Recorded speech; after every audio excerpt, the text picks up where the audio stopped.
It's time to go. Boom, boom, boom. Boom, boom, boom, boom, boom. It's time to go.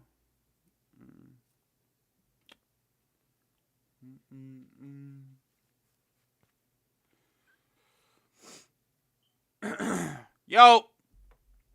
What's good, stream? Started a lot later than I wanted to. But we're here. We are here. We're alive. And we're ready to play some Fallout 3 to start off today. I just put in my wrong password.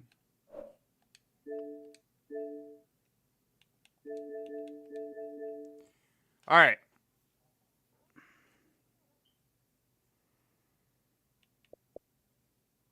Fuck I look like getting Modern Warfare, dog. Damn.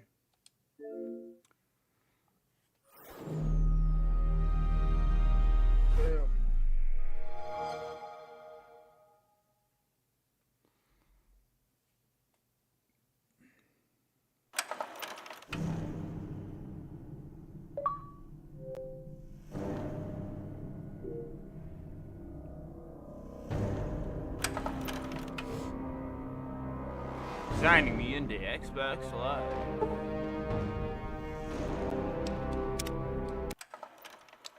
Alright, so goal is to clear out the Museum of Technology, which is what we're here for.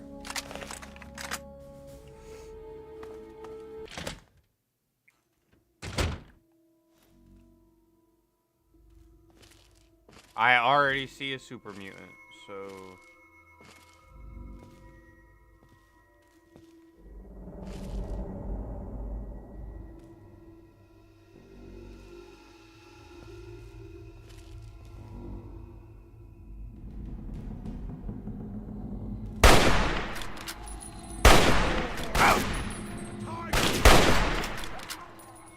Damn, they just all know where I'm at.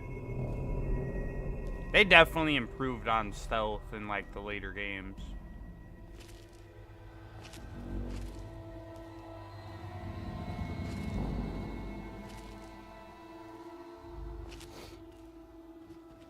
I think his big ass is running down. Can't escape me! No, you went and got me mad!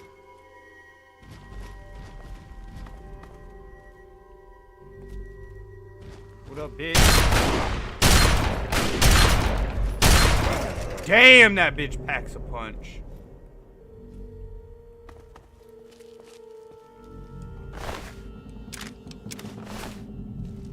Yo, that shit packs a fucking punch. Holy shit.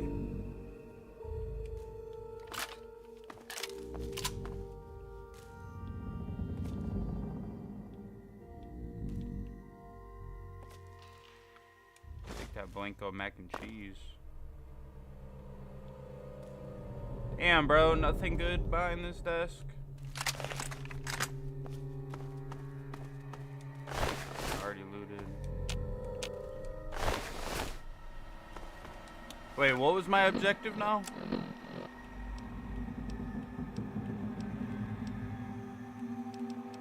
Oh, retrieve the relay dish.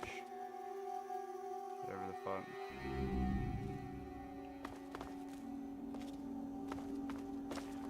Oh shit, Nuka-Cola. Give me some of that.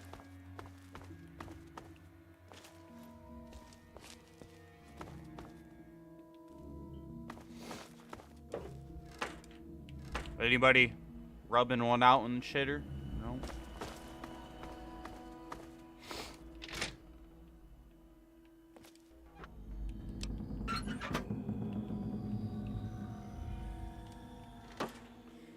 Hello?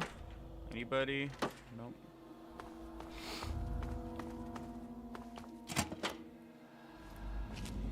Aha! We go up the back way. We take the back entrance.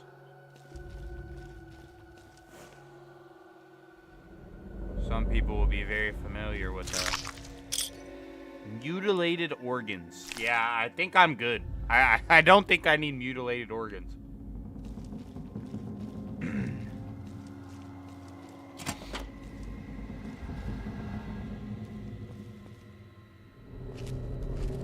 Oh shit, is this it? No. Fuck.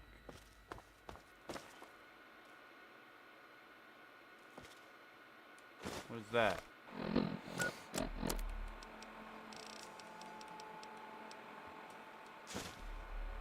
Energy weapons. I've yet to even find one energy weapon. Okay, so it's literally just...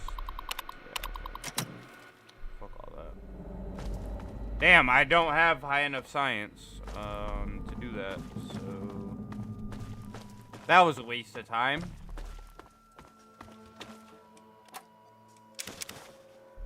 Take that, though. Thought I seen another one.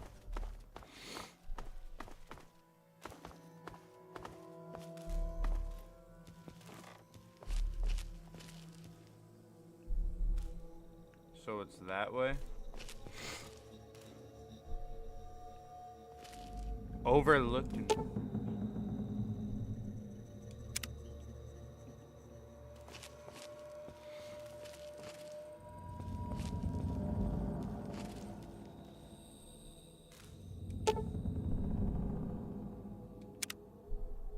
Oh shit! Stealth boy.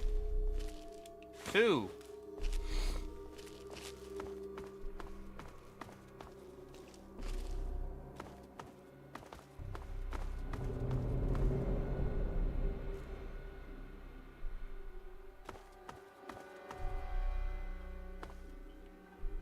Alright, I think I'm going in the right direction. Vault-Tec welcomes you to our new line of subterranean vaults featuring our patented Triple S technology. Triple S technology is Vault-Tec's convergence of the 3 most important parts of apocalyptic endurance: safety, survivability. Hey, I went through this whole process. Sleep in quiet comfort, knowing that our impenetrable vault doors can withstand a direct hit by an atomic bomb with only a projected 2% failure.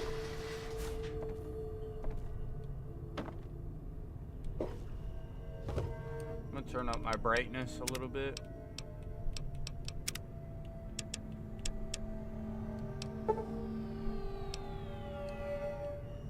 Okay, that looks a lot better for you guys. Underground, coming down. Smile. Our Simusun lighting mimics the feeling of being outside with only a fraction of the The living sections make use of our revolutionary. I just be four hitting sock buttons, auto-cleaner having system no for clue those what the darn fuck it messy does. kids. Never sweep again. What the fuck was that?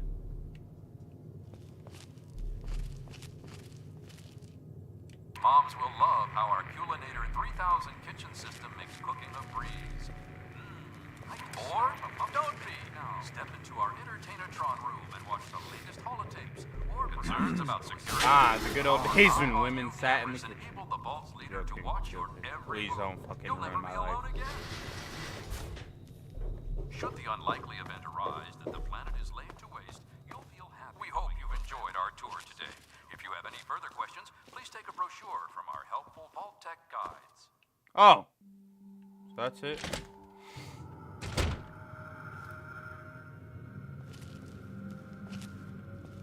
I'm gonna be honest, I thought it would be crawling with super mutants, not, maybe I spoke too soon.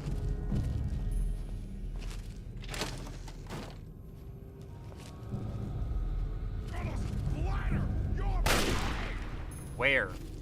Oh, up there. Fuck. Well.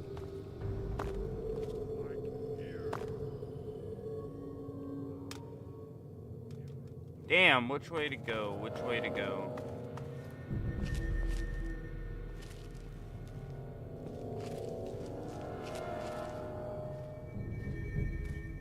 I feel like that's just gonna take me up there. Come out, wherever you are.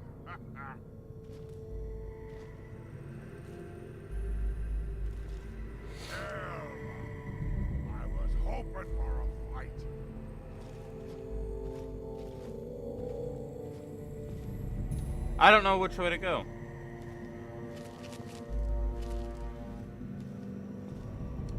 Because it is we're looking for a communications relay. So if that's the planetarium, I feel like that would have it over.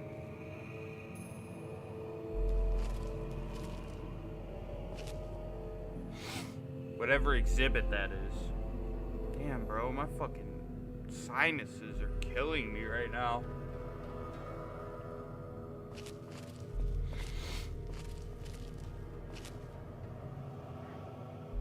Yeah, it seems like everything over this way.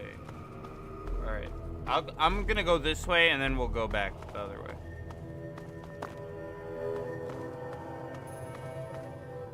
Look, we got some mushrooms.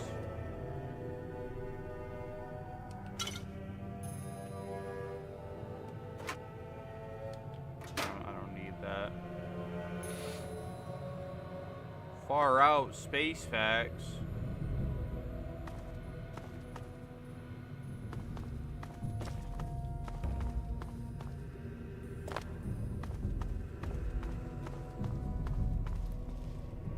Oh, is this it? Just. For as long as history has been recorded, man has had an insatiable hunger. Oh shit, that's actually cool. This game came out in 2008. This is actually pretty cool. Oh, what the fuck? Oh shit!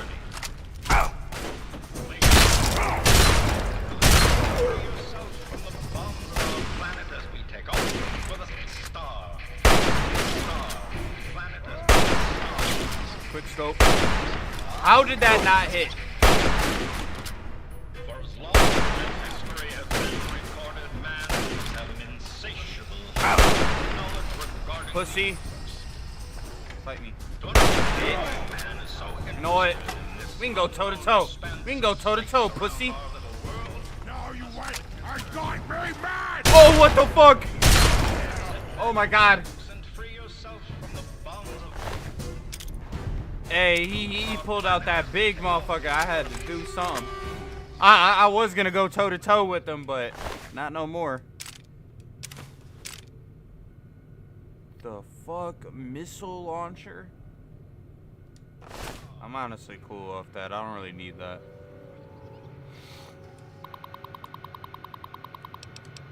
I don't give a fuck. Whiskey. More whiskey.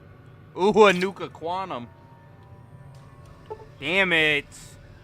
I need to get my lock pickup, like, bad. I gotta remember that that's here. must take a journey. Please, sit back, relax, and free yourself from the bonds of our planet as we I can't get in that way either, bro. Oh my god. I gotta up my lock pick. I can't get into shit.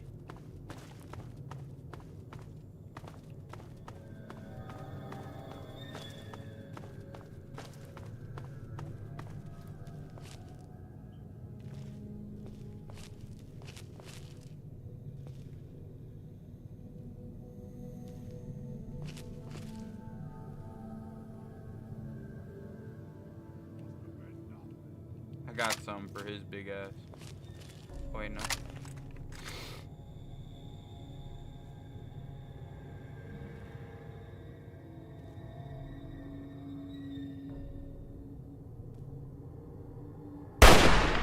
There you go, pussy.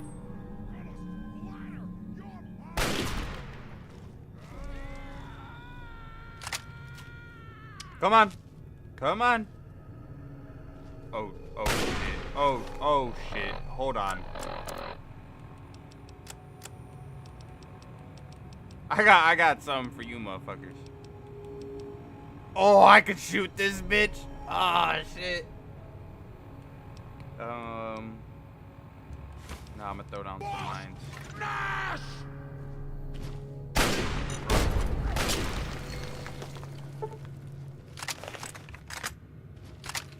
Die!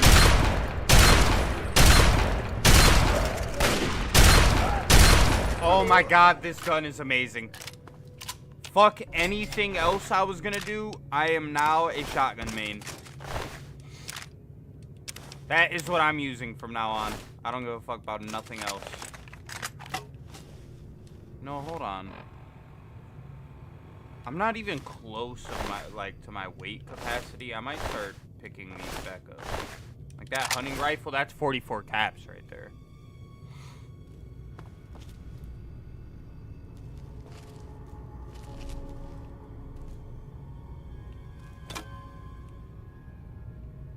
Oh, he's down Game's there. over. What? How does he see me?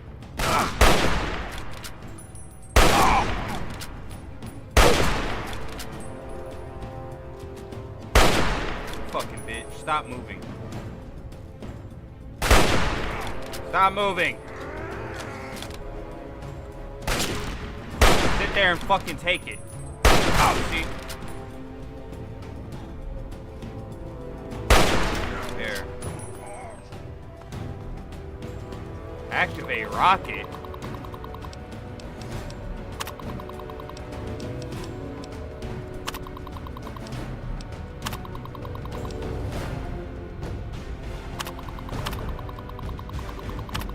How do I shoot it?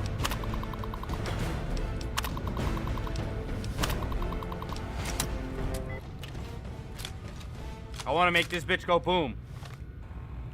Alright, I should probably, like, some shit.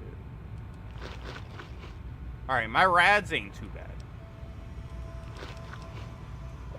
Like, don't get me wrong, it ain't great, but it ain't horrible.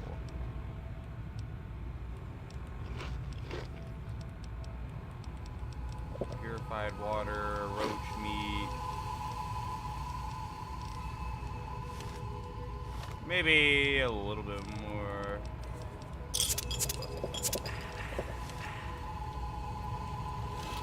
I want to shoot this. How do I shoot this?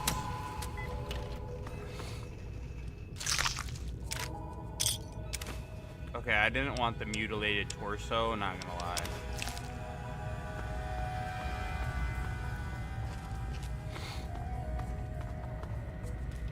Man, this fucking shotgun makes super mutants fucking be little bitches, man. I kill them like raiders now. Damn, I can't get in there either. Bro, did I just do this mission too early?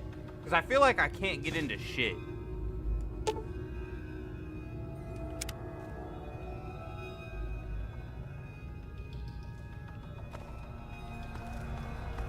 Alright, come on.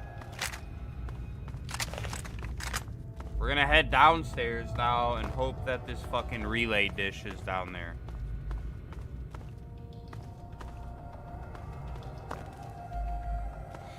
And honestly, even though my explosives ain't that high, the mines and shit are like really good for just crippling the enemies. Hey, welcome to the stream.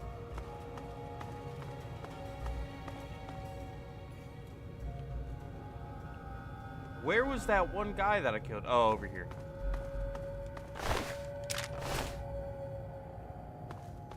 Alright, now where the hell...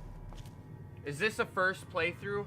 Yes. So I played Fallout 3 when I was younger, but like I never made it past Megaton. Like I would get to Megaton, get bored, and then not play it. I was a New Vegas kid. And Fallout 4 kid. So yeah, this is my first time ever like really playing through this game. This is my first time ever being in like the Museum of Technology, anything like that. Okay, hold on. Damn it! I should have got the sneak bonus. Oh, look at that fucking aim, dude. Woo! Oh shit, oh shit, I'm so sorry. I apologize. Oh shit, I apologize. I apologize.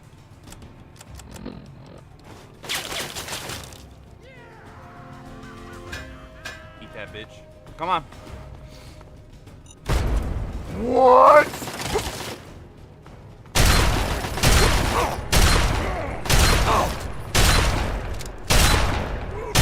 There we go. Oh my god, this shotgun is amazing.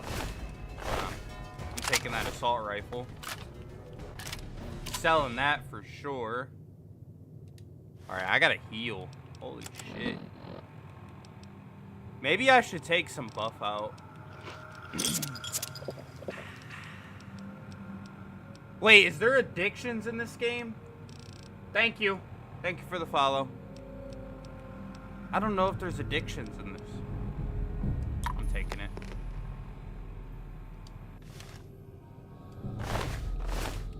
There is addictions? Ah, shit. That's why I ain't been trying to, like, take the buff out too much.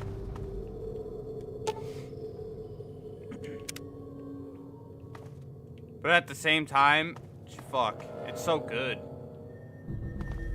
Alright, so if you go down... Let's go up here real quick. I can't open any of these doors. Lockpick's not high enough. Or a lot of the doors. I literally seen it say empty and I still fucking opened it. Yes! Man, my sinuses are going crazy right now. I keep feeling like I gotta sneeze.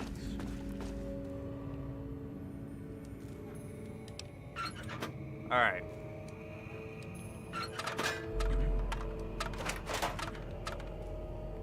None of these boxes have anything. That's great.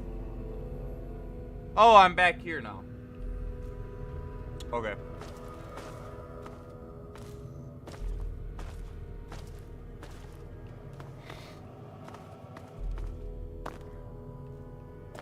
I'll just jump down. I am no longer well rested. Okay. Supposed to go up this way. I have no idea where the fuck I'm going.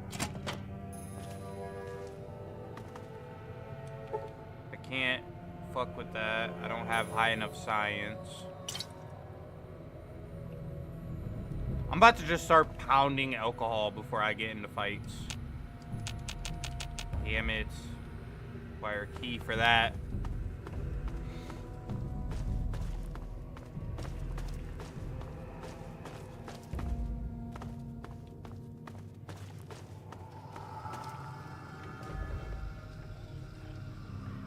What the hell?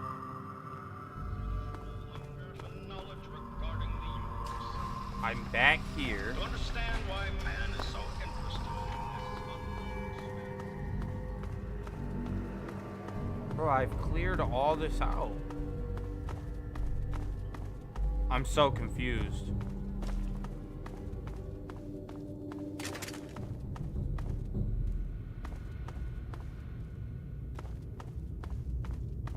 I need to go this way. That's where the marker is.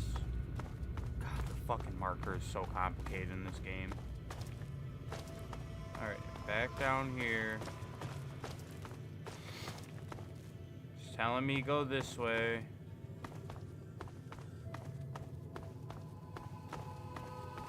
Down here.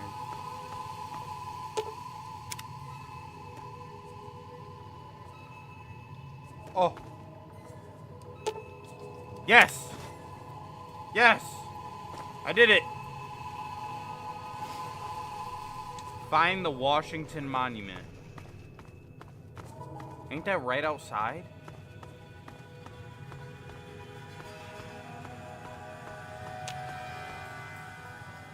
I could have swore the Washington Monument was literally right outside.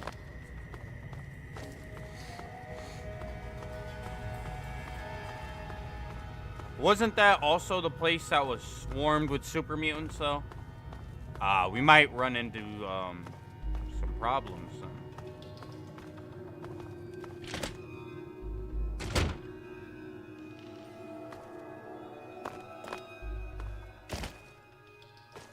What's this?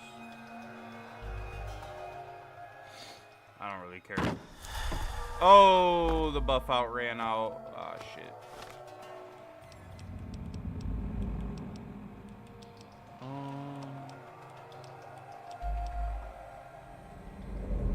Damn, so this don't even heal. That's just for my AP. I guess I should just say action points instead of fucking AP. Sound like a dork.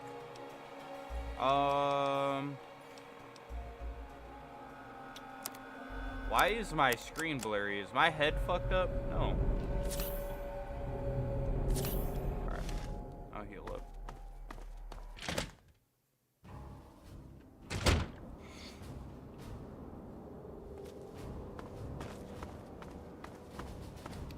Could have swore that's literally the Washington Monument.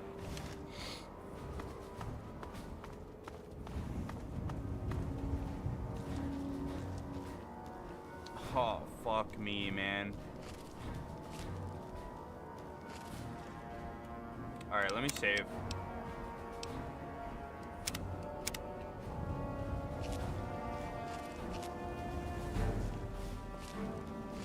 We make our way through a fucking war field. If this is anything like Fallout New Vegas or Fallout 4, there's gonna be mines.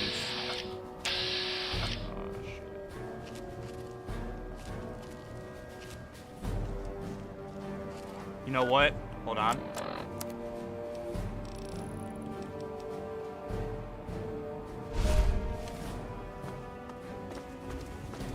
Stealth boy.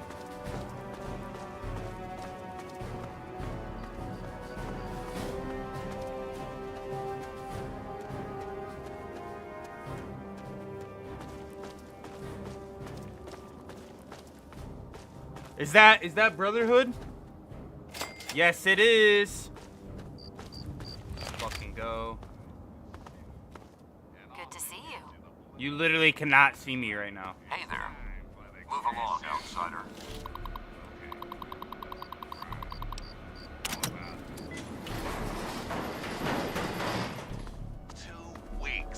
It's been Turning that off. I don't need no copyright if they decide to start playing music. Yo, that was my best fucking decision ever. I'm still stealthed right now. Damn, stealth boys in this game are awesome. Hello?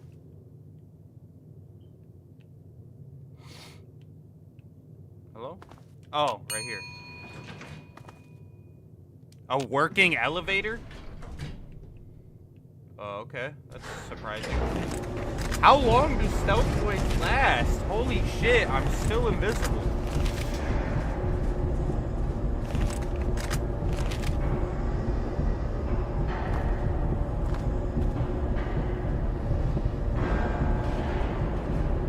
I don't like how close it is.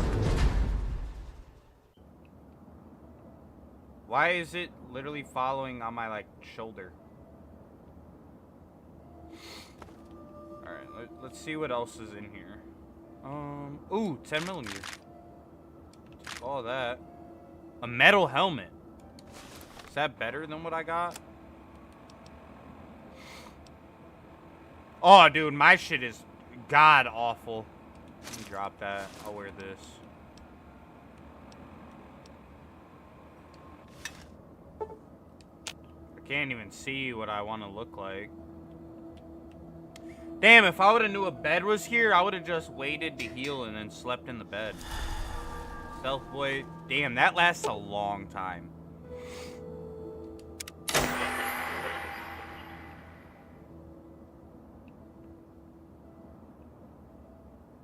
Speak to 3 Dog about the weapons cache. Okay. First, I'm gonna sleep so I can heal up all my limbs and get well rested.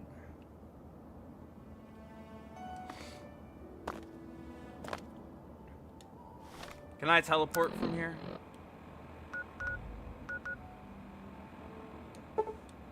Yes, I can.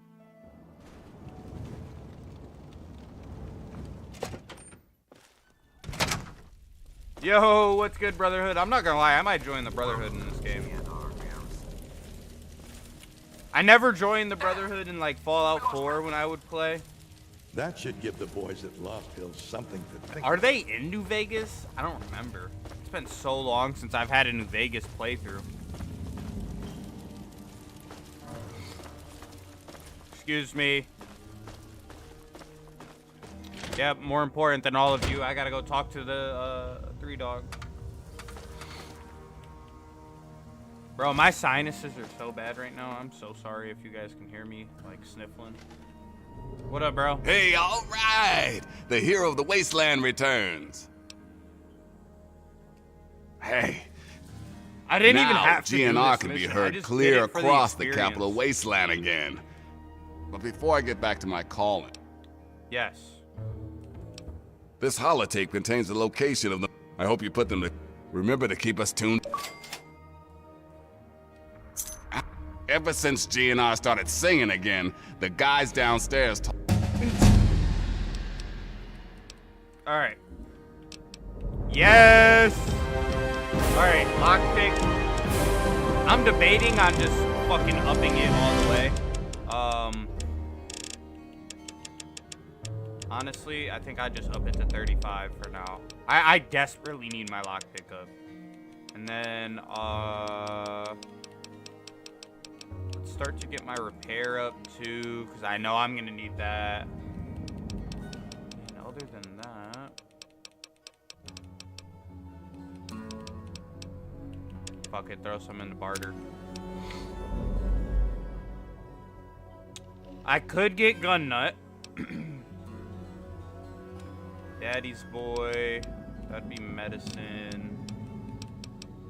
Damn, I got a lot now. Alright, bloody mess. That was always one of my favorite perks, so I might do that.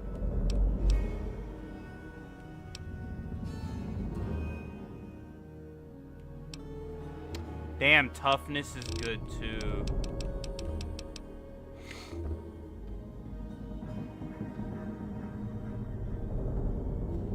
Do I not have enough agility or perception? I could have swore I have agility and perception at 4.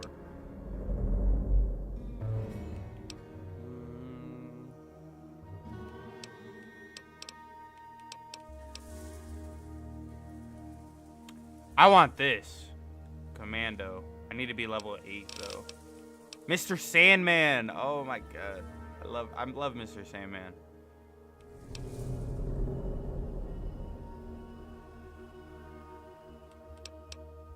The Mysterious Stranger, Nerd Rage, Cannibal, Night Person, Fast Metabolism.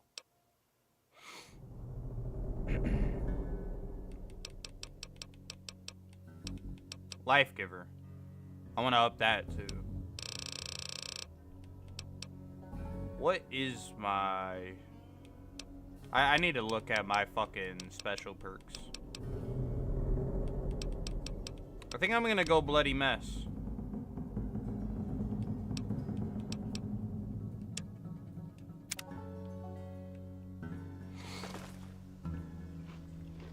Mind if I steal your pork and beans? Or is that like unacceptable?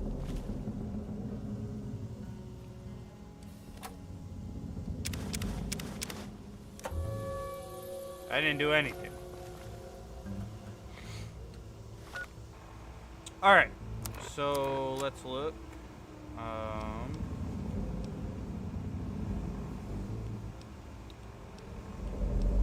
Where is that? Oh, I gotta listen to it, don't I?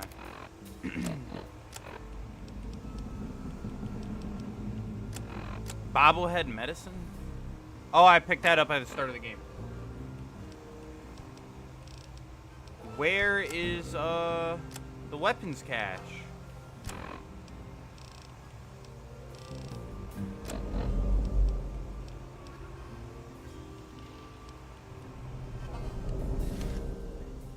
Low?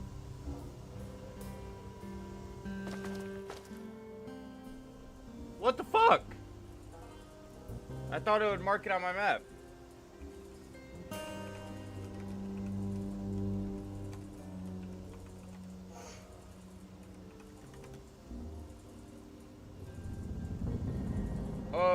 is inside Hamilton's Hideaway. Oh, dude, fuck that place, dude.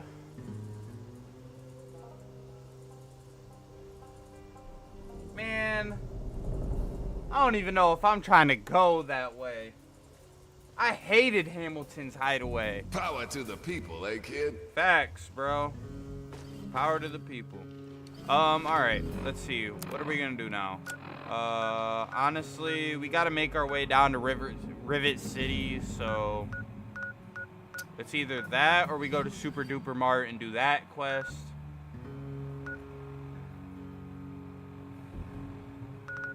You know what? Fuck it. We'll go to Super Duper Mart and do that thing. Get some more levels, some more experience.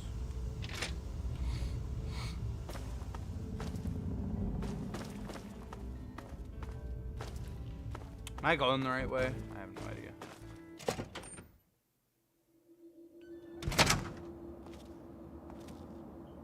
I did not mean to go this way. What the fuck? Alright. Super Duper Mart.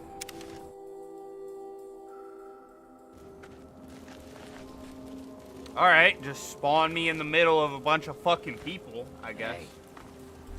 Hey. Thanks for not attacking us. Well, you're dead meat now. Give me all your shit. We were on our way to Underworld, so now we're just gonna... It's a city of ghouls. It's the only place in the waste. It's hidden inside the Museum of History. Oh, shit. Alright. There's a bunch of wastelanders. Hey. Take that.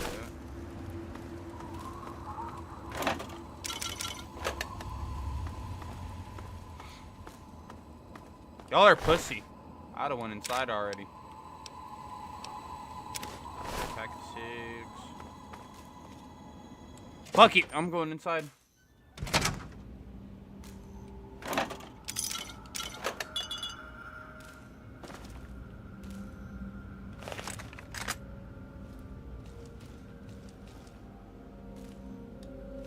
I got the wrong quest selected.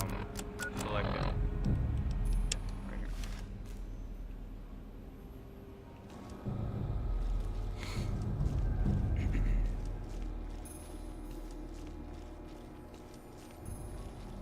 Oh, fuck. Well.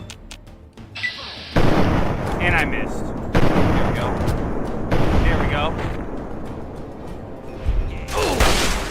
Oh my god! Another combat shotgun, I'm taking that.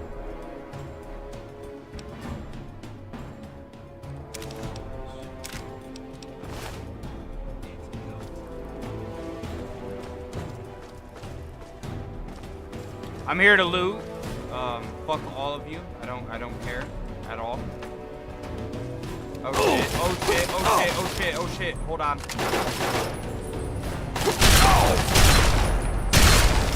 Back the fuck up. Who do you think you are? Alright, now I gotta heal. That shit just fucked me up. Holy shit. Get that. I want to save my buff out for now. Drink some Nuka-Cola. Don't need that. Some Salisbury steak. Did I just take rat away? I think I did. Whoops. Alright, I think I might just start drinking whiskey. Like crazy. Alright, let's just drink some whiskey. Get a stim in there. We should do more damage now. Oh, we got... Motherfucker, I would have slept in these beds. You know what, I'll do that at the end, before I leave.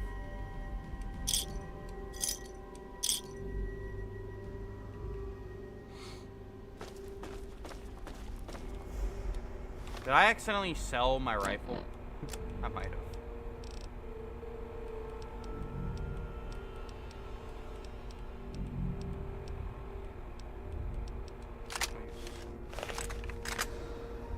Yeah, I must have sold my rifle. Well.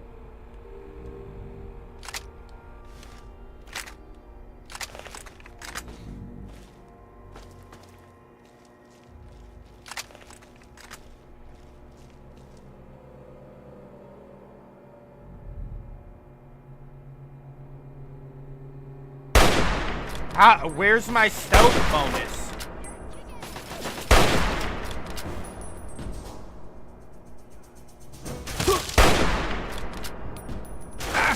Ow, ow, ow. God. Alright, bro. You're gonna chill out with that shit. Holy fuck. Okay. Look, bro. I told you, you're gonna chill the fuck out. Sit the fuck down.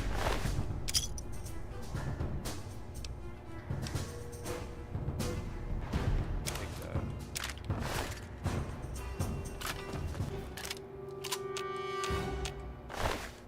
Alright. Take that. Oh shit, frag mine. Hella ammo. Frags. I don't even know what that is. Nice, I got my barter up. More ammunition boxes.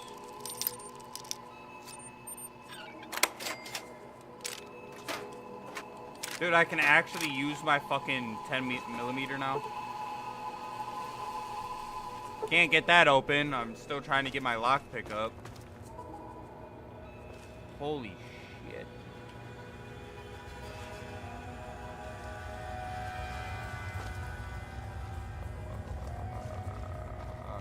Yeah, my bad. Time to tear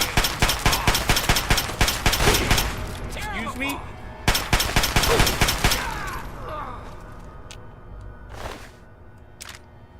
Take that. Take those shotgun shells.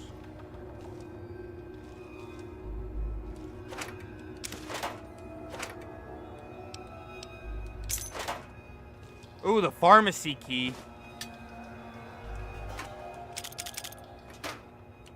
Again, hella bottle cap mines.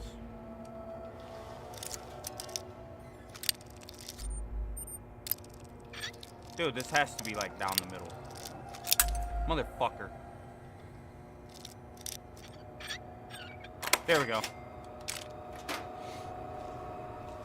More 10mm. Man, she was talking about finding food and fucking health. I'm getting just hella weapons.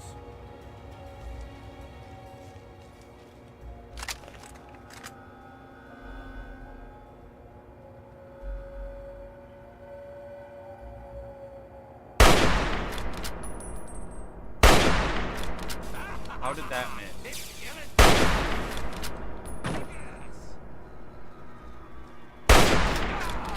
Sit the fuck down.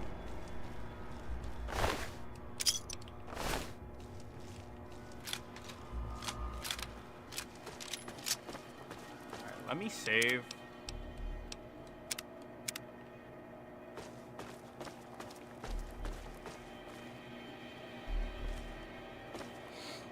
There's like no food in here. I'm finding hella weapons, no food.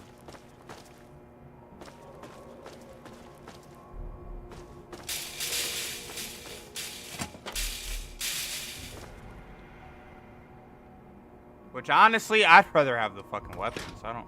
Oh shit! I'm actually gonna take all that.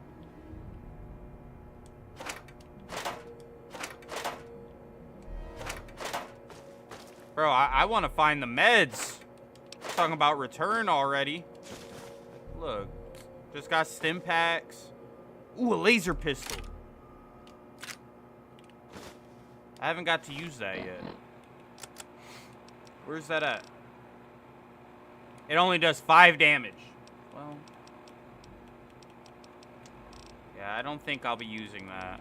I mean, my 10mm only does a little bit more, but I've already put so much into small guns.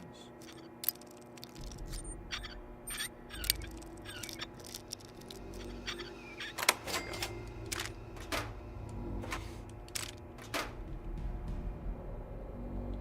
Activate intercom.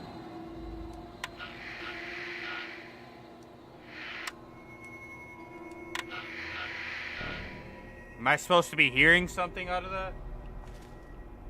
I'm not hearing shit.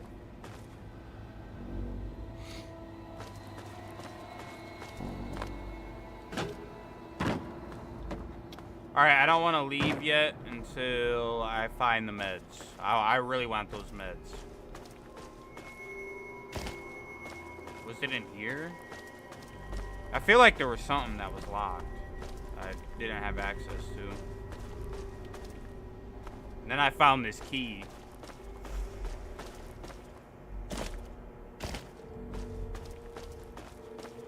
Oh yeah, over here, right? Yep. Alright, that's ass.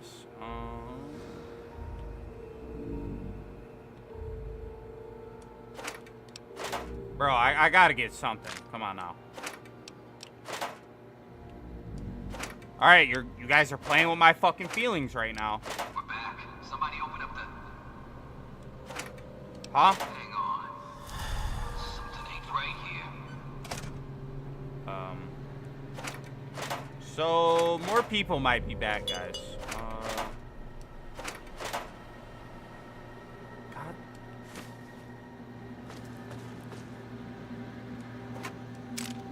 Bro, where the fuck? A mini nuke?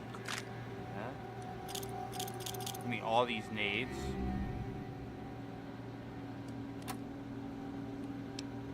I'll take all that. Lunchbox. Paint gun. Oh shit. Here we go. Beer. Take that Nuka-Cola. Another Nuka-Cola. Quantum.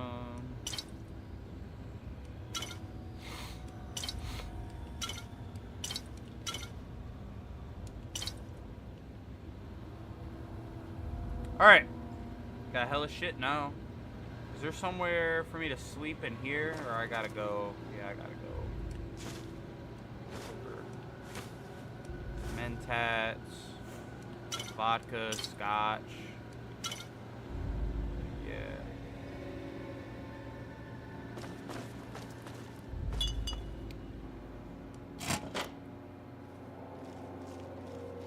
Oh, fuck.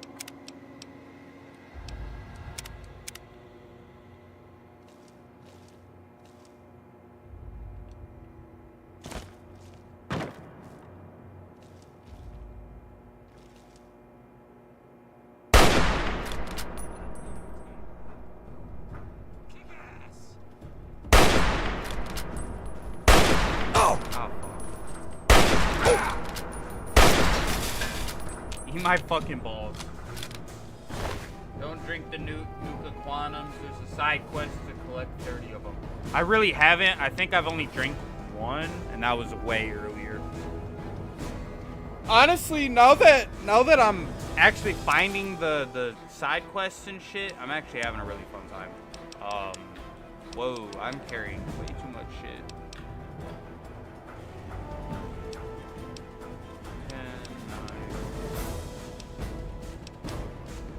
Put that back. See, I'll put away all that shit, because then I can sell. Nice Dead Space shirt. Thanks. I got it for the marathon we did on Dead Space. I'm gonna go sleep in their beds, and then I'll clear out the rest of the raiders. There we go.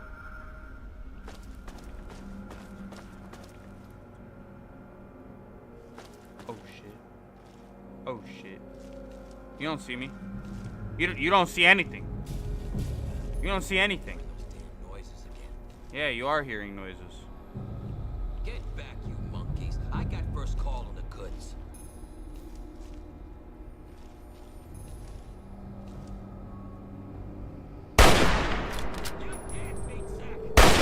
Holy fuck.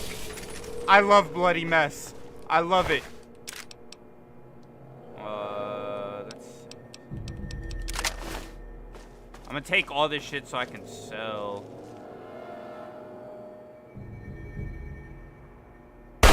Holy fucking shit. Dude, now that I can actually do some damage, this shit is... Oh, that barely missed. Oh! You fucking bitch.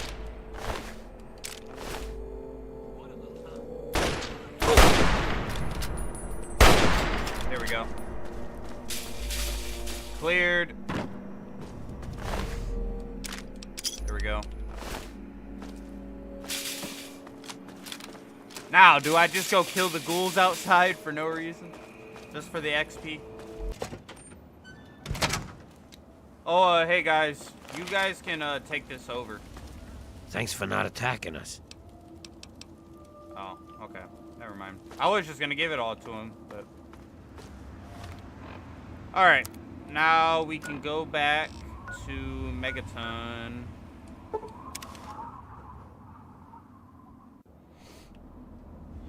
Whoa, the Scotch wore off. Evening. Evening. Alright, let's go take this shit back to, what's her name? Maria, I think? Sometimes it's raiders. Oh, okay. I was about to say, I just got nice So, tools. how's the scabbing been? Really? You did? I could have lied, but like, what's the point if I actually well, did it? all right.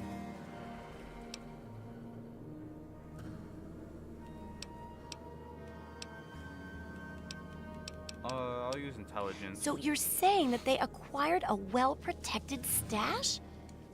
Well, keep what you got. Just traded for a big food shipment myself. Here, take a bit, my treat. Oh, and take this. It's an old food sanitizer. Just carry it with you. Okay. I still need to study. I need someone to research how to travel, and that'll cover the first. Landmines? What the fuck? Landmines? Well, that's what I need your help for, isn't it? I know lots, so I need you to get a bit of radiation poisoning. Oh,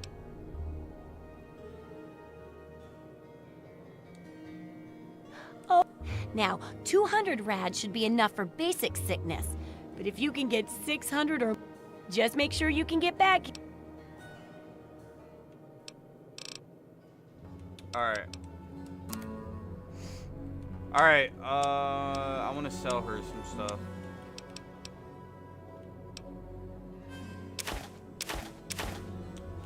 Sell you some cigs.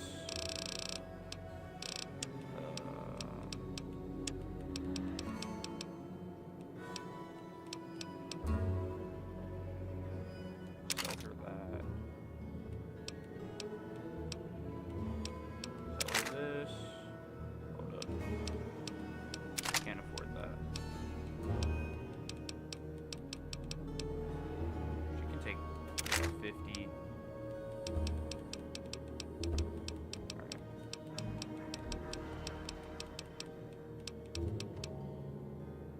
Damn, I could just take everything she has. Okay. No, I want her to repair my shit. So should be able to do that. Is there anything that I want from her?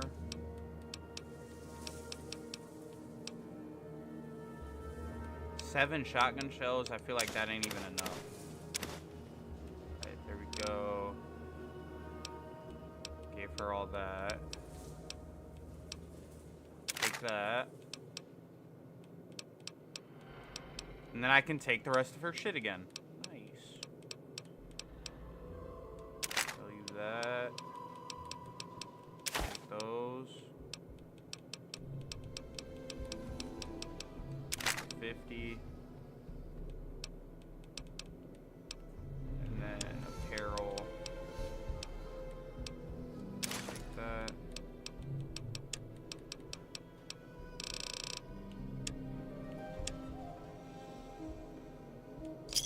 Boom. Okay. Good hunting. Good fucking trade. Can you repair?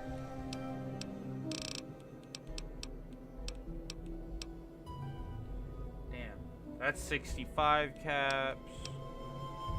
80 caps. I just repaired this.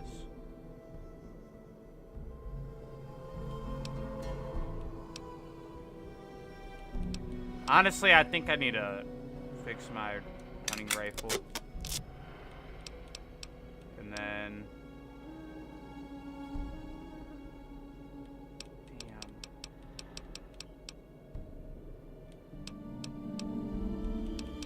I can repair my pistol. And... Alright. Cool. Now I have to get irradiated. I don't know if I want to just do that right now. Really, I want to blow this up. But I feel like I should at least just do most of the quests that I got in here before I blow it up.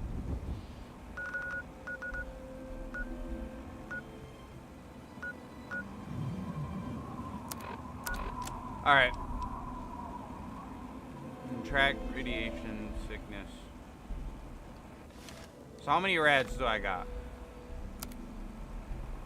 I actually almost have 200 rads, so hold on.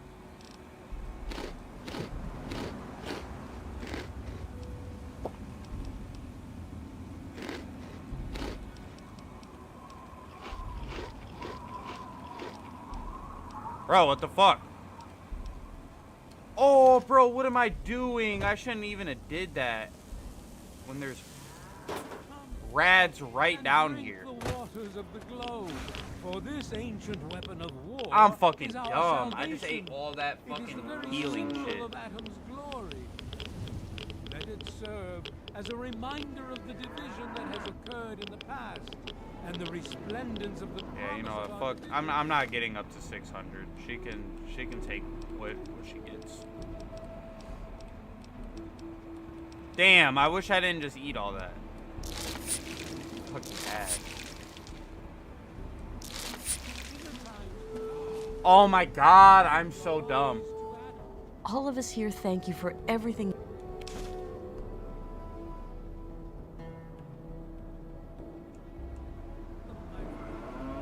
I'm so fucking dumb. Hold on.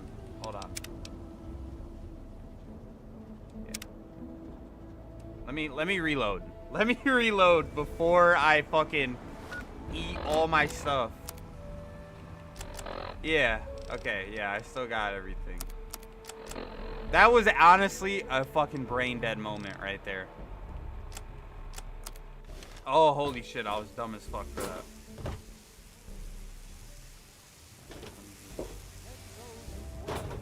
Down. Attend now to the words of the prophet of Atom. Come forth and drink the waters of the globe, for this ancient weapon of war is our salvation. It is the very symbol of Atom's There we go. glory. Right, I should be good now. Let it serve as a reminder. And the resplendence of the promise Holy of our shit. division. That was that. Thank God I can reload. That was actually one of my dumbest moments, I think.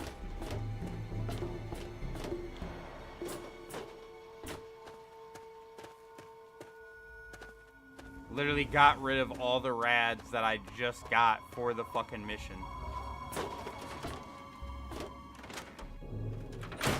Alright, what's up? Oh. Not even for humanity? Oh. I suppose a little radiation poisoning is better. So, Okay. well, it's no work. Now, let me take a few. Oh. Okay, a little Brahmin milk, a couple magnets, and maybe a few happy thoughts. Well, what do you know? Here, take a few radiation chems with you. Alright. I just got 2 radaways and radexes. Landmines are one of the few dangers out there that you... I've heard stories about a ghost town that's just full. Sounds like the place for some field work.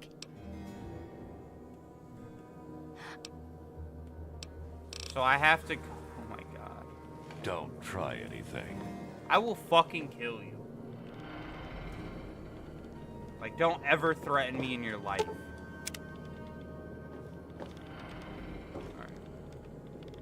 Wait, do you have, sugar bombs or whatever? Put that down, will you? Junk is my business.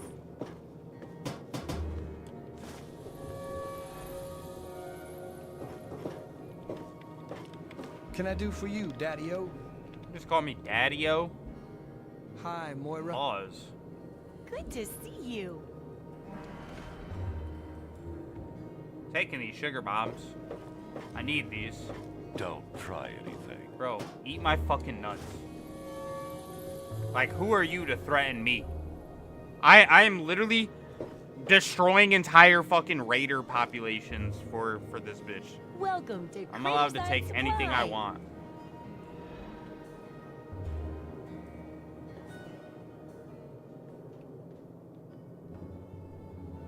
Another whiskey. I have so much alcohol right now, I don't really think I need to steal it. Alright. Now let's see. The minefield. It's all the way up here. Alright, I think I'm gonna take a break from her quest line. Go do some other stuff. Honestly, hold on. We can go back. Where is it? Hamilton's Hideaway I could go to for the weapons cache. Honestly, yeah, we'll do that. We'll do that. We'll do that, but first, I want to go... Well now, if it isn't the little saint from the vault. Excuse We've me? been looking for you. Someone's put quite a price on your Who the head. fuck are you? What? You think... Excuse the fuck out of me. There you are. Yo, yo, yo, yo, yo, yo.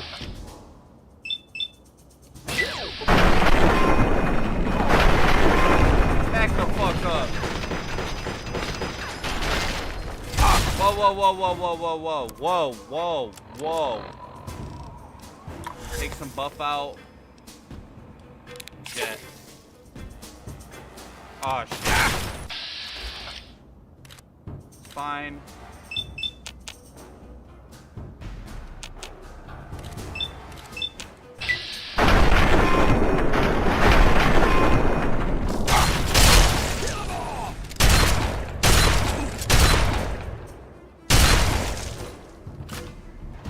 Who the fuck put a hit out on me?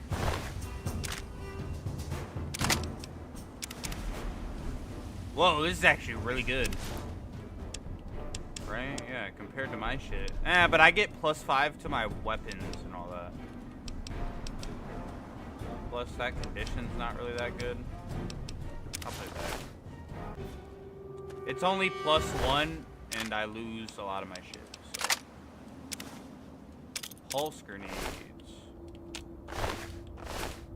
And then, who else did I kill? This guy's down here. God damn, they all exploded. How am I supposed to tell the difference? There was 3 of them. There we go. Jose. I forgot I named myself Jose. Alright, yeah, let me read this.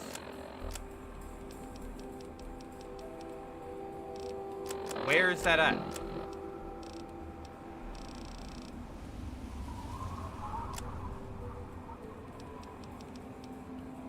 Have her sealed thing. Where the fuck is this? I literally just picked it up. What the fuck? I just picked this up.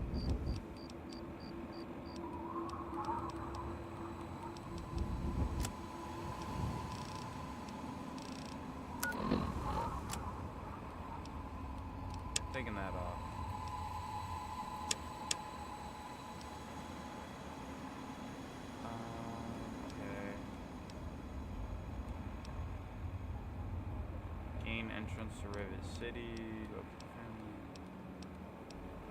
Bro, I want to read. Oh, it's over here.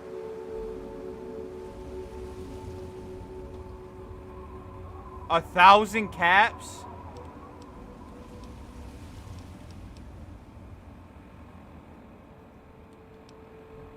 Oh, and then here's this. Damn it. Yeah, sugar bombs, the bodies, blah, blah, blah.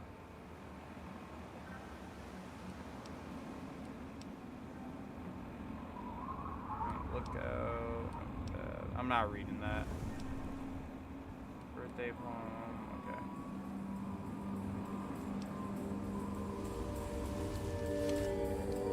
So, now that I have all that info, I still have nothing that's like hunt down the people who just fucking put a hit down on me. Like, what the hell? I wonder if they have a bed I can sleep in. Because now I desperately need to sleep. Hey guys. I searched all these guys, yeah. Oh, come on. Pay more attention to Fuck what you're doing. you, man. You looking for a problem? I will kill you. So, what did you bring me? He's my assistant and my backup. I will literally kill him just because. Sure. I stay away from them and they don't... If you're feeling foolish, I think there's an underground way through their place, deeper into the metro station here. Ah, okay. Good. So, what did you bring me? So I just... Nice one. So, what did you bring me? Oh, 30 caps. Yeah. I just brought you some. God damn you. So there's a deeper place here where I can find the family. What, this way? I could have swore I already looked through all this, though.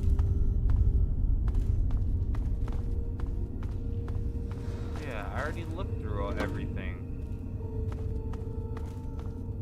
Unless there's like some secret... Unless there's like some secret shit.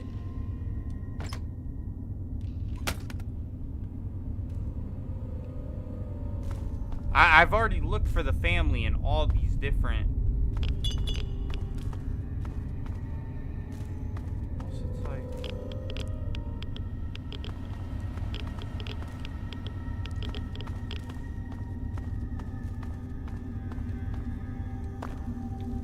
Yeah, I'm not seeing where the fucking family would be, man.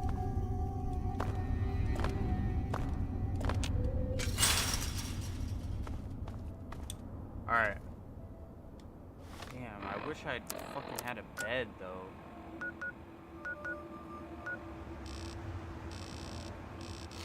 I don't think they have a bed for me to sleep in.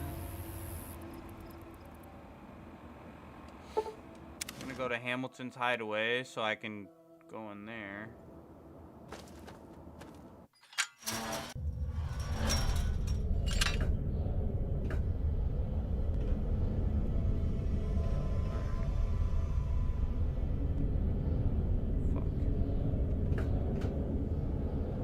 Said it was one of the corners.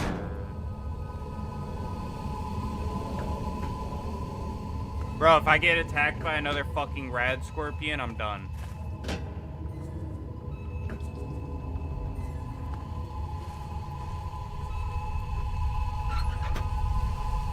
supposed to be a weapons cache.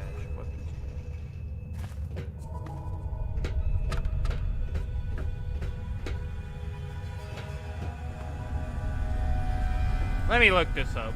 Hold on, guys. 1 second.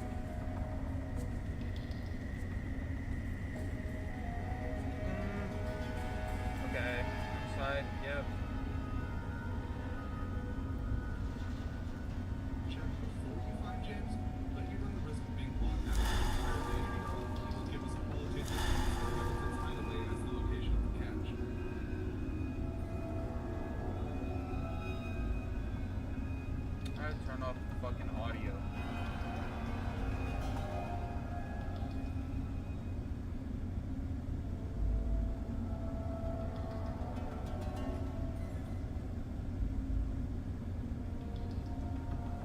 It's a cell. What the fuck?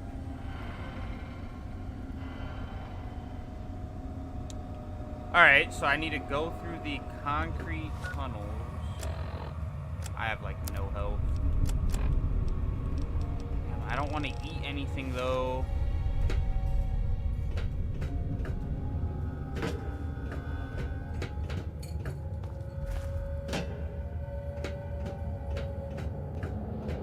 I think I cleared out all the rad scorpions last time I was here. Unless they respawn. If they respawn, I'm gonna get pissed. Oh, you evil son of a bitch.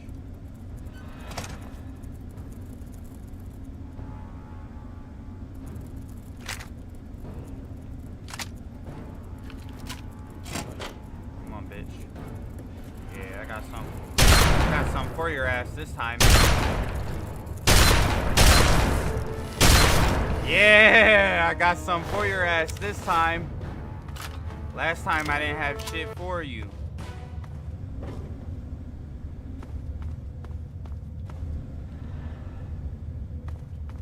Alright.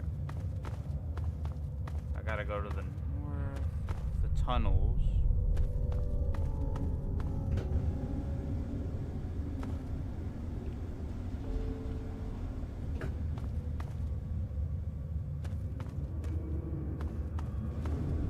Bro, where the fuck? Oh, dirty water. I'll take that. There's not a single bed anywhere, bro. Like, come on now.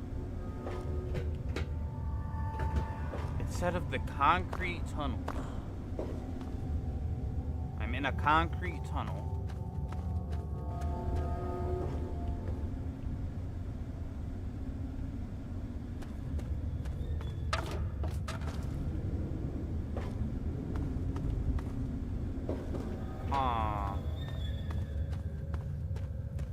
What the fuck?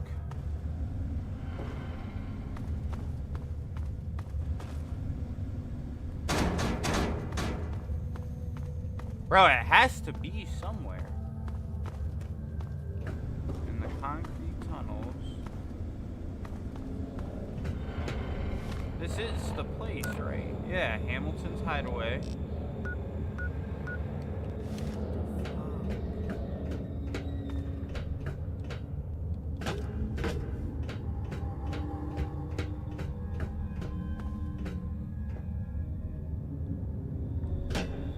This is the other place that I just fucking was in.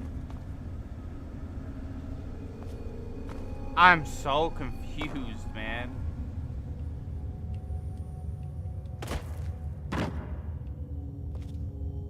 Fuck. I want to find this shit.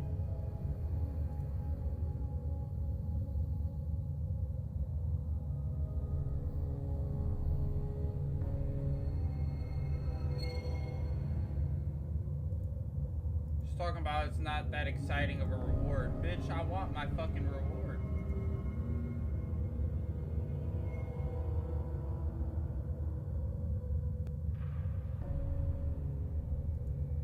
It's a hole in the wall of the concrete tunnels in the northeast quarter. Oh, what's up, Omar? Just trying to fucking find this weapons cache. Says it's a hole in the wall of the concrete. Aha! Found it. Thank God. Hell yes, Stimpaks.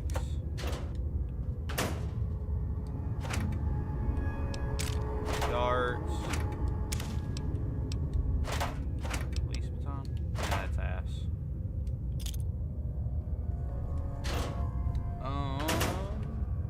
Ammunition box.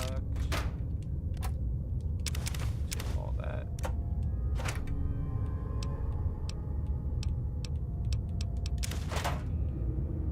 Stealth boy, mini nuke, energy. Taking it. Power Fist? I guess I'll take it. Damn, I am so over encumbered. I am taking all this shit.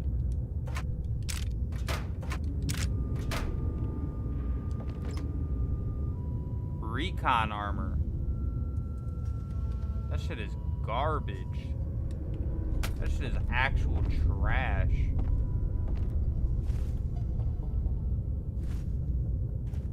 I think that's everything. Oh. I think that's everything that I wanted. Yeah. Can I teleport out of here?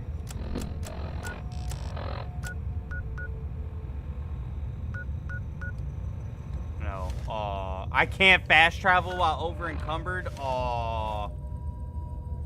Alright, hold up.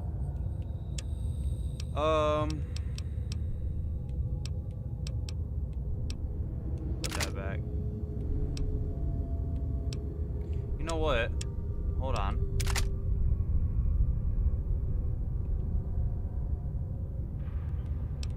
I'm a loot goblin. What the fuck, man? I guess I can't. I'll just drop the Power Fist. I was gonna sell it, but...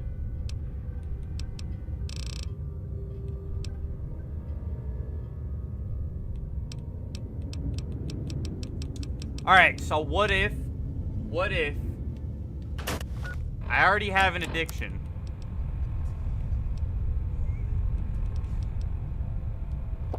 What if I just drink?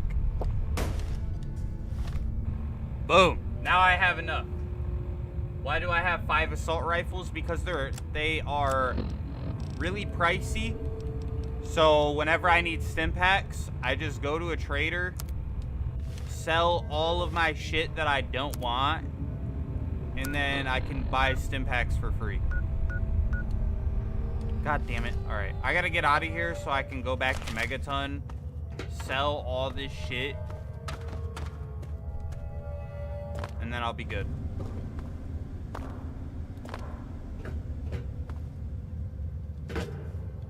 The problem I'm running into, though, is, like, a lot of the traders do not have enough money. Like, that's my main, like, complaint with trading. They just don't have enough money.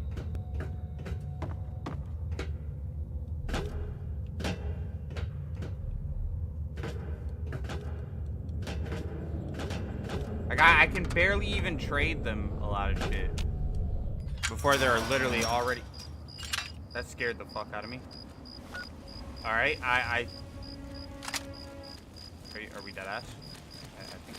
Hello, pull out my weapon! It's not pulling out my weapon!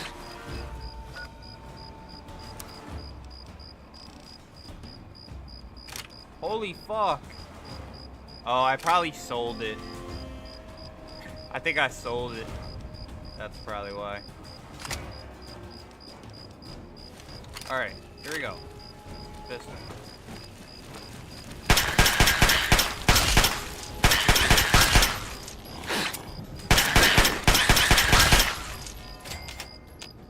There we go.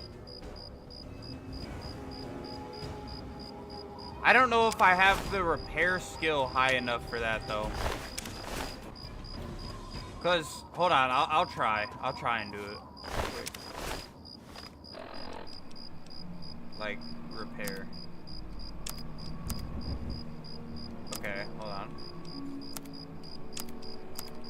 Okay, so I can repair some of them. Alright. Alright, that does work. I forgot that's how that worked. Oh, I can do that with this, too.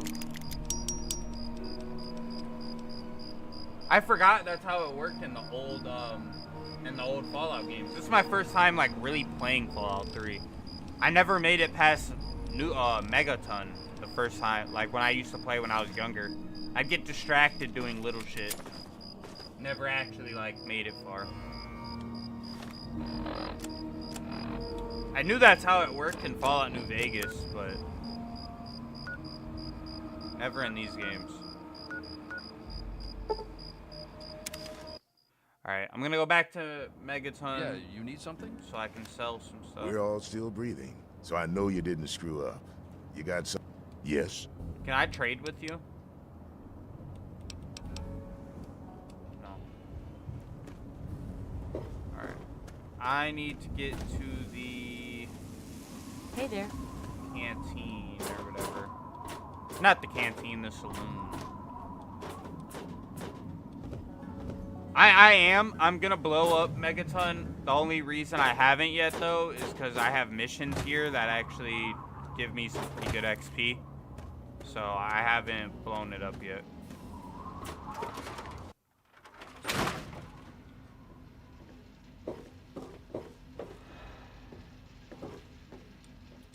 Hey, Pearl. Yeah, Gob. Anything for you, friend. Damn. Alright, Stimpaks. That is exactly what I want. Alright, so let's see.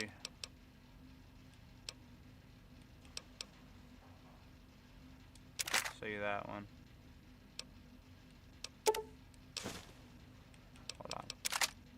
Let's see. Give me back my assault rifle.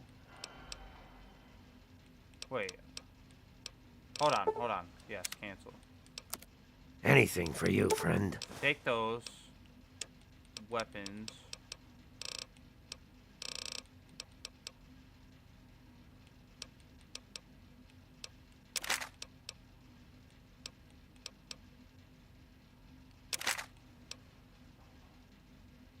And then there we go.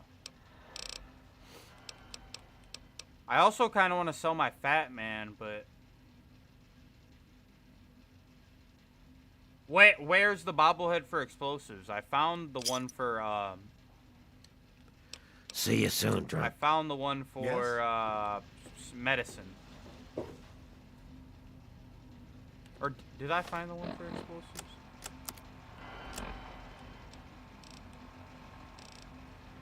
No, I only found it for medicine.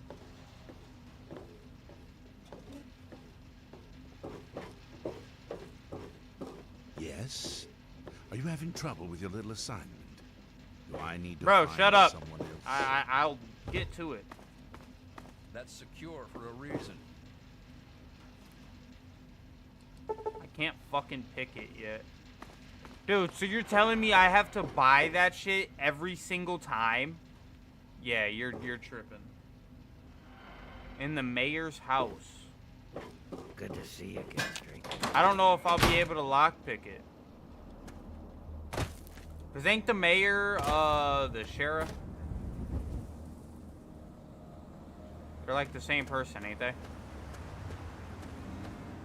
I just want to sleep, bro. I can't fucking sleep anywhere.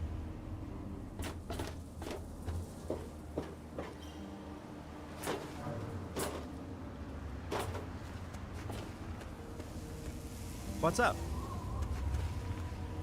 You looking for the mayor or the sheriff? Yeah, him. Lucas Sims.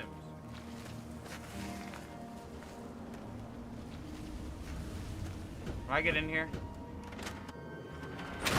Yo, can I get a bed? Please? Can I get a bed here? Damn it. Can I sleep in your bed? Ma'am, can I sleep in your bed, please?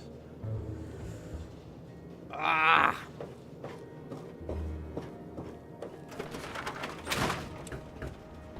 I need to sleep in a bed. We can share.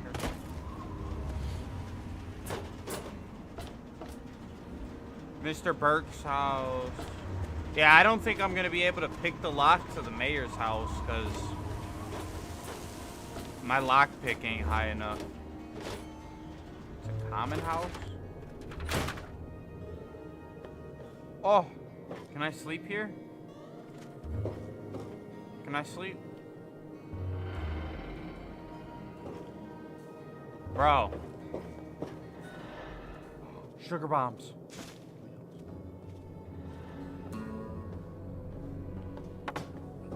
Why are you the one that's up?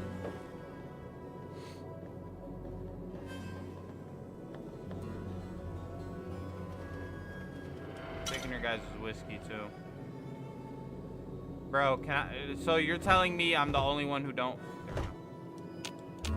Bro! I can't. I'm literally trying to sleep in this bed. It's like, oh, if they own the bed, you can't sleep in it. Fucking stupid, man. I can't sleep in any of these beds. It's gonna make me go pay for a bed. God damn, bro.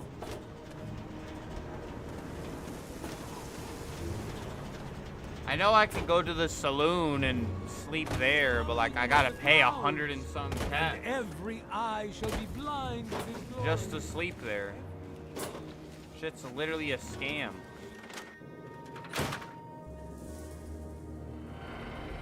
Come on, y'all gotta have a bed. Let me sleep here. Oh my god.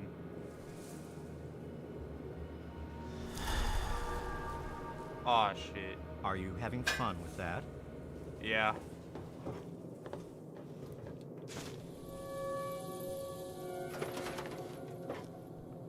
Dude.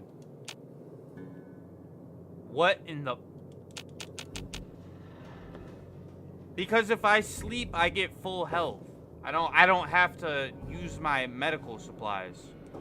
I'm Doc Church, and if you do bother me, you better be damned. I'm hurt. Good lord.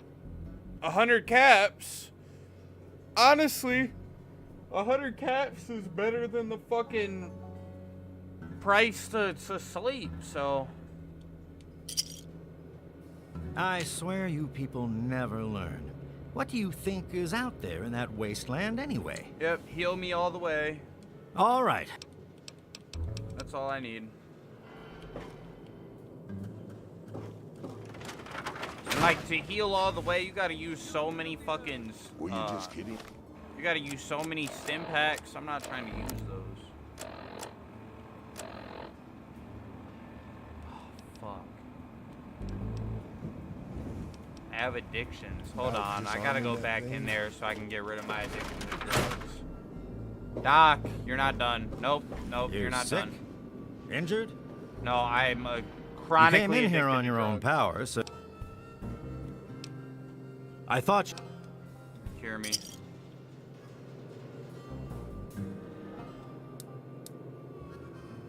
Ah, yeah, shoot me up with some H to get me off the buff out. All better now, you... Fuck you, man. I will kill you in your sleep. Alright. Now... Yes. Damn, I gotta get my perception up. I gotta get my perception up. And my agility, man. My agility is pretty rough. Maybe I start using, my skill points into the intense training. Bro, I do not want to go all the way up to the minefield. I'm low-key cool off that. Oh yeah, I gotta go into the water treatment plant. Aha! I repaired it. Ain't there like two more? Where's the water treatment plant?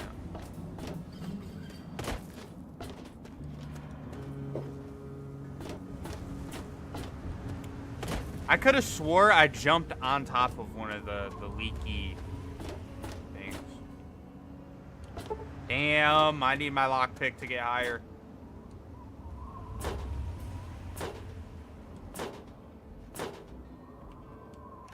Alright. Where's that guy's stash?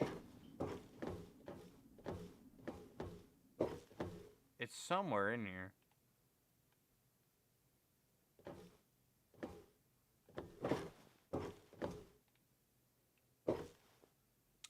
Where's the stash? Where are the drugs? Yes. Yes! Oh my god, caps, everything. Give me all that shit. All that shit. Give me all that.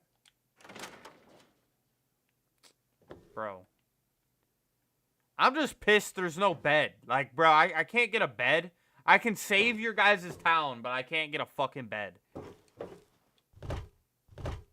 Yeah, it makes sense.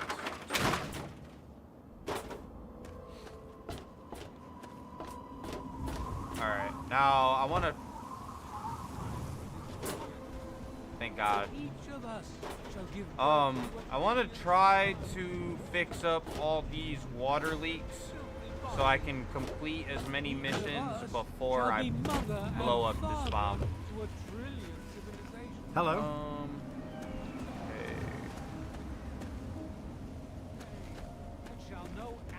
God. Now that I'm actually like looking for them, I'm not gonna find them. But when I didn't have the repair skill to actually do it, of course I could find them all the time. Wasn't even looking for them and I would find them. Oh, here we go. Here we go. I think there was 3.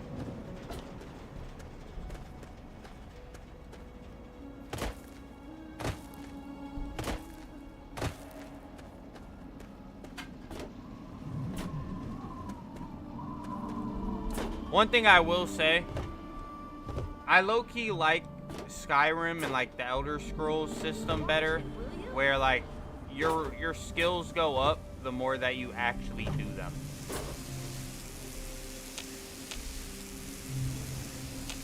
Hello? That should be it. Right?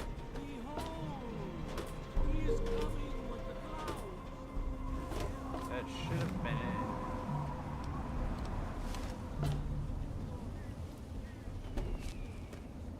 Oh shit. Oh shit.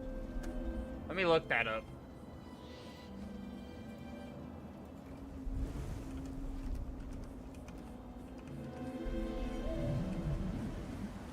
How many leaky pipes? 3. Alright. Damn. Just cracked the fuck out of my back. That was great. Alright, where's Walter?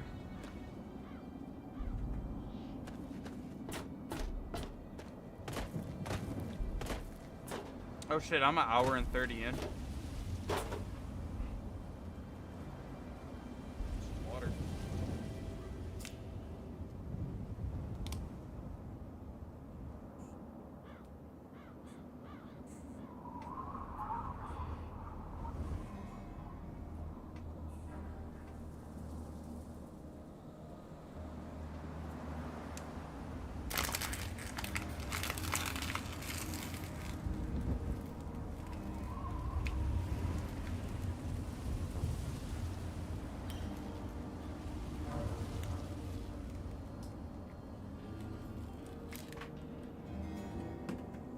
Alright.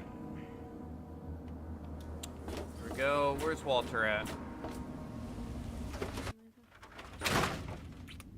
Leaving for work. What time you want? Alright. Bye. I love you. What up, Walter? What do you need? Well, I'll be. The pressure. But listen, it's only a matter of time before they burst again. I'll give you caps for any scrap metal you can bring. If I have a steady supply of... Good! This just keeps looking better. Hell yeah. Alright.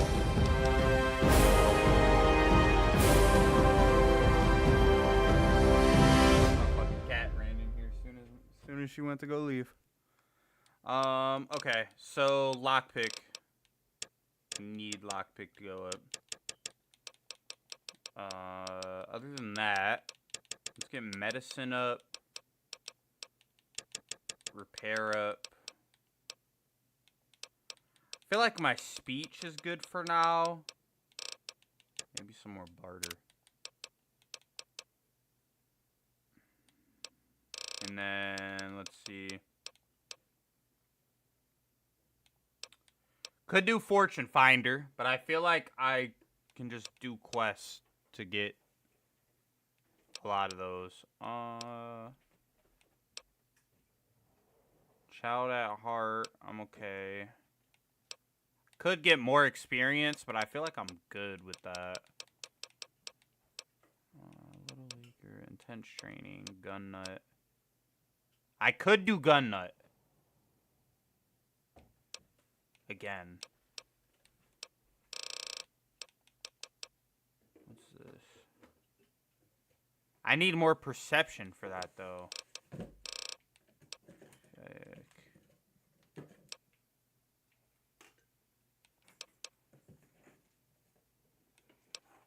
I'll go with gun nut for now.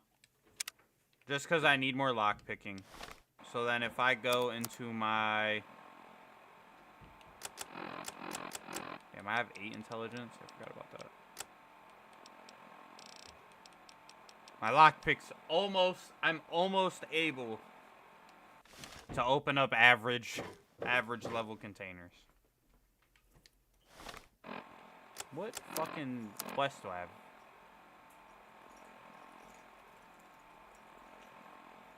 Oh, that one.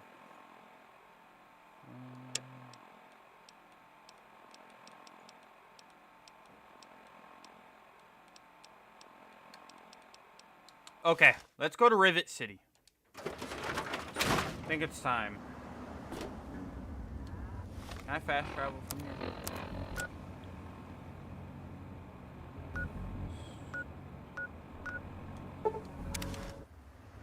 Just go all the way over here.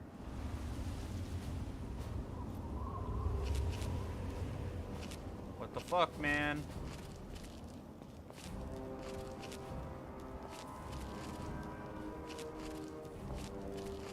See, it's not in here. Alright.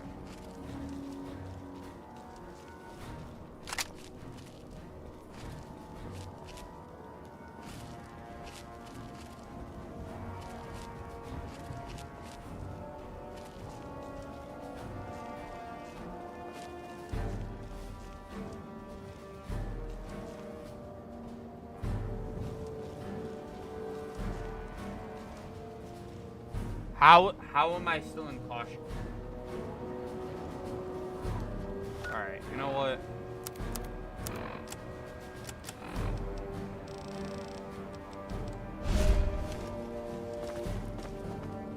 Fuck all that.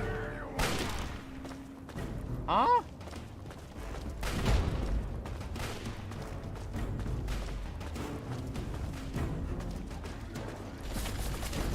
What?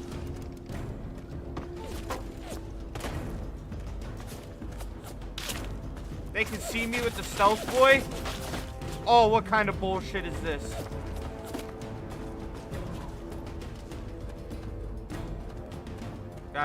Guys, protect me, protect me, protect me. Ah, bitch.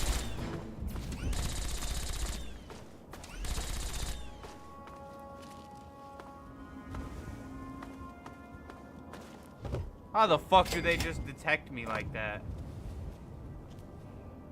Who the fuck are you? Another human with a death.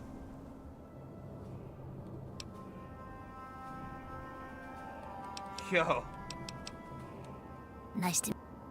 I'm the sentry for Underworld. Sure did. Most of the residents ain't crazy about humans, but they'll sell to you, fix you up so long as you're...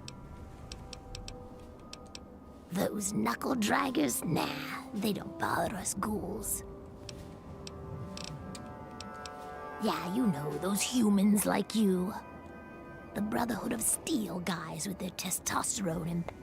Bro, honestly, the ghouls seem fucking cool. Like, I'd rather hang out with the ghouls than anything else. They seem fucking, like, understandable.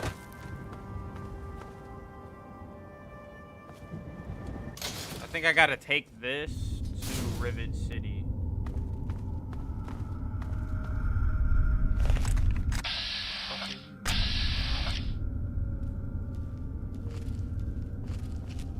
Hello? Hiding from me? You got what you deserve, dumbass.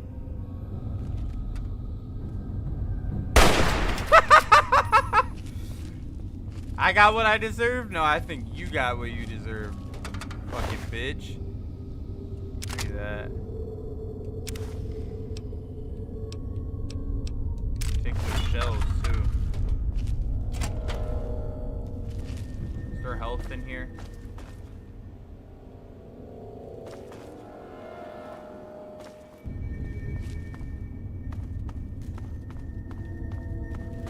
And I fucking blew his shit smooth off.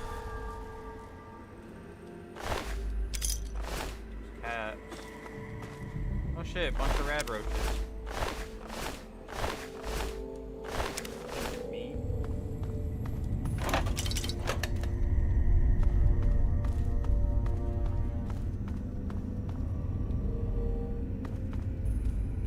Don't seem to be nothing in the booths. Shout out, Black Boy. Wait. Haven't I been here? I have been here.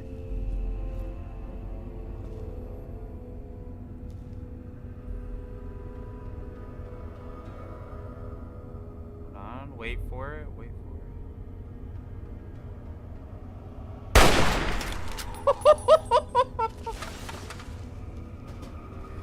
Smooth off, man. What the fuck? Holy shit, she literally just blew up.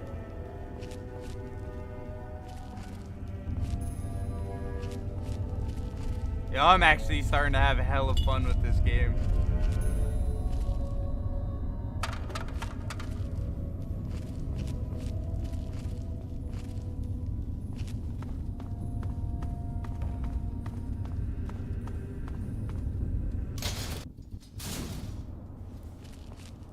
Already been here?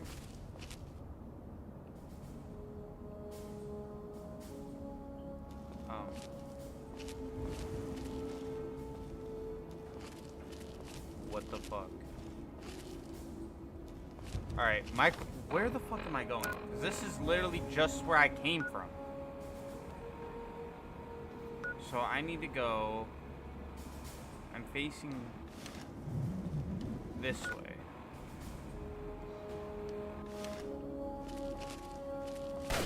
Oh my god.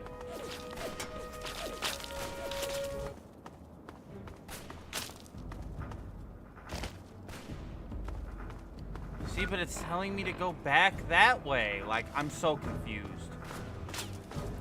Oh!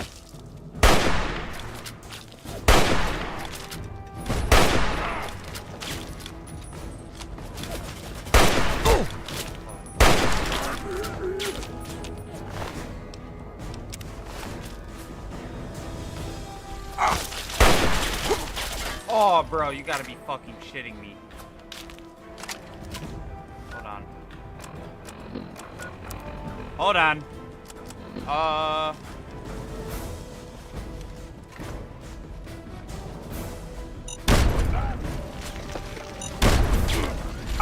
my god. I'm dead. I'm going to fucking die. Oh my god. I'm gonna die. Oh my god, there's nowhere for me to go. There's nowhere for me to go. Oh my, bro. Where the fuck is my... Yeah, like, why is that not here? Ow! Ow!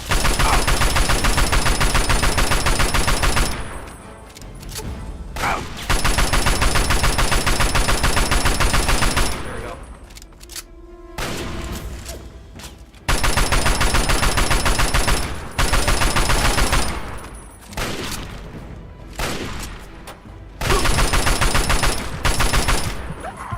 Holy shit, man. Not cool.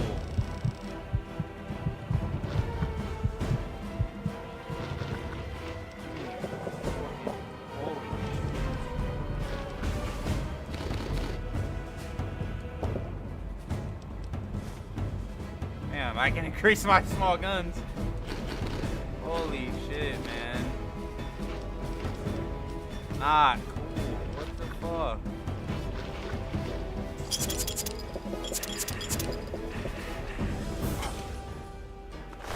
But lucky I just have hella loot. Minigun. I'll sell that.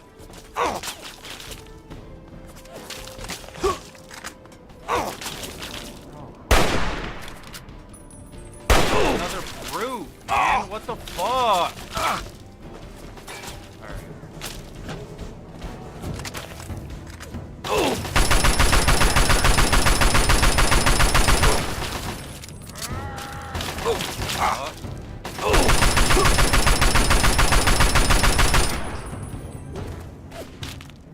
Eat my fucking balls, cuz.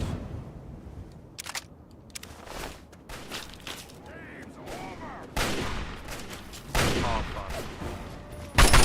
Oh, fuck. Fuck. Reload.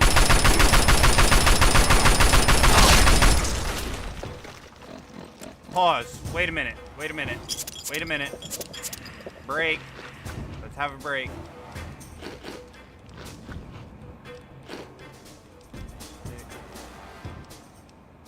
Alright, hold on. We drink vodka, a little bit of scotch, some Psycho, Buff Out, and a Stimmy.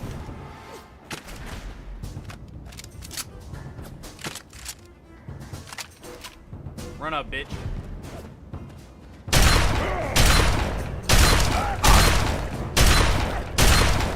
Pussy. Oh, hold on, hold on. Got some for their ass. Where is it? You know what? Got some for your bitch ass. No, I shot it too close. Fuck. No, bro, I'm about to be pissed if I spawn super far back. Alright, gain entrance to Rivet City. Let's see. Alright. Alright, hold on. Let me actually have this ready.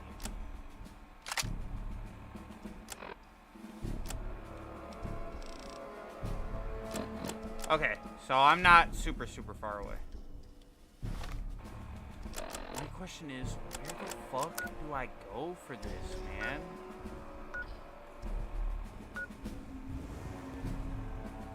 I'm so confused.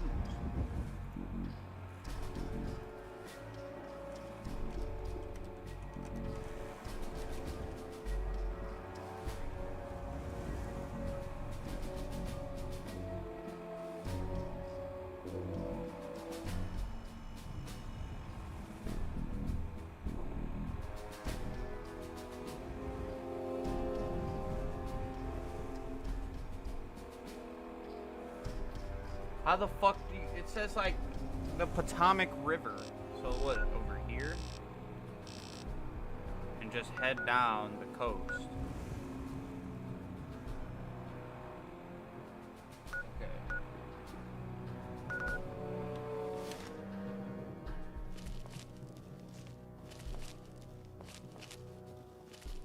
Maybe this time I don't go to war with like all the super mutants.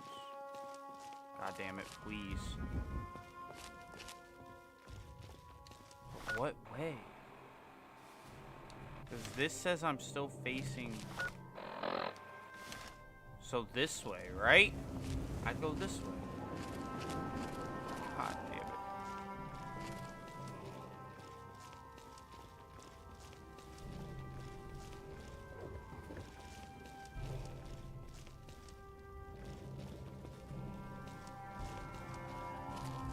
This is southwest, though.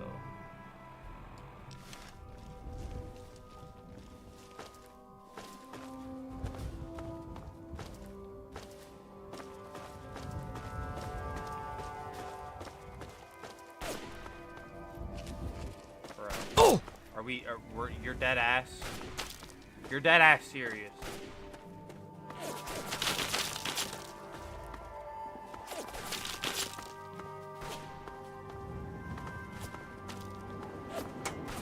Multiple. Well, fuck y'all.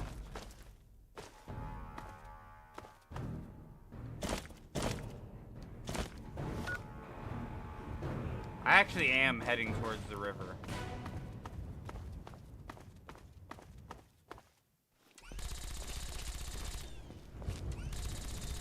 what the fuck am I hearing? Oh, that's the Brotherhood of, the Brotherhood fighting them.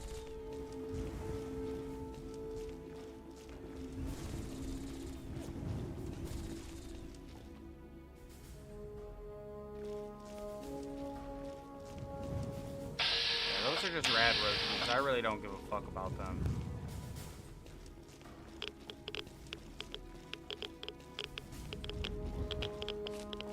Oh, stay away from the water.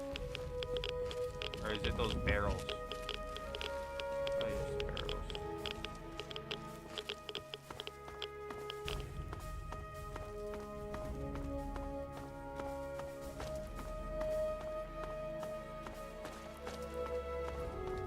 Am I heading in the right direction? Yes, I am.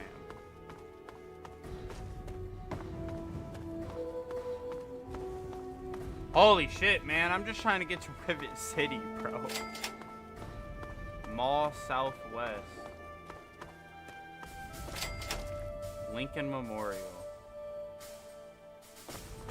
So can I go in this metro station or something? This is saying I gotta go to the Museum of Technology to get... Oh, bro, fuck that shit. I'm going to the river. And then I'm gonna follow the river down.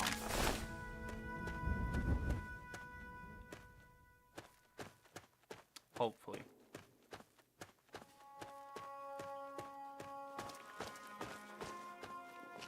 Can I disarm this?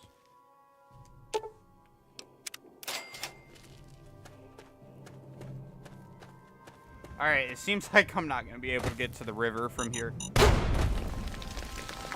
You gotta be fucking kidding me. You actually have to be.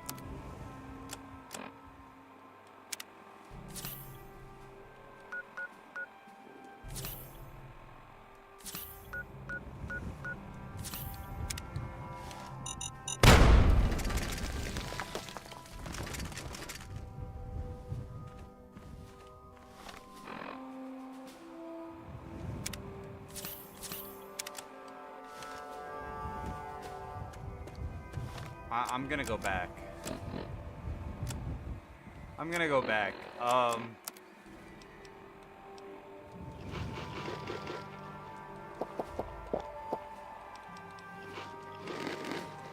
Guess I'll just consume a bunch of this shit. For health.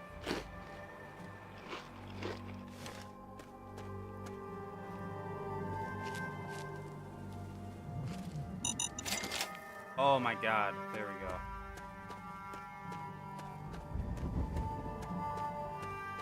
I am so confused. Alright, hold on. I'm about to watch this, like, little fucking short or whatever. Rivet City. Holy shit. How the fuck do you get there?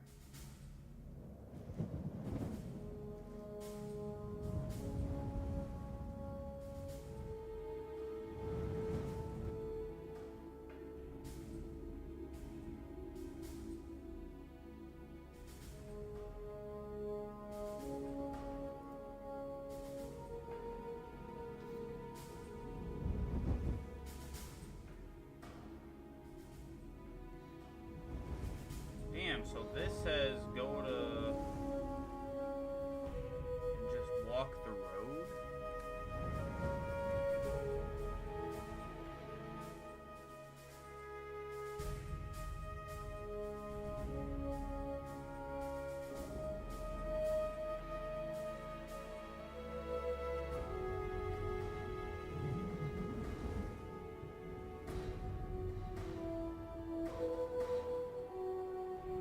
Past the Anchorage War Memorial.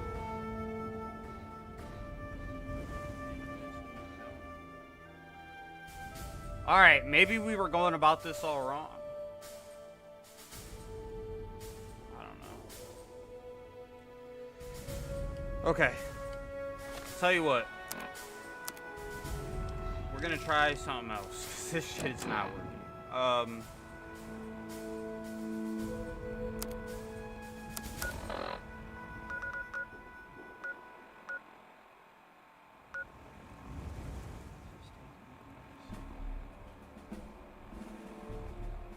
Alright, we're gonna go...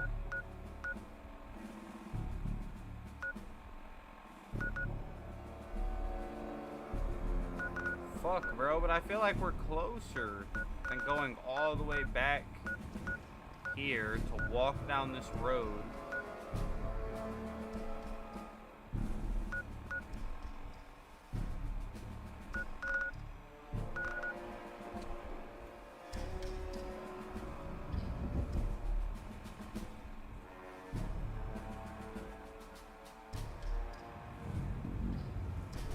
Ah, okay, you'll have to swim.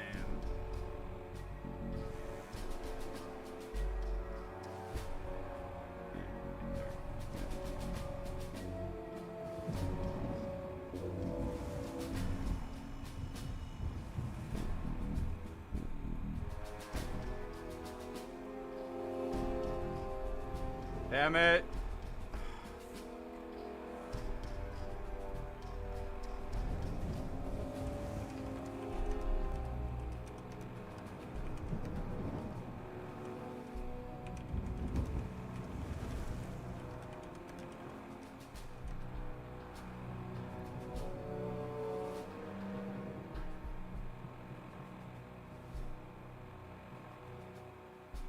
Anacostia.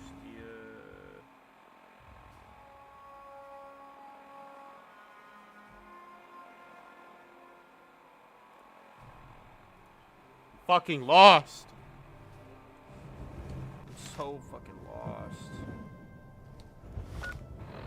Alright, yeah. This says I'm gonna get... Fuck, man. Alright, we'll just have to be careful. Be careful of mines.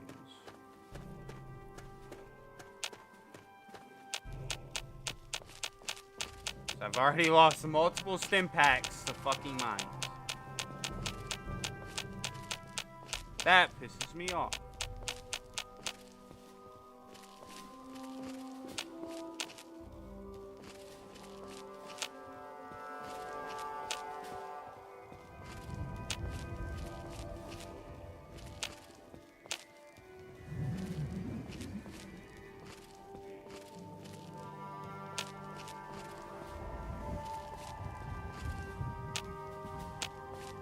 Wait, so they don't get detected by VATS?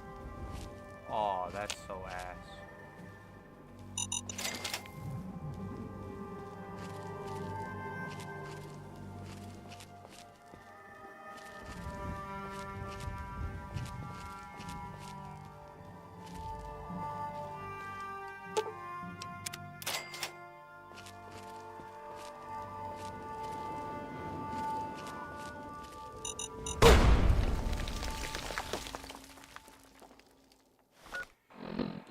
Oh my god. I'm so tired of that shit.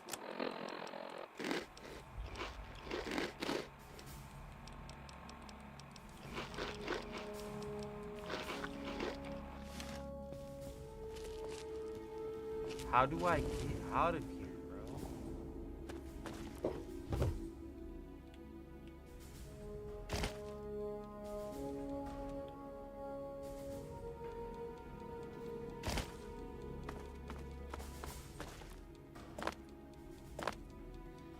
Come on. Oh my god, I'm so close. I just want to get over there.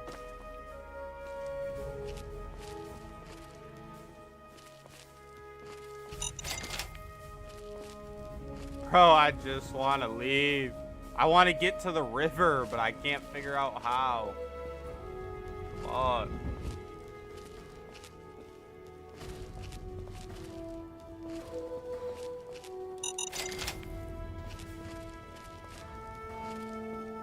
This is taking me the wrong way.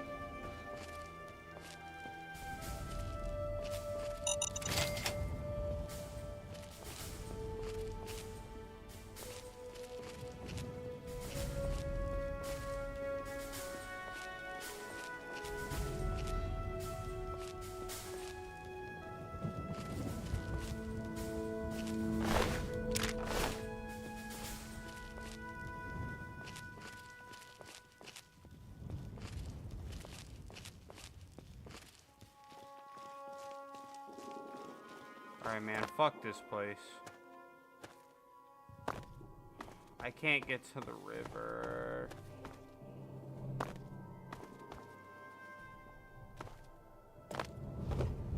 So literally all I want.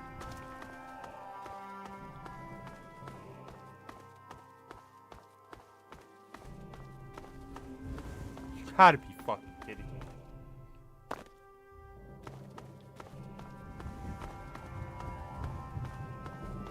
It's walking me right back into this fucking field. All I want is to get to the river.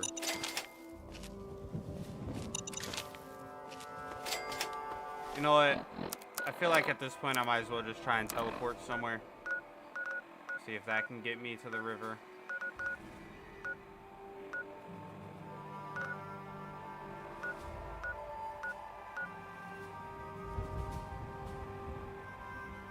Shit, I feel like Super Duper Mart is literally right on the river. Let me see. Let me see.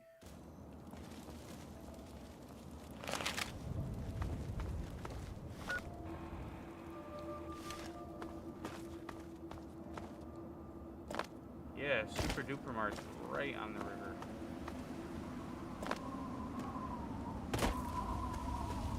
Alright. Boom. We just take the river down.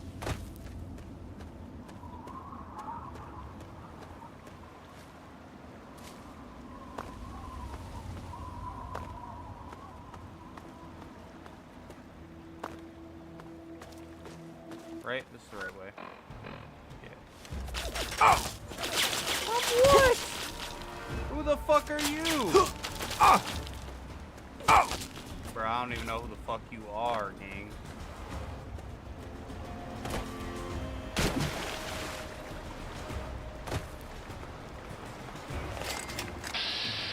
Grandma Sparkle. What's good, Sparkle? They're not chasing me. Sparkle? Alright, fuck you then. Yes! I'm on my way.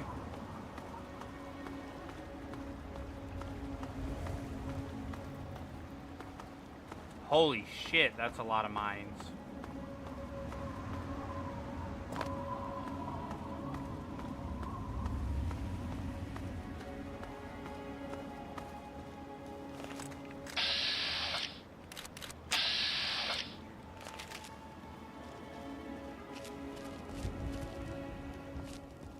I don't think she attacks me, though.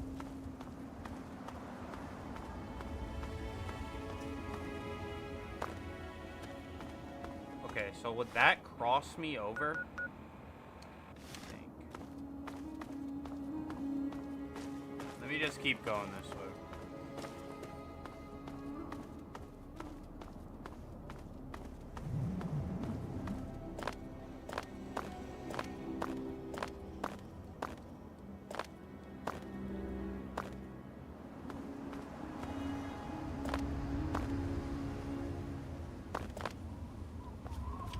Oh shit. Who is that? I think there's people under me. Okay. We're gonna save. I'm gonna go piss. I'm gonna go. City. I'm pulling up that fucking YouTube video again. And then we're gonna.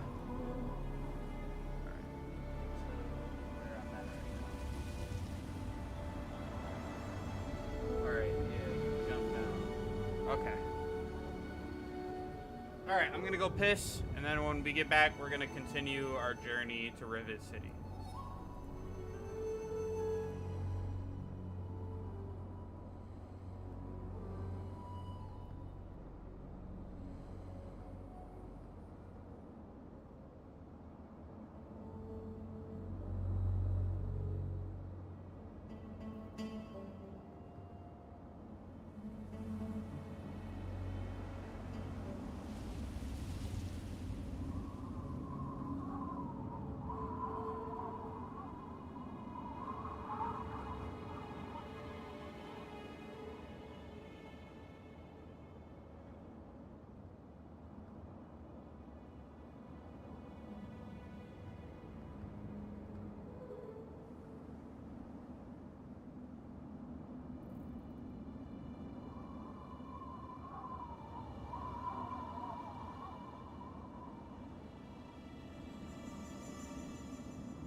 My bad, guys. I am trying to figure out what I want to.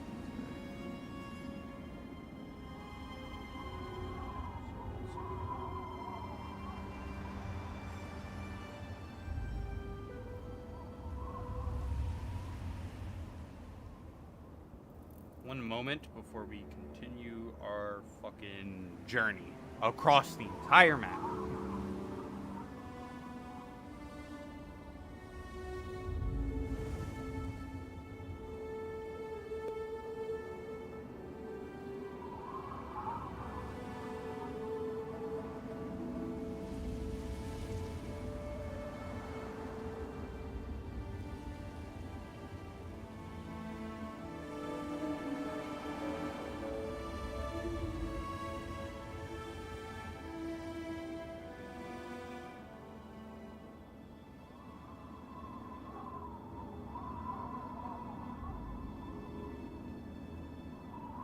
Man, I think I'm gonna just get some fried chicken. Are you gonna play the DLCs? Yes, I have bought all the DLCs. So the DLCs are going to get completed.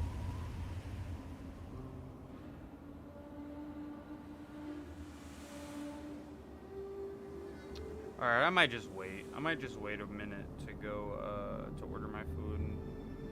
I'm not really sure what I want. Does Fallout 3 have crash problems? I know on PC it has crash problems, but I've never seen like on console people complain about it crashing.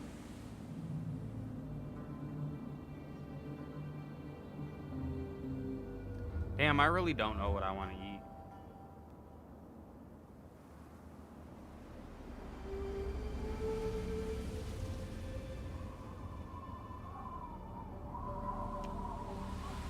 I don't know.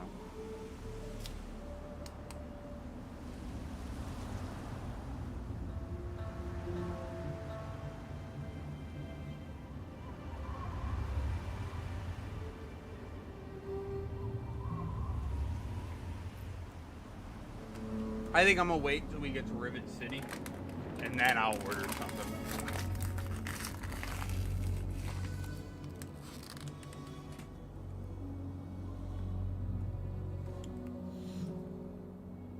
I've been trying not to eat super late. Normally on like the 12-hour streams, I'd eat after I get off stream or like fucking somewhere in the middle. But who is that? All right, so the Fallout 3 on PC is unplayable. And if you have Windows 11, the game is brick. Can't be open until you edit the game files. That cannot even fix it. Oh shit. I'm surprised. I mean, not really. Bethesda really isn't known to be the best when it comes to that type of shit. Alright, so we're gonna drop down. Ah! Oh, what the fuck? Damn, bro, I didn't know I was gonna break my fucking leg doing that. Holy shit. My arm's almost crippled too.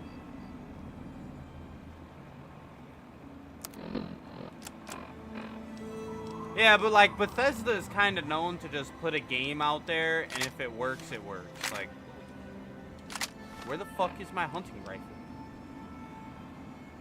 Why can I not equip that? Yeah. Oh shit! If they don't detect me, I'm out of there. I thought I was about to have to fight all of them. I've been upgrading medicine slowly but surely. Like, I believe I'm up to like 40 something now. But I was gonna take the Daddy's Boy perk or whatever. So I get boost to science and medicine. What up? Name's Paladin Bale. I can see you're trying to appeal to my... I'll give you this one for free. Of course. But you'd have to secure the... You're standing in front of the Citadel. Oh, shit. Negative. No... Alright, fuck you then. I really don't care that much. Have a nice day.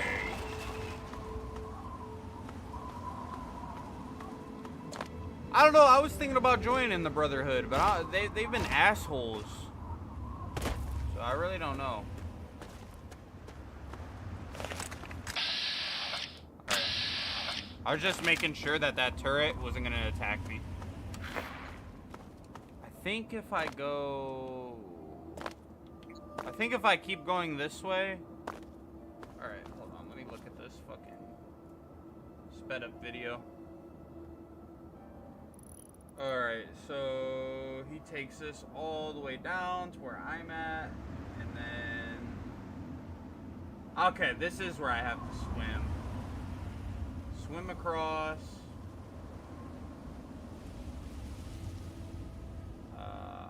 Okay, and then take this down. That is my one complaint so far, man. The fucking, the marker on this game, it is so much harder to follow than, like, Fallout New Vegas or Fallout 4. Like, it's pretty fucking difficult to, like, be able to tell where the fuck it wants you to go.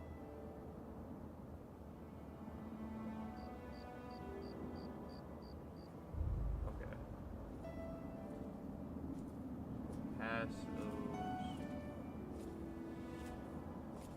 And you're at River City.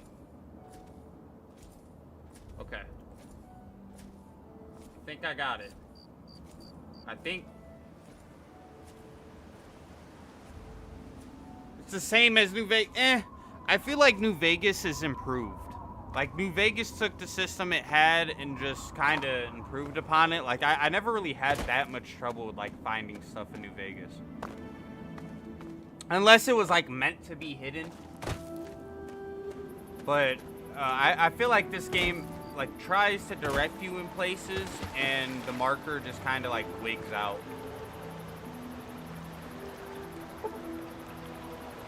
No. Fucking lockpick 100?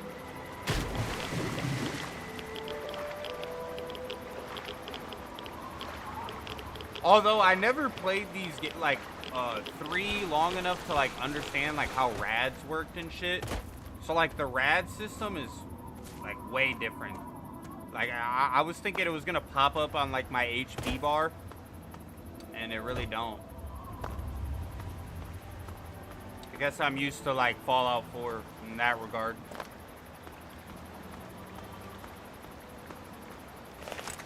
Now, there should be a super mutant around here, yes. Alright, hold on. Get close enough. I have 50 sneak, so I should be able to... Where's my sneak bonus? I don't have a sneak bonus popping up?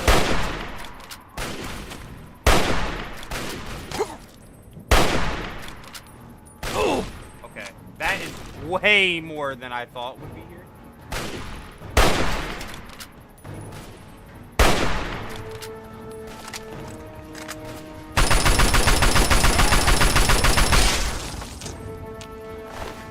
I did not want that. You can take that fucking tailboard back.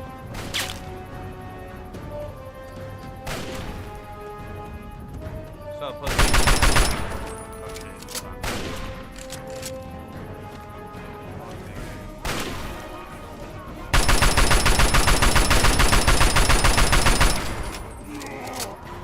Cleared.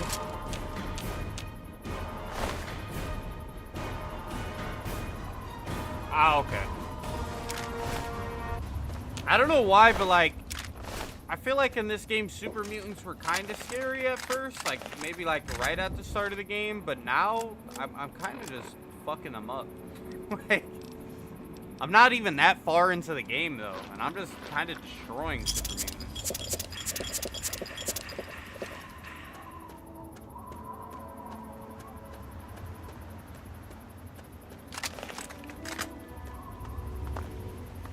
Unless it's like a brute, they really don't. And even then, a brute, I'll just pull out my combat shotgun.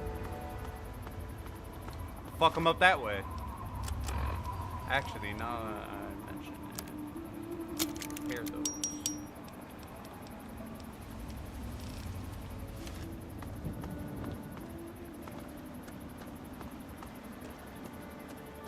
Like, I felt like in Fallout New Vegas, if you ran into, like, Death Claws or fucking Super Mutants or anything like that, you were shitting your pants. Like, you're fucked. Unless you have really good gear, you're fucked. In this game, I mean, I haven't ran into a Deathclaw yet, thank God. But Super Mutants is like, okay, you might take some damage or something, but as long as you play it safe and have some heals, you'll be alright.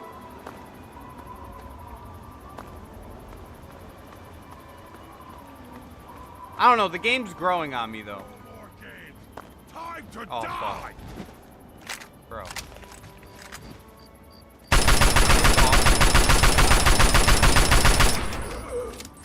Yeah, just calm down. Yeah, you ain't even got shit that I want.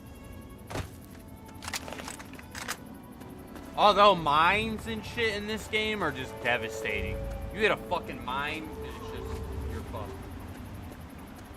Death Claws are jokes if you have a luck build or the stay back perk. See, I've never even interacted with Death Claws in Fallout 3, so I have no idea how that's gonna go for my first time. In Fallout 4, they weren't that bad. Especially if you had power armor. If you had power armor in Fallout 4, you're good. Even in like survival mode, you'll be all right. Rivet City, fucking finally. Is there a trader around here? I know like sometimes the traders will spawn. Here's where that fucking... This is the metro station that it wanted me to take. But I couldn't figure out where it was. The waypoint kept pointing towards it, but I couldn't fucking tell what it, like, where to enter in.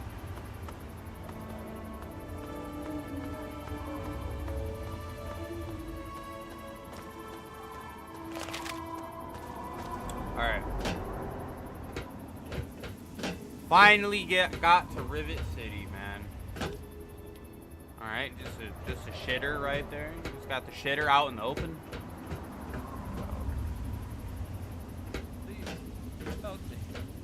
Who are you? Please, do you have any water? I've been drinking this irradiated shit and Oh, please. Yeah, I only have dirty water, bro. I have a strong immune system. I just drink that shit. Welcome to Rivet City. Please wait. You don't ask why I'm here or anything? Just, alright. We'll extend the bridge.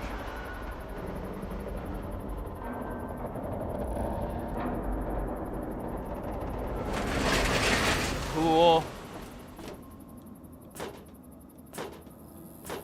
Where's my dad? Hold it right there. State your business. You know what? For Dr. Lee. Yeah? Let me guess. No, she's not expecting you. But been a lot of that going around lately.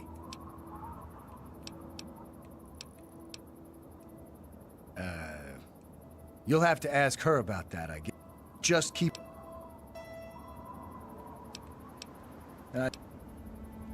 the door on the left goes to the stairwell. Okay. Yeah. The common room is free. Yes. But the beds are lousy. I don't give a fuck. If you want to sleep well rested, rent a room. Alright. I gotta rent a room for well rested. And then where are the stores? Hangar deck. But it's closed now. Nice. Alright, cool.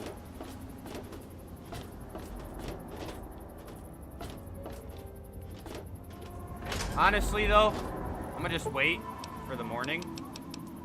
And then go to the marketplace first.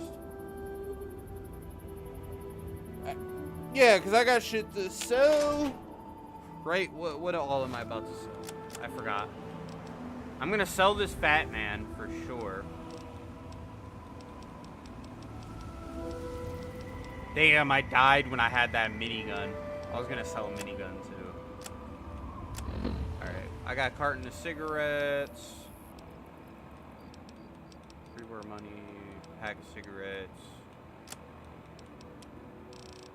I'm thinking I'm just gonna sell the mini nukes.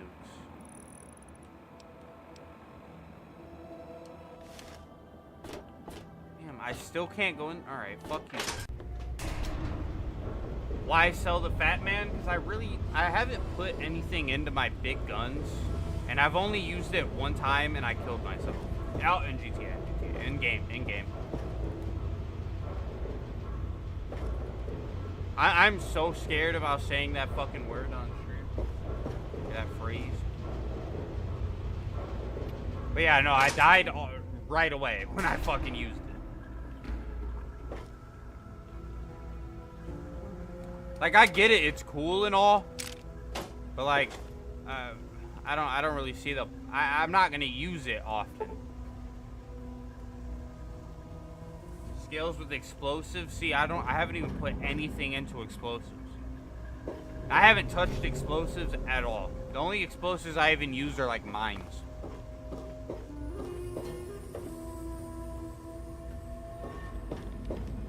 What up? Hello. Hello.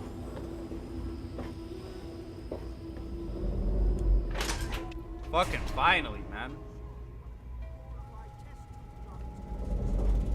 Finally in Rivet City. Look, Dr. Zimmer, we've been over. Yo. Don't know about your... Look, this is a restricted area. It's you. You're James's son, aren't you? Well, yeah. Well, yes, of course I do. Don't you know who I am? I'm Dr. Madison Lee. I worked with your father many years ago. Your mother as well, in fact. You'll have to forgive me. She's in this has all Fallout been 4, very ain't she? stressful. What with your father suddenly Yeah, showing she's with up the here after Institute. being gone for so long. You have to understand that we put all of that behind us. Project Purity, our work, all of it. We've moved on, even if your father hasn't. You mean you haven't? For that matter, aren't you supposed to be in a vault? James said he left you there. Did you? I was under the impression that's exactly the opposite of what he wanted for you. Well, you won't find him here. He's come and gone already. Your father insisted that we return to work on Project Purity. I tried telling him too much What time the has fuck is passed. Project There's no Purity? way it would work. Predictably, he refused to listen to me. He says he can prove it will work and headed off to the old lab. I'm sorry. It's in the old Jefferson Memorial Building, north... Please, don't go after him. It was foolish of him to even think about going there alone.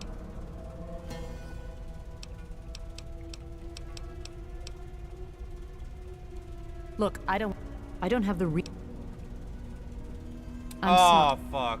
You under- 76% chance and I still failed. Come on. Project Pure. Well, yeah, what's the It point? was simple, really. Fresh, clean water for everyone. Oh, Such they a were gonna simple clean all the water. The plan was to build a facility that could purify all the water. It just turned out. Okay. You got like a mission or something? No. Runaway robot, and we don't care. Nice bobblehead. This lab is dedicated to So I solving have real problems. 9 intelligence now. Yes. But Dr. Lee, Dr. Lee is trying to save lives, and your constant interruptions are interfering with those efforts. Do Now, I just try to please, talk to all stand these aside. people? I'm sure the good doctors work with one. You there. To the point. I like that. All you know of robots are those buckets of bolts. Those...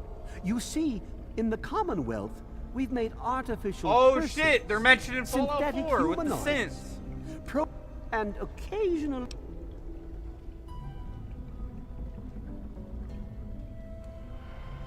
Nonsense! This is a machine we're talking about. But let's get back to... Alright, I don't give a fuck, bro. Of course. I'd be willing to share some of it with you. Excellent. Here, Listen to this mess. The Commonwealth itself is nothing but a war-ravaged quagmire of violence and despair. Inside the sealed environment of the Institute, so wait, however, these games happen simultaneously? But the Institute's affairs are not... I didn't even know that. Yes? Lay a hand on Dr. Zimmer and I'll... That's close enough. Keep your hands where I can see them. What do you need?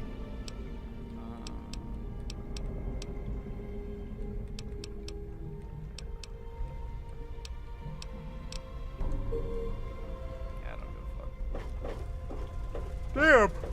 What else do you want from me? Bitch, like, stop being so fucking rude. Fallout 4 happens years after. Okay.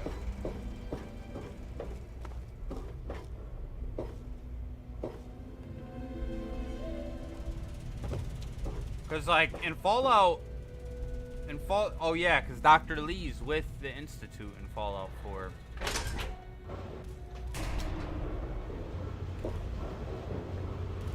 Where the fuck?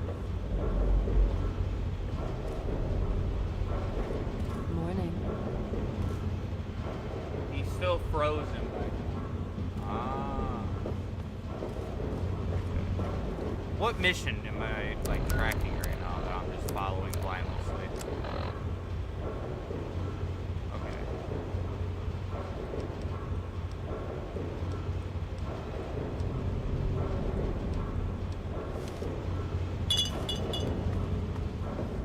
Oh my God. She did not lead an easy life. I am Father Cliff. She is the patron saint of lost children. If you want to hear... Yeah, I'd rather donate to the fucking Church of Adam at that point. Fuck out of my face. Yeah, River City Market. That's what I wanted.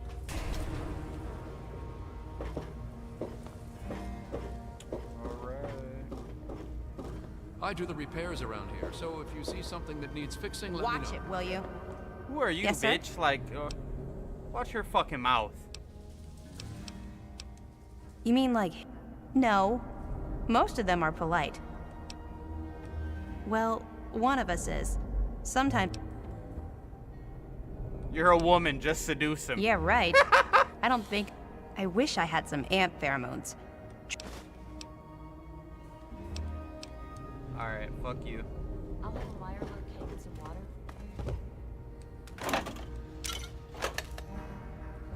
Taking that. Oh, hold on. Enough chit chat. I need to get to work. Those halls won't clean themselves. I need these. I need these. Where did they go? Well, I hope they do something. Let me introduce myself. I am... My specialty is Mirelurk. Then... I heard your daughter has a crush. Yeah. Yeah, I know. Thank God he's a priest.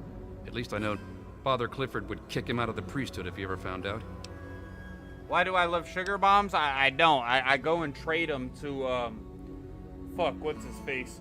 Murphy. And he gives me caps for them. That's the only reason I collect them. Because then I want to buy Ultra Jet from him. Alright, let me... I kind of want to sell the Fat Man, but I can't even get the value that it has. Because my barter is low.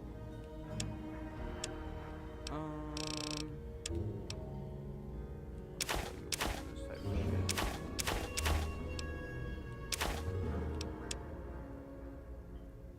Alright. You give me...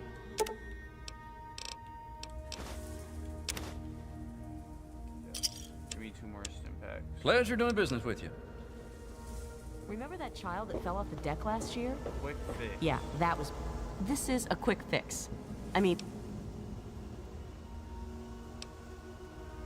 Damn, you sound like you've been no. sampling your own stuff. I would never do that. Polly does.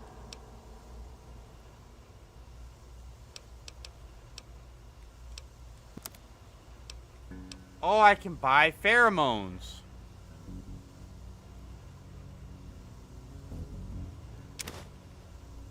Alright, so if I buy that from you, I'm just gonna give her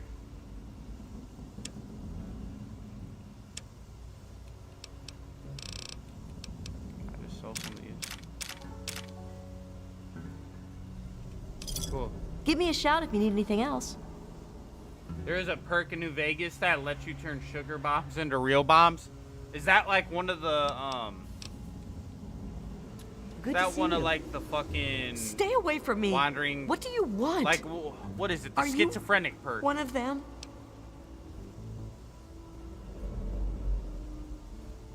I suppose I used to be a slave. I saw a slaver on this ship. His name is Sister. No, please don't tell Sister. Go buy yourself a gun. No, he's a big, scary slave.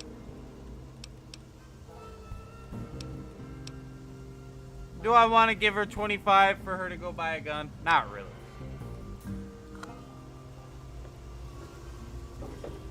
Welcome to Potomac Attire. Welcome to Potomac Attire. Between you and me, Dr. Lee, Chief Harkness, and I can be very influential. No, He's a no. shady character. I really don't give a fuck.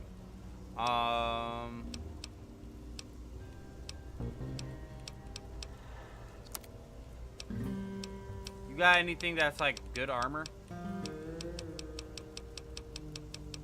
Not really.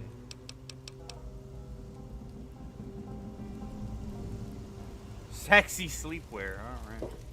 The ship's water is. Who are This you? here is Flack and Shrapnel's gun shop. Pretty catchy. Here in. I'm packing, and most of the. Damn, I can just gossip like a motherfucker. Did you know that he's an addict? I do want to see what guns you have. Damn, you ain't got nothing good. The Chinese assault rifle is actually good, though. I might buy this.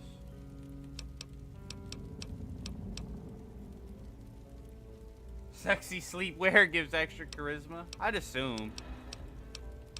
I don't know if I just have it to carry around, though. I can buy a flamethrower. Okay. That is enticing. Sawed-off shotguns fucking suck. Silence 10mm. That is very nice. Ooh, combat armor.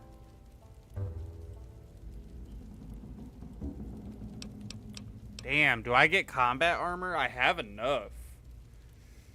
Or should I just wait? I could just wait. Ugh, damn. How much shotgun ammo do I have? Oh, I got plenty. Oh, actually, Decided to check out. I don't put the good stuff. can you repair my Damn, he can't. Oh. I'm gonna have him repair my shit.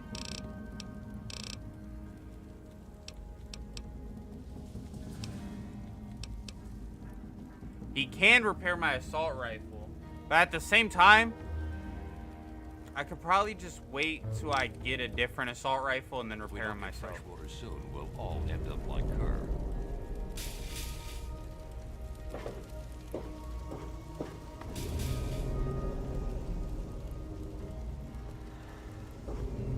All right, where'd that girl go? So I can give her these fucking ant form hormones. There she is. Hi, I'm Angela.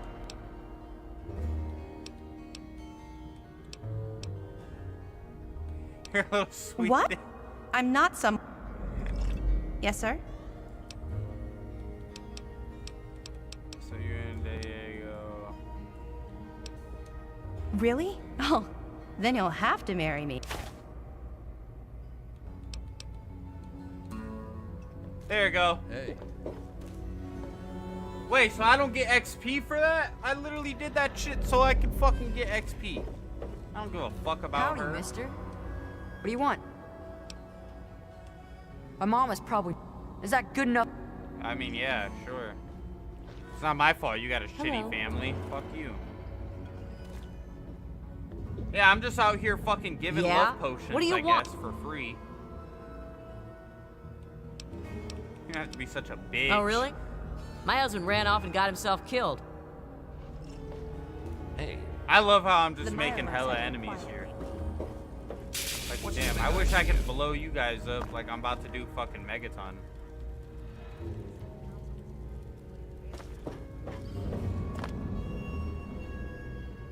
Alright,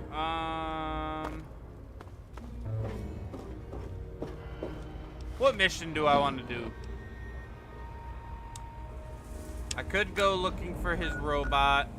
I really don't feel like doing that though.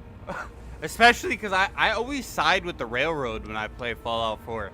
Mainly for the synthetic weave. But yeah.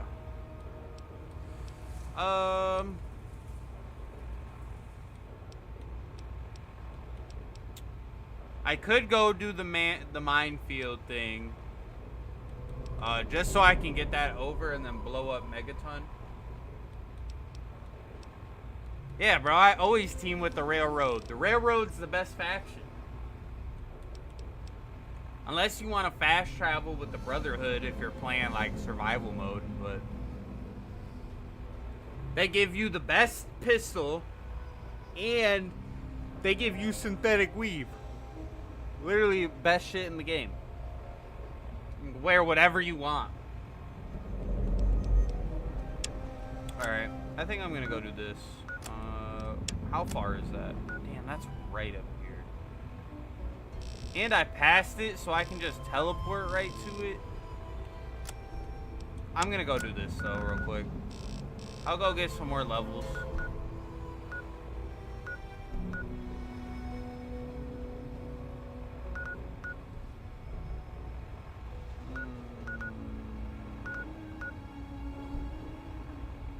Yeah, I'll just teleport here.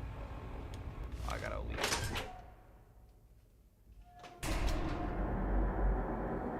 One second, Chad. I gotta respond to what's next.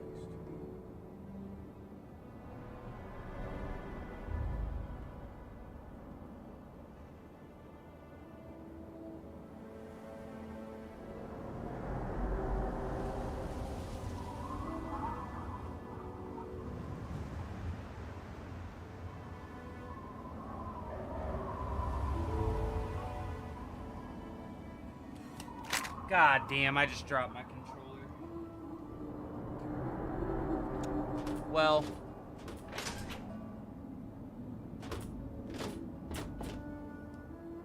Talking to this game community, some people can't tell reality from fiction. I mean, I feel like I have a pretty good sense. It's all the way up there. Let's go all the way up here.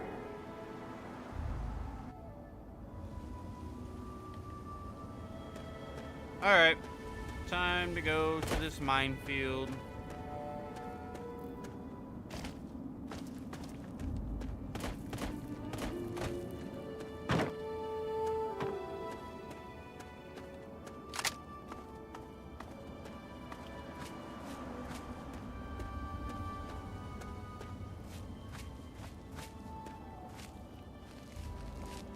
There's something.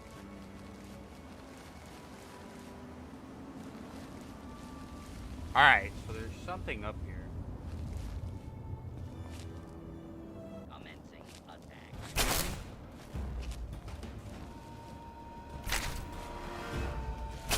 Pull out my fucking gun. Did that not hit?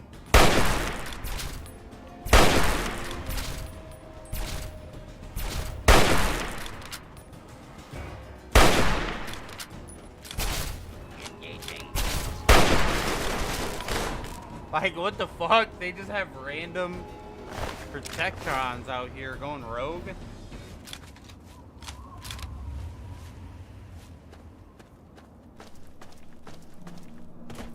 Alright.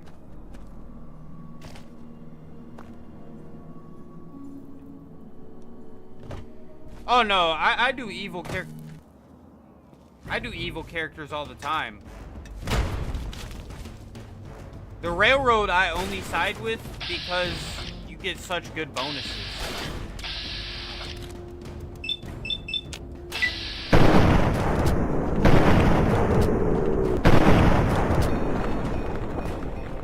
Usually in New Vegas, I go pretty evil. I really haven't decided what I'm gonna do for this game yet. How did that not? Ah!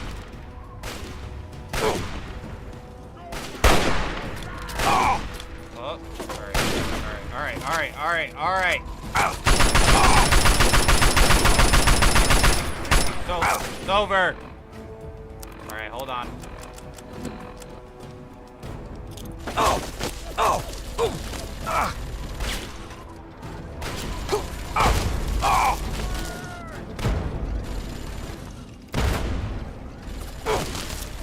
Holy shit! Can the fucking grenade land? Alright, hold on.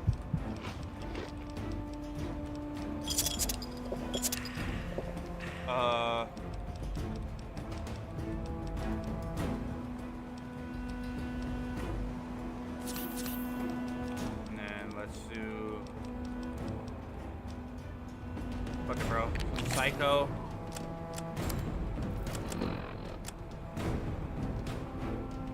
Fuck did I just hear? I'm not sure who I want to side with yet. I was thinking about the Brotherhood because they got good gear, but...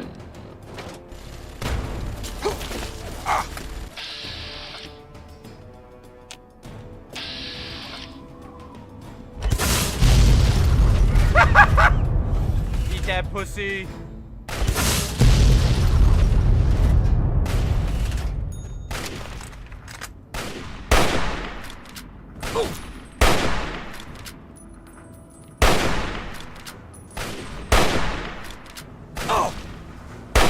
God damn it.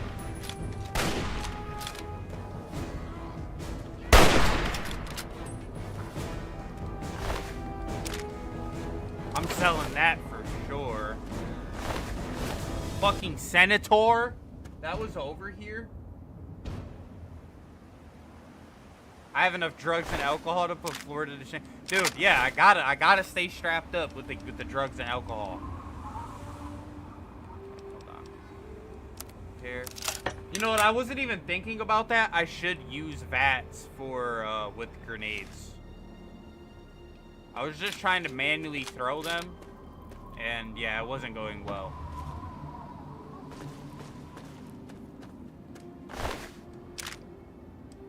I'll use this to repair.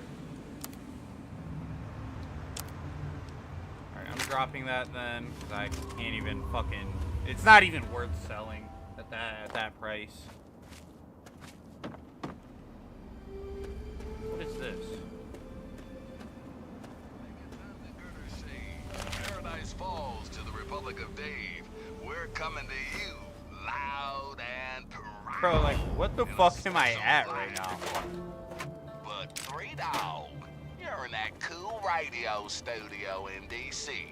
How do you know I can hear you? How good is all this the combat way out knife? here in the ass into nowhere? 7 damage. Because of the kid from Vault 101, that's how. Oh shit, he's talking about me. Actually managed to repair our antenna relay. That's not even that good. How's that for ingenuity, Dropping folks? that shit. From here on in, it's Oh, bye-bye, mini nuke. stupid static. Hello, magnificent music. So sit back, relax, and absorb these classic tunes. I love how this guy's just sitting here, like, waiting on me. And you're listening to Galaxy News Radio. Bringing you the truth. No matter how bad it hurts. Now, some Fuck. music. It's the First Lady of Song herself, Miss Ella Fitzgerald, telling us that into each life some rain must fall. Ain't that the truth, sister? Hey, everybody, this is 3 Dog.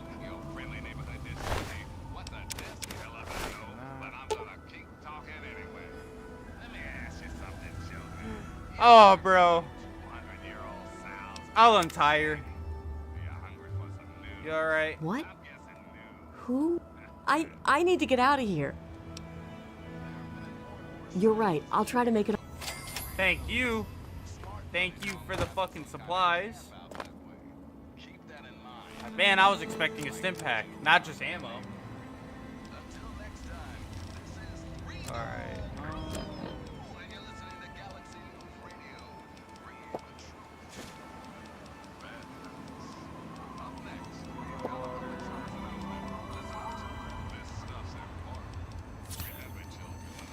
Alright. Should be good.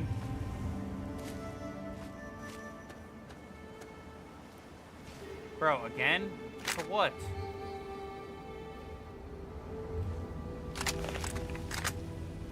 What am I in danger to? God fucking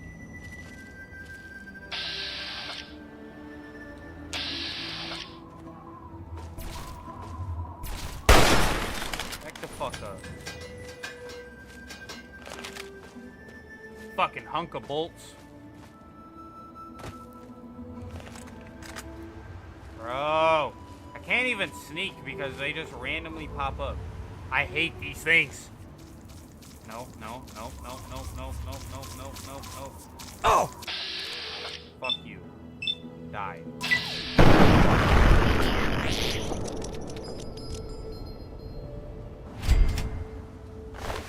Here we go.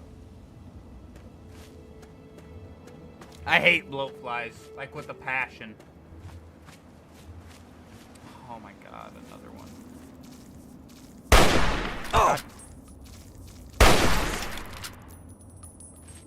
Another one? Fuck out of here. God damn it! I got you with these little shits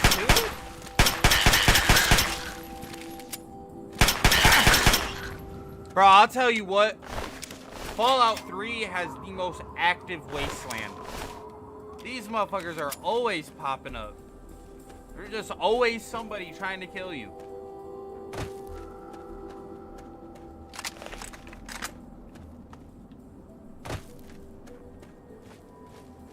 Like, New Vegas is pretty active too, but like, holy shit. Fallout 3, there's just every corner you turn, there's gonna be... No. No, not a rad scorpion.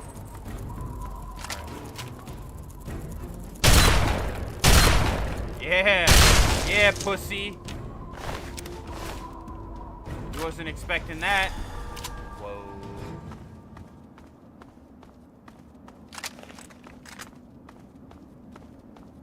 I hate rad scorpions, man. Like, they do so much damage. For no fucking reason either. No reason. They just fucking output a crazy amount of damage.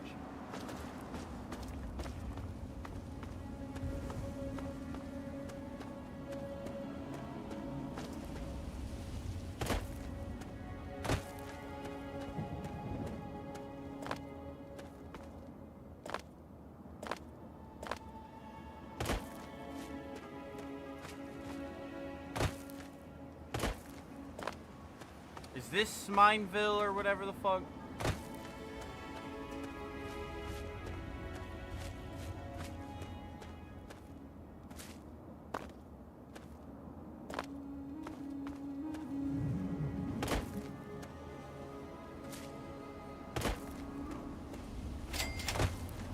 Minefield, okay. Now what was the quest? Travel to the playground. Bring a landmine. Where is the... Okay, yeah, that's a lot of mines. Let's see.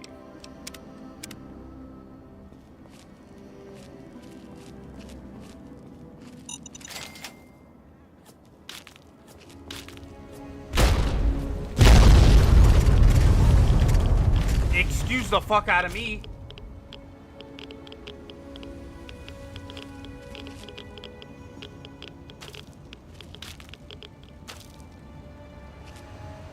Like, who is shooting?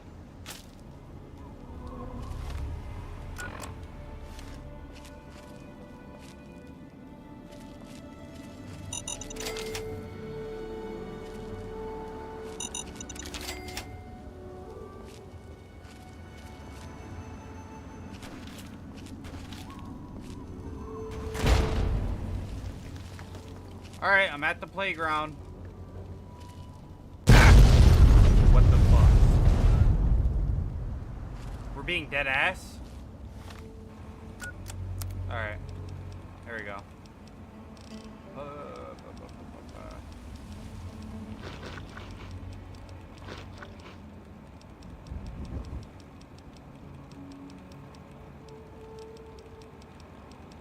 Fuck, man. Like, both my arms are crippled.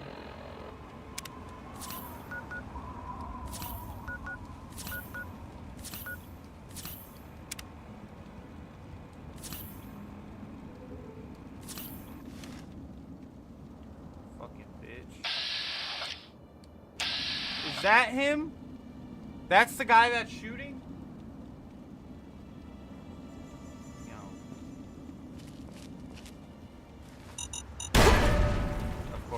Like, of fucking course.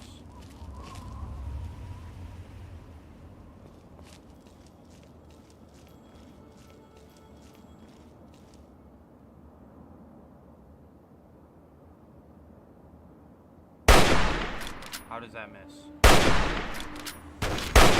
Oh! Ugh.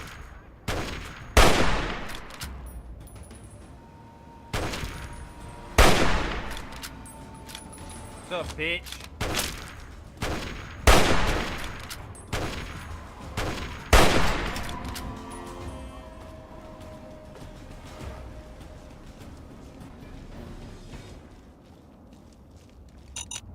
Dude, I'm literally trying to grab it. I'm trying to grab it.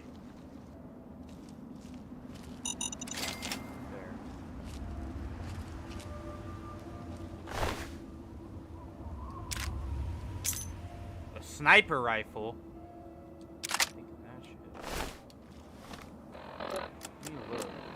How good is that?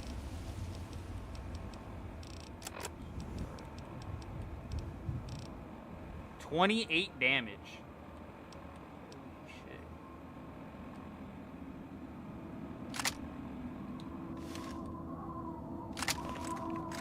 Woo!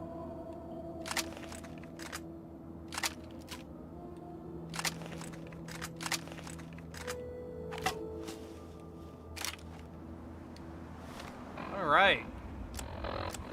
Now, time to heal myself. Since another fucking body part is already crippled.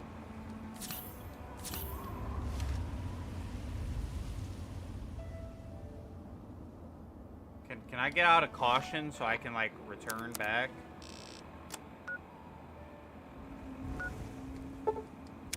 There we go.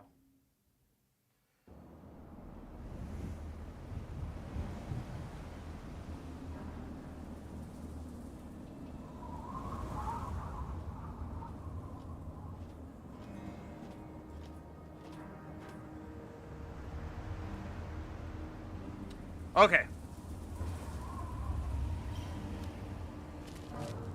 Don't even think about it. Oh, I forgot I was crouching. Fuck you, bitch. Being all fucking aggressive with me. Damn, I need more stim packs, but I believe I bought everybody out here. I don't think any of them have stim packs anymore. Fuck.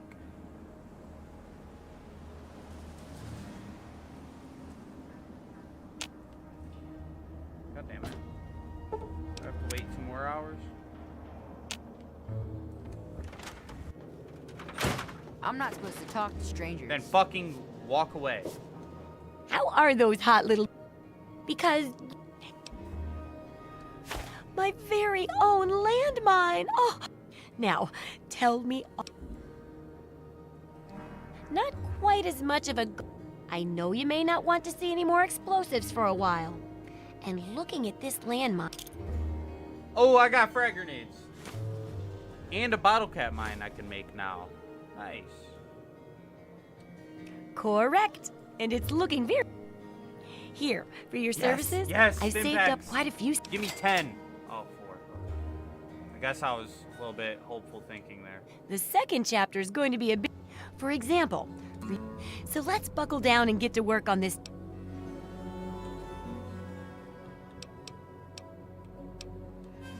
Well, I never get to study anyone who's severely injured. Not without them crying. But obviously, you can handle a lot of abuse. So next time you get badly injured, return here. Yeah, so I can so examine next you time I'm before I on the heal verge you of up. death, you I want mean, me to come you're back going here? to get yourself hurt. When you're... I'll be waiting.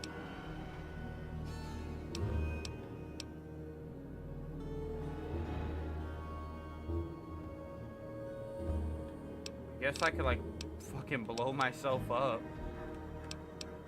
Do you have any stim packs, or did I take them all from you? I actually do have stim packs. Give me all of them.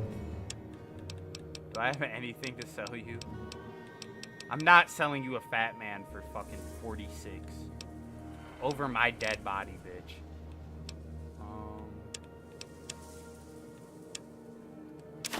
I got a carton of cigarettes. A rad scorpion gland. Actually, I will sell some mini nukes. How about 3? Okay. And she actually pays me, so that's cool.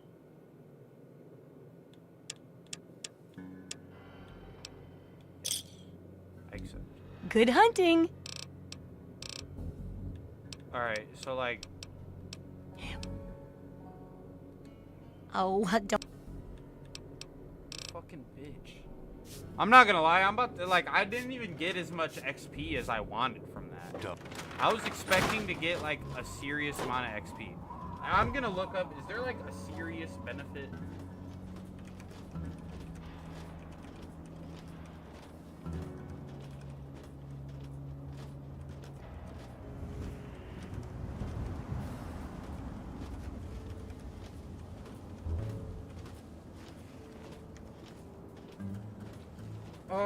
Valuable gear, experience, map markers, survival expert perk.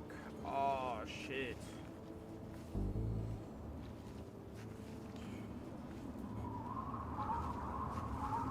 Stealth boys, a mini nuke.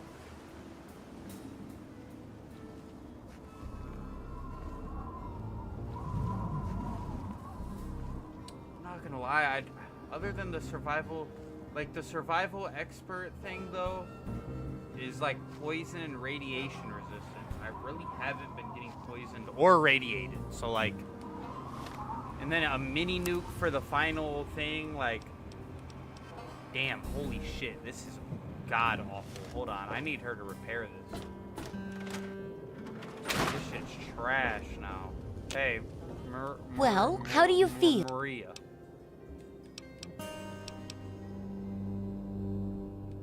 Well, I could hardly... Oh, hey! Yeah, I want you to repair my shit.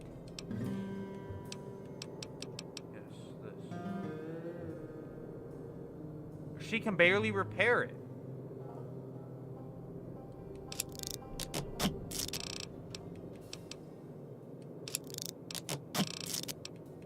What the fuck?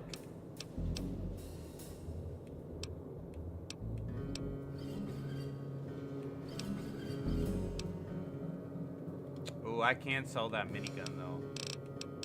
Hold on. Let me sell this.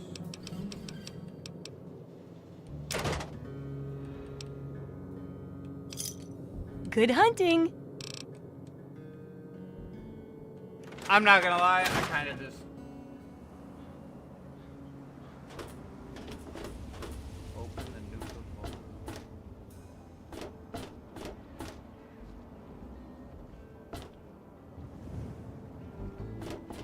Yeah, you know what?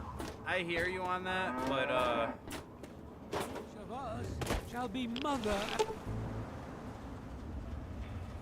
and father to a I can't even blow it up. Each of us shall know I literally peace, can't blow it shall up. know an end Oh, that's to so pain, ass. and shall know Atom in his glory. I Jenny. urge you, my friend, come. Jenny. So what's it going Like, to be? don't fucking ignore me. Ever do that in your life. 216 caps. Throw on the sugar bombs.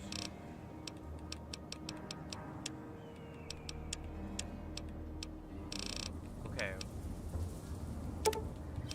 What if I give you too many nukes? Okay. I feel like I'm only gonna save a couple mini nukes. Enjoy. I feel like whenever I shoot one, it does enough damage. Alright. So now I have 32 stim packs. I'm loaded on stims. So I should be good. I guess I can just keep doing her like quests. So I need to be under 50% or receive a crippling injury. Glorious atom. If I jump from the top of something, can I cripple my leg?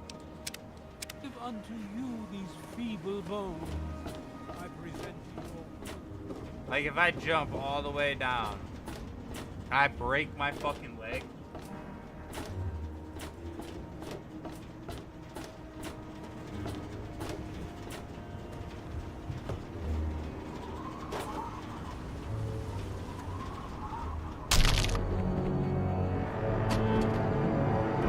Alright, that was too much. That was too much, I guess. I beg of you. I fucking jumped 3 stories and I guess it was like, nah.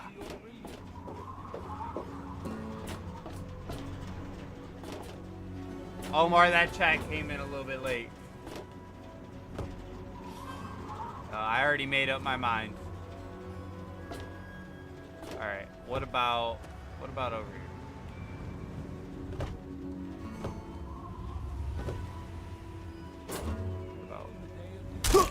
There we go. This bitch better heal me too. Because now I got a fucking broken leg. Alright, where's this shit at? Where's her place at? No way. It's all the way over there. Fuck.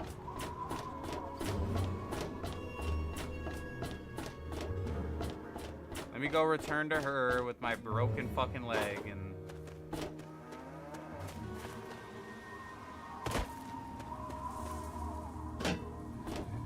And I can't even rent a room here anymore because I think I locked the one girl that rents the rooms in the actual room that you rent. You know... Oh, I know it.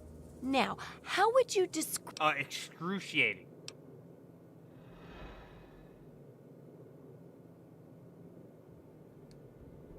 that? Luckily, I'm here to pat... Yeah, thank you. Ugh! How can you be walking around like this? Repair all my fucking health, too. I even stitched a little smiley face in you to keep up your... Here, take this environment. There's a sword... There... Alright, come on. Yeah, come on. It'll be... Okay. Alright, she did repair me all the way. Test the repellent on 3 mole rats. All the way over here. In the sewers. Bro, I'm about to blow this bitch up. I'm about to just blow her ass up. I'm not even gonna fake. What is this environment? Ah, for rad resistance. Okay.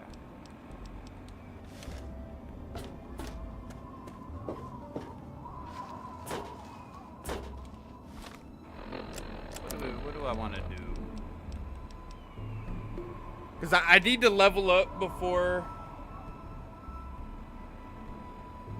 I need to level up before I can bomb this place. So... I guess I just go do the Project Purity shit so I can level up. And then I need to get enough skill points. Yeah, fuck it.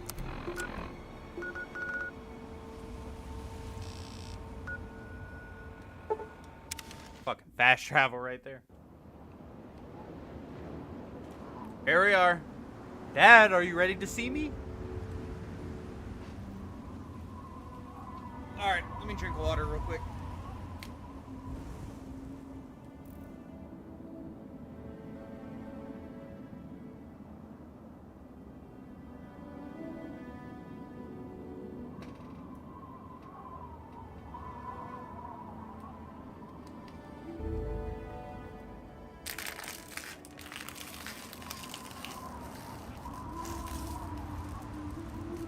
Or I could find a magazine for 20... Wait, hold on. I might have, like, an item like that. No, I don't. Fuck, I think I sold it.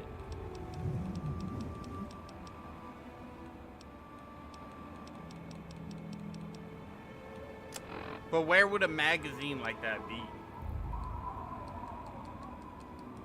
And how do I, like, use this?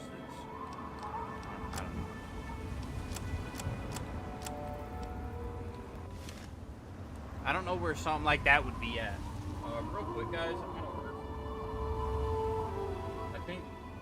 I think I'm either gonna get fried chicken or... Damn, I could get Mediterranean food.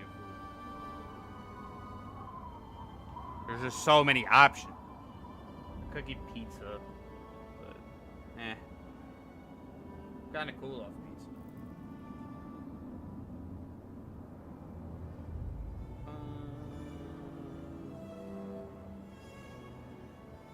Could get chicken and waffles. Or... You know what? I have not had Dave's Hot Chicken in the longest time. It would be in the aid section. I don't think I have it. Because I looked. Aid. Yeah, I've been all through this bitch. I don't got nothing. That would up my explosives.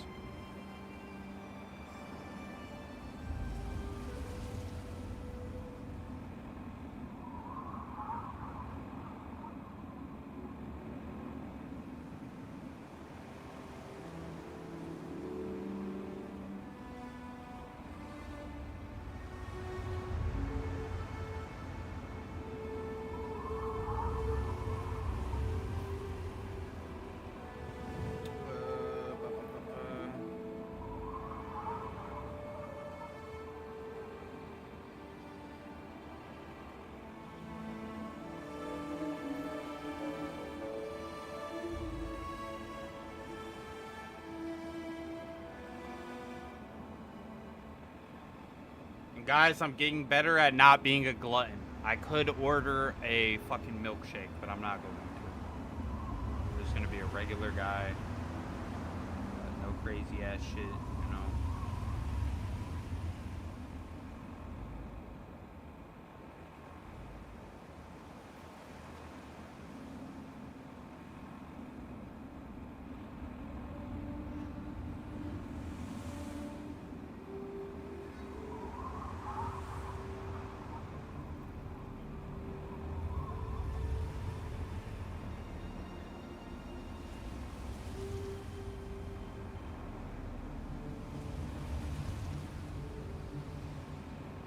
Yo, they got fucking Red Bull slushies at Dave's Hot Chicken now.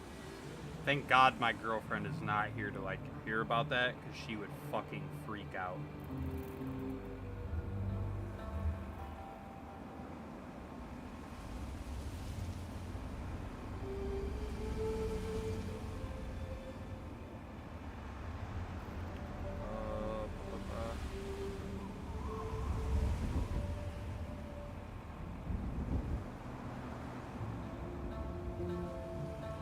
I just want some ranch, bro. Where the fuck's ranch?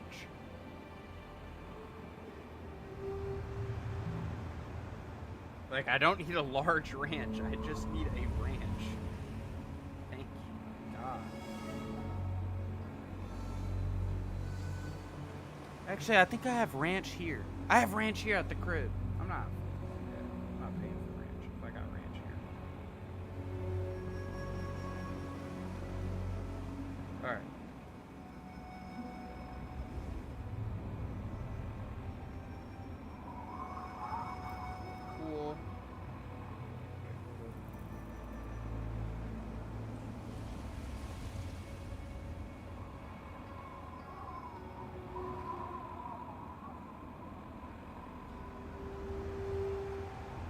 Alright.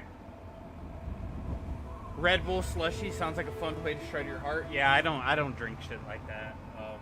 I don't drink Red Bulls. I just know my girl would freak out about that. She loves Red Bull and then she loves slushies. So that would literally be like a dream combo. Not for me though. I'm cool off Red Bulls. They've just never been like appealing to me, a Red Bull. Oh, what the fuck? You know what? Hold up. I'm finna hit him with it. Finna hit him with it. Oh! Bitch! Check your noggin. How did that last one not hit, though?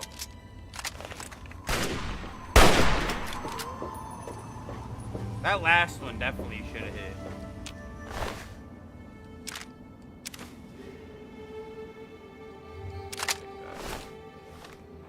Can I repair? If I can. Bro, that's low-key the best option. Just whenever you find another weapon, just pick it up, repair. Now I kind of wish that I didn't sell as many 10mm. Because my pistol is not in the best shape.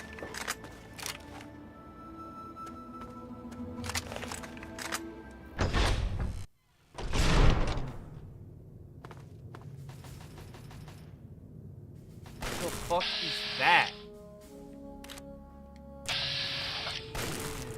Ew, what the fuck is that?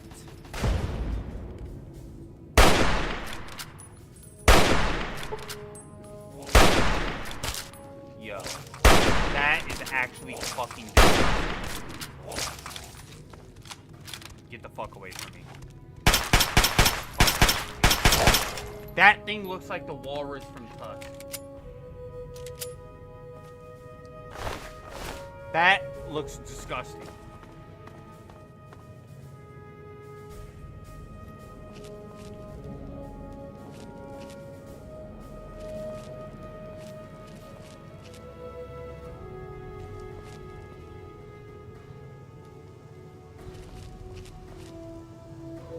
Now try and hide from this! Yeah, eat that pussy. Might be able to repair again.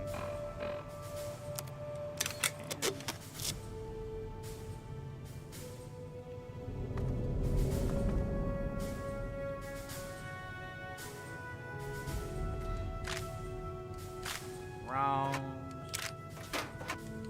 10mm. That away. Dude, honestly, I love fighting the super mutants. They always have good fucking loot. I've never seen those guys before, man. Those fucking centaurs. I mean, I've seen the dead body of one, but like seeing it alive, that shit looks fucking disgusting.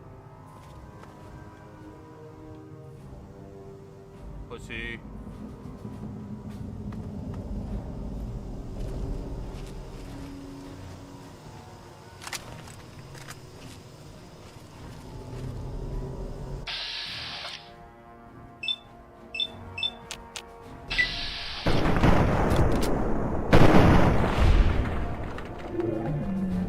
Bro, my sneak bonus is so fucking good. Why am I still shooting a lifeless body? Like, he's dead. He's dead. Let him go.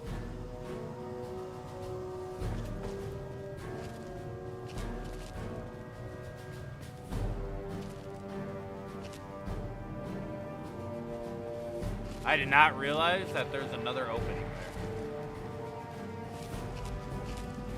Found you!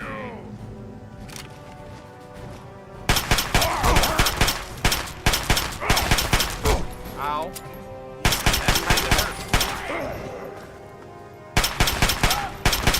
That kinda hurts.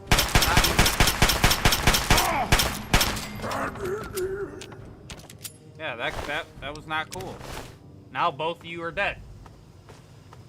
Thank you for the frag grenade.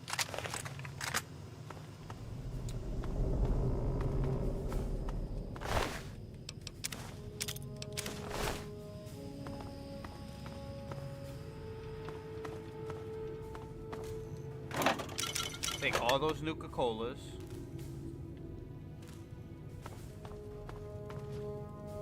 No Oh, what the more fuck? games. Time to die. Yeah, yeah, you're fucking crippled now. See?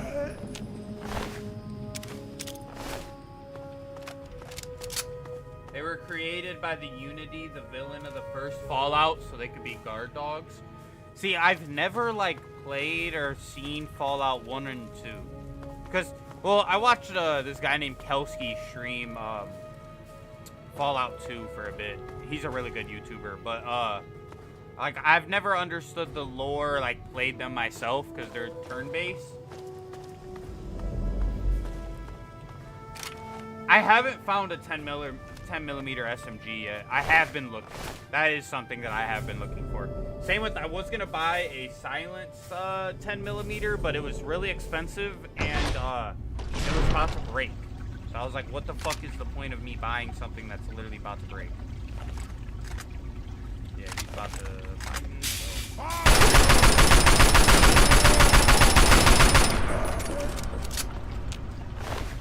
I would be down to play the first games, but it'd have to be something that like people would be interested in watching me play. Because I know those games take a while to get through. Same with like I was considering maybe one day we stream Baldur's Gate, but like that has to be something that people would actually. Oh fuck. He almost cornered me. Oh fuck.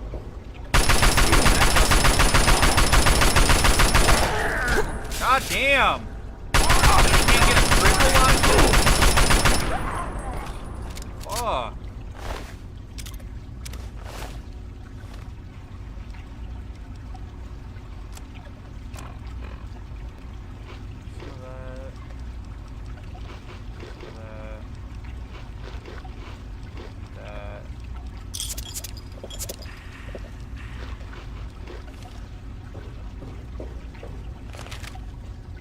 Alright, where's my dad, man? Project Fury.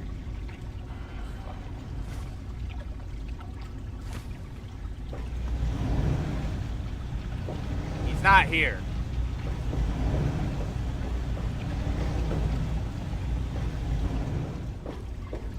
So, oh.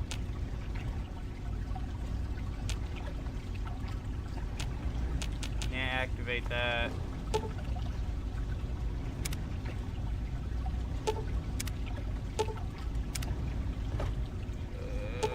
Hello? Like... Oh, listen to his journal entry.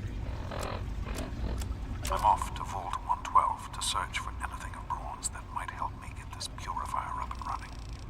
All I know is that it's west of some place called Evergreen Mills, and it's well hidden in some sort of garage. But I'll find it. I have to. It's so close. But that's the story of Project Purity, isn't it? An eternity of almost theirs. Let's see if Braun has the missing puzzle piece. Ah, okay.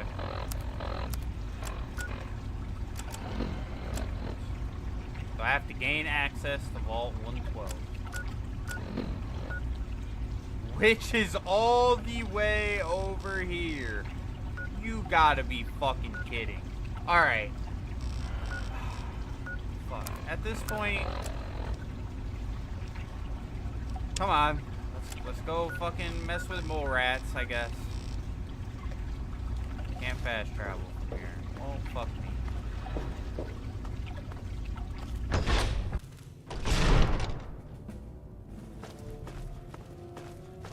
What's this? Is there good shit down here? Whoa.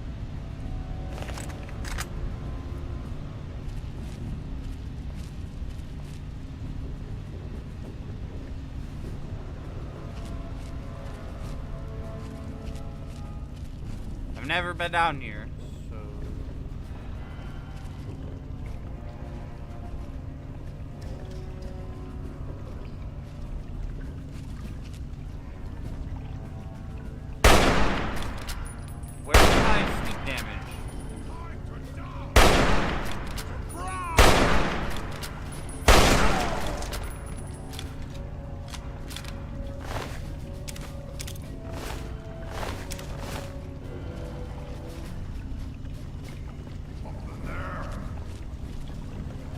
Nope, nothing's here.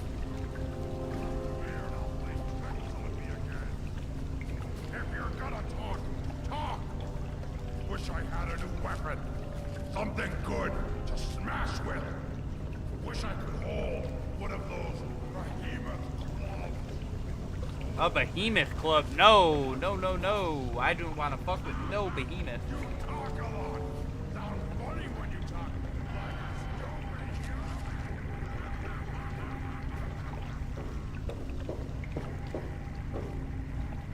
Another Project Purity journal. I'll listen to those before we switch to a different game. Or maybe we just play Fallout all fucking stream. Just grind Fallout 3. Oh shit. No more games. Time to die. What's up, dog? Out goes the weasel. Fucking bitch.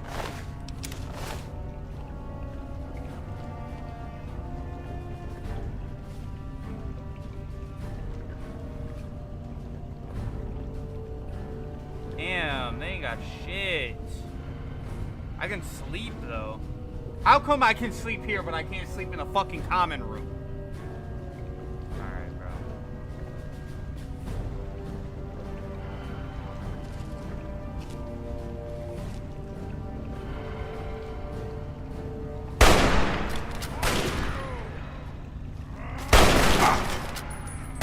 Oh fuck. Multiple? Hold on. Got some for your asses. Got some for your asses. Oh.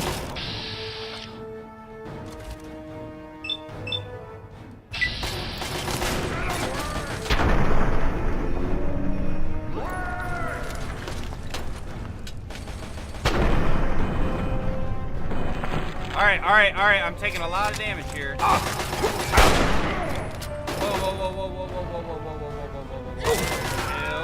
Chill. Fuck down. Holy shit. Did a lot of damage there. There we go. Like that. Okay, now let's see. Can I repair? Cannot repair higher than that. So.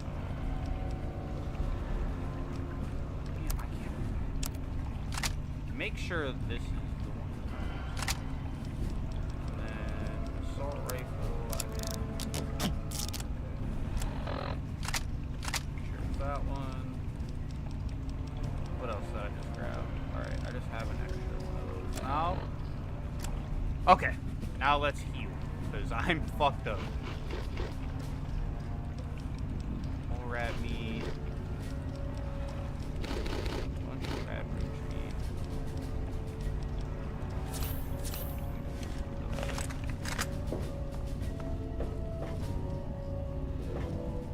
Rat away. The 32 pistol is ass. That's the only reason like I don't use it. It does like no fucking damage. And you already take so much damage in this game, I'm not trying to just let a motherfucker shoot me while I pepper them with like little bullets.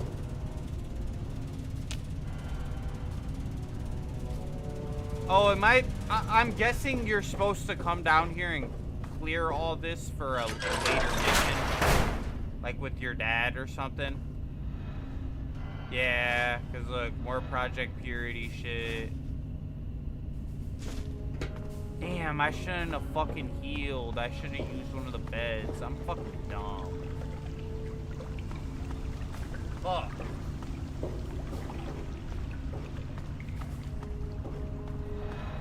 Yeah, I'm guessing that I'm gonna need all this for a later mission. Whoa! Game's over! What the fuck are you doing down here?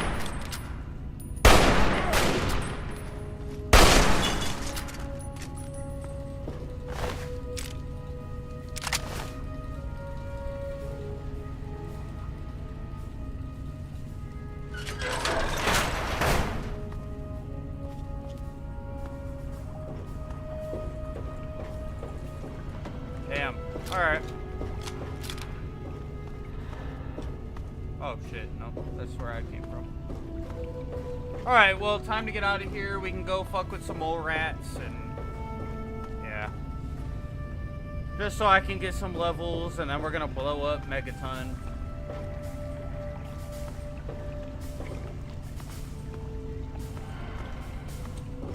So that'll be fun. I'm actually quite enjoying this game now. I wasn't, honestly at the start, I kind of wasn't. But I am actually thoroughly enjoying this now.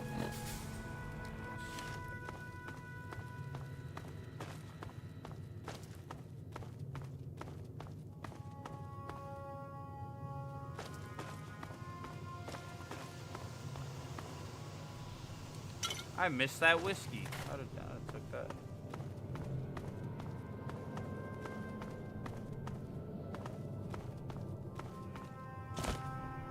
Ugh.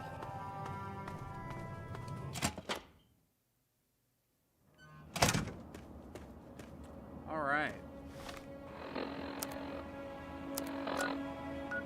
Let's teleport.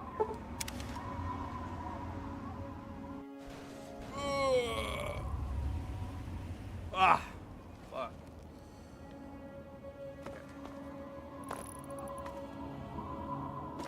So, am I supposed to go in here? No, it does not look like it.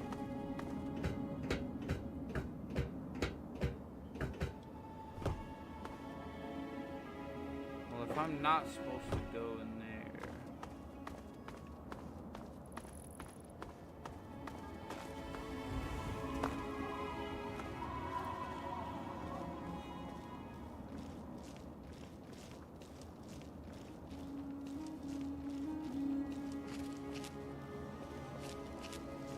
stealth my way across.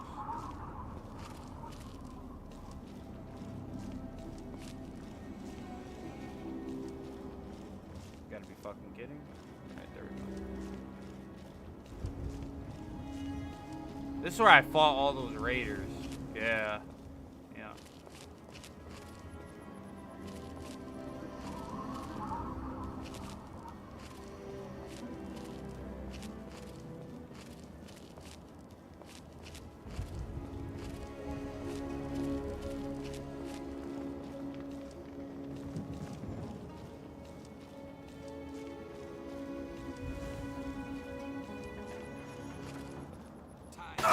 Oh, what the fuck?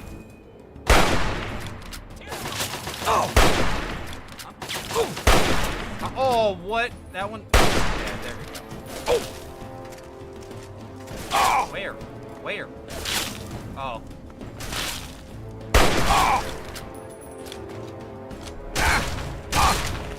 Whoa, whoa, whoa, whoa, whoa, whoa, whoa.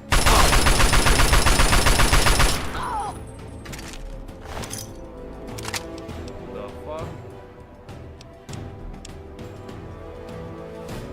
I get extra small gun damage for that, so I'm gonna might take that one.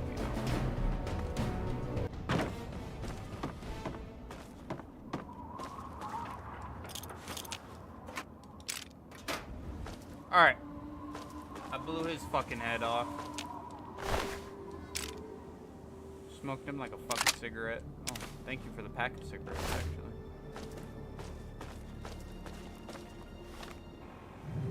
Damn. Is it time for me to swap? Because, like, at the same time, damn, I get fucking... I get 66 instead of, like, it'd be 61. But I'd have a lot more protection. Yeah, I mean, it's only 2 points, so... I don't know if that's worth it.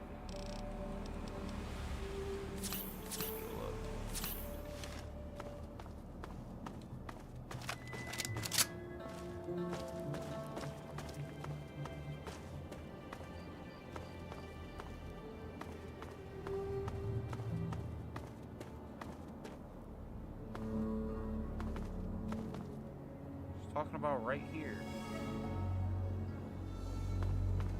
Like, what the fuck is this talking about? right here. But then it's up.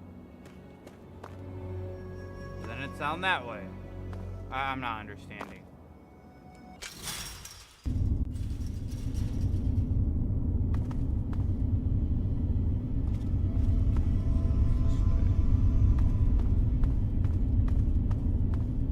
Ah!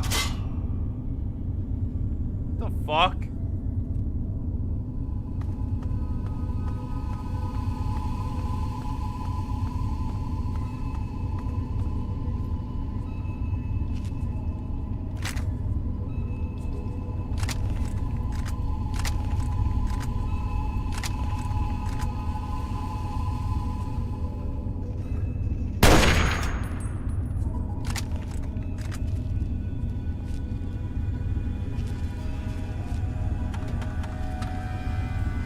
Oh!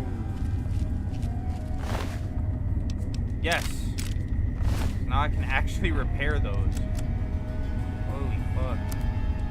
A while since I've been able to repair that.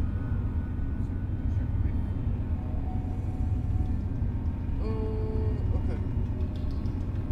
Better be here soon. One moment, guys.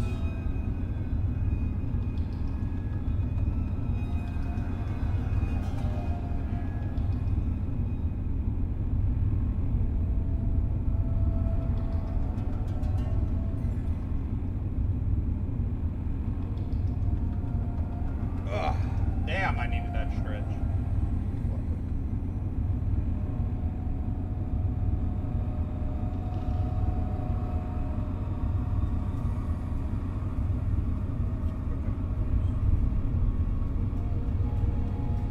One moment, guys. Sorry, I'm dealing with shit with my food.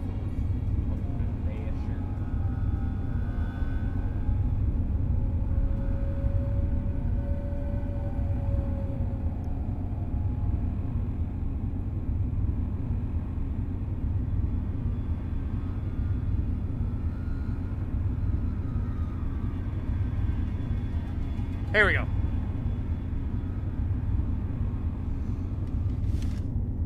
Let us continue.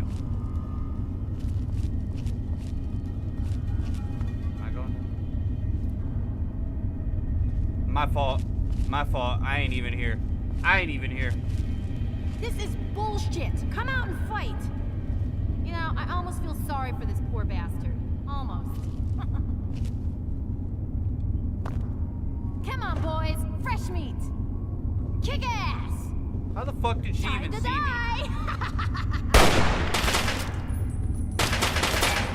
How did that not land?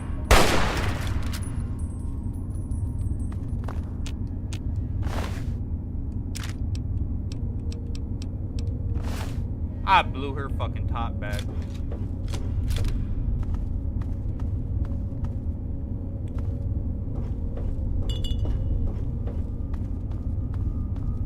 Is it down there or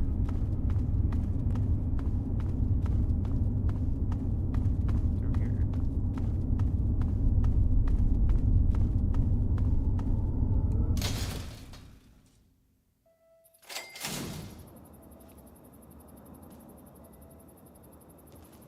Oh shit, level up.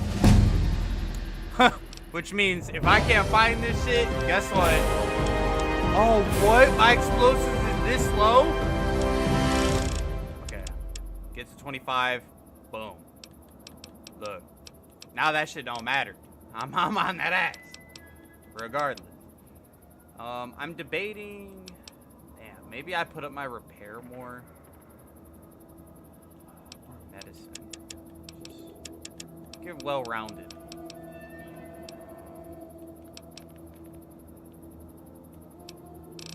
My barter more.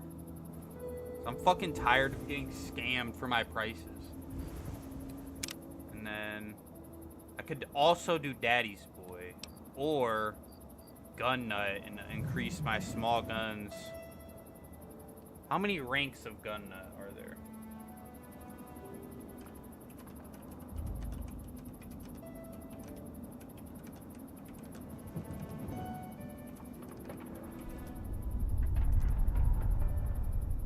Three ranks. I assume that's how it is with everything. Free rings. Alright, so...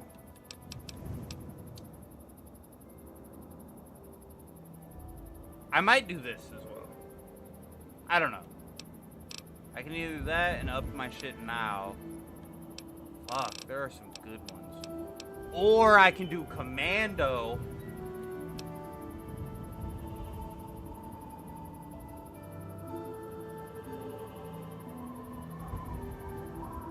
See, I would take this, because I do good sometimes, but at the same time, I'm about to blow up Megaton, and I know my karma's gonna be just straight shit. It's gonna be horrible. Yeah, I don't care about that. I can get 50 more pounds of equipment. I really don't care about that either.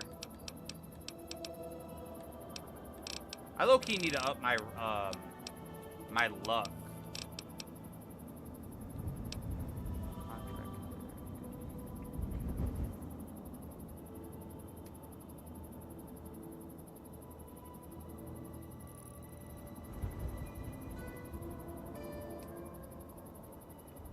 Damn, I could do that.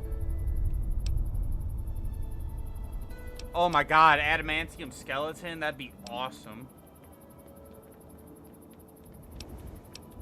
Significantly increased. Life giver. I think I need to up my shit for that. Ah, man, dude, commando's so good though. I could just up all my weapons though. This is hard. I could just cap this and be, alright, we're done with Swift Learner. Fuck it, I'm gonna do that. I'm gonna do Swift Learner, get some more XP. There we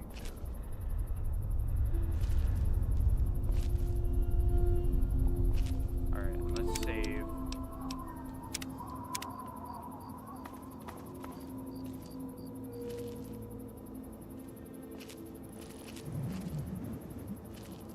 Honest to God, I don't feel like finding these. I do not feel like finding these fucking mole rats. It's taking too long.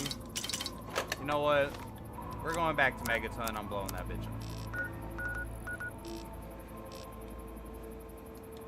Motherfucker. I can't fast travel with enemies nearby. Leave me alone, you weird ass looking dude. Holy shit.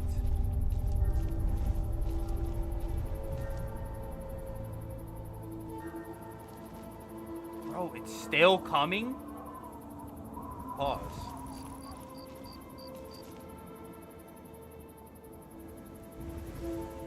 Alright, bro. Alright. Ew.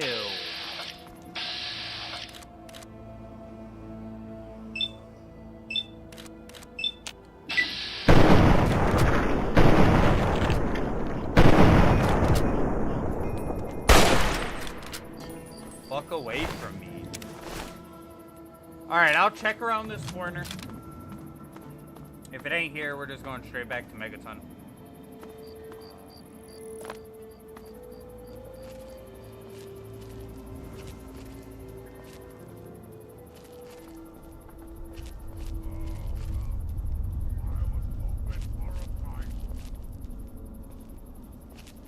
Alright, yeah, we're just gonna go back to Megaton. Megaton's getting destroyed. I don't feel like finding these mole rats anymore.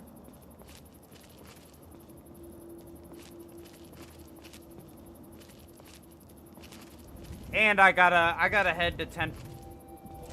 Bro, fuck off. Can you just fuck off, please?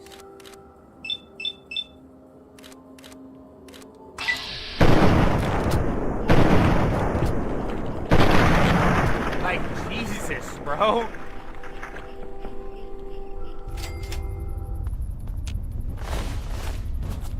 From where?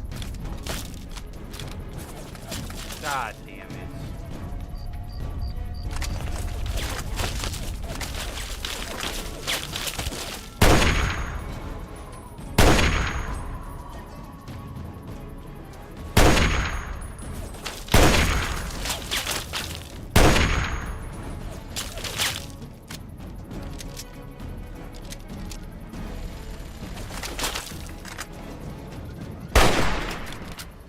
All right, now piss off. Let me chill. Jesus. Fuck. Now I'm over encumbered. You know what? Where's my shit? Bring some vodka. Here we go. Drink some vodka and we'll go to Megaton. And I can sell the fucking, I can sell. Yeah, you need something? Good to see you. Fuck y'all.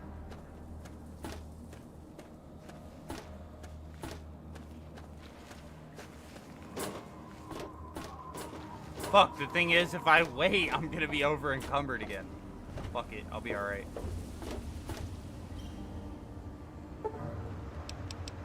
Be like 6 hours.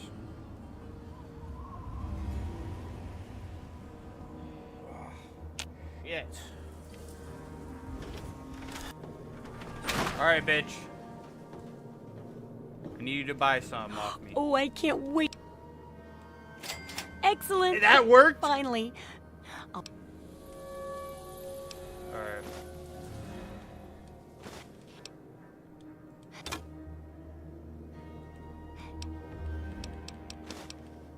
Damn, that literally just worked. Okay. Can you repair my stuff?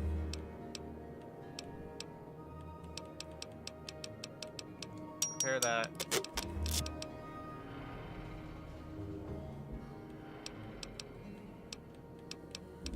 Repair this. Other than that, I'm kind of good. And then buy this minigun off me. Please.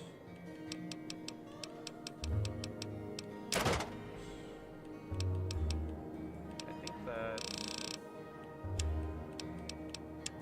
It's like nothing that I really want from her. Yeah.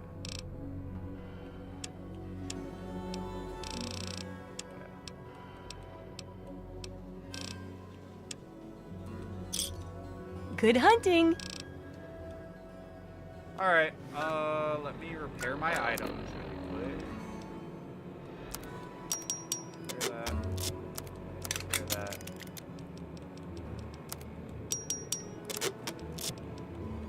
Okay. Now,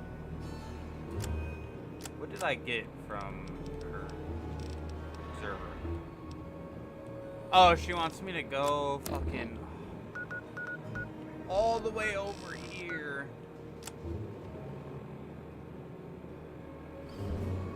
Do not kill any, just place the observer in the spawning pod.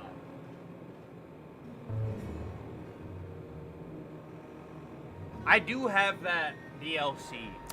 I was kind of waiting to do the DLCs though, to like maybe closer to like the end of the game.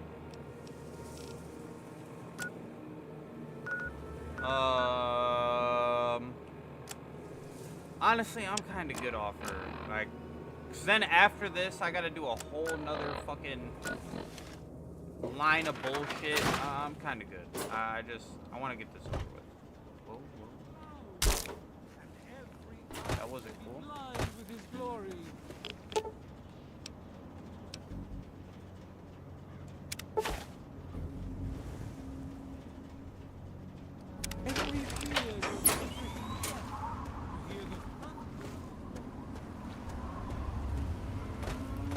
Now I just have to go to Tenpenny Tower.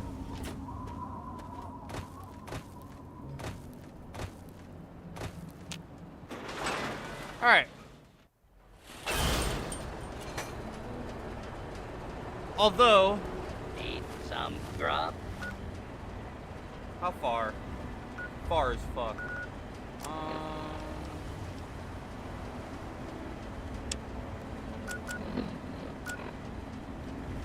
Try the brass lantern. I think we're gonna end... I guess we can start the journey there. Welcome. But, my food is almost here. So we're gonna do some reaction videos.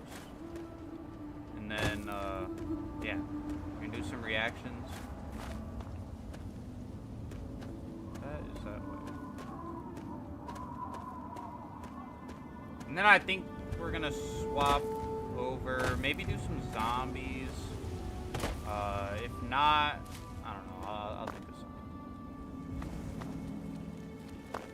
Or we could keep playing this. I don't know, I haven't really decided yet.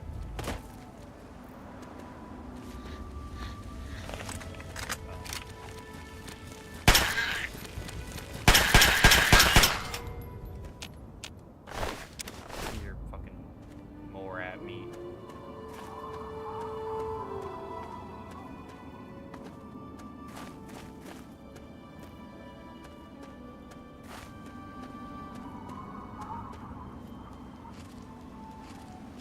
I'm low-key strong enough to, like, as long as it's not just fast travel to the tower, I can.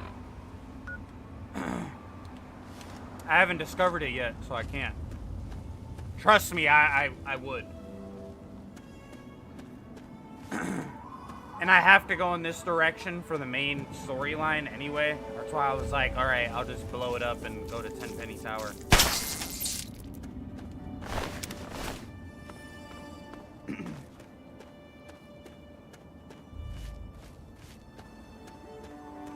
Yeah, unfortunately, I have not discovered it yet.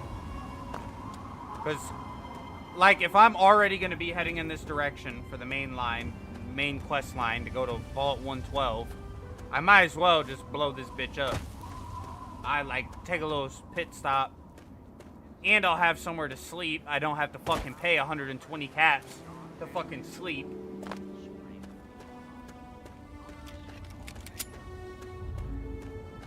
Yeah, Megaton died right there when they told me that I had to pay 120 caps to fucking sleep. That's where they lost their lives.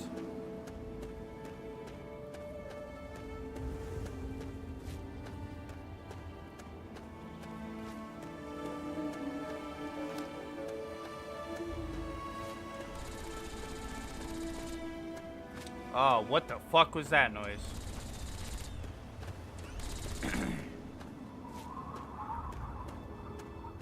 Alright, we're pretty close. We actually might make it there before I decide to grab my food, or before my food gets here.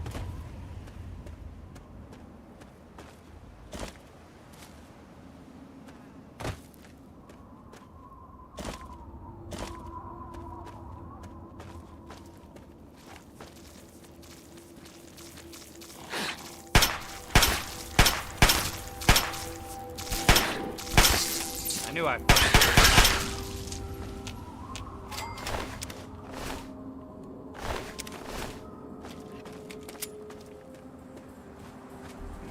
biblical levels of greed. Bro, no, that's just insulting. Like, how are you gonna tell me I'm helping everybody out? I need 120 caps for one night. It'd be different if it was like, alright, pay 120 caps and you can use this bed whenever you want. No, 120 caps for one fucking night. Yeah, kiss my ass. Say goodbye to your town. 120 fucking caps a night. God damn it. Fuck you. Not touching me. Dog.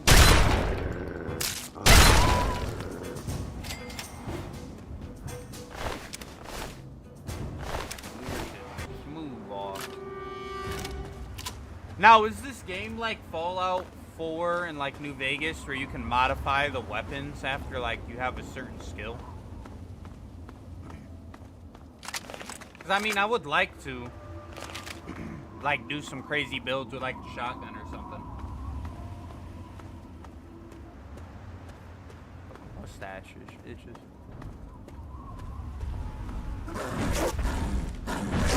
What the fuck is that? What the fuck is that? What the fuck? What the fuck?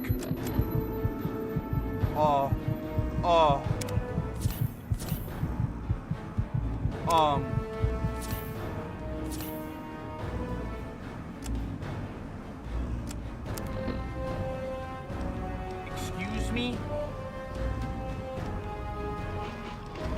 Alright, one sec. Let me get juiced up.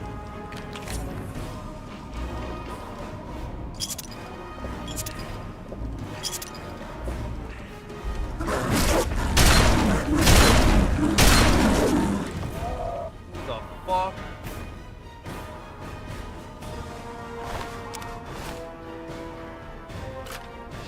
Jesus.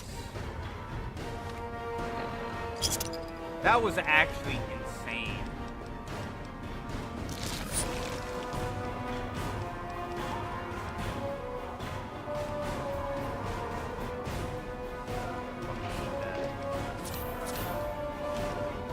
Holy shit, man. No, not you two, man. Come on. Like, leave me the fuck alone. I just had to deal with the fucking big-ass mutated bear attacking me. Alright, these are friendly. Alright, they're all friendly.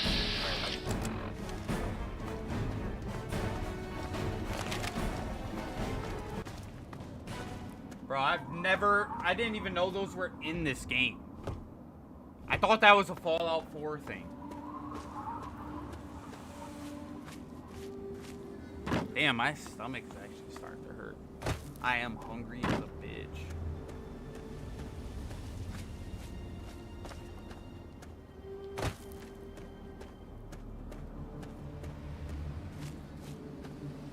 Alright.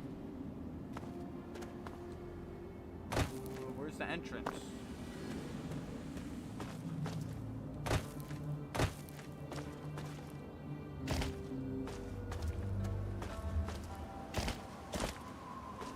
Hello?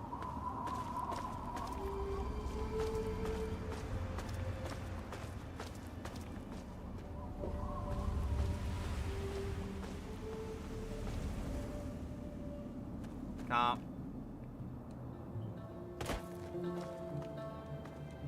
Where's the entrance? You can tell Tenpenny he can kiss my ass. We've got plenty of bottle caps. Let me in, goddammit. How many times do we have to go through this? You're not. Oh yeah, don't the ghouls? I can stand here all day yelling at you through this damn speaker if I have to. I've already told you Tenpenny won't allow zombies to live here. Who the hell are you calling a zombie? You're definitely not human, that's for damn sure. For the last time, no zombies allowed. Can't you tell the difference between me and a feral? Fine. I'll show you the goddamn difference. Just you wait. You'll get yours, all of you. What are you looking at? What are you looking at? Bro, I was gonna help you, but... I thought I told you to get the hell. For the last time, get your rotten... Damn, this is some racist ass shit. Off Mr. Tenpenny's private property. You're racist as fuck. You kiss your mother with that mouth? Sorry about that. I thought you were currently trespassing on Alice. He's expecting you? All right. Welcome to Tenpenny Tower. I'm not gonna lie, I was expecting like a black dude with that voice, but I guess Mexican works.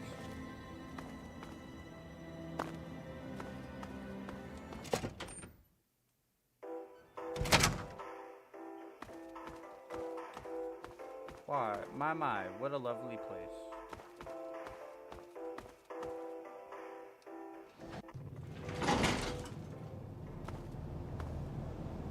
Ah, yes, Mr. Burke is expecting you. It's named after Alistair Tenpenny, who we're here to make sure. Alright, that's all I honestly didn't even care, but... Where am I supposed to go? Here? Hello? Hello? Oh, now he opens it for me.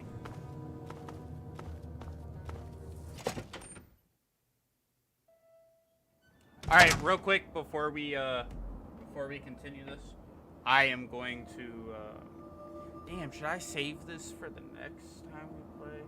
Let's blow it up, Meg. Fuck it, we'll do it. I'm gonna go grab my food though real quick.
Alright, guys. Sorry about that.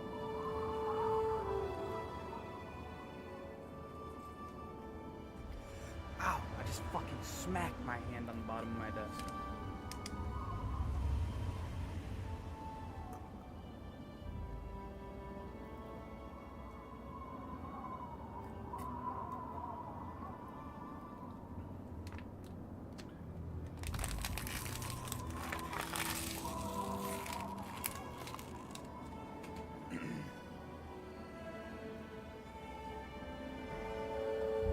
Alright, guys. Let's finally blow up fucking Nukaton, or fucking Megaton. Call it a Nukaton. The pulse charge is rigged. Excellent. Excellent. You remind me of Mr. Burns. Ah, the anticipation is palpable. When you have finished savoring the moment, you...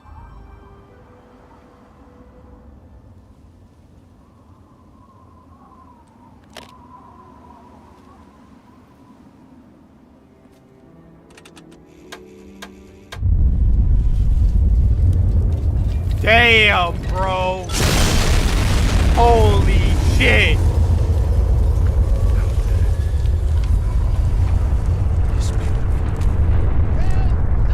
Mr. Burke, what a grand display of fireworks. I almost wish there was another nuke we could detonate. You don't see that very often. Guys, I'm coming down off my drugs. Give me a second.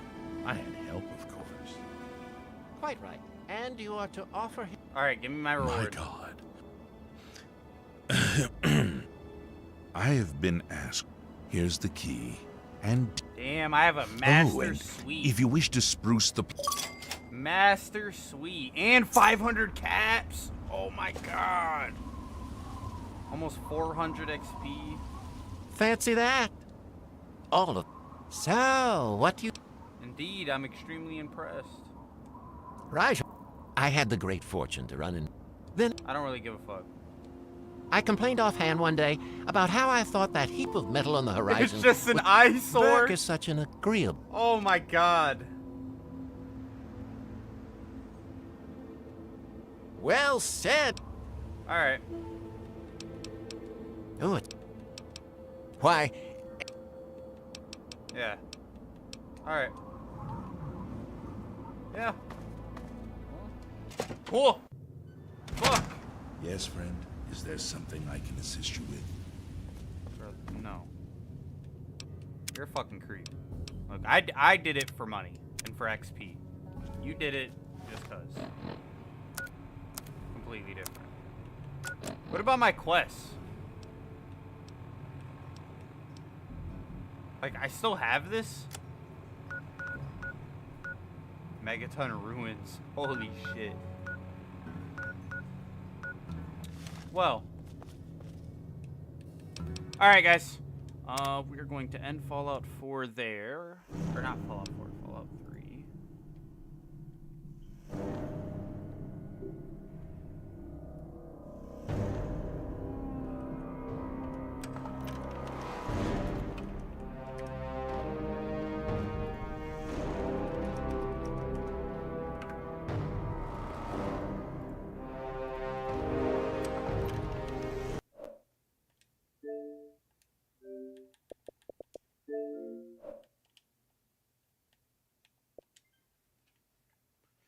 Okay.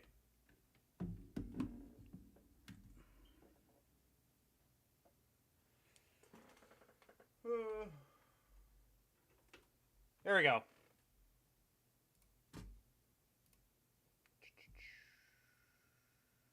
Just chatting. You guys will have to just look at my face for a little bit. Look me in the eyes.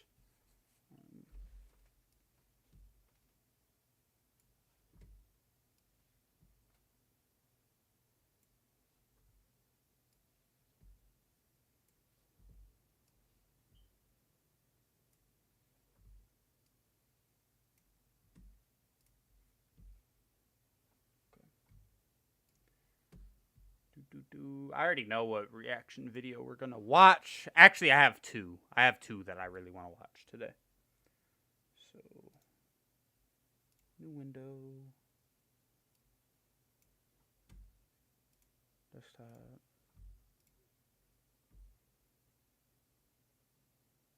Here's one. Yep. Here we go.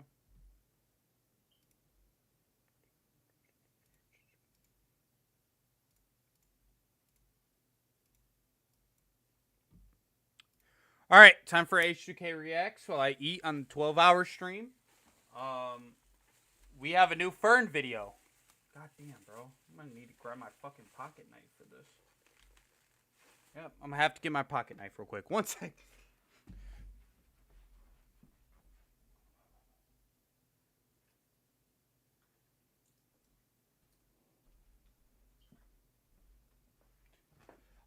Yeah, I can't show this on stream, actually, now that I think about it. It goes against TOS. But, we have a Fern video, The Unsolved Murder in Room 1046. I've heard of this before. I have no idea what it's about, though.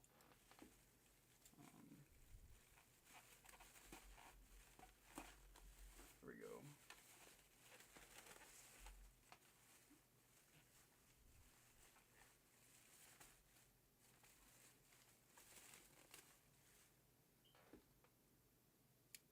There we are.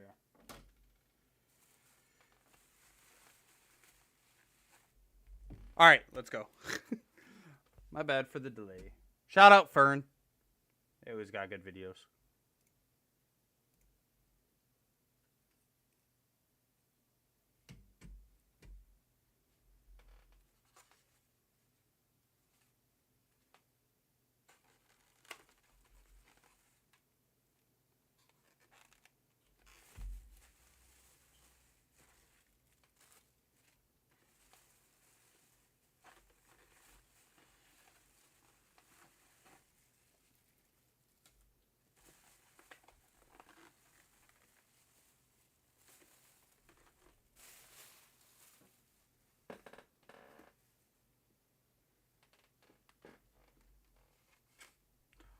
Oh my god, I can't believe I just did that.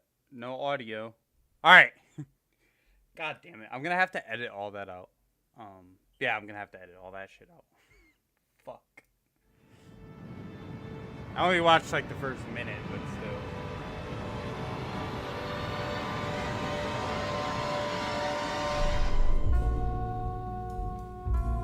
This is Randolph Probst. He's a bellboy at the President Hotel in Kansas City. He just got sent to room 1046. The hotel's telephone operator told him that the phone is off the hook. Again. It's the second time he's been sent to the room that day. At 7 a.m., he knocked on the same door for the same reason. From inside the room, a deep voice told him to come in. See, as soon as I hear a But when creepy he tried voice to talking open the about door, come in, I'm not. It was locked. Assuming the guest was drunk, Probst shouted through the door to put the phone back on the hook and left. But the phone remained off the hook. So at 8:30 a.m., another bellboy, Harold Pike, was sent up to the room. When Pike knocked and tried to enter, he noticed something strange. The door handle turned freely, meaning it was locked from the outside. If it had been locked from the inside, the handle wouldn't have turned at all. So Pike used his passkey to enter the dim room. There, he found a naked man lying on the bed, breathing heavily.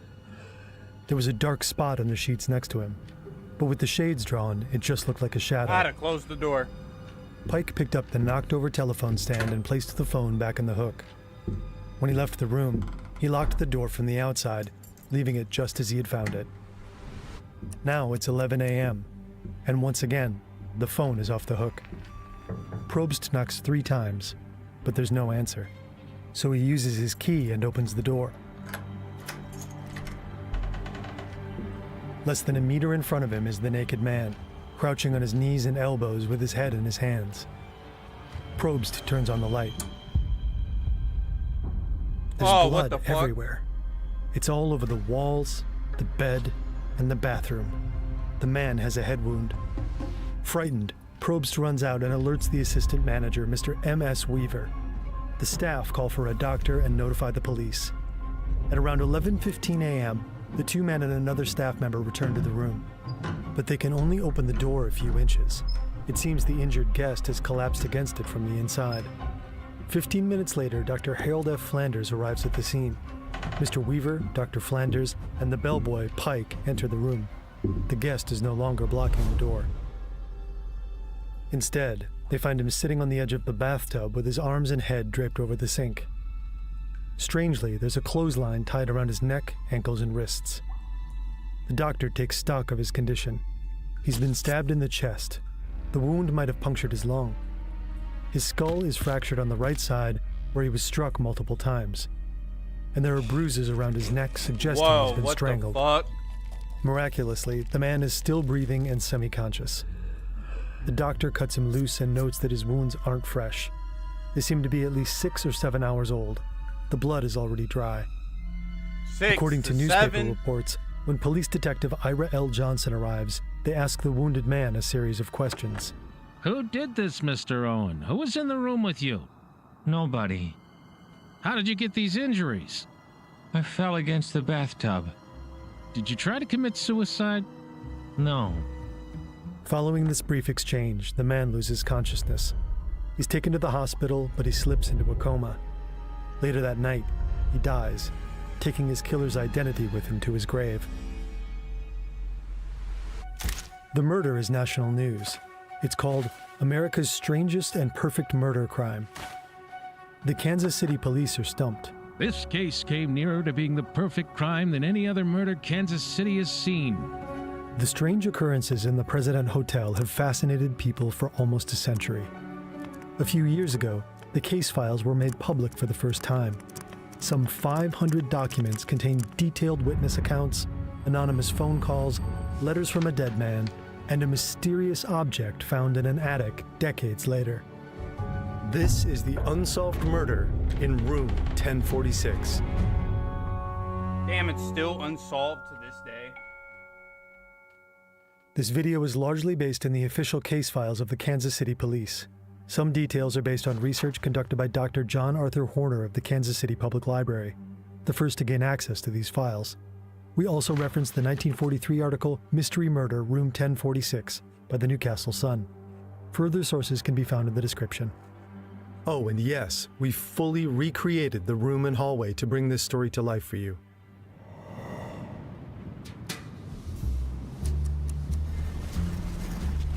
It's afternoon, and bellboy Randolph Probst is asked to escort a new guest to his room. The guest is Roland T. Owen. He looks young, but his age is hard to guess. He could be anywhere from his early 20s to his mid-30s. He's well-dressed in a black overcoat with a heavy-set build and brown hair. He also has cauliflower ear, giving him the look of a boxer or a wrestler. Yeah, a wrestler. They take the elevator all the way to the 10th floor. While checking in, the young man had made a very specific request. He asked for a room several floors up with a window that didn't face the street. He's assigned to room 1046. In the elevator, Owen tells Probst that he stayed at the nearby Mulebach Hotel the night before.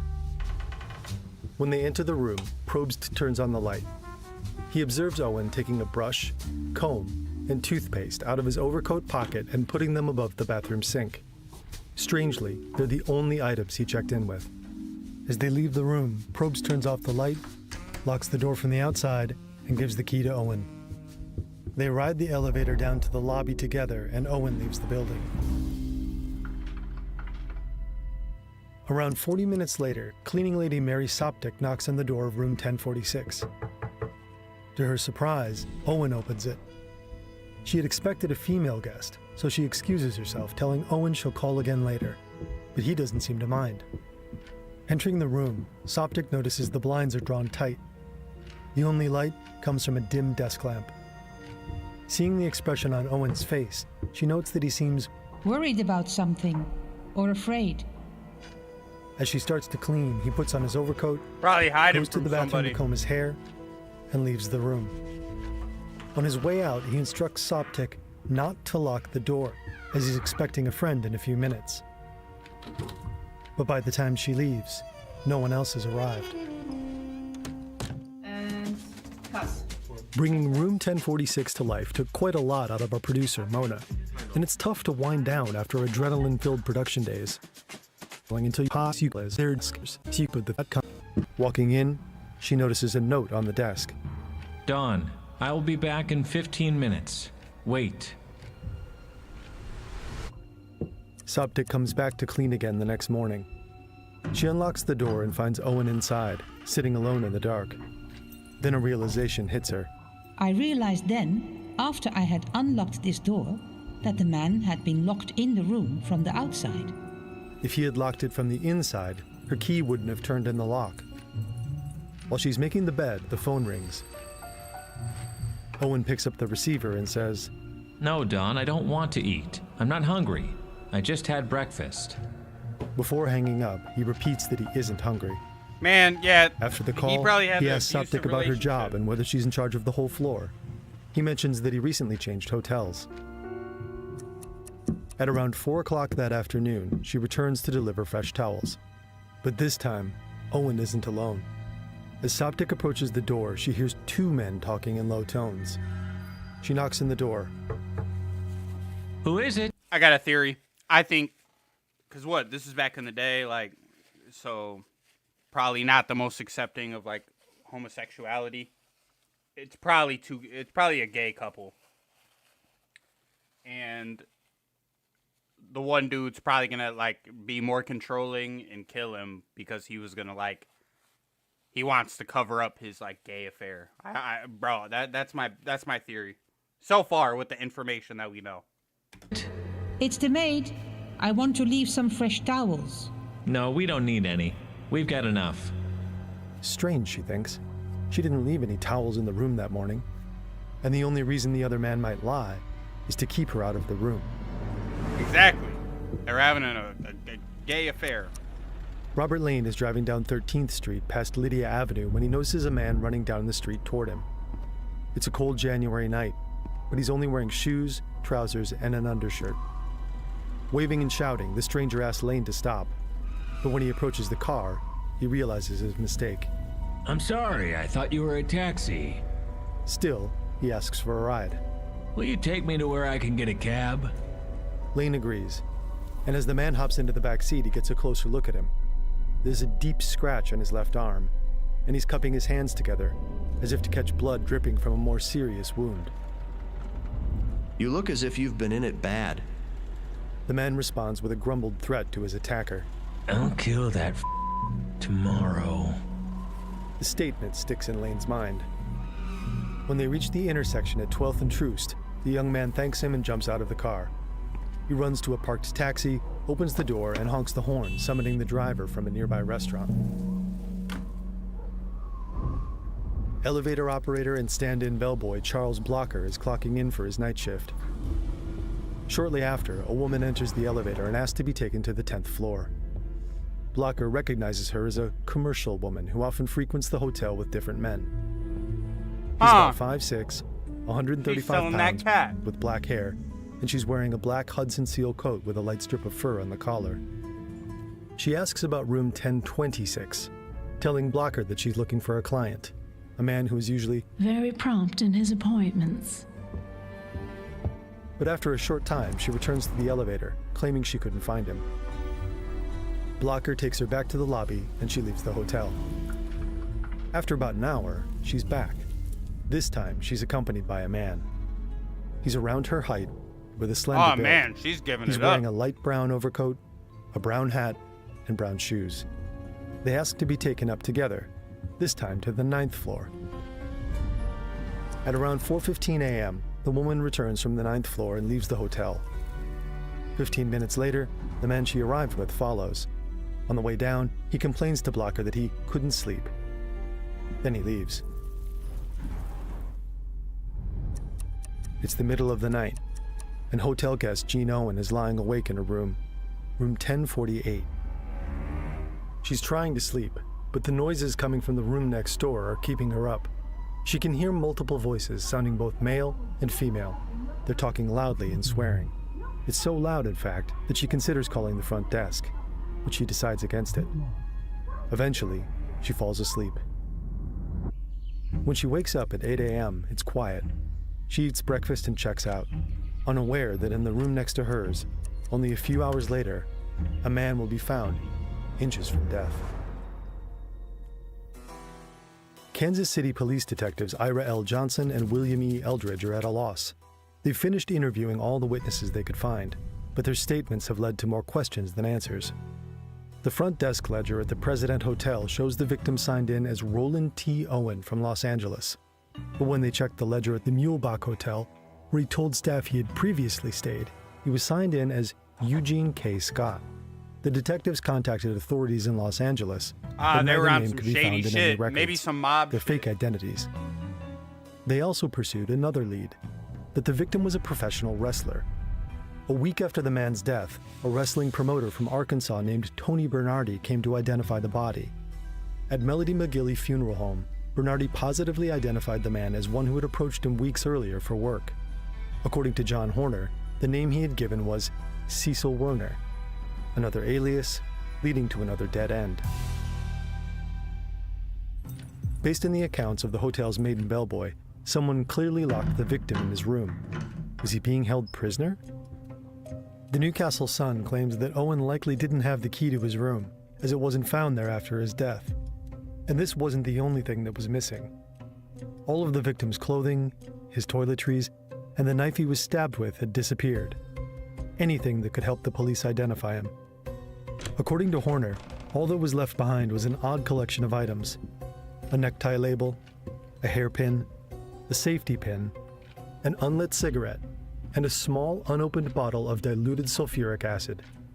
Whoa. The only other clue the detectives found in the room were fingerprints on the telephone stand, likely a woman's.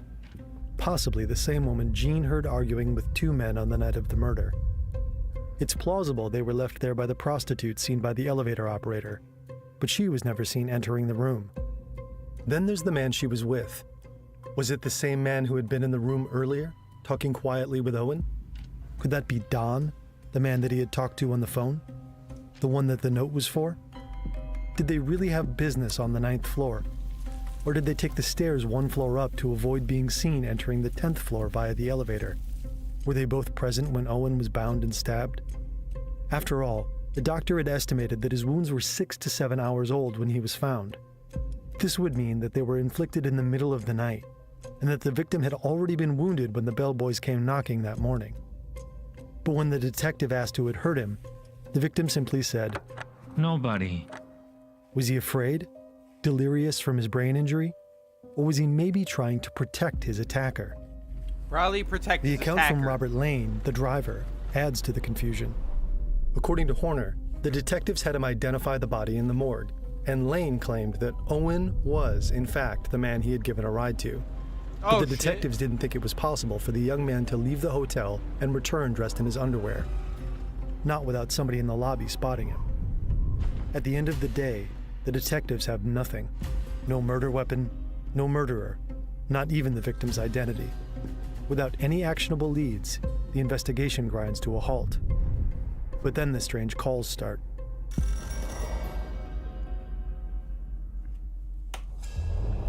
This is Mr. McGilly. He's the undertaker at the Melody McGilly Funeral Home, where the body of Roland T. Owen has been on display for around 3 months. During this time, thousands of people stop by in the hopes of identifying the body, without any luck. Since no family member or relative has come forward to claim it, the time has come to bury the body in a mass grave reserved for the poor and the anonymous. But Damn, first, that's an obituary fucked up. for the unknown man is published in the Kansas City Journal-Post. Horner claims that shortly after, Mr. McGilly receives an anonymous phone call. The man on the other end makes a simple request. Don't bury Owen in a pauper's grave. Instead, he asks that Owen be buried in Memorial Park Cemetery. He assures the undertaker, I will send funds to cover the funeral expenses. The caller explains that Owen jilted a girl he'd promised to marry. He claims to have witnessed this, and that the three of them held a little meeting at the President Hotel. Who is this? I'll have to report this to the police. Unconcerned, the man simply responds, That's all right, Mr. McGilly. He says one last thing before hanging up.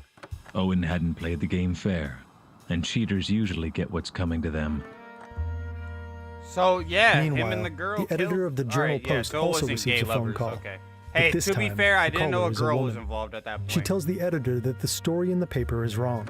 Roland Owen will not be buried in a pauper's grave. Arrangements have been made for his funeral. Who are you? Who's calling? Never mind. I know what I'm talking about. What happened to Owen at the hotel? He got into a jam. Just as the man on the first call promised Mr. McGillis, Yeah, some mob 20 days shit. later, the funeral home receives a special delivery. A letter carefully addressed Bro, it was using so a pen easy to get and away ruler. with crimes in the Enclosed 30s. is $25 No in DNA, cash. no nothing. And this isn't the only anonymous delivery. 13 American Beauty roses are sent to the funeral. The florist who delivers them is instructed to include a card. It contains just the words, Love forever, Louise. Roland T. Owen is buried in Memorial Park Cemetery instead of in a pauper's grave. Police detectives are the only pallbearers. Expecting the man or Louise to show up, other officers disguise themselves as gravediggers and watch the cemetery for days. In the end, no one shows up to the funeral. No one visits the grave. The phone calls and the cash deliveries are impossible to trace. Despite a new theory being pushed in newspapers that this was a lover's quarrel gone wrong, the investigators don't buy it. They're once again at a loss. Yeah, that's what For it was almost sounding 2 like. years, But the trail goes cold, until a certain woman randomly stumbles on a curious newspaper article titled The Mystery of Room Number 1046. This is Ruby Ogletree. She's looking at an article published in the American Weekly in May 1935. The article features a photo of a dead man, a man she recognizes immediately. The scar on his head is unmistakable. She remembers him getting it from a grease burn as a child. It's her son, Artemis Ogletree, who at the time of his death was only 17 years old. The article claims he was murdered over a year ago in January. what the The fuck? question is, if her son is really dead, then who's been writing to her all this time? Son of a bitch, man. Alright, it'll get chopped out of the fucking. In April of 1934, Artemis left his hometown of Birmingham, Alabama to hitchhike across the country with a friend named Joe Simpson. In late January 1935, Ruby receives a letter from her son. It's been a few weeks since he last wrote. His previous letters were always simple, telling her about his latest job prospects, his next destination, and the friends he was traveling with. I think that fellow I told you about was going to open a business and give me half interest in it has definitely made up his mind to open in the spring. He's about the best friend I have. He has a big Cadillac. We are going to Excelsior Springs next week in it. Artemis always wrote by hand. His writing was straightforward, with little exaggeration and few flourishes. But this letter is different. Ruby notices that it was written using a typewriter. As far as she knows, her son never learned how to type, but the letter says otherwise. I still practice on the typewriter when I get a chance. The big typewriter companies have branches in all large towns where you can practice all you want to. It's plausible that he could have learned, but it does strike her as suspicious. Reading the letter so further, this period she where finds he out was about his supposed to be grand plans dead, to he head just to New learned how York, to inspired fucking by a do a conversation with typewriter. a sailor. I was talking to a fellow the other day. He just got back from Europe, worked his way across and back on a big freighter. He implies that he wants to travel the world and head for Europe, but first he has to make it to New York. Conveniently, he gets a chance to do just that. A man wants me to drive him and his family to New York. The letter ends with a strange handwritten postscript. P.S. Don't worry about Artemis. Sorry to learn he's not coming home. Lem. Ruby receives the next letter several weeks later, this time from New York.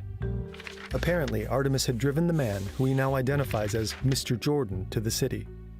Jordan then helped him get a job, but it didn't work out. What stands out most to her is the letter's outlandish detail and unusual slang. I got poisoned on something I ate at some dump. I was laid up for a few days, and my stomach pained me a lot, but I finally got over that. Then I caught the flu and had to go to bed for almost 9 weeks, and I guess I was pretty sick. This is inconsistent. Elsewhere, he claims to have only been in New York for 6 weeks. After making excuses for not writing sooner, Artemis expands on his plans to work on a freighter. I think that I'll be leaving here in a few days to go on across the big pond. I understand it takes almost a month to get across, and maybe a few more weeks to unload the ship at different ports. He includes the address of a post office in Paris, telling his mother to send her letters to him there. I sure want to see Paris, so I'll be heading that way all the time. But shortly after, Ruby receives another letter from New York. Well, I joined the freighter for the trip across, and they have put me to work already. Confirming his departure, he clarifies one last detail. I decided not to send my heavy coat home. In the previous letter, he had written that he might send his winter clothes home to her. It's a curious detail. A coat also disappeared from the scene of the crime. The signature in this final letter is once again typewritten: Artemis. Ruby Ogletree doesn't hear from her son for another 4 months. Then, one day in August, she receives a phone call from a man with a familiar name, Mr. Godfrey Jordan. Ruby has a 45-minute phone call with her son's mysterious benefactor. Jordan tells her that he's just left Artemis in Cairo, Egypt, where they had met while Jordan was traveling through the Holy Land. Another inconsistency. Mr. Jordan supposedly met Artemis in New York. Now he's claiming they met somewhere halfway around the world. According to him, the two formed a life-and-death bond when Artemis saved him from a band of thugs.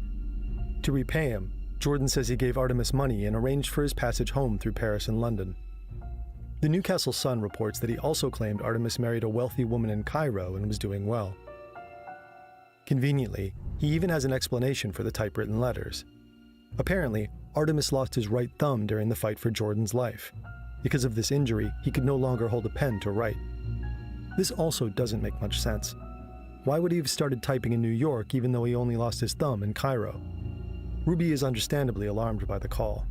Jordan assures her that Artemis is fine and will be home for Christmas. He urges her not to worry about not hearing from her son. But she doesn't buy it.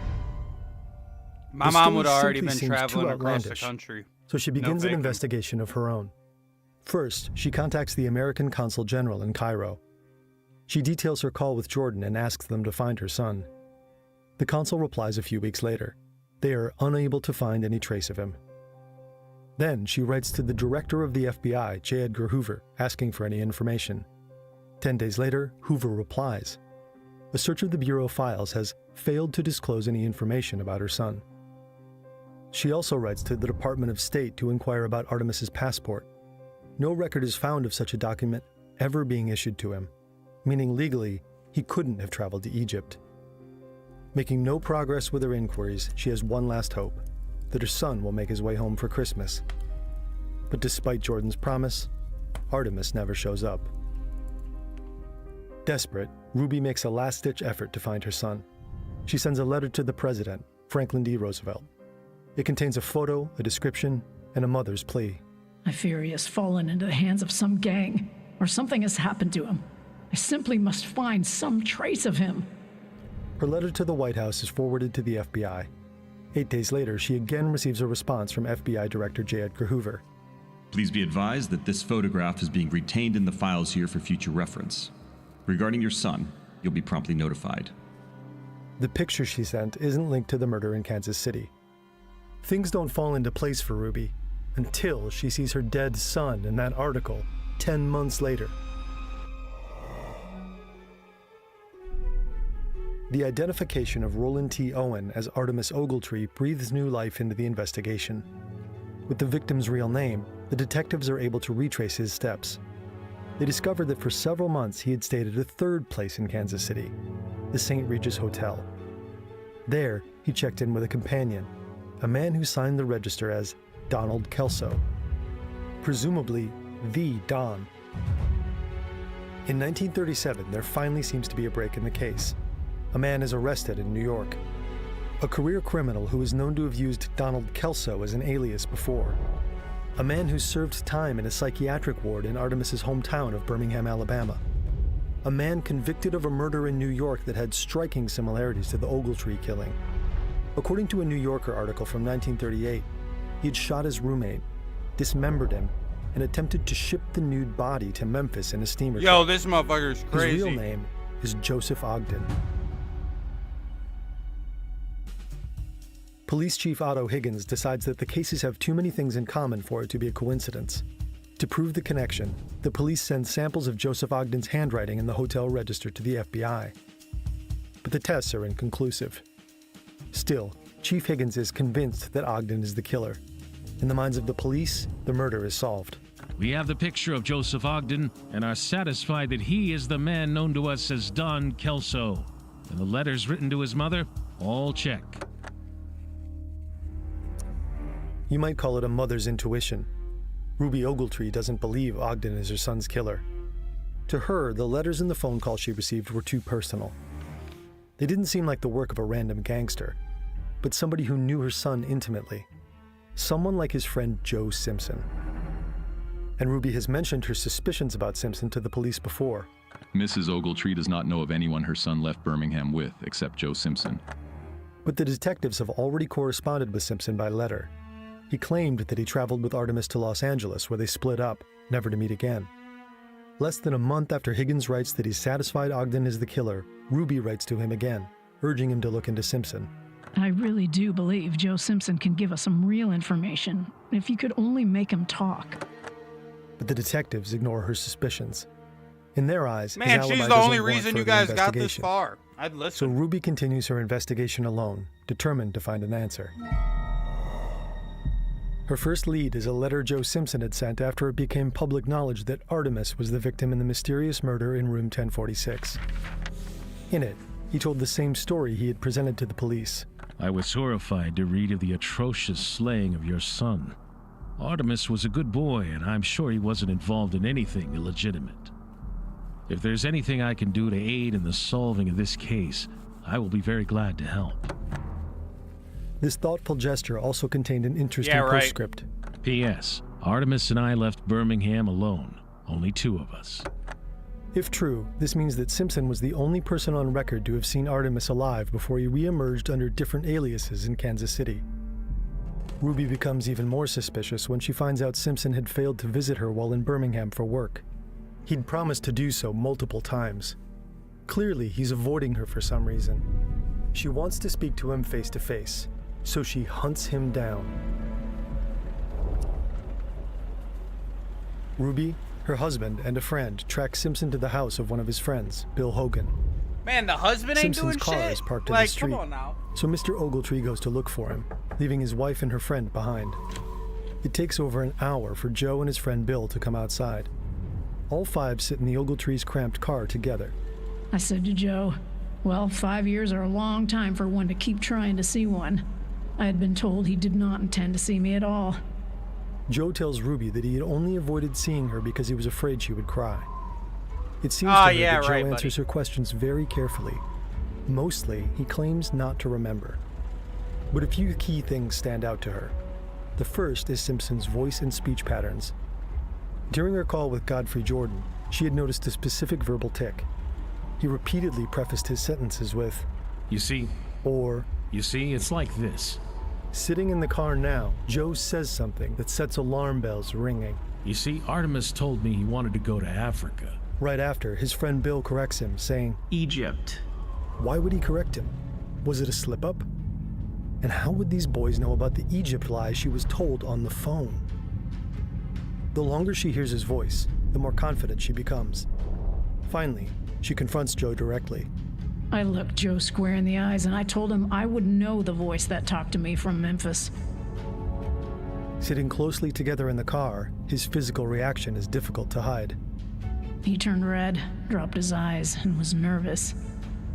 When the investigation comes up, she notes a curious shift in Joe's demeanor. She says that Kansas City's chief of police called the murder in room 1046 the perfect crime. At that, Joe seems to become cocky. He laughs and says, "It is. They'll never get the ones who killed him." Mirth is a strange reaction to your friend's death. Ruby then mentions that her son was found nude, without any of his clothes or even his shoes. Once again, Joe just laughs and says, "They were mine." He goes on to explain that he and Artemis had gotten kicked out of a hotel and slept in a park together. There, Artemis's shoes were stolen off his feet. The claim raises questions about the story that they had parted ways in LA, because Ruby remembers a crucial detail. Artemis had wired her about buying a new pair, and the wire had been sent from Kansas City, Missouri. If Joe remembers Artemis needing new shoes, it's likely the boys were together in Kansas City. Then Joe implies that he couldn't have been with Artemis because he was in high school during that time in 1935.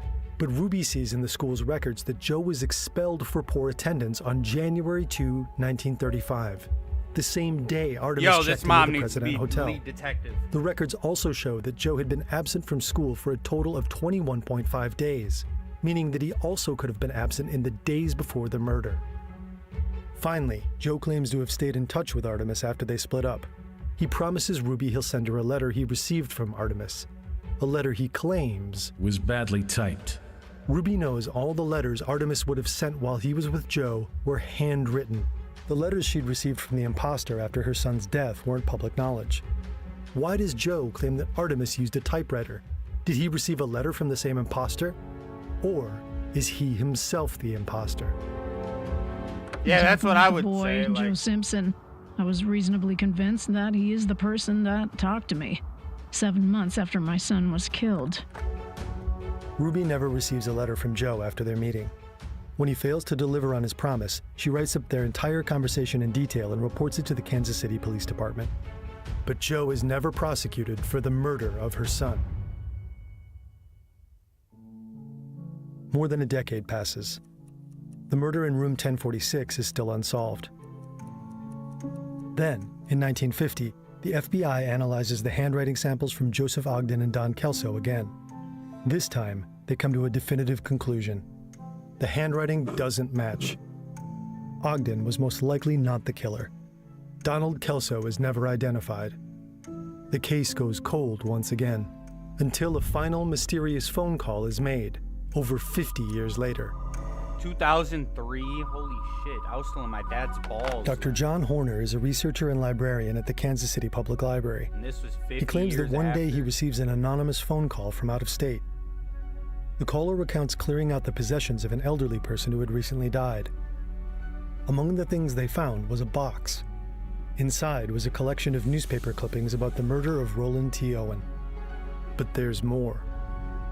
The box also contained something mentioned in the newspaper stories. Horner asks what the item is, but the caller refuses Damn, to bro, identify the it. sad thing is Without the giving their mom's probably name, already the dead. caller hangs up and disappears. That's it? So the person who fucking committed the murder probably died, and it was probably their, like, grandpa or something, the caller. It was probably like their fuck you, LegalZoom. Great video, Fern, but what I'm guessing is the person who kept the box died, obviously. The person on the phone call was probably a relative or someone who was very close to them and didn't want their legacy or their memory diminished. And that was the real... I think that Joe Simpson... He either committed the crime or he was working with the people who committed the crime. Because no way you just know that much. Yeah, man. Great fucking video, but damn, that is a sad ending. They just never discovered. Kid just murdered. And in a horrific way, too. Damn. Good-ass video.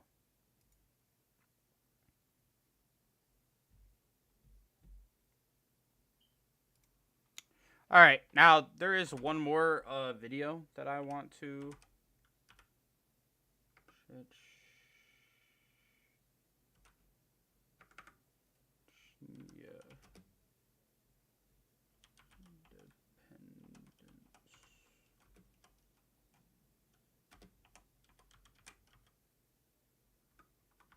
Jesus.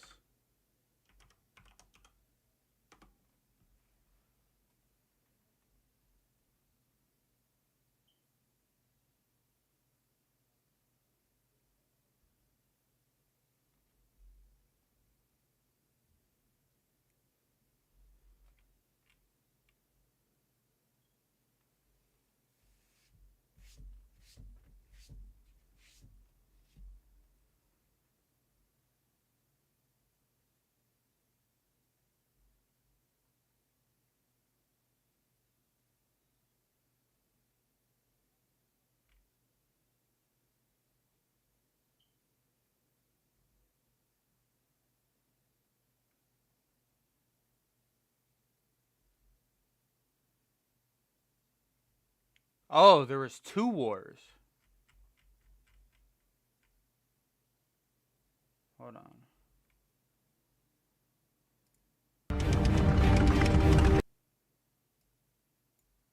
Kings and generals. Alright, we're gonna watch this. I need to go piss real quick, and I'm gonna go put back my ranch that I got from my fridge. So, I'll be right back, guys. Yeah, right back.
Alright, I'm back.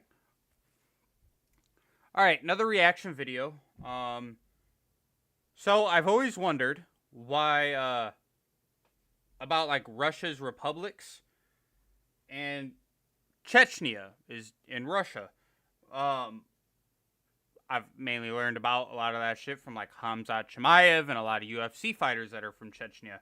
And, you know, apparently they're their own republic inside of Russia.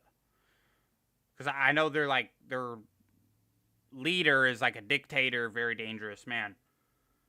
So I always wondered, why is Chechnya and Dagestan and all these different groups kind of towards like Georgia and that region where like Kurdistan or Azerbaijan, right, is over there? Or is that Armenia? Now I gotta look.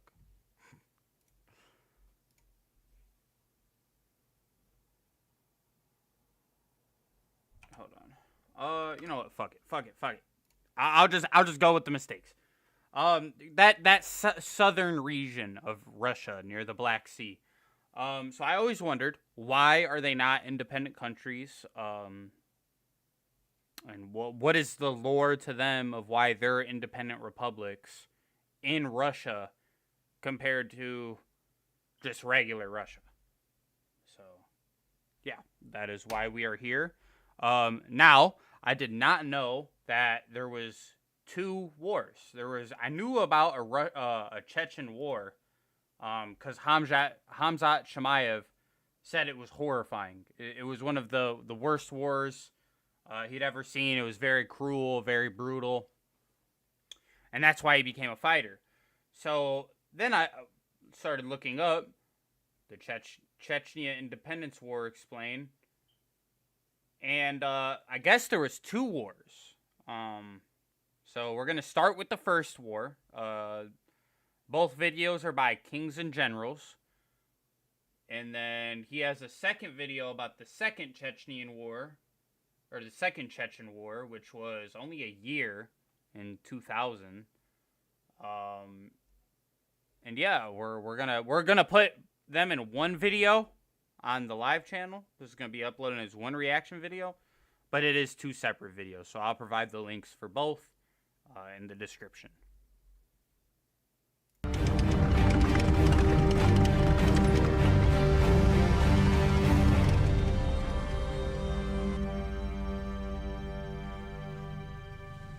With the world's eyes on the war in Ukraine, there is more and more interest in the other invasions launched by the Russian army in the modern age. Since the collapse of the Soviet Union, the Russian army has initiated or taken part in numerous military conflicts, such as in Georgia and Syria. Still, arguably, none of them have caused as much global attention and shock as the First Chechen War. At this point in the war in Ukraine, many analysts are comparing Russia's bungled 2022 invasion with the Russian defeat in Chechnya in the mid-1990s. So in this video, we will describe the background of the First Chechen War and the military operations that led to the Russian withdrawal from Chechnya. This video was sponsored by our kind YouTube member, provides and page access to an ancient people have long inhabited the mountain. So wait, we're gonna do it. Damn, I thought I knew a lot about the Soviet Union. Like, I love Soviet Union history, just how they formed and everything. But was Chechnya a part of the Soviet Union? I can't remember if they were part of the Soviet Union or not. I know a lot of the, like, this is the region I was talking about at the start of the video. Like, this little section here. And then down here is, you know, Georgia and, ain't it Azerbaijan? I think it's Azerbaijan. Can't remember, though. Because then Turkey is over this way. Oh, my face cam's kind of covering, but Turkey's over this way. But I don't know, were they a part of the Soviet Union down here? Because, like, these other countries were. I don't know. Because then Daggestan's over here. This territory of the North Caucasus. Initially a pagan people, they gradually started to Islamize in the late medieval period. Being fiercely independent and possessing natural defenses of the Greater Caucasus Mountains did not save them from the southward expansion of the Russian Empire. The Russian incursions into the Caucasus in the late 18th century were met with defiant resistance from the Chechen people until the late 1860s, when Russia finally seized control of the region. After the toppling of the Tsars, Chechnya's short-lived attempt at independence was thwarted by Bolshevik Russia in 1921, as the new rulers of Russia incorporated the Chechen homeland into the Soviet Union as the Checheno-Ingush Autonomous Soviet Socialist Republic. Okay, so the defining moment of Soviet rule in Chechnya was the deportation of the Chechen people to Central Asia in 1944, which led to the death of hundreds of thousands of Chechens. Chechnya was one of the poorest regions of the Soviet Union, and the native Chechens were institutionally disadvantaged. Until 1989, only ethnic Russians had been appointed to the position of first secretaries of the Communist Party of the Autonomous Republic. So the Chechen people had every right to be unhappy with Soviet rule. In 1990, the All-National Congress of Chechen People elected the pro-independence nationalist Dzhokhar Dudayev as their leader, the first Chechen who rose to the rank of general in the Soviet Air Force. Soon after, the sovereign Chechen Republic of Noshchicho was proclaimed. Chechnya became a de facto independent republic, unilaterally seceded from Russia, and Dudayev was elected president in 1991. While the president of Russia, Boris Yeltsin, encouraged the peoples of the Soviet Union to grab as much freedom as you can, the Russian Federation did not intend to let Chechnya go. On the 7th of November 1991, Yeltsin signed a decree proclaiming a state of emergency in Chechnya. He sent 1,000 Russian troops to Grozny, but as soon as this unit landed at the Grozny airport, it was surrounded by armed supporters of Dudayev and had to go back without fulfilling any of its missions. Additionally, the Chechen people responded by taking control of MIA and KGB buildings, military bases, and key transportation infrastructure. Just 4 days later, the state of emergency was abolished, and the Russian military and the police started to leave Chechnya, which enabled Chechen authorities to take control of the Soviet military assets in the region, allowing them to create a functioning army. It was a humiliating defeat for Yeltsin and Russia. Russia was concerned that allowing one of its subjects to secede could cause a domino effect, resulting in other ethnic minorities within the Federation demanding their freedom. In fact, at the time, Russia was struggling to keep other republics within the Federation. Oh yeah, there we go. For instance, Hold at the time, Russia was struggling to Azerbaijan, I was right. Yeah. Armenia was the other one I said. And what do you know? Both are right here. Dude, this fucking noggin, dude. I got hella history, like little facts and placements and shit. I fucking love history and I love geography. So I was pretty upset when I couldn't remember if it was Azerbaijan. And what do you know? I got both. But yeah. To keep other republics within the Federation. For instance, it took 2 years of negotiations to convince the oil-rich Tatarstan to remain in the Russian Federation, and the treaty between Moscow and Tatarstan was signed in 1994. Tatarstan? Russia would not sign a similar treaty with Chechnya, as the Chechens continued insisting on sovereignty, while the Russians did not trust Dudiev and wanted him out. It was increasingly looking like a situation which could only be solved by violence. It is necessary to note that the socio-economic situation in Chechnya during this time was quite bad. Being left outside of its usual trade and economic connections within the Soviet Union and the Russian Federation, an already poor Chechnya was struggling hard. The main source of income in the country, oil extraction, was decreasing due to the need for more skilled workers. A bad economy, high unemployment, and lack of stability due to the existence of many armed groups gradually made Dudiev less popular among Chechens, leading to a powerful opposition against his rule. In March 1992, Chechen opposition activists seized Grozny's television and radio stations, demanding Dudiev's resignation. Dudiev's National Guard crushed this attempt on his power. In late 1992, Ingushetia seceded from the former Chechen Ingushetian ASSR and joined the Russian Federation as the Republic of Ingushetia. In the spring of 1993, Dudiev declared the dismissal of the parliament, the constitutional court, and the Ministry of Internal Affairs. On June 4th, he just became sent a his supporter, dictator Shamil himself. Basayev, to occupy the building of the Grozny City Soviet, which hosted the meetings of the parliament and the constitutional court. Russia viewed the political crisis in Chechnya as another opportunity to depose Dudiev without being directly engaged, using the main opposition group against Dudiev's rule, which received financial and military support from Russia. The Provisional Council controlled some of the territories north of the River Terek, where the population was arguably more loyal to Russia. A civil war in Chechnya raged throughout 1994, and its climax came in November 1994 when the Provisional Council made another attempt to take Grozny. Their column consisted of 1,500 to 3,000 soldiers and 42 T-72 tanks, supported by several helicopters and Su-27 jets. On November 26th, Dudiev loyalists defeated the enemy, destroying 20 tanks with RPGs, killing 150 attackers, and capturing several vehicles and opposition troops in the process. Russia had backed the wrong horse, and even worse for the Kremlin was that some of the captured men were Russian soldiers, proving that Russia was indeed supporting the Provisional Council. Ah, damn. This revelation prompted the Kremlin to double down with an ultimatum to Chechnya, which demanded the surrender of all armed groups in Chechnya. The proof of Russian meddling in the civil war in Chechnya and the ensuing ultimatum, which the Dudiev government rejected, caused many people disillusioned with Dudiev to unite around him again. In December, Russia started the bombardment of Chechnya.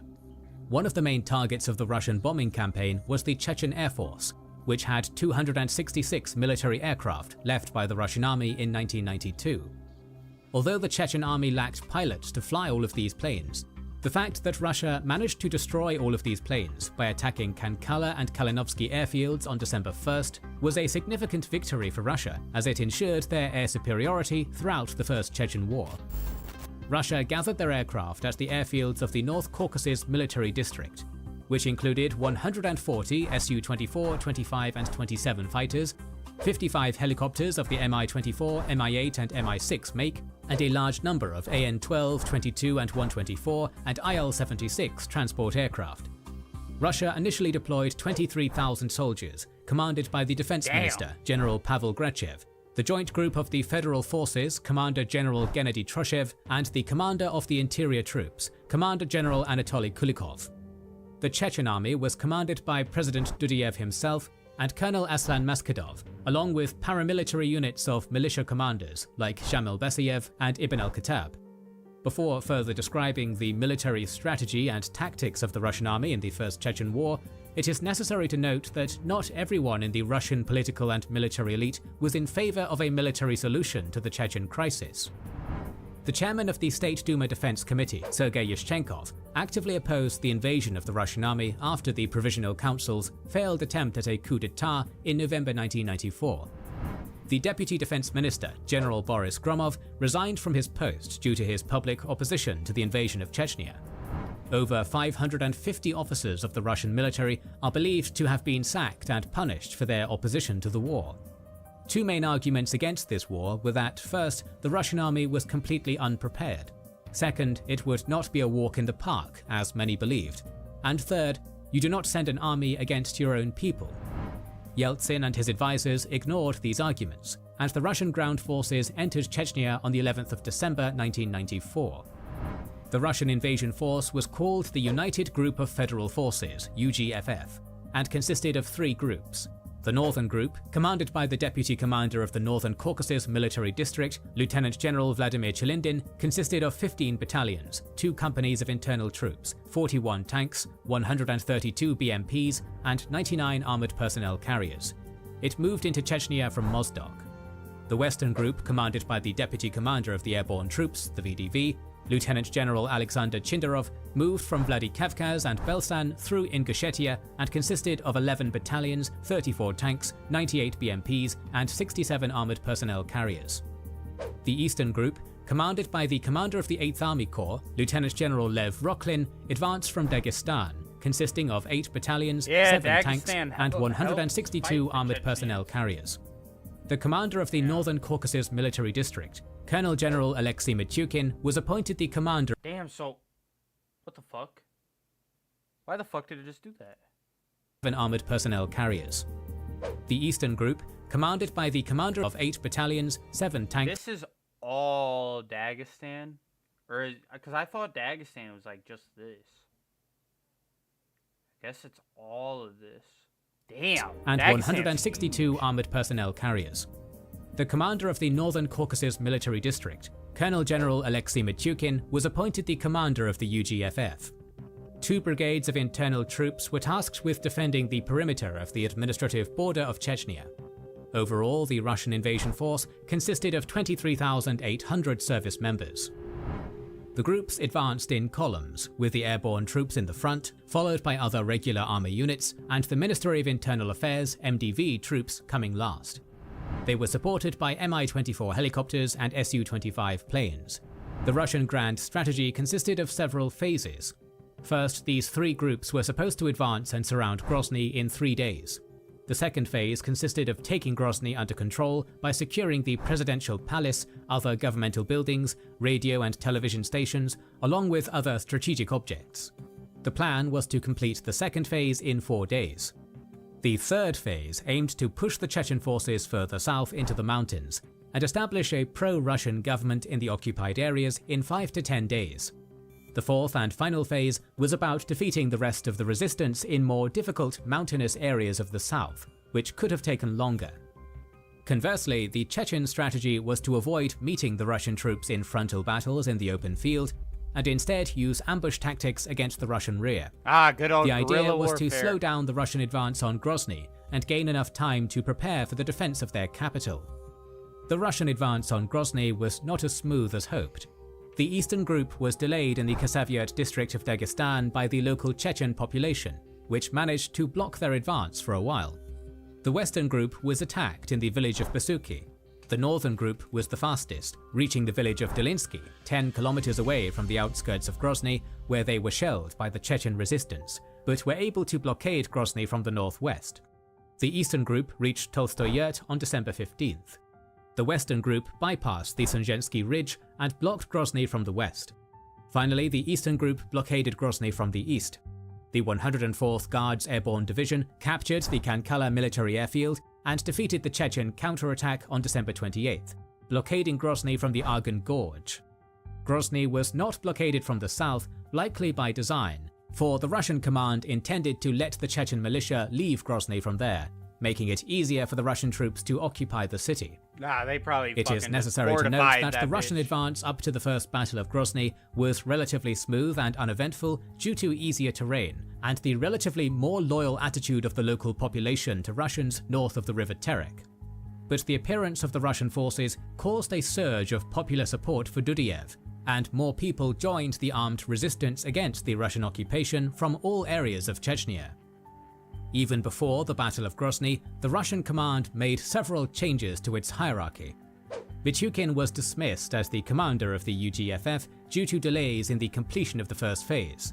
The deputy chief of the operational administration of the Chief of Staff of the Russian Armed Forces, General Anatoly Kveshnev, became the commander of the UGFF.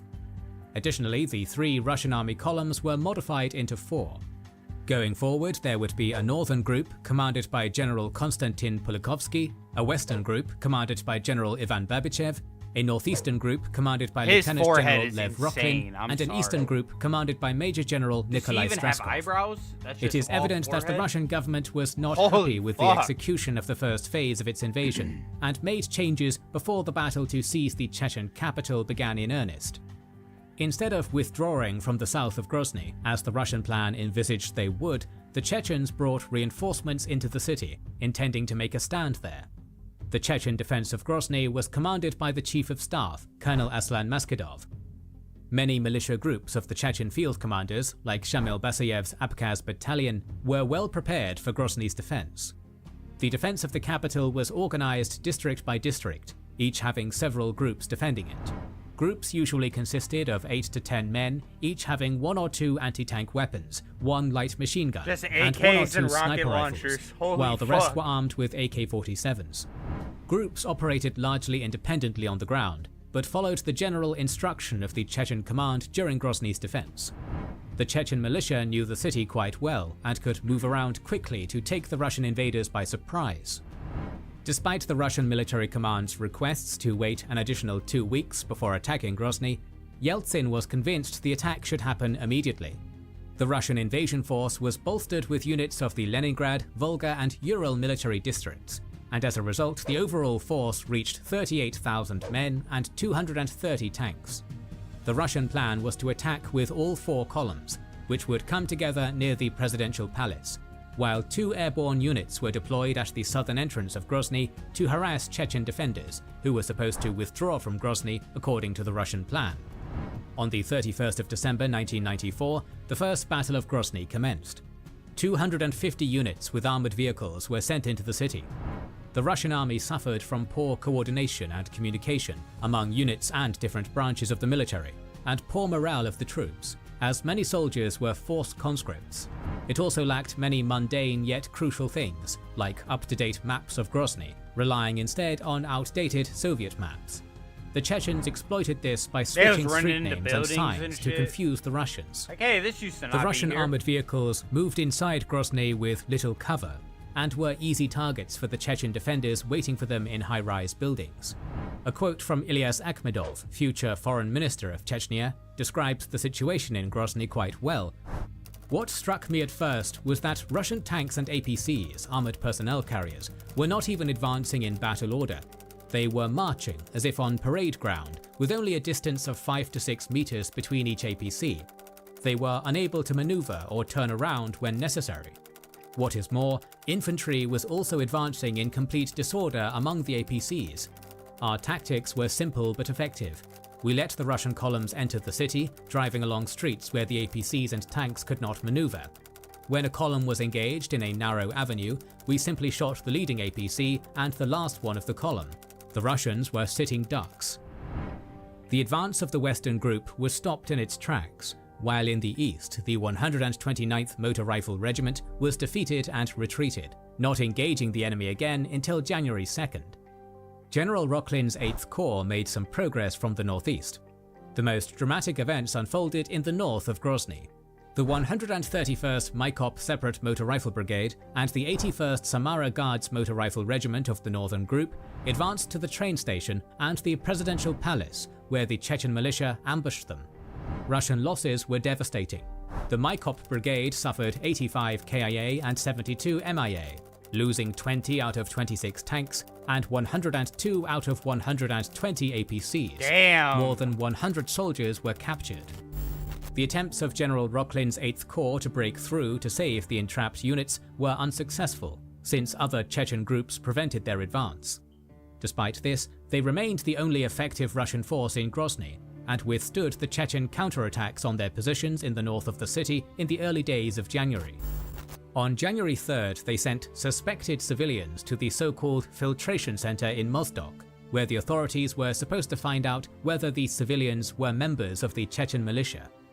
The failure of the Russian army's New Year's Eve attack on Grozny forced them to change their tactics. On January 4th and 5th, Russia started bombarding Grozny block by block with artillery and airstrikes, making Chechen hit-and-run tactics less effective. Instead of parading through narrow streets with massive armored columns, the Russians were now sending smaller teams to eliminate Chechen resistance groups in destroyed districts. On the 7th of January 1995, the northeastern and northern groups were united under the command of General Roklin, the only relatively successful organizer of the initial Russian military effort in Chechnya. Along with that, reinforcements, including Marines from the Pacific, Northern and Baltic fleets, were deployed into Chechnya. However, the Chechens had reinforcements of their own. Since the Russians did not control the south of Grozny, additional Chechen militia groups were able to join their capital's defense. After changing their tactics, the Russians managed to turn the tide gradually. On January 7th, the Russian 45th Airborne VDV Regiment captured the Oil Chemistry Institute, one of the tallest buildings in Grozny. On the same day, during the installment of checkpoints in captured areas of Grozny, the first Russian general, Major General Vorobyev, was killed. On January 12th, a Russian airborne unit captured the building of the Chechen Ministry of Internal Affairs, but the attempt of another group to take Grozny University was repelled. Despite some gains in the city, the Chechen resistance was still strong, thanks to its mobile movement through the city, including the underway passages, which the Russians were unaware of. And they made tunnels! On January 13th, elements of the 74th Motor Rifle Brigade and the 98th Airborne Division started their attack on the Cabinet of Ministers buildings. After fierce resistance, the last Chechen defenders withdrew from the building on January 19th. On the same day, the Russians took the presidential palace after a massive bombardment which caused the building to practically collapse. Following this, Chechen resistance groups retreated to the east of the Sunja River and south of the city, with the Minutka Square becoming the new line of defense. On January 21st, the 33rd Separate Motor Rifle Regiment of the Roklin Group and the 21st Airborne Brigade of the Babachev Group established a bridgehead over the river. On January 30th, it took several positions in and around Minutka Square, but was eventually repelled by the Chechen army. The Russian government was not happy with how the Battle of Grozny was proceeding, since their army was taking massive losses, the pace of their advance was slow, and Grozny was practically razed to the ground. Thus, more administrative changes were made. Yet another commander of the UGFF was appointed, Colonel General Anatoly Kulikov. In addition, more reinforcements were deployed to Chechnya, which raised the number of troops dedicated to this.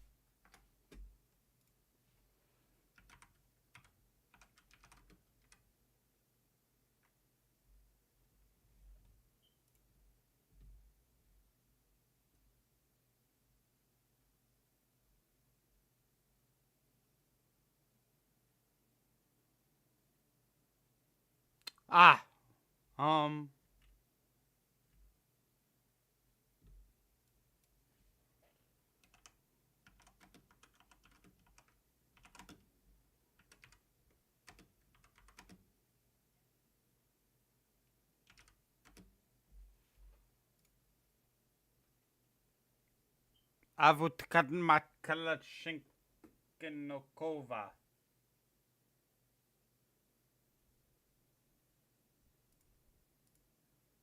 This guy. Alright. Cut me some slack. They're fucking...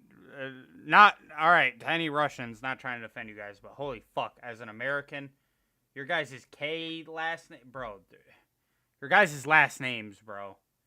They just fucking blend together at some point.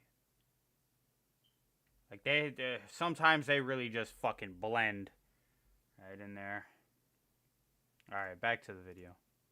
I thought I was onto something. I was not. Because they're fucking K last names More all reinforcements fucking were blend deployed to together in my Chechnya, brain. which raised the number of troops dedicated to this campaign to 70,000. Moreover, in February, a Southern Army group was created. These changes had immediate positive effects for the Russians. The Southern Army group was able to stall the Chechen counteroffensive on February 5th, preventing the Chechens from replenishing their forces with fresh reserves. The Russian units of different army groups managed to ford the river Sunja. Gradually, the Russian army was advancing towards the southern outskirts of Grozny. The Chechen militia groups had to withdraw from the city, many of them engaging in heavy battles with the advancing Russian forces all the while. For instance, Basiev's battalion came under heavy fire from the northern group and took casualties while retreating. By February 9th, the Russian army had almost reached the Rostov-Baku highway on the southern outskirts of Grozny. Attempts by both sides to achieve a ceasefire failed, and on February 21st, the Russian army captured the television center of Grozny. The last district of Grozny to fall was Chernorechnya on March 6th, marking the capture of the Chechen capital by the Russians complete. Following this, the Russians established a pro-Russian administration in Grozny. After the successful capture of Grozny, Russia continued its advance. On March 23rd, Russia occupied Argon. Shally fell on March 30th, followed by Gudemes on March 31st. The occupation of Shally is of particular importance because Dudiev had established his headquarters there following the fall of Grozny. Russia also started its operations in the village of Bamut in March, bro, genuinely, where the how do they lose 136th this? Separate Motor Rifle Brigade, the 324th Motor Rifle They're up Regiment, 3-1, and the 94th and they're Airborne at Group home. engaged Ruslan Kaikoriev's, Hamzat Batayev's, and Kazimir Kachikayev's militia groups. While the battle in Bamut was raging on, the most notorious massacre of the First Chechen War was committed. On April 7th to 8th, the internal troops of the MIA, consisting of the Sovrinskaya Brigade, the Special Rapid Response Unit (SOBR), and OMON, moved into the village of Shemashki of the Achkoy-Matan district, which was defended by the Abkhaz Battalion of Basiev.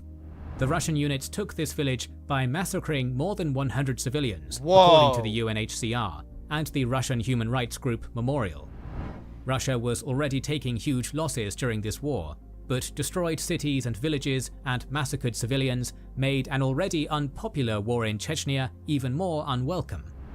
By now, the Chechen forces had been gradually turning into a guerrilla army, since it was impossible to conventionally confront the Russian army, which enjoyed a massive advantage in manpower and firepower, along with having absolute dominance in the air.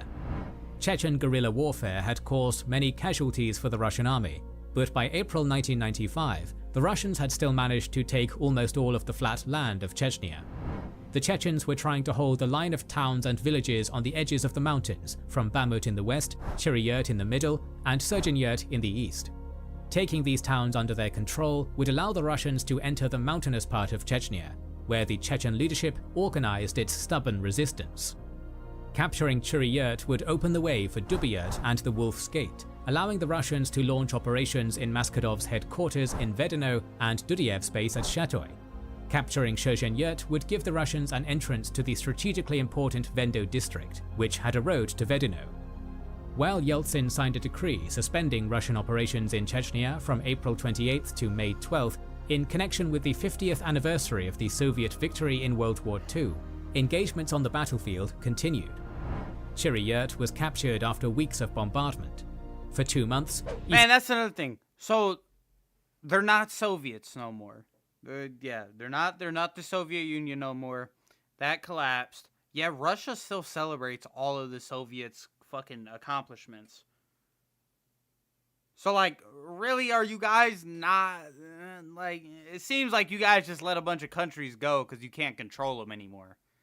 That's what it kind of seems like. Samuniev's and Vaha Aigemov's groups defended the village against elements of the 108th Airborne Regiment, the 324th Motor Rifle Regiment, and the 166th Separate Motor Rifle Brigade. On May 20th, the village's main bastion of the Chechen defense, the cement plant, fell to the Russians, and the Chechen militia groups withdrew. Bamut was taken on May 24th, after, according to the Russian command, the Russian army lost more than 800 service members in battle for it. This was followed by the capture of Vedeno on June 3rd and Shatoy and Noshayurt on June 12th. But this was not accompanied by the destruction of the Chechen resistance potential, as most of the time, the Chechen militia groups managed to withdraw from captured areas while staying intact. Although many Chechen rebels were living on to fight another day, they were still losing on the battlefield. As a result, some of the Chechen militia groups and field commanders, particularly Basiev, started to employ terrorist tactics. In June 1995, Basiev's group seized a hospital in a Russian town named Budynovsk, taking more than 1,000 hostages. His demand was the Russian withdrawal from Chechnya. Several attempts by the Russian special forces to free hostages by force failed, and Basiev's group left Budynovsk only after the Russians agreed to the safe passage of his group to Chechnya. This was another humiliating defeat for the Russian army in the First Chechen War, but it was also the first terrorist operation conducted by a Chechen field commander, undoubtedly harming the international reputation of the Chechen resistance. Several other terrorist acts, like the hijacking of a plane in Turkey and the capture of hostages in Kizlyar, Dagestan, were conducted in 1996. Until the end of 1995, the Chechen army conducted several operations, demonstrating that they were still a capable force. On August 21st, the group of Alodi Hamzatov took the second biggest city of Chechnya, Argon, and left it only after heavy shelling by the Russian army. On October 6th, there was an attempt on the life of the commander of the UGFF, General Romanov, who ended up in a coma. The Russian command responded with airstrikes on several Chechen villages. On December 10th to 12th, the groups of Salman Radiev, Kunkar Pasha Israpilov, and Sultan Gelishkanov retook Gudumis, but the internal troops and OMON managed to drive the— Wait 1 second.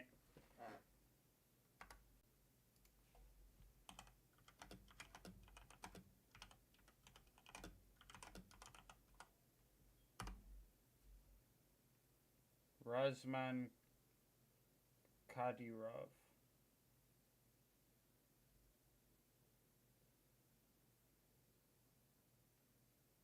Ahmad Kadyrov.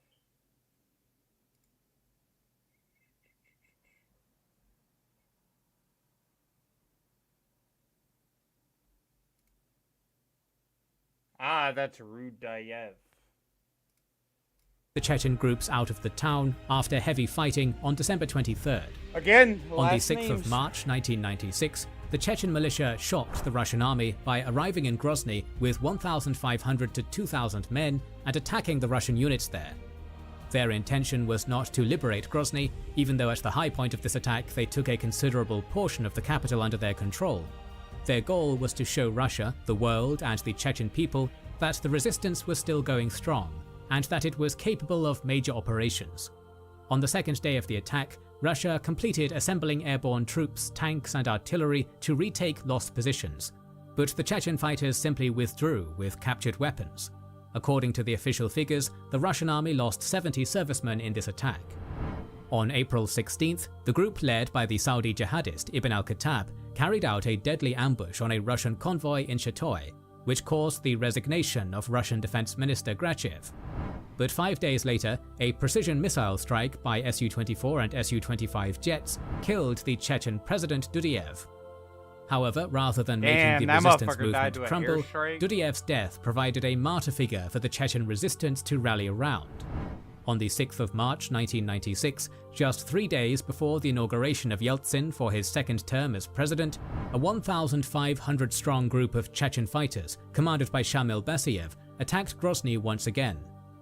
Part of the group took up positions on the roads approaching Grozny to guard against Russian counterattacks, His while shooting most of the form fighters is crazy, moved towards I'm not the gonna city lie. center. Got some little arch The in his Russians back, had about like, what the 12,000 troops in and around Grozny, but they were surprised.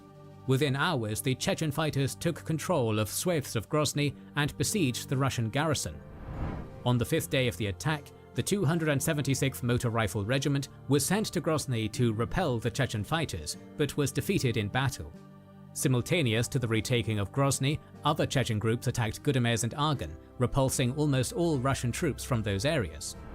To repel the Chechen attack on Grozny, the Russian army reacted by shelling and firing both on the city and Chechen positions with tanks, helicopters, and artillery. After several days, the Russians agreed to a ceasefire under pressure from the public. On the 31st of August 1996, the Kestiverta Accord was signed between the new leader of Chechnya, Aslan Maskhadov, and the Russian Security Council chairman, General Alexander Lebed. According to the agreement, Russian forces would leave Chechnya, Grozny would be demilitarized, and the resolution of the Chechen question would be postponed to 2001. In May 1997, a treaty confirming this agreement was signed between Yeltsin and Maskhadov in Moscow. Against all the odds, the Russian army had been defeated by the Chechen resistance movement after taking huge losses. It is difficult to state the exact number of casualties on both sides. According to the UGFF staff, 4,103 Russian soldiers were killed in action, while the Committee of Soldiers' Mothers claims a figure of at least 14,000 killed. According to the Russian government, 17,391 Chechen fighters were killed during the First Chechen War, while Maskhadov claimed that almost 3,000 Chechen fighters were killed. That's a lot of people. Meanwhile, various memorials claim up to 50,000 civilian deaths. Yeltsin's and the Russian government's hope for a short and victorious war to defeat the Chechen attempt at sovereignty and to improve their shaky internal political positions failed utterly. Even at the very beginning, the Chechen War was unpopular among the Russian public and part of its elite, and this sentiment gradually grew throughout the war. Mounting losses, the inability to defeat the Chechen resistance quickly, and the loss of Grozny finally forced the Russian government to withdraw. Chechnya won, but it was in ruins and disarray. Unfortunately for them, this victory would not be final and decisive. More videos on modern warfare are on the way, so to ensure you don't miss that, make sure you are subscribed and press the bell button. Please consider liking, subscribing, commenting and sharing, it helps immensely. Recently, we have started releasing weekly Patreon and YouTube member exclusive content. Consider joining their ranks via the link in the description or button under the video. Let's do the second one. That was a really good video. Really informative. Although his voice, I'm not gonna lie, his voice is so monotone. Very informative video.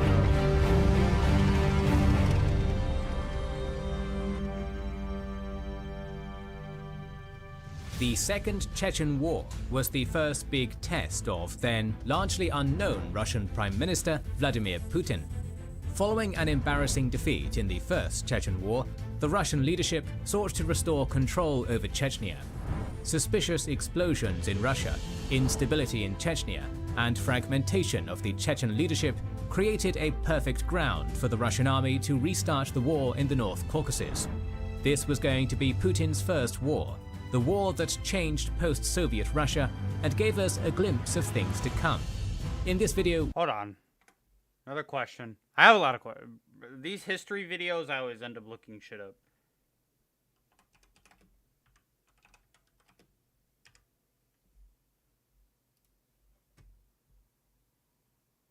Vladimir Putin was a KGB officer. He joined the Soviet Security and Intelligence Agency in 1975 after graduating from Leningrad State University.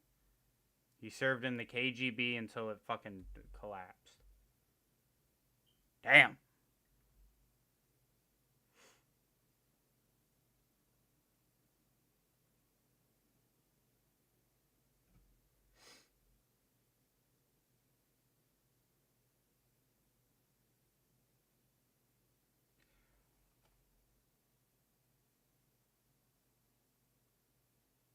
Whoa. Oh, so Putin has been president since 2012 to 2026 now. So, goddamn, fucking 14 years. Having previously served from 2000 to 2008. So he's been president for a combined total of 22 years. But then I was like, damn, who the fuck became president instead of Putin? I doubt he would have let that shit go easy. Oh no, Putin served as prime minister of Russia from 1999 to 2000, and again from 2008 to 2012. Now that, alright, I'm sorry, before you start the second video.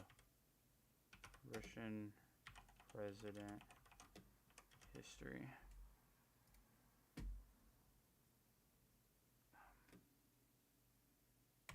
sure. Boris, Putin, Dmitry. Oh, and then they have the prime ministers here. Himself. Boris was his own prime minister. And then Putin at the end. And then Putin. How the fuck did Dmitry take over for Putin?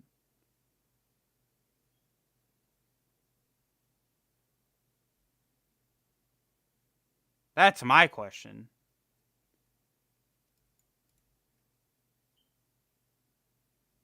And then Putin was his prime minister. Wonder how that happened. And then Putin, who just went and got his old prime minister back, and then made Dmitry, who was the president, his prime minister.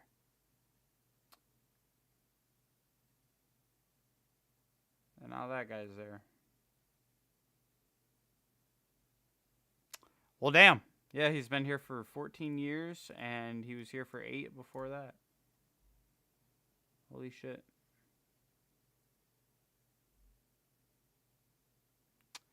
Well. We might have to watch a video on why the fuck Putin stopped being president and became prime minister. We will be talking about the Second Chechen War. We'll give you the best overview of these events, but of course there's a rabbit hole of detail to fall into. You've probably had the experience of spending tea and tabs abusing or you get sleepy if you have independence Chechens. The 1996 Kasavert Accords led to the withdrawal of Russian troops from Chechnya and the breakaway region's de facto independence. But Chechnya was utterly devastated after the war. The infrastructure was largely destroyed, the economy was in shambles, and poverty was widespread. The male population of Chechnya was armed after the First War and had no intention of giving up their weapons to the authorities. Chechen field commanders were largely uncontrolled by the Chechen government. Extortion, kidnapping, and illegal profiteering from oil became common. Attempts to restore order by the secular leaders of Chechnya, Aslan Maskhadov, elected president in 1997, were in vain. Many field... Wait, hold on. God damn, bro. They're fucking last names.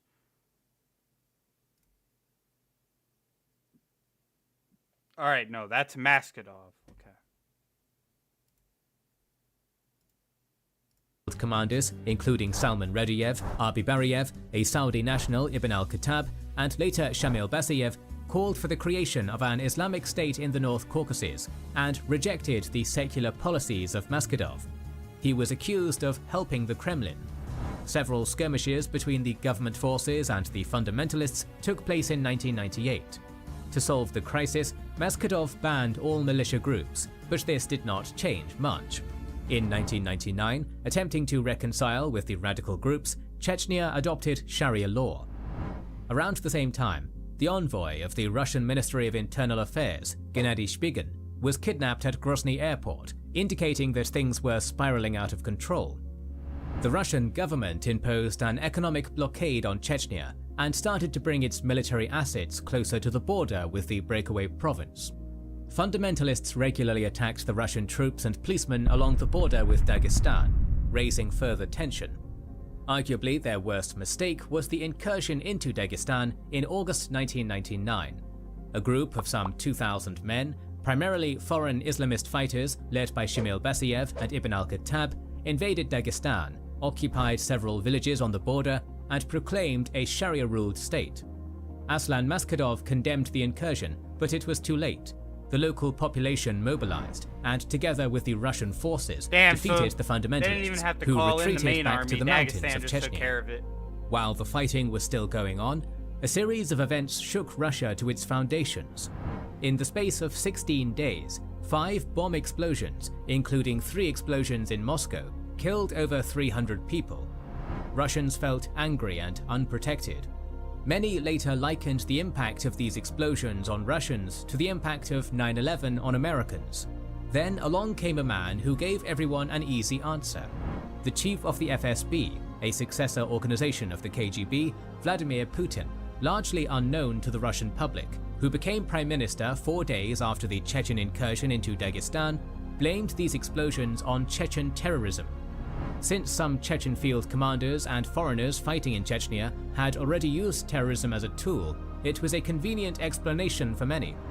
Some, later assassinated Russian journalists, conducted their own investigations to refute these accusations. But the most glaring blind spot in Putin's story about Chechen terrorists blowing up Russian apartment buildings was the Ryazan incident.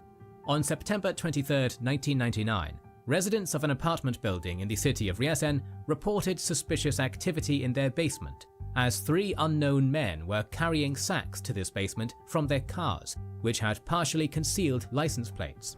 The police came and arrested these people, whose car's license plate were traced to the FSB, and reported that these sacks contained explosives. No. Putin praised the citizens for their— No way. Hold on. Are you telling me, is this about to go where Putin fucking staged a bombing so he could get fucking support to destroy Chechnya? vigilance, and the police for their professionalism, but very shortly the new director of the FSB, Nikolai Patrushev, who has been going strong ever since, becoming arguably the most hawkish figure in the Kremlin elite, stated that this was a training exercise and the sacks contained only sugar. Later, the historian Yuri Felstinsky and a former FSB operative who defected to Britain, Alexander Litvinenko, authored the book Blowing Up Russia, where they accused the FSB of carrying out the explosions in Russia to create a pretext to invade Chechnya. Litvinenko was later poisoned with polonium for this, a trademark assassination move by the FSB. When Le Figaro asked the former secretary of the Russian Security Council, General Alexander Lebed, about whether the Russian government would conduct such false flag attacks on its citizens, he responded, "I am almost certain of it." So, while the general public sought quick answers, many politicians, journalists, and former security officers did not really believe the official line of the Russian government. And it may be hard to believe it now, but back then, Russia had some semblance of democracy and freedom of the press, so a lot of people were comfortable openly voicing their disagreement with the official version, which blamed the Chechens for the explosion. The stage was now set for the Second Chechen War. What was Putin's motive behind starting the Second War? There are both personal and national interests to consider here. Putin had become prime minister in the middle of an economic crisis in Russia and another conflict in the North Caucasus. At the time, Yeltsin was regularly changing his prime ministers, and an unremarkable Putin did not really appear to be a person who would last. But solving the crisis in Chechnya once and for all was something that could set him apart from the rest at the time, when the second presidential term of an old and unhealthy Boris Yeltsin was coming to an end. After years of despair, disillusionment, and instability in 1990s Russia, and following a series of explosions, the Russian public was looking for somebody who could get the house in order. Getting Chechnya back under Russian control was going to be the proper political debut Putin needed. But apart from Putin's motivation, we have to consider Russia's interest in this as a whole as well. Losing Chechnya for good may have caused a domino effect in the Russian Federation. After all, if Chechnya could be independent, why couldn't wealthier Russian subjects like Tatarstan do the same? Russia did not want to risk that and sought to turn around the embarrassing defeat of the First War. In early September, the Russian leadership made a decision to conduct a military operation in Chechnya. On September 6th, the Russians started to bombard what they claimed to be Chechen military infrastructure. On September 18th, the border with Chechnya was blockaded by Russian troops. 5 days later, Russian President Yeltsin signed an order to conduct a counter-terrorism operation in the North Caucasus. On that day, September 23rd, the Russian army started bombing Chechnya in earnest. Power stations, communication infrastructure, oil industry infrastructure, and many other objects were subject to Russian airstrikes. Aslan Maskhadov ordered general mobilization, and despite being secular, he called on the religious authorities of Chechnya to declare Gazavat, a holy war against the invaders. However, the political scene in Chechnya was extremely fractured on the eve of the Second Chechen War, which even led to several skirmishes between Maskhadov loyalists and his opposition. By declaring a holy war, he wanted to unite the Chechens against the common enemy. he appointed Shamil Basayev the commander of the eastern sector, Ruslan Galiev commander of the western sector, and Magomed Habiev to the central sector. At least the first two were in open conflict with Mashkadov before the war. Chechnya had some 10,000 fighters, with almost half of them waiting for the Russian army in the capital Grozny. According to different estimates, the Russian army had 80,000 to 100,000 men deployed to the border with Chechnya. Colonel General Kazantsev, the commander of the joint grouping of Russian forces in the North Caucasus, was appointed the commander of the Russian army in Chechnya. The Russian army was divided into the eastern grouping, commanded by Lieutenant General Gennady Trushev, the western grouping, commanded by Major General Shemenov, the northern grouping, commanded by General Kachev, and the Grozny grouping, commanded by Lieutenant General Bulgakov. Unlike the First War, this time the Russians were more prepared. They had been organizing a unit specifically trained for mountain warfare. According to Michael Orr, the responsiveness of the Russian Air Force to requests of the ground forces was much better.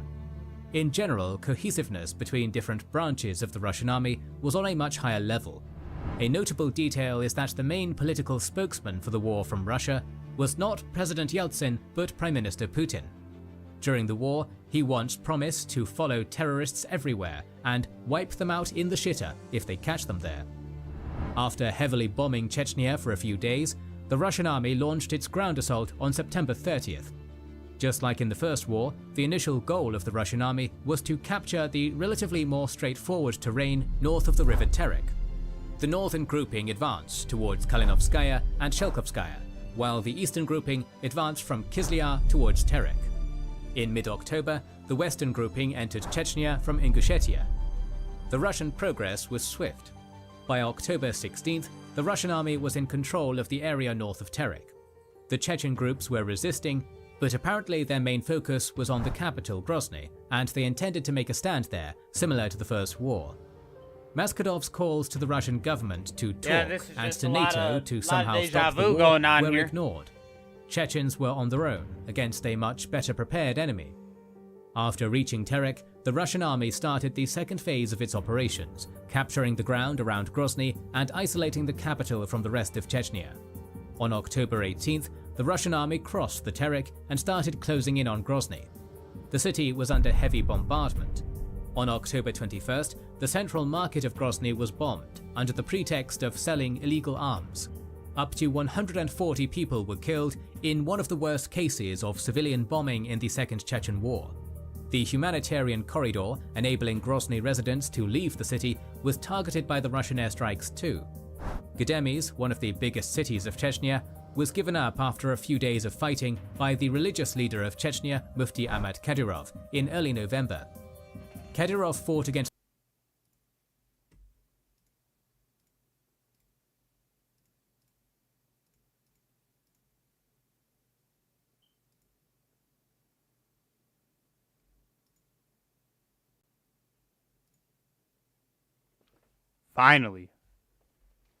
Finally, I pieced it together, finally.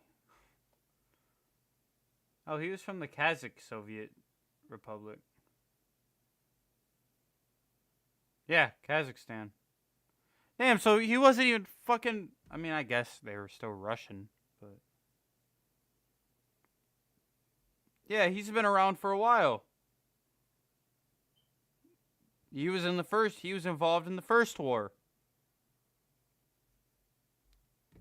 Damn, I must have missed it in the first video when I tried to... Because I always heard that the current leader was a traitor. And that, like, you know, his whole family were traitors.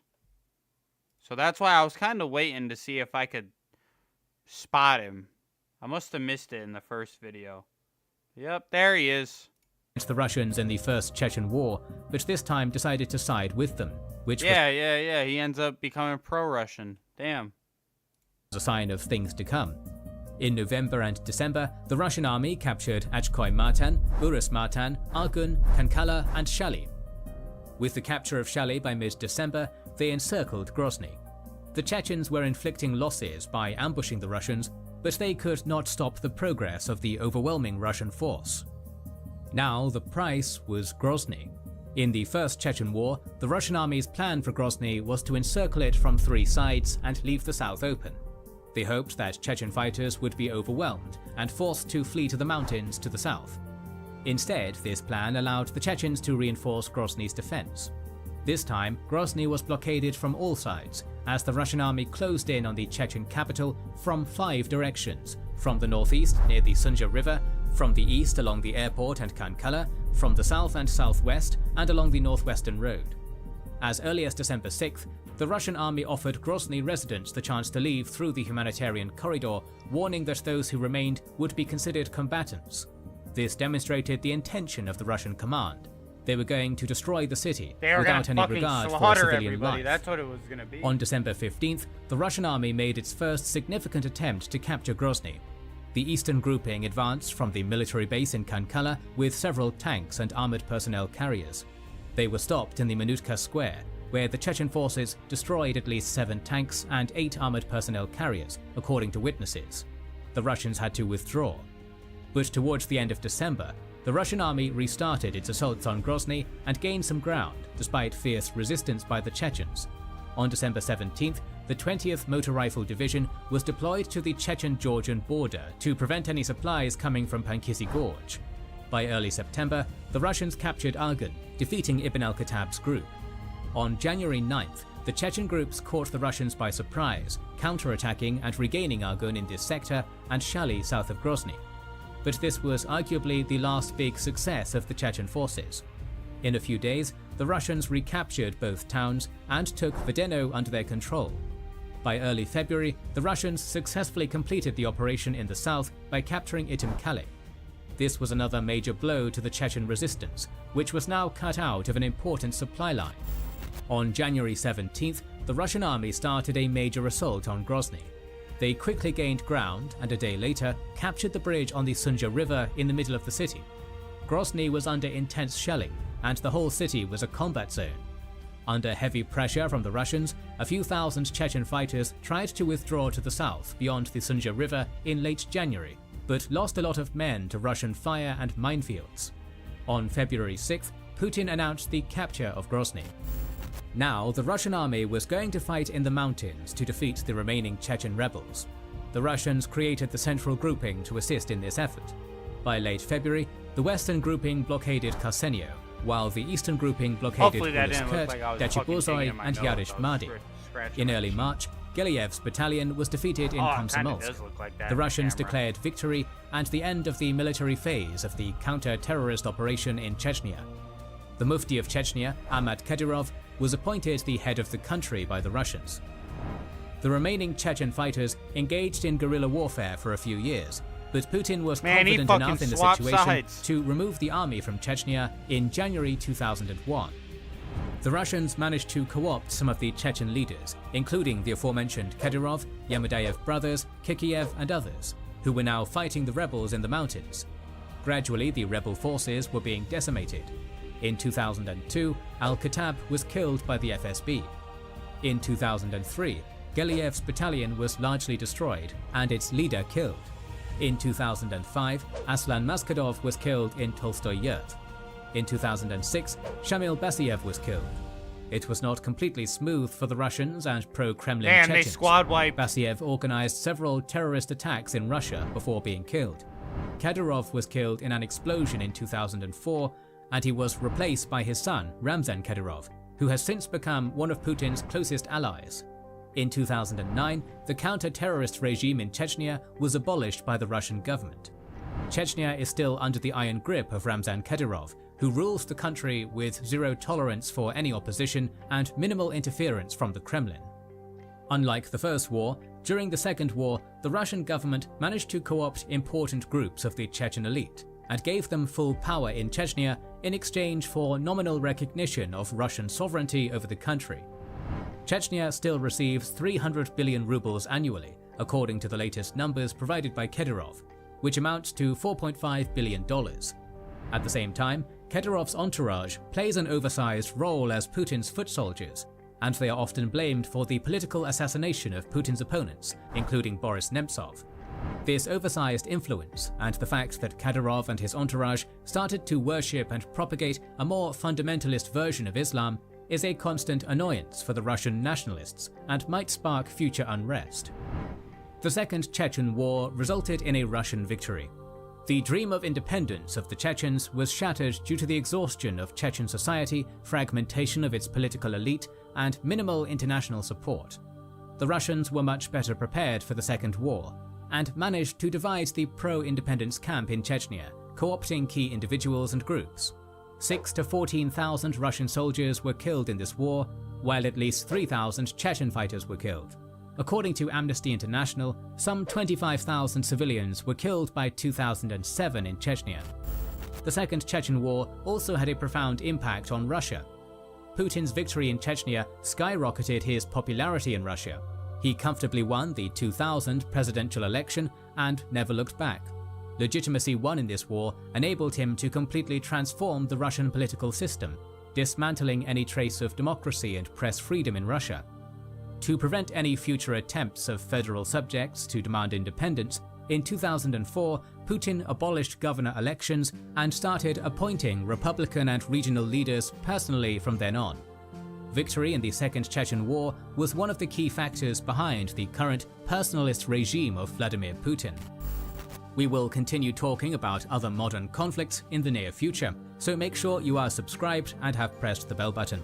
Please consider video, liking, man. subscribing, commenting, and sharing. It helps immensely. Fuck. Yeah, really good video. Well, that explains everything. Damn, they were really some rats. Keterov or whatever. They really did betray their whole fucking group. Just for some power, man. That's it. That's insane. Yeah, shout out Kings and Generals. Yeah, you guys can see it there.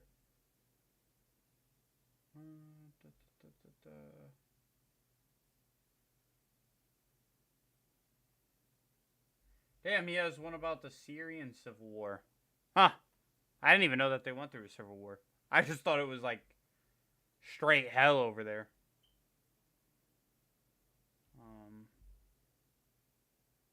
A wild monkey has come for my liver. What the fuck? Damn, he has one about the Rhodesian War, too.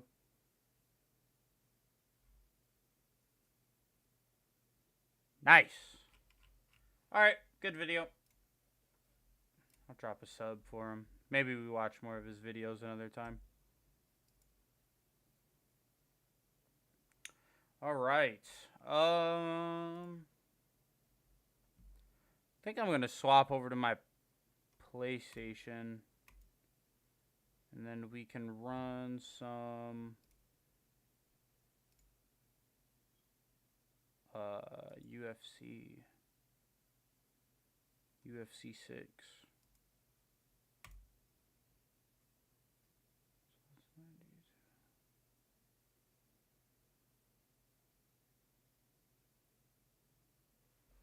Alright, 1 second, guys. I gotta make a call, see if I can get a group for zombies.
Alright, so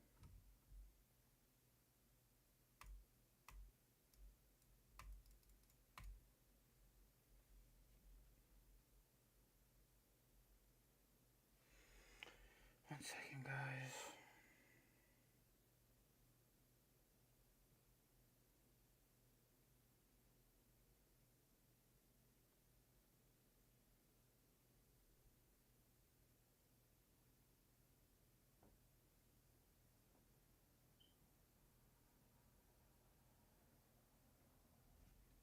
All right, guys, I gotta use the bathroom real quick, and I'll be right back. And then we're gonna swap over to the PlayStation.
My bad, chat. I had to take a shit. Alright, we're gonna swap.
Alright. That took a fucking minute.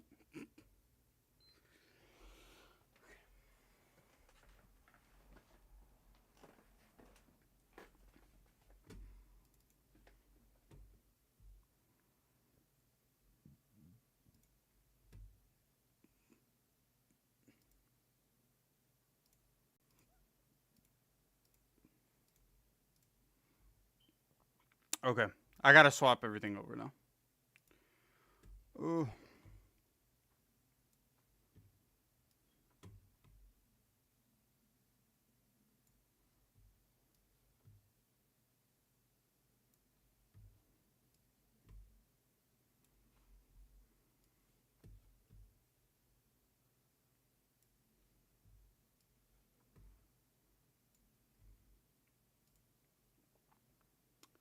Okay. Now we can swap.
All right, here we go.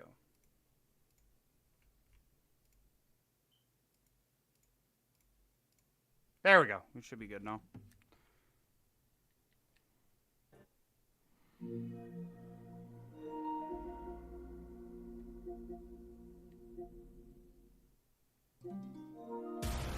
It has been a while since I've played any UFC.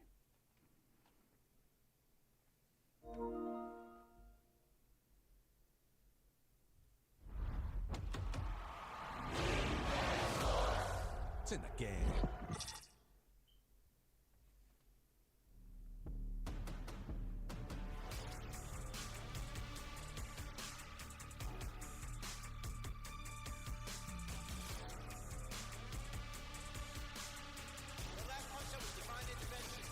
Ah, let me change the title.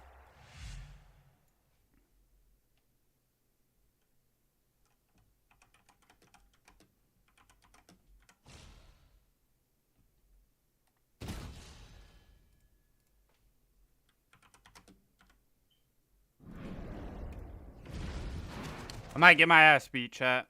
Not gonna lie.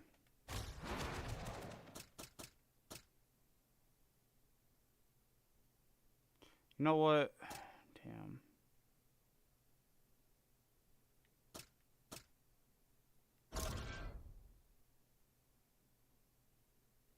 Maybe we do a career mode. One of these nights. I'm gonna play one. Holy fuck, we were going 1 and 3. The fuck.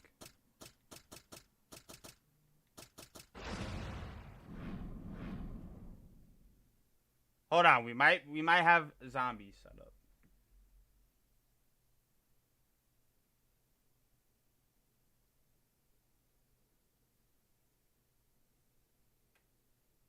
Or maybe not.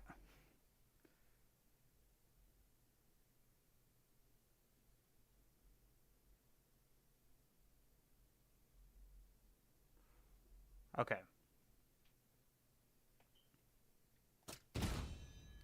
Holy fuck, we were getting our ass beat the last time we played. Maybe we do a career mode though, because I want to learn how to use the grappling. And I don't know if I'll ever do that online. I mean, like, I've learned certain things. Like, I know how to defend certain I almost said transitions.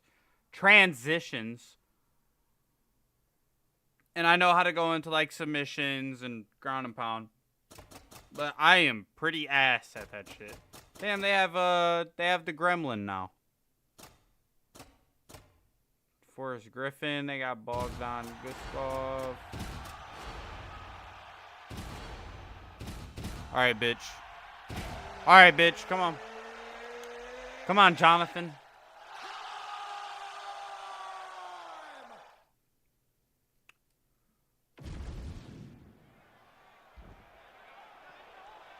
You okay? Ready? All right, come on. Let's go. I gotta win my return fight. Tonight, and the discipline and the motivation was there for the training camp, and now we'll see if he can be as he was in his prime. John, whenever he's motivated, he is as good as any fighter in the UFC has ever seen. This guy is tough, durable, fight IQ at his next level. John Jones is one of the greatest of all time. Tonight we see if he still can compete at that level. Jones with eyes fixed on the body. Those body shots that Jones throws are so important to his overall attack, right? Just being able to get a guy's hands down. I'm not gonna lie, I thought that one was gonna land. Roundtree Jr. with that patented tie bounce in his step. Straight punch there, lands on the counter. Nice job using his reach advantage there.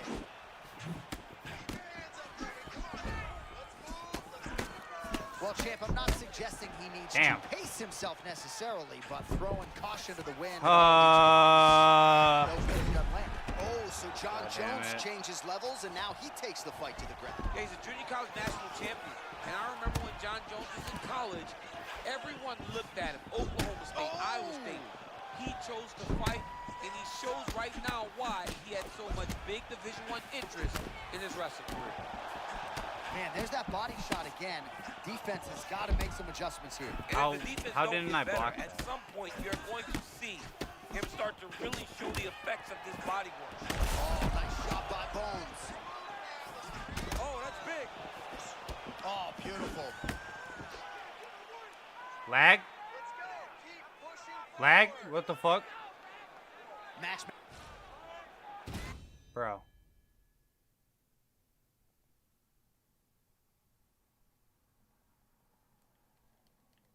Hello? What the fuck? All right, we're gonna start a UFC career. Since I guess EA servers can't hold up. It's in the game.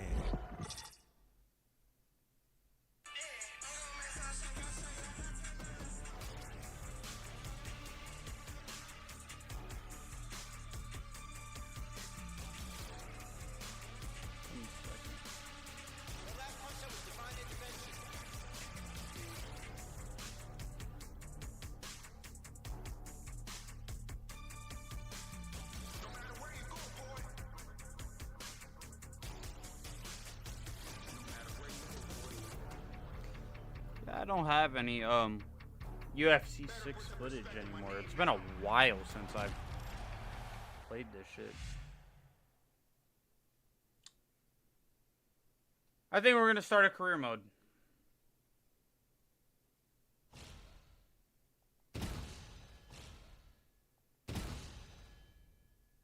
Why, like... Oh my god. My internet connection is perfectly fine.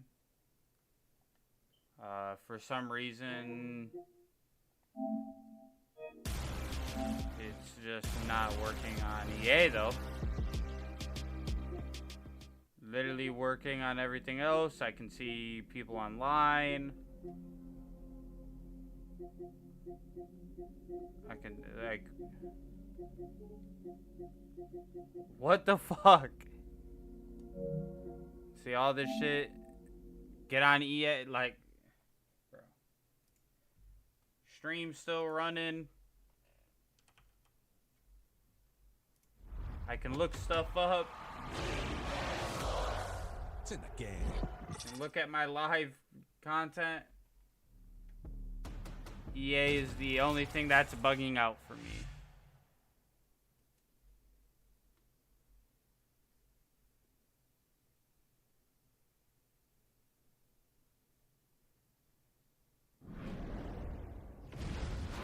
Wow, I loaded in. Good job, EA monkeys. They're just a small indie company. Shout out MMG. Holy fuck. There's online career. How does that work?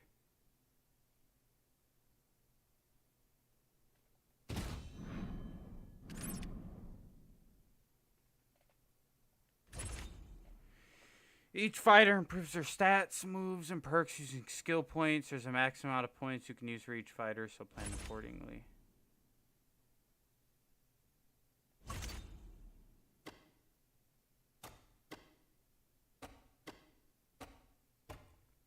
Wow.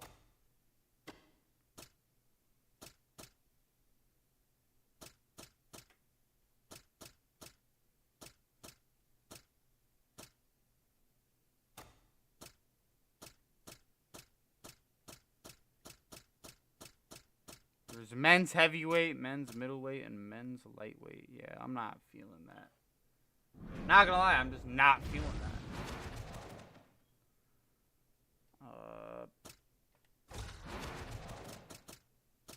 We're just gonna do regular career mode.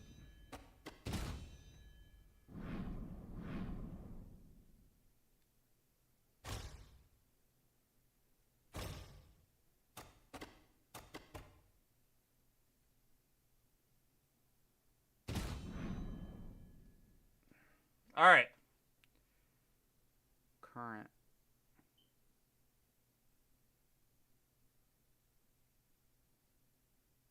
Competitive, normal, hardcore.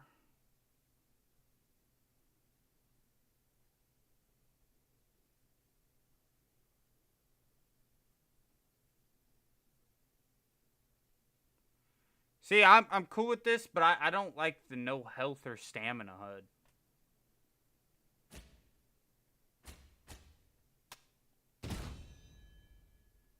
That's where it's like ass. I like having my health and my stamina hub. So you just go straight into the UFC this time? The fuck? No like regional fight, no nothing? Okay.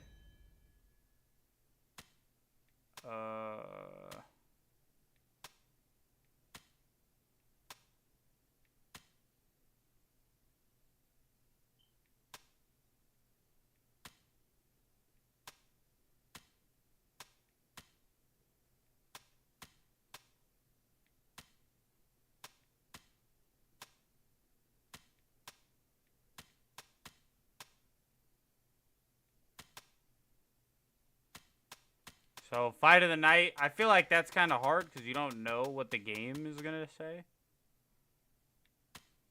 I'll just do this.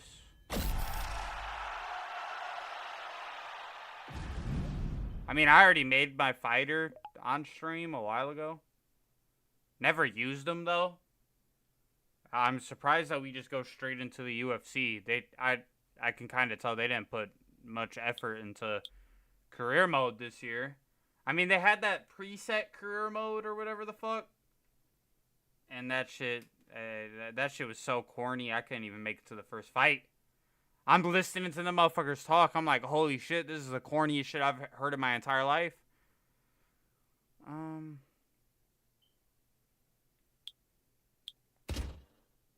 Sure.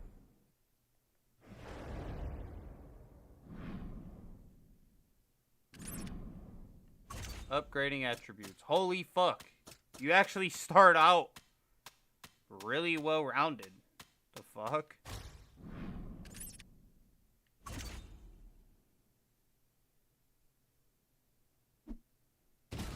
Customized skin?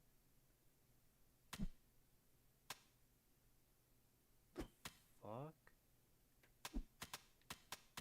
Sweet.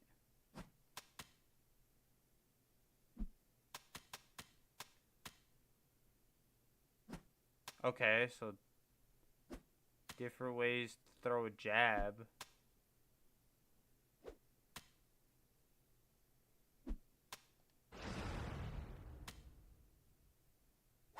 Cross.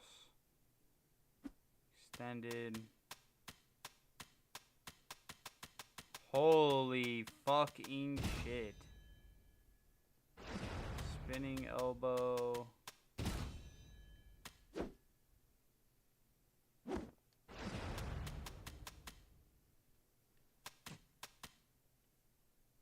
Spinning back fist.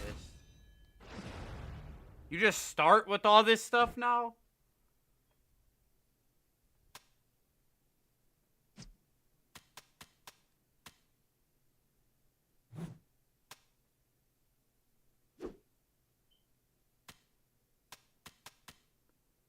Okay,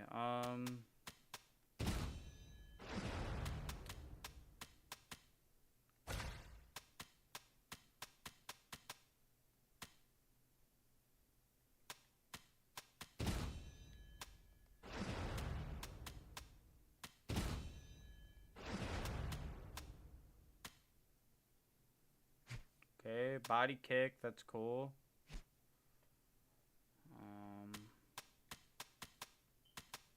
Got knees. It's kind of ass. Same with that.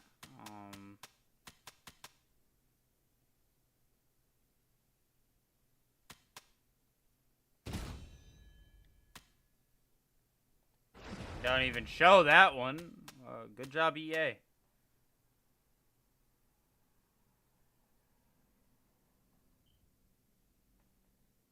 Ah, okay. And perks.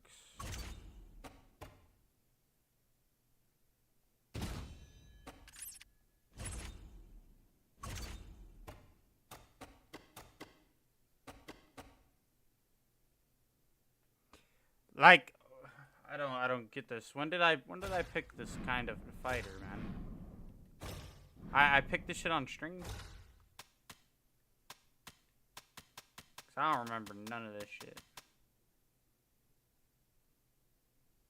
So that's how you do that. That's how you do that.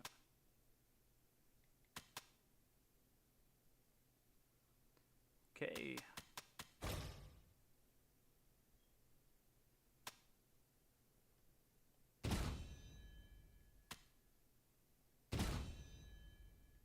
Whoa.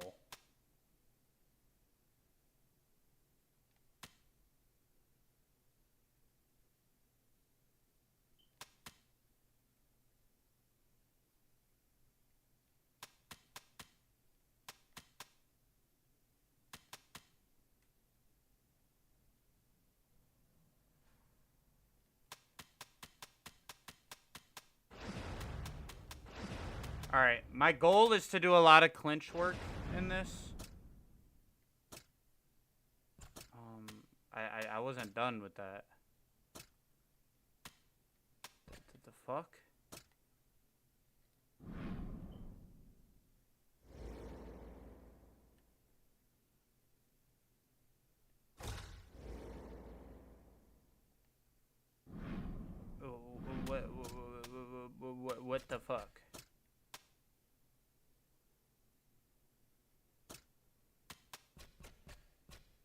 So now I don't get to upgrade anything?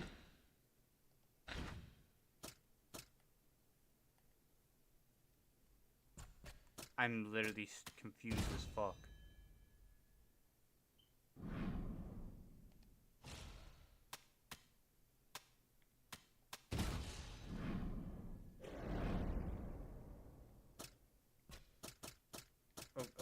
How the fuck?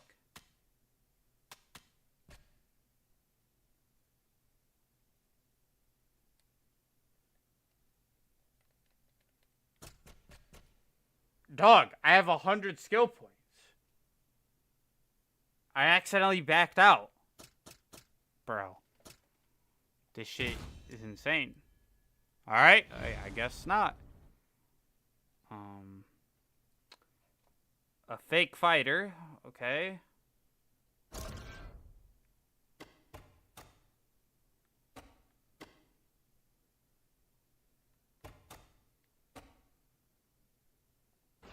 And he's a kickboxer.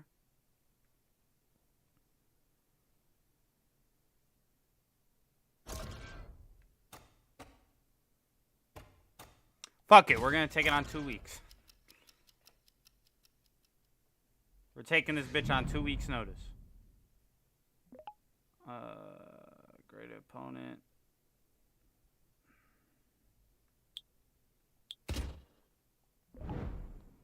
Cause like if I had to pick styles, I probably would have picked a grappler. Cause I'm playing as myself, and I used to wrestle. I'm low key, just a little bit confused.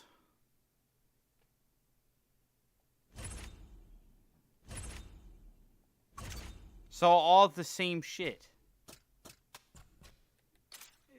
I'm not. How the fuck do I get to like my skill points? Fighter evolution. There. That was not there the whole time, right? Holy fuck. Do I have get-ups? Ground transition. Sweeps.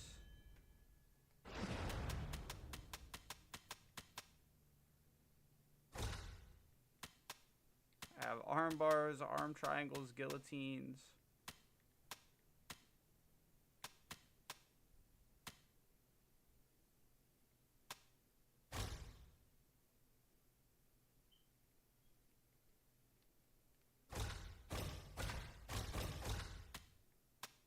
And if I did pick a like if I got to pick my fucking fighting style, if I would have picked striking, I would have went Muay Thai, not fucking kickboxing. For some reason, I'm a kickboxer.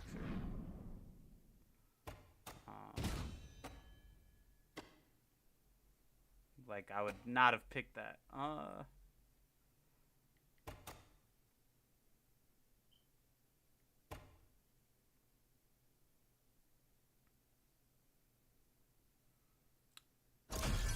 take that. 'Cause I like front kicks. I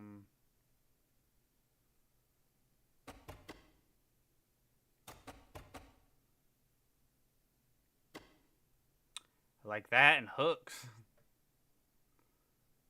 Fuck.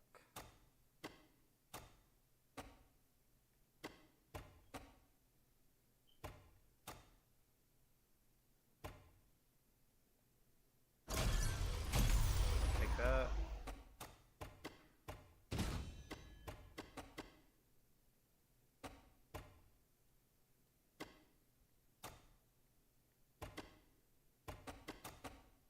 Yeah, like, I don't want, like, no spinning shit. Like, I would, especially kicks, I would never, I'm trying to do this somewhat, like, realistic.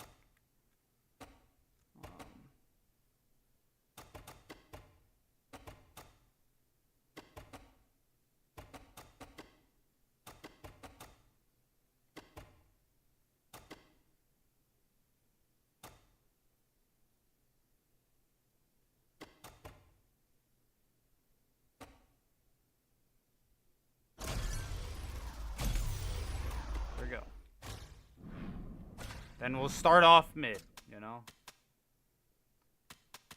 Got mid takedowns. We actually have decent recovery. Not the actual recovery thing, but the strength. And then decent punch speed. And power.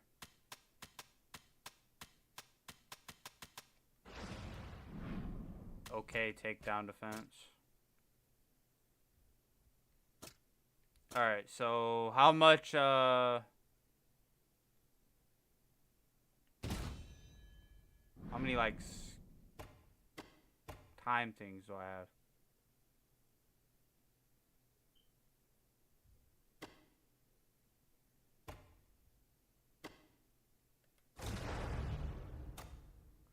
I'm so fucking confused.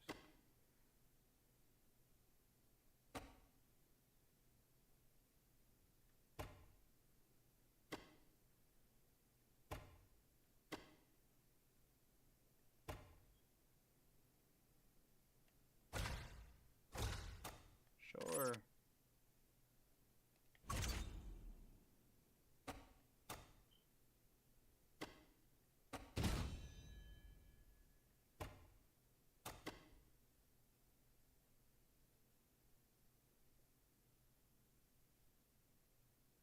I'm so lost.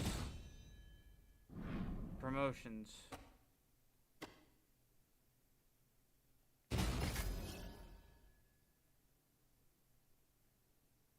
Day 2.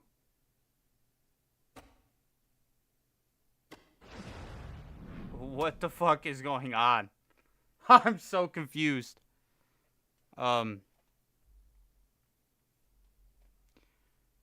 Shit.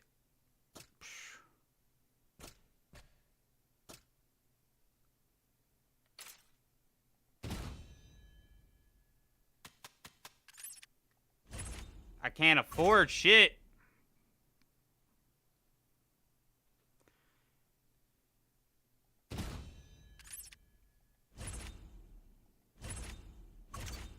I mean, I guess I'll drill.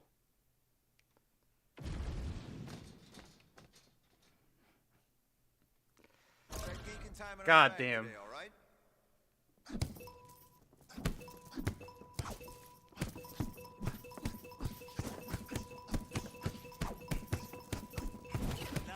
Now connect your fist to their head.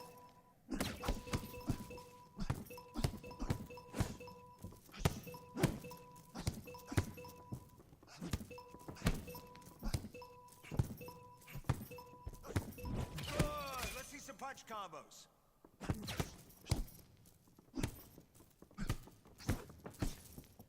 Ew. How is that not? 1, 2. All right, let's see what those hands can do to the body.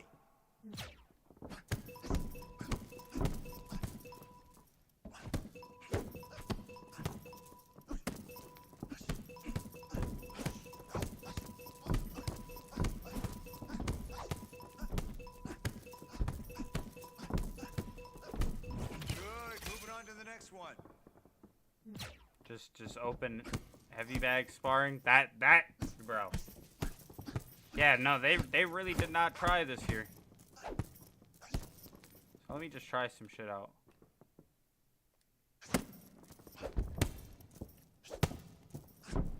You got 30. I have spinning back fists. What about okay. About this. All the way to the bell. Let's see it. Okay, so those are like oblique kicks. That's how we utilize the bag. Great job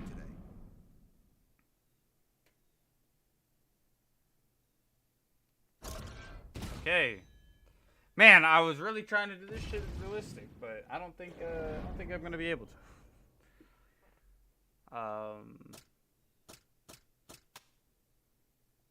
Our heady day 5. Okay. Sure. I guess I'm gonna keep doing the actual drills myself. Because I don't have good grades for it. So. Heavy bag time. Listen for my instructions, all right? Let's go. I don't think I have a lead overhand yet.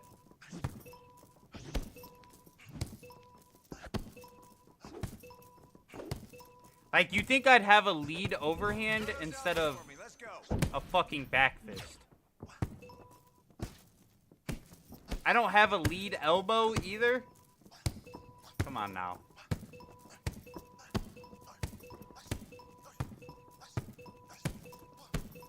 Yeah, I don't have a lead elbow. What the fuck?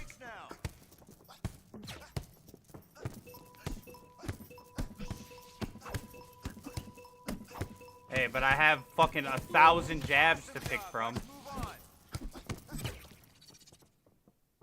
Okay.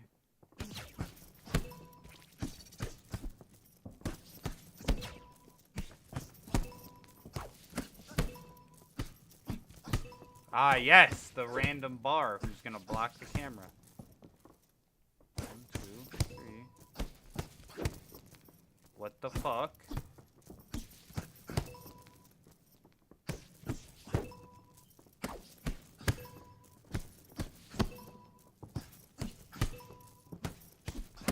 Time for something else. Let's go. All right, I want to keep fucking around with the 30 seconds left. The move set. So this is a front kick. And you also have this. You got 10.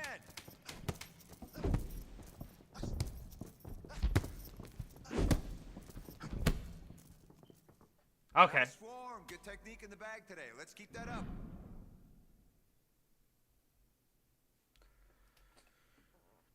Sure. Man, they really did not put much effort into this shit, huh?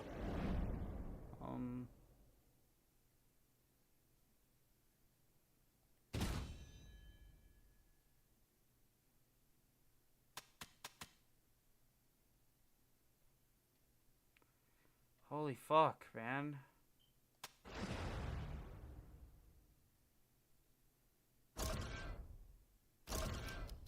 Dude, this shit is fucking pathetic.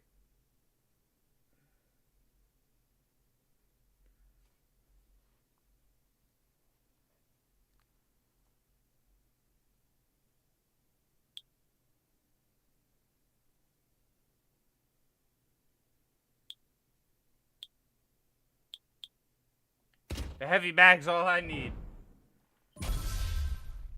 Yeah. Sure.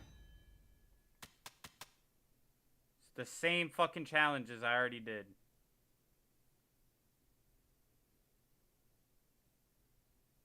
Literally the exact same challenges I already did. Simulate them.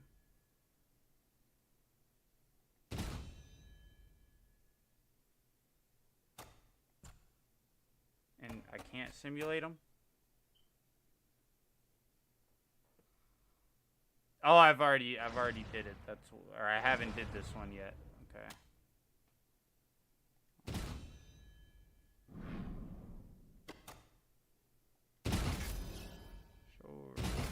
Sure.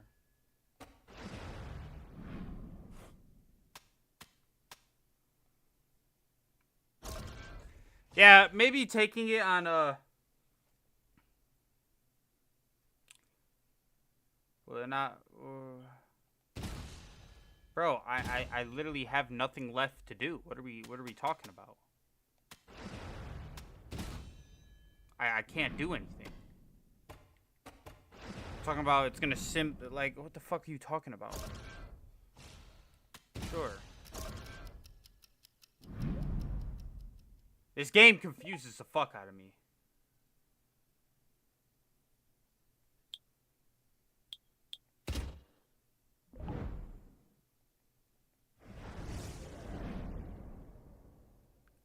I'm not gonna lie, this is fucking ass so far.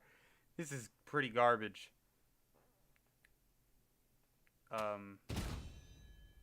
I get to, yeah, no. So what was that? I'm so confused on what's going on right now.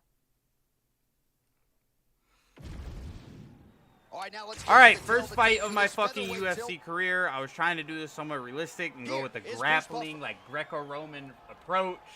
Mix it in like some fucking elbows or something. Because like, that's the only experience I have is like up close grappling.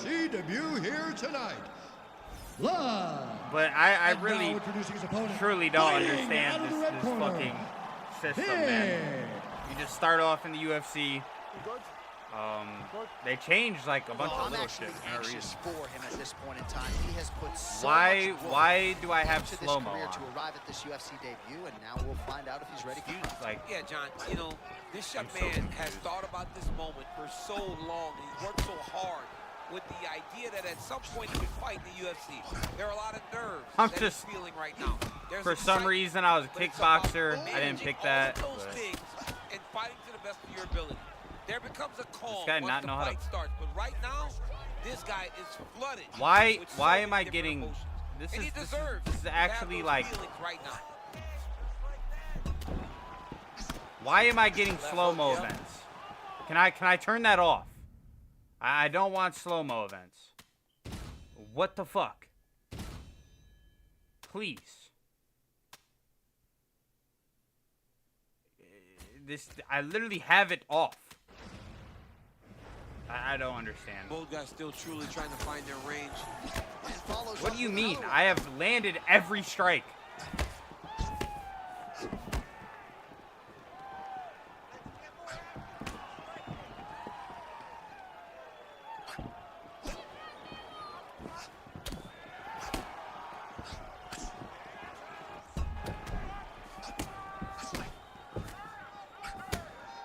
Good block there. Oh, that is a clean combination, and not the first time this round where we have said that. Well, Johnny's continuing to move forward out of that real high guard. And when you're off, I'm just fucking throwing the most pathetic leg kicks. You don't really stand after you take a head kick like this. That is such toughness to even be on his feet. I want to right see. Now. Oh, big elbow. And a knee. Now, how do I, like, work my way? Okay, so if I'm, like... All right, so his power has certainly been heard from early. Appears as though maybe the opponent has... I'm here to learn grappling, yeah, not anything else. John. He knows now that if he wades into the danger, it can be very problematic for him. Less than 2 minutes now to go. Okay, now... All right, now they separate. Not what I wanted to do.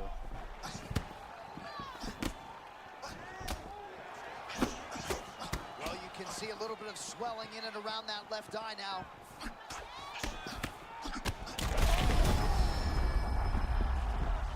Back to his feet. Oh, that power one got through as well. He better keep those hands high. Oh, big my power goodness. strikes landed on both sides.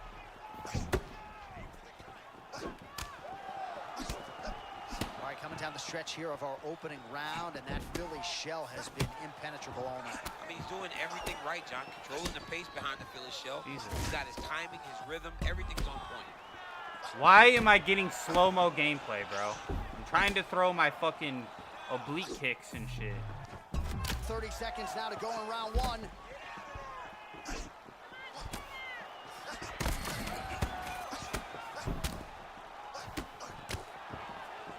I'm trying to learn the fucking game. Like, bro, trying to teach me the fundamentals as if I haven't learned the fundamentals and turned all this shit off. I just want to learn the shit I don't know yet. Well, you got to think that's what every fighter would try to produce in a UFC debut.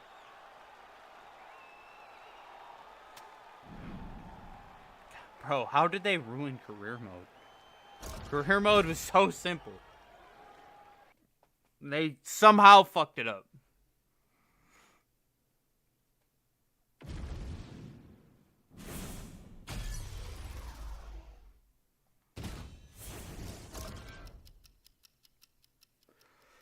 All right.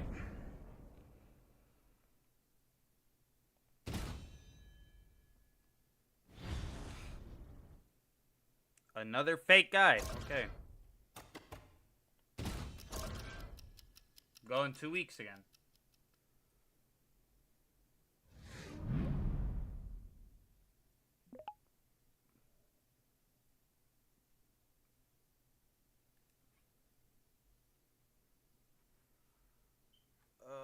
Sure.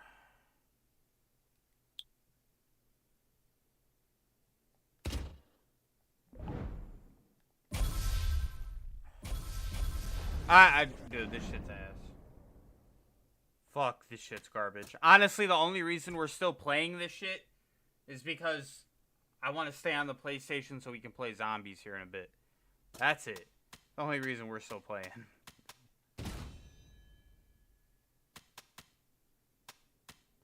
I can actually afford... I got $35K for my first UFC fight. That's not fucking realistic at all, man.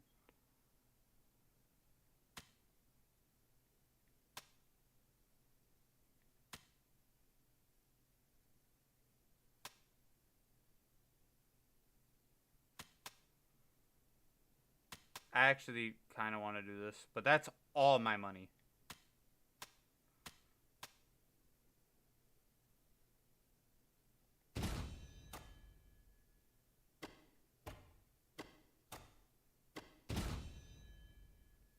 Alright, I guess I'm doing this now. Holy shit. Here we go. Let's do some heavy bag drills. Listen to my call-outs. Got it? Okay, so boom, boom. Nice one. Try your kicks now.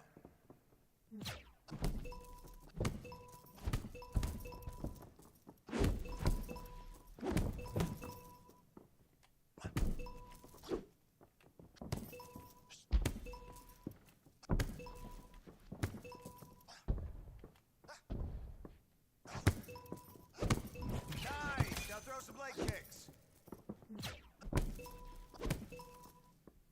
So that is for leg kicks. That's a calf kick. Okay.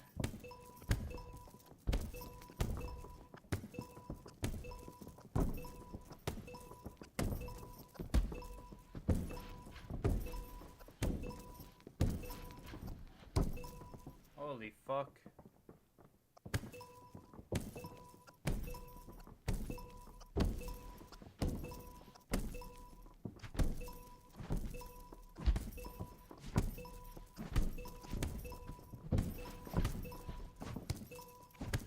Now focus on kicks.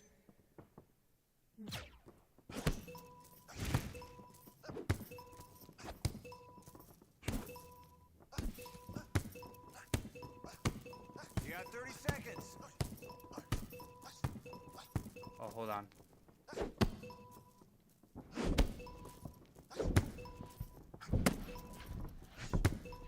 Finish before the bell.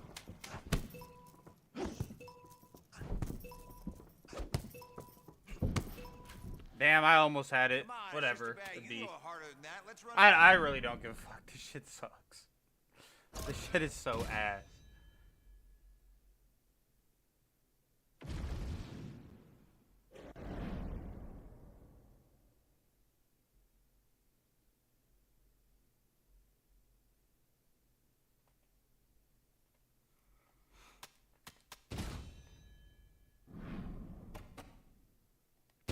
Sure, and then post to social media.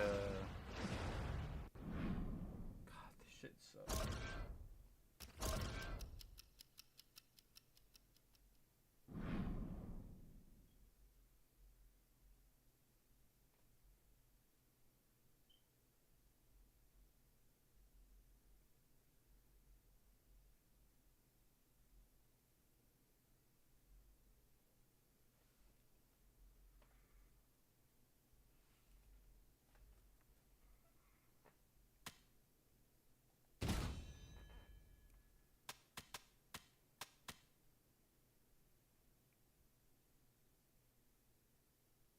Dude, I can't sim any of it.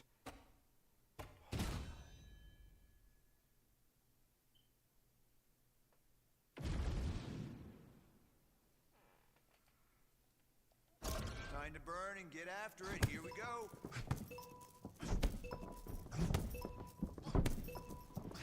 Wait, ain't one of the body kicks? No.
God damn, bro. This shit is so ass.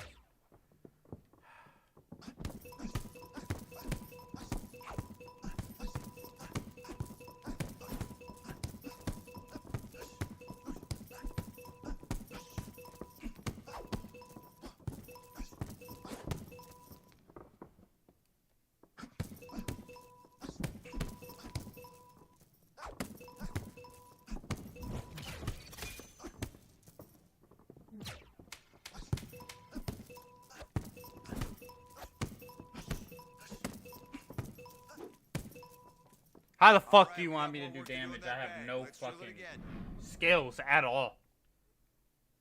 Fuck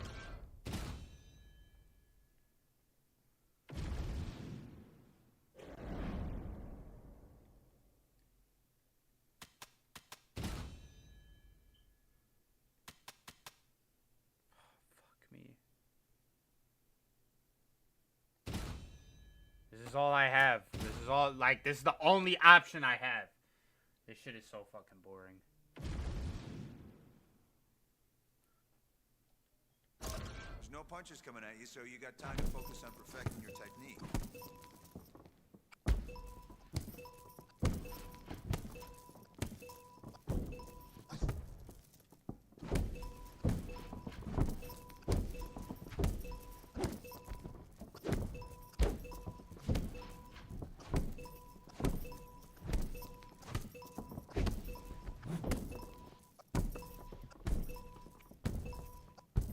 How am I a kickboxer, but I have no, like, damage to fucking calf kicks? Alright, punch sequences now.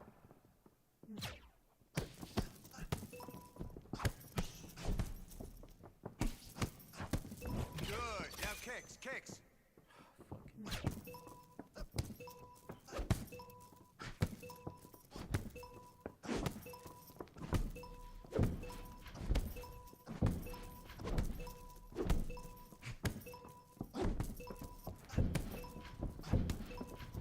It's like, hold on, it's like this.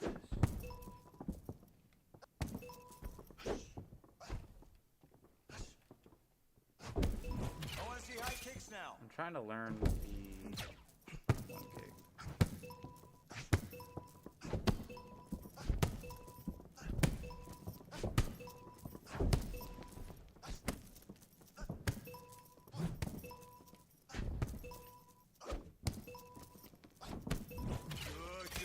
Alright, it's something like this. No. It's a kick to the body. Is it like this? Nice. God damn it. I'm trying to fucking learn this shit. Alright.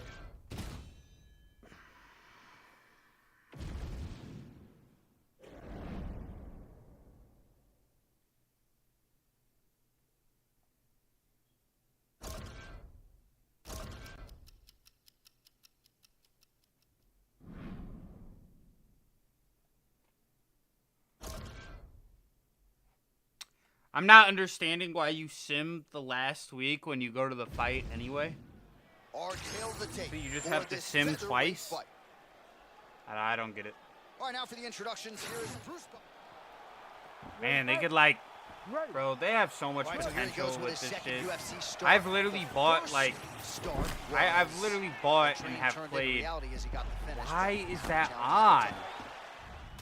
Bro, this shit is gonna piss me off, bro. Why is slow-mo gaming on? No.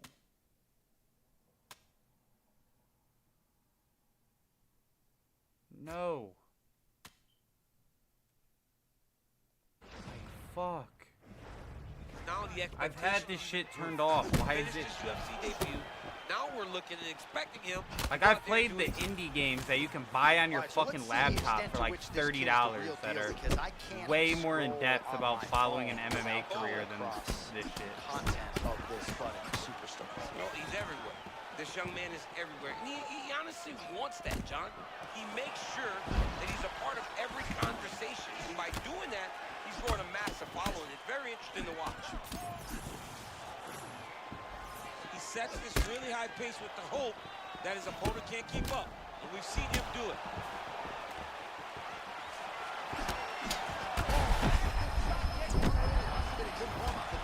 I mean, he walked right into that one, John.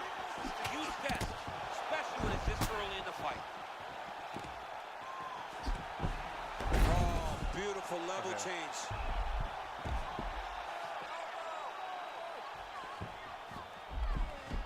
Side control now. I want to test my grappling. All right. That's how you do that. All right, half guard position here, DC. You have an extra hop in your step when you talk about fighters working out of this half guard. Oh, man. Oh, shit. I like half guard as a top fighter. I understand half guard as a bottom fighter. Don't want to be there. It's very dangerous. But if you are there, you have to be winning the position of the underhook. It opens up so many opportunities for you to either escape or sweep. Side control. Good work by the bottom fighter to prevent the pass.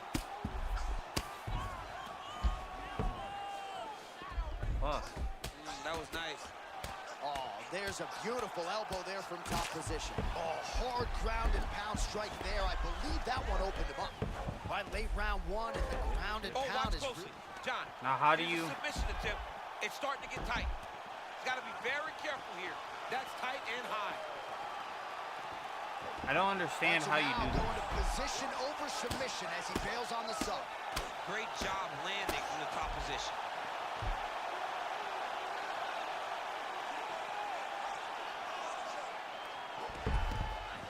Great job, securing the back position. Great job.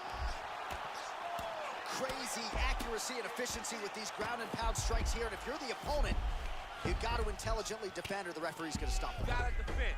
But you can see him now starting to gain posture, and the intensity at which he's throwing these ground strikes is starting to improve. It's starting to elevate. What the fuck? How am I... Bro, I literally started this career mode just to learn how to grapple. I'm still not getting it. I just don't understand the submissions. Like, all right, I'm in a submission. What do I do now? Like, I'm just losing stamina.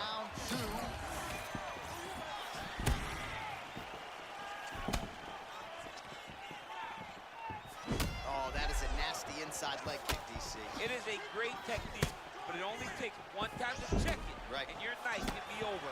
Or you can end up like Anderson Silva. Be careful. Got an issue? Here's a tissue.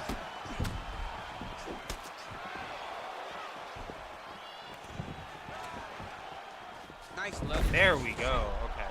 Single leg takedown. My goal is to get one submission. Defense when he is taking him down. He's taking him down pretty easily. Oh, going for the arm bar now. That might be tight.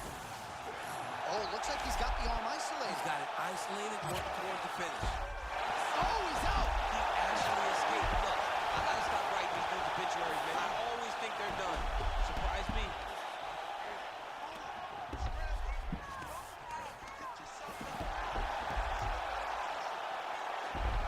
Fuck, wrong way. Oh, that was a nice pass. Oh, to the mouth.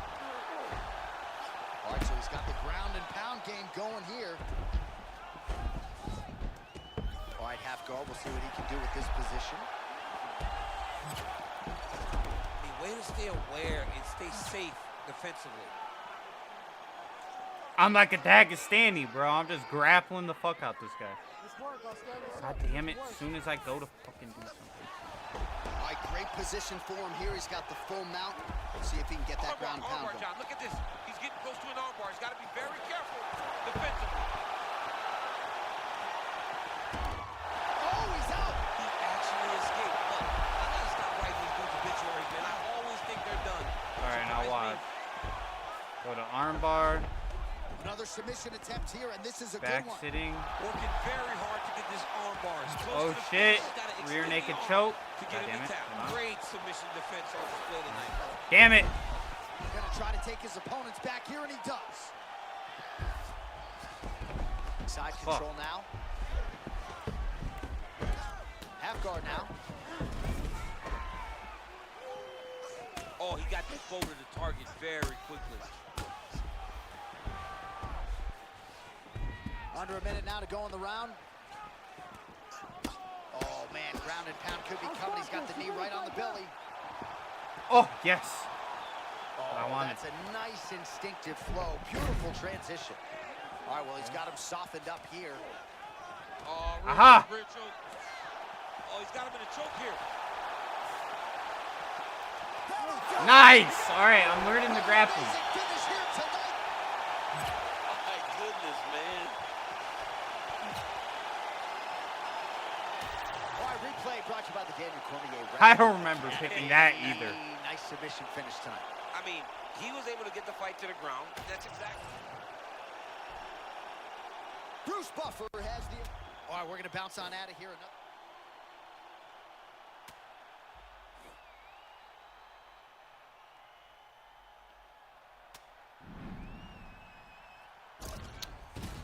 All right. We're probably gonna switch to something else here soon.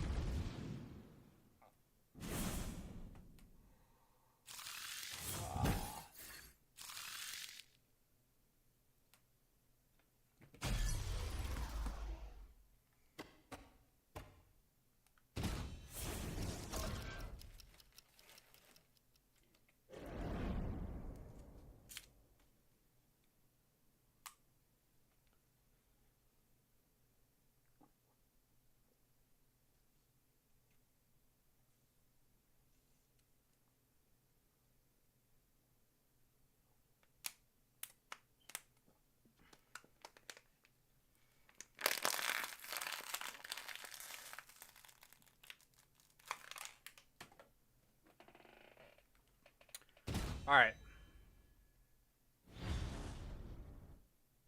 Another fake fucking guy, man. I'm not taking none of these guys serious. We're not gonna lie. None of them.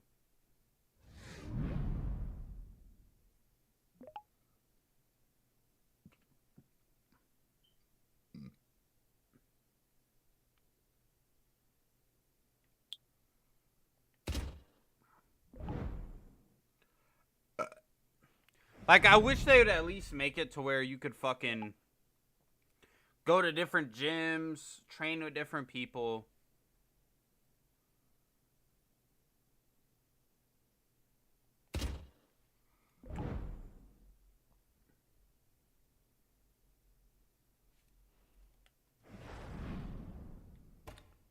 Alright, there we go. There's that. What else you want me to fucking do, man? I have to purchase jujitsu, guys. Alright. Shit kills me. And you can't even just fucking skip through it. Oh my god. It makes you sit here and just drill the bag. Partner in here today, so focus on your techniques, all right?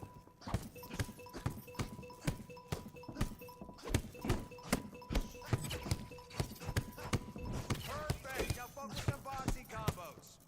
Okay. Boom, boom, boom. Boom, boom, boom. Boom.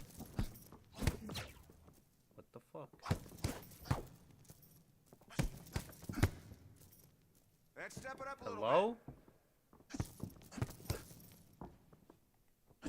Okay, so 1, 2. I just did the exact same thing. Square.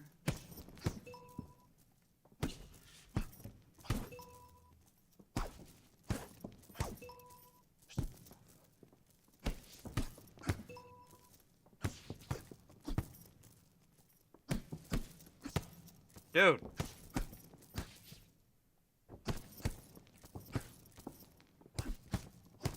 I'm literally hitting the exact combo.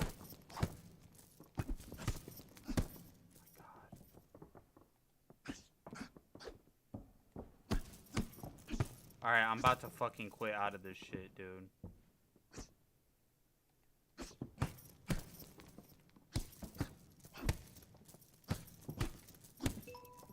There we go.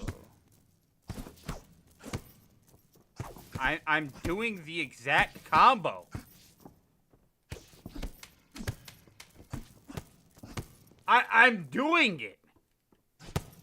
Fuck it, I guess. You know what? Fuck this shit. Let's keep at it. The heavy bag ain't gonna move itself. Yeah, no. Fuck this. I will literally never do that shit again. I don't give a fuck. I won't do that shit again.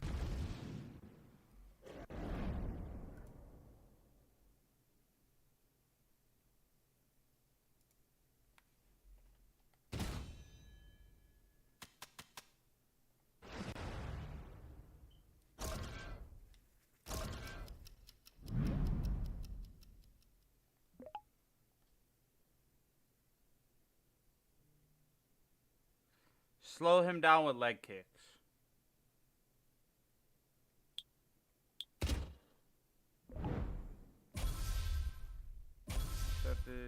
Landing 10 leg kicks. Okay. God, they dead ass could like execute on this so much better. This shit is ass. Simulate. Thank you.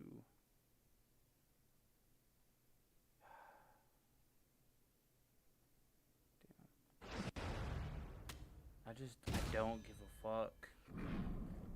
I don't.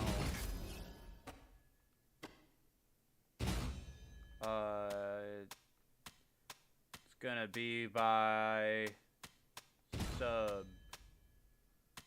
Second round.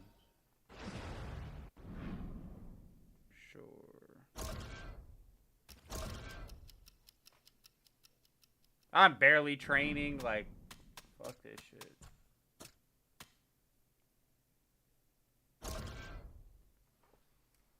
I'm just trying to learn how to grapple, man. Just trying to learn how to grapple, throw some different unique shit. Take now for this featherweight fight. So what, I'm fighting 3 times in a year? Ready? I'm on some Kevin Holland shit. Started round 1. It's his 3rd fight in the UFC's 2-0 with his oh, finishes. He might whoa. if he can put away Cardio attribute is literally wood. Prospects don't finish the way that this young man does. He finishes another fight tonight. We are looking at a guy that may have a number next to his name start next week. All right, game plan strategy pretty clear for Coach Thompson and his pupil here tonight. Leg kicks early and often. Yeah, leg kicks early and often. He can slow him down, he can beat him up, and he can make his opponent stand in front of him. If he can do that, if he can really work his leg kicks and start from the bottom all the way to the top, he can find a lot of success in this fight. Well, he got a lot of the toughness, of course, but that head kick landed flush a moment ago. You do not want to rely on that toughness, though, John. Well, champ, I'm not suggesting he needs to pace himself necessarily, but throwing caution to the wind and all of these bombs, no good if it doesn't land. Well, I mean, yeah, it was a game plan, but if it's not landing, he's got to be careful not to get countered because he's overextending him so much. If he gets countered, he may go to sleep.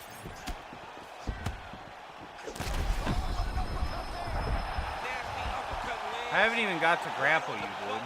He almost put his opponent down. He's still up right now, but he can find the finish there. A little bit of desperation here as he engages in the clinch. Yeah, he was stunned. And he was stunned badly. But he's holding now. And every second that passes, he gets a little bit more refreshed. Damn. Wow, what a hit! Look, I'm just trying to learn how to grapple, dog. Can you chill the fuck out? Oh my God! There we go. Oh, judo toss made it look easy. Oh, full mount now. Well, must have been a good warm-up in the back because early round one. Also... He just got his hips off to the side. It looks like he's getting close to securing this armbar. Oh, gives up on the submission now. We'll see where he goes from here. No. Oh, he's got his back. Come here. Another submission now. I want this. He's starting to slip under the neck. He's got to keep fighting those hands. Oh, I thought he was going to go out. Instead, he escapes and reverses. He didn't go out. He got out. Great job defensively by the fighter. All right, half guard position for him here, and I can hear Dominic Cruz in the back of my head just screaming about underhooks somewhere. Nice. Yeah, he loved, I mean, but he's right? He's so right in terms of if you're on your back in a half guard, one thing you can't do is flat on your back. He's going to start trying to move to a submission here. It looks like he's trying to attack an arm triangle. This has got to be the end of the fight. He's rigid. Oh, no way he got out. He was able to create enough space to get his chest back. There we go. And defend that arm First round sub. No.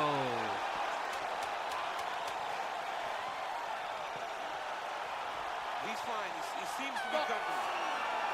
Damn. There's the horn at the end of the round. How about this fight, folks? You see, he was nearly caught in a submission there right at the How many leg kicks did I get there?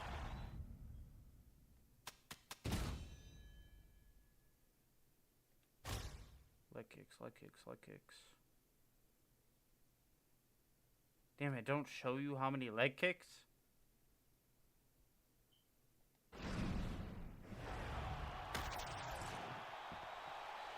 You okay? You good?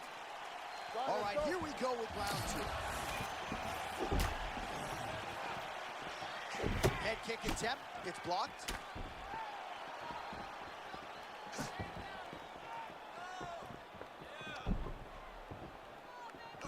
Oh, and there it is, another leg kick right on the button. Coach Thompson's got to be happy. Coach Thompson needs to be very happy. They game planned this. They saw the opening. They saw the hole. And right now he's taking advantage of it. Oh, another head kick upstairs. It looks like his opponent has eaten 3 or 4. Damn, I cooked my own leg. That weapon really starting to take its toll. Dude. Can you just please let me land these leg kicks? All right, mixing up the leg kicks nicely. I promised my coach on 2 weeks' notice that I would land all these fucking leg kicks. What that high leg kick does now. You have to worry about the dividends that it will pay as we go forward in this fight. Now some separation from this clinch position. Oh! Punishing elbow right up the gut. Look, bitch. You're gonna let me... When you're in the clinch, you can pull down on the head and land these beautiful punches to the head. He's doing a really good job of getting on that high crotch and just following the action. Oh, nice headlock. Oh, tense moment here. That arm triangle's tight. God damn you. Stop it. Stop. Let it happen. It's just slow. This is a choke that you don't explode into. Uh-oh. He got out. Wow, that is great submission defense. And he's able to work his way back to his feet.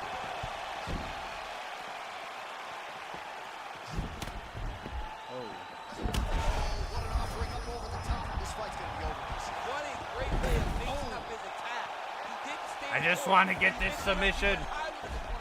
Please. And now he's got him hurt very badly.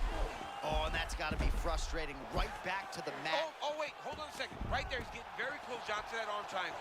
This dude is a wizard on the ground. It's like you think you're safe, and all of a sudden, he's trying to finish you. Oh, he gets out. Okay, hold on.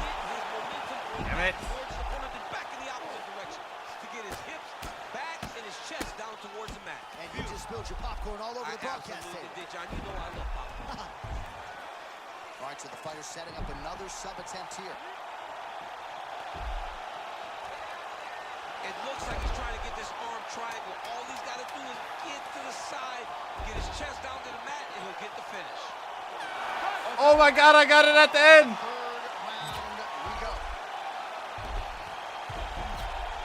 Oh, that's some bullshit. That should have been it.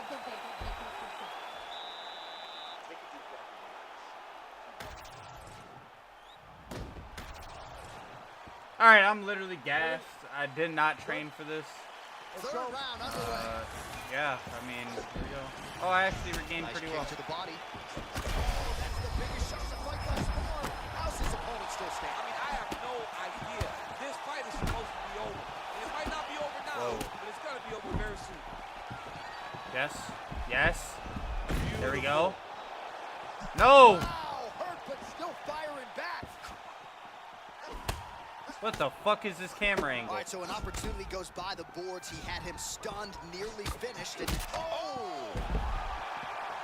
Oh, big stick up top. That's another one.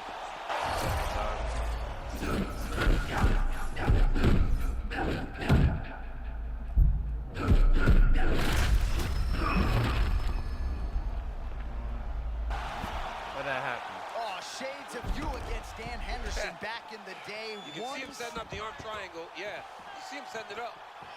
I want this. Got the sub locked in. You fucking bitch. Holding on to the submission attempt here. Oh, come on, that has got to be it. That is it! You gotta be kidding me! With a massive highlight at the Garden. There we go. All right, quickly let us get you a replay as he gets it done in a big way by submission tonight, champion. And I love the way that he attacks on the ground. He knew that he could take him down. What he did not know or may not have guessed was how big of an advantage he had on the ground. We saw him use his advantage to get a beautiful submission finish. Here's Bruce Buffer with the official decision. Ladies and gentlemen, referee Mark Eilers called a stop to this contest at 1 minute, 58 seconds of round number 3. Declaring the winner by submission due to an arm triangle choke, Blood. All right, that's gonna Damn, I fucked his ass up, though.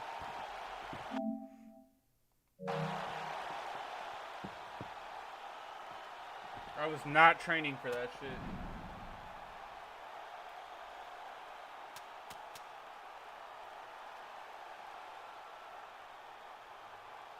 Damn.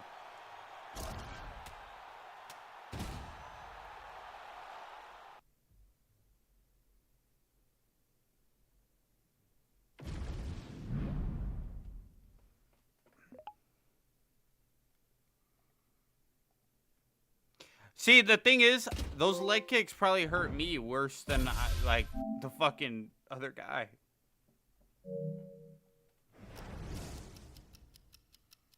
Yeah, it took me 3 months to recover. Holy fuck. Who's this guy? Let's see. Another fake guy. Alright.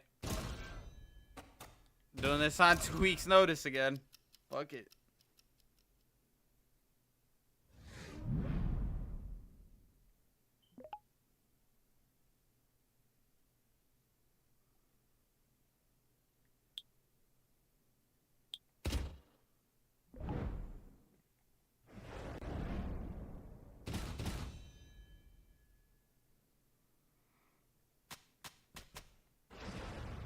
All right.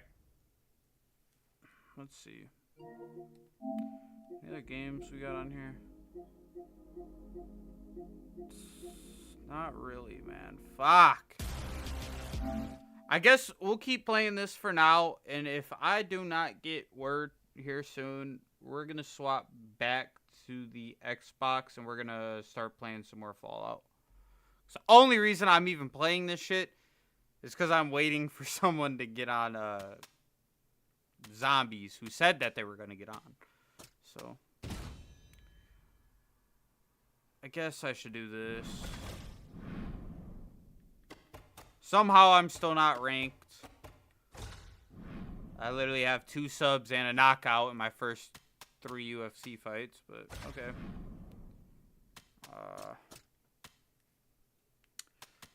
So far my cardio hasn't even been a problem. So I guess I'll go with...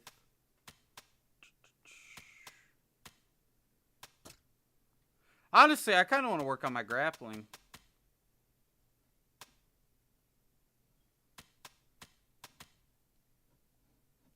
I should probably up this shit, though.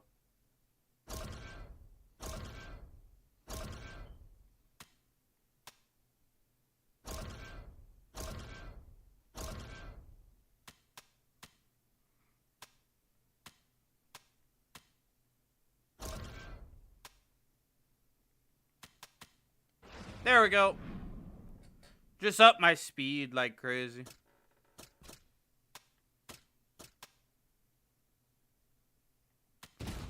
Alright, let's get some hype going. Post to social media.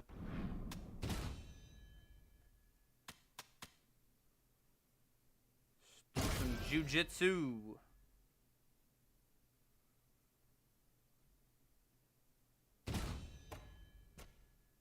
Damn it! I cannot fucking skip it.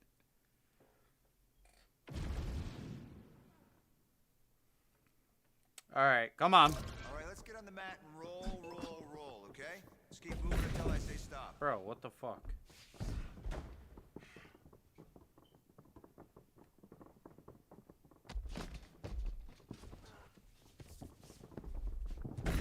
Excuse you?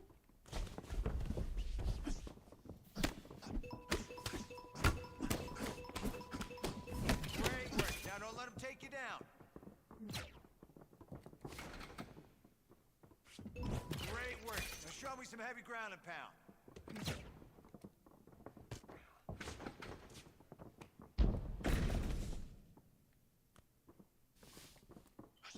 All right, body shots now. Let's go.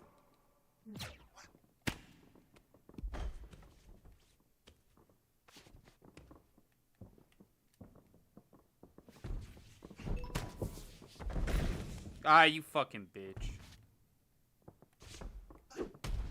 Bro.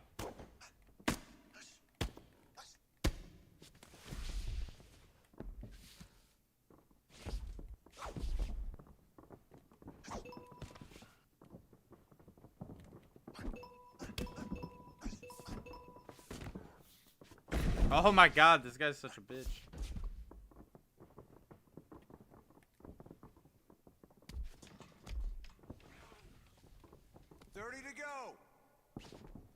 Yo, bro, you want to let me go?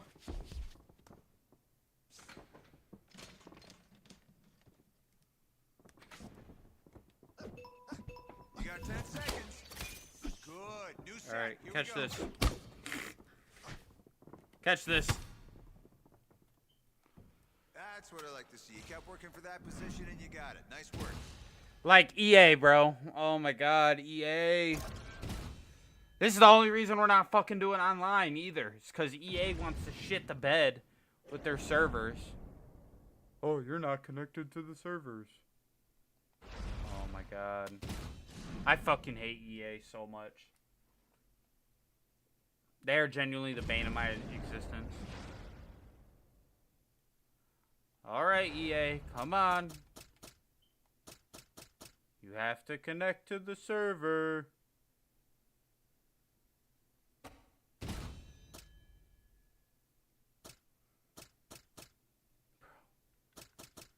We're so dead ass right now.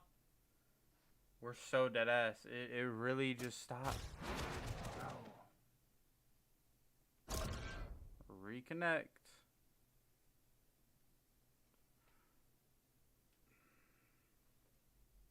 I hate EA with a passion, man. Small indie company, by the way. Not a big mega corporation. No, just small indie company.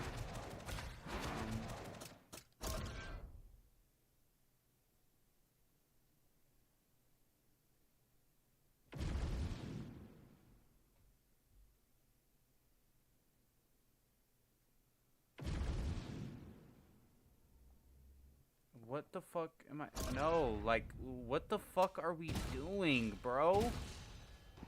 Like, I don't want to play as this fucking Chris Carter dude. Like, oh my god, EA. I just hit UFC my career. Holy fuck. Bro, I'm about to snap, man. EA is such a shithole of a company. Holy fuck. Just genuine horrible.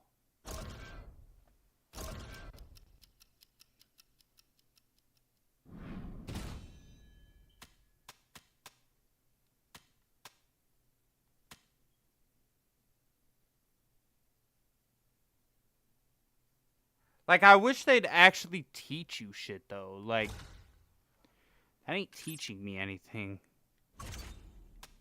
Ah, yes. Learn a rear 720 hook kick. Yes.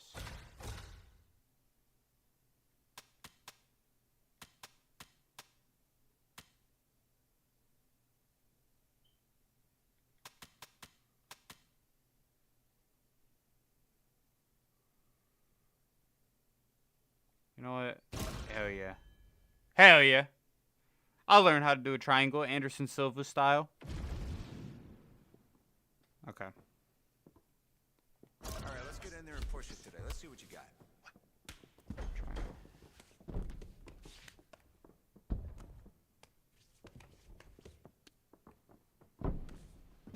You dominated today. Good work. So you wrap your leg there.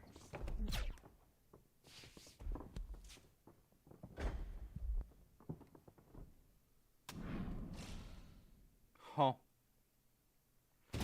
Oh my god, dude. This shit is insane.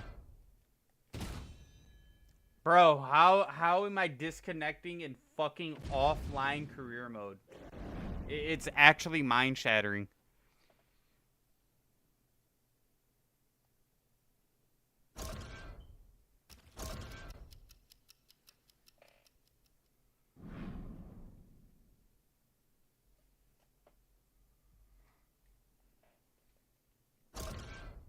Alright, man. Come on. Let me fight this random fucking bum. I'm gonna sub him let's too. get to the tail of the tape for this featherweight tilt.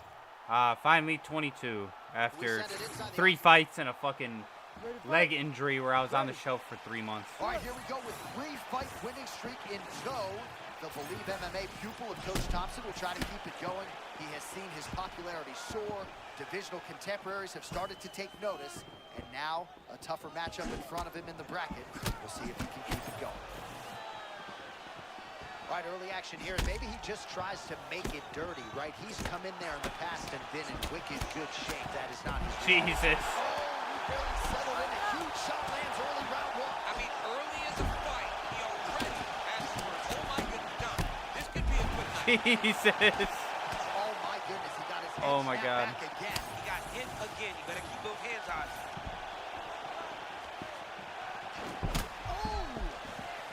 Hold on. Huge left hand. Oh. Oh, now right back to the head. That'll work. Oh man, he hurt him. Body work. Big shots being landed on both sides here. Come on. Look at that. Quick finish. That was beautiful.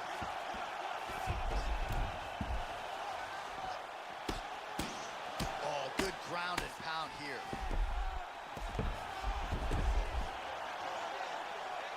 Great job being busy off of his back. Lands a beautiful strike from the bottom.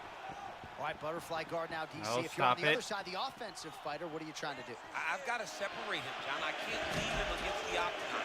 That is how they get up. The fence as a barrier to get back to their feet. You got to put your body between your opponent and the fence so that you can really control him. He's got an arm triangle chance here.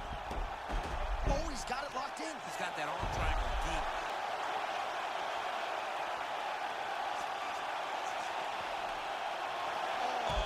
That's gotta be it. There we go. No, you're up. You're up. Guess what? Look at how he brought his hips up in the air. Use this momentum to swing himself back to his chest being facing What? the mat. What a beautiful display of submission defense. The hard ground and pound is paying dividends. He has opened uppercuts. Pretty good ground and pound by him here. He told us on Thursday he needed to be more effective in these situations. Certainly effective tonight. Many people have gone away from this style of fighting. This man Jesus, bro. And you are seeing why he's one of the best that we've seen do it in a long time. We'll get up. Back to his feet. What the fuck? Oh, man. You know what? Look at him. He's setting Don't up be a silly. Jump the ghillie. That's in pretty deep. Don't be silly. Jump the ghillie. Ow. This guy is so aware. He never leaves anything long to allow for himself to get subs. Big ground and pound. Damn. 5 minutes down, potentially 20 to go. All right, so that's the end of the round. Potential adversity here. All right, so there's the horn. He got knocked down by a punch in that. Did the ghillie really not slap on? All right, let's get to round 2. That leg kick lands.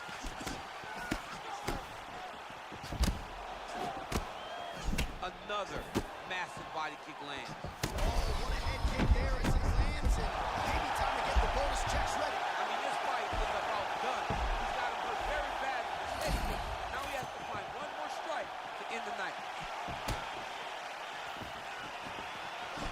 Oh, how about that hook kick, heel, right to the chin. Otherworldly toughness on display. Got Rock Roman to go, and now seems like he's working his way back in the fight. He's working his way back up into the fight. It's going to take some time, but he's not rushed. Holy fuck. Like, can I please just actually get a real fighter? Armbar set up here. Nice setup on that armbar. Oh, he's got the armbar deep. Gotta be careful here. Nice defense. Fuck. Oh, that's a I good do chance so for bad, two. He's on his back. like, Seems as transition though wise. he's not going to be deterred. He wants a sub.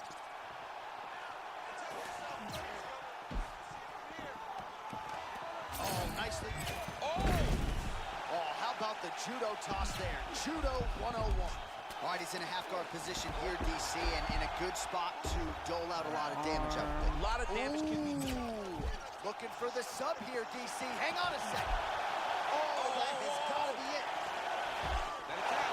No way, he got it. This is a guy that never gives up on himself. He was able to clear his head, defend the armbar. Fight looked done. He lifts the fight off.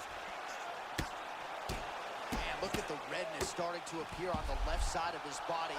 His opponent would be wise to continue to attack there. And he's back up.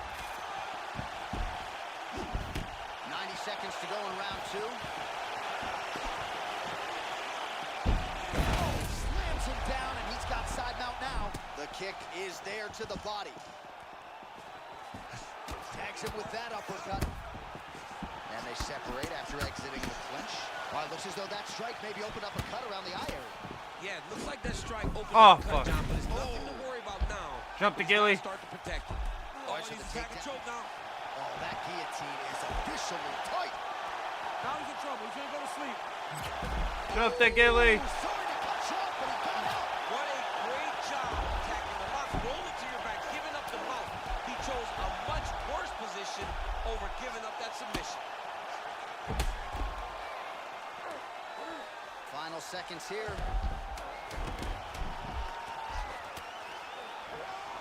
10 minutes down. How the fuck did he escape that multiple times? What a round, multiple rounds. All right, DC, put your cell phone down as we look at some of the action. You ready to fight? You ready? Third round underway. Wow, what the fuck, Landed man? on the button.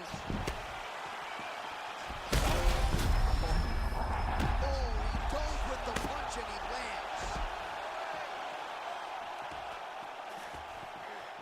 Fighters in half guard. Really using his physicality to its advantage now. He lifted up the neck and snuck his arm underneath to try to get a choke. Ooh, this could be it. That thing is tight. That arm triangle is deep. That'll do it. There we go.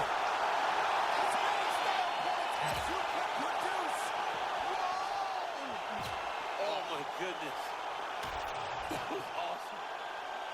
All right, let's get to a replay now, and this is what it's all about, right? You know what's coming. You still can't stop the submission. I mean, once it was locked in, John, it was over. I mean, the referee had no choice but to stop it, but we are watching. See, but that's more of a rear naked choke than an arm triangle. What the fuck?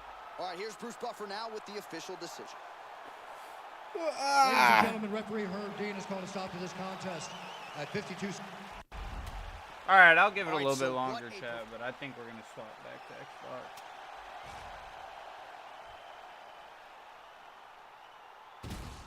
Especially because EA is just shitty. There's straight dog shit.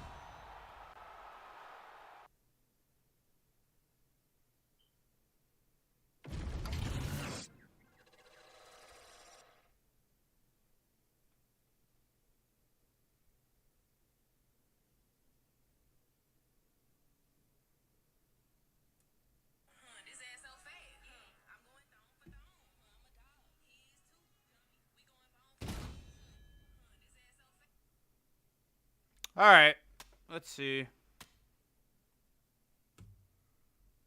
That's probably not gonna happen.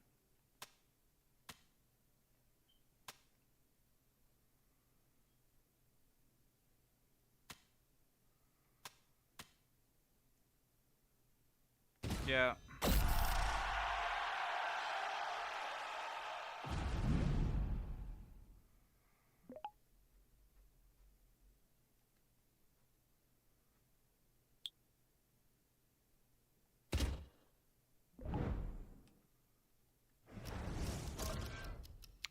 $95 days till next fight offer. Holy fuck. Can I get a real person? No, I can't. Holy fuck.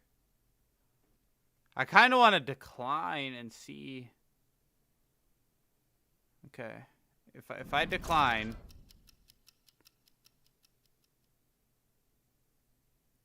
can I get a real fighter? Didn't I fight this guy already? Like, holy shit, man. On an undercard at that. God damn, bro. I'm only doing 2 weeks. I'm not fucking training for a bum. Not happening. I'm not training for a bum.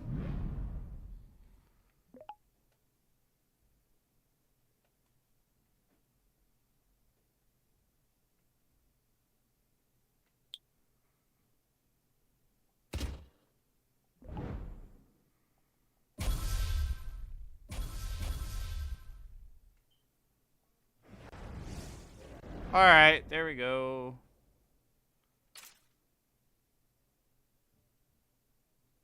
I'm about to just start knocking people out in the first round so I was trying to like learn subs and shit, but I'm so fucking tired of fighting fake people. There's so many UFC fighters in real life. Why can I not fight them? Like, I've suffered an injury.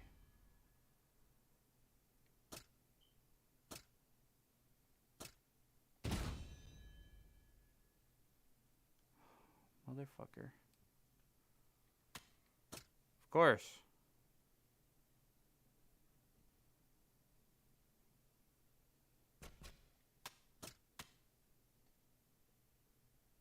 So now in my fight camp, people are saying I got an injury. Nice. That's great. Head movement. What the fuck?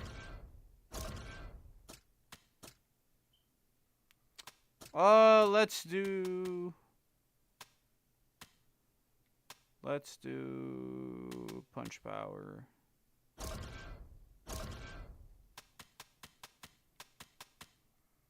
Kick power, sure.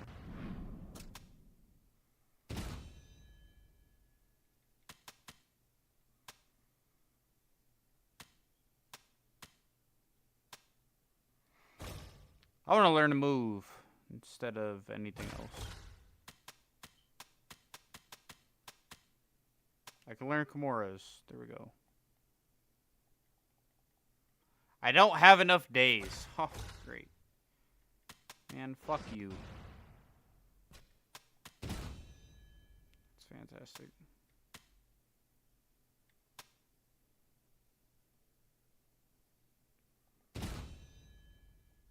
All right, come on. It's like, oh, you want to sim your training to save time? You're going to get an injury. All right, here we go. Oh, that's great. Drill our BJJ today. Take it slow and focus on technique. So when I'm put in a submission,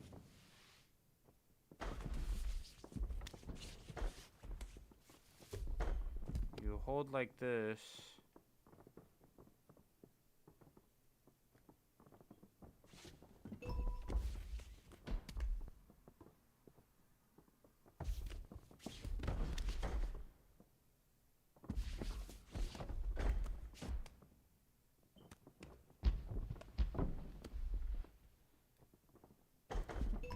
Okay, time to pin him down.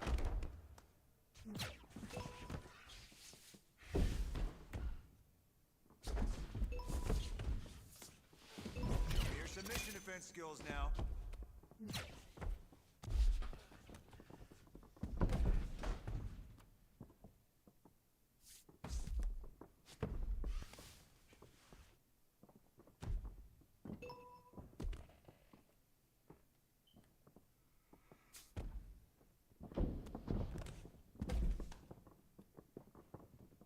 Now let's work to that sub.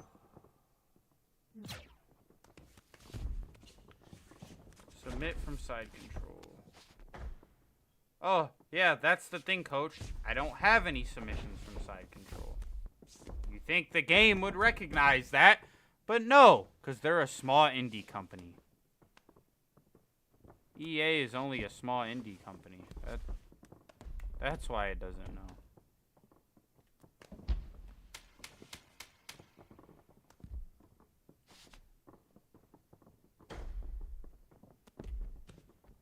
No need to rush. Let's take our time and drill basics next time.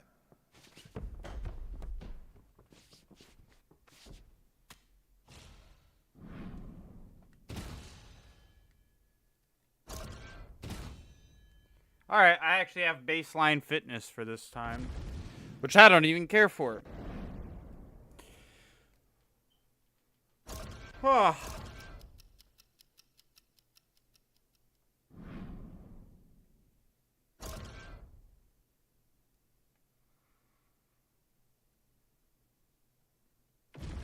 Here we go. Our tail of the tape for this featherweight fight. Still 22, same height. Here once more. Way longer reach.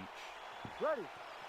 All right, so on the heels of a big win by submission Wow. in his last UFC No, appearance. Now we find out, is he no the glove goods? touch. Can he keep the momentum going? Stiffer challenge in the bracket tonight as round one gets underway. We'll see if he can get this fight to his world and to the ground. Thing is, I'm not even a grappler. Man, this kid's got star Man, real power. life, I'd be It's considered wild to one, think but- about how big a celebrity he would be if he had a UFC title wrapped around his waist. Could you imagine, John, if this guy became UFC champion? People are drawn to him. Only thing missing now is that belt. If he gets that belt, you may be looking at the next great UFC star.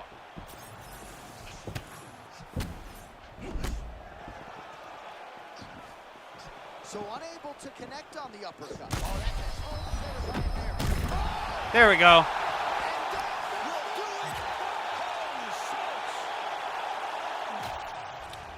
Fuck it. I want a real fighter, bro. Like, give me a genuine, real fucking person to fight against. All right, so there he is, the man of the moment. I've been trying to learn subs, but I want to actually fight real fucking UFC fighters. Holy shit.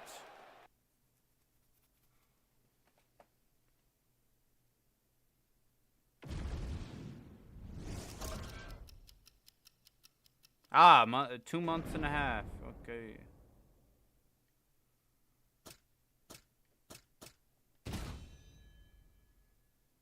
Real fighter? The same fuck. I've already beat this guy.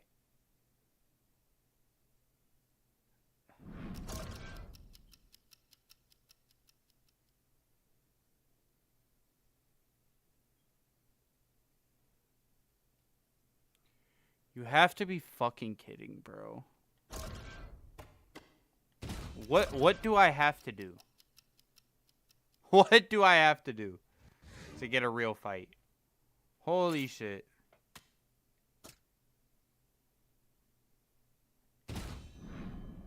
I've booked my first ranked opponent.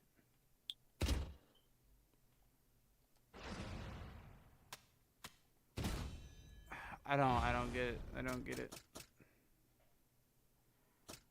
So, knockout, sub,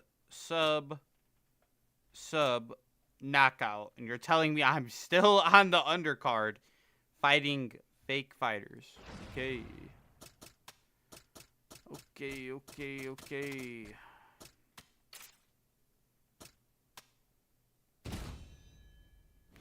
Can you even see rankings in this game? You can't see rankings. Oh my god. Oh no, right here.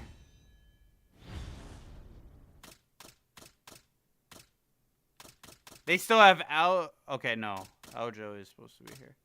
For some reason, I thought I was bantamweight. Ivoyev still hasn't gotten a title shot. That's realistic.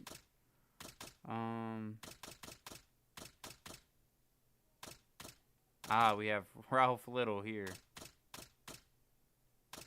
So, I'm fighting fake people. Instead, I could be fighting... Like, I've been fighting fake motherfuckers, but...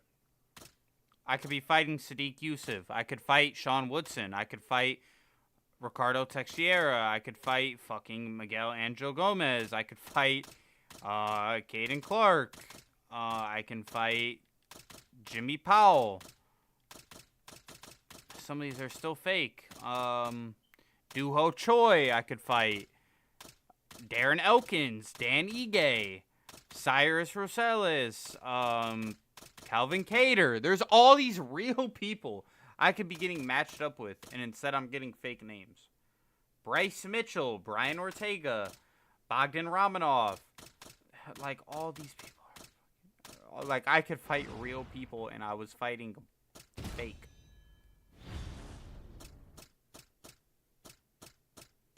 Fighting fake people. Why?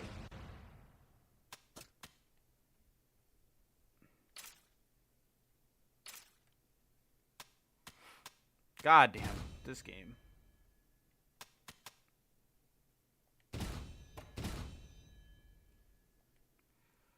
Simulate that shit. Again. Simulate that shit. Not trying to do it.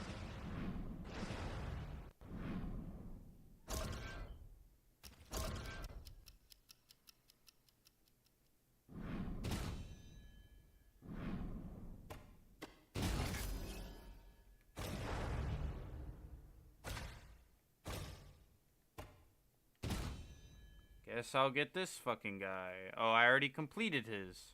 So I guess I'll take leg lock lawn solutions.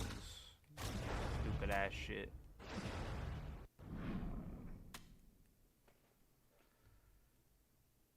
Still no word. Alright. After this fight, we're fucking swapping to the Xbox. Fuck them. Fuck them.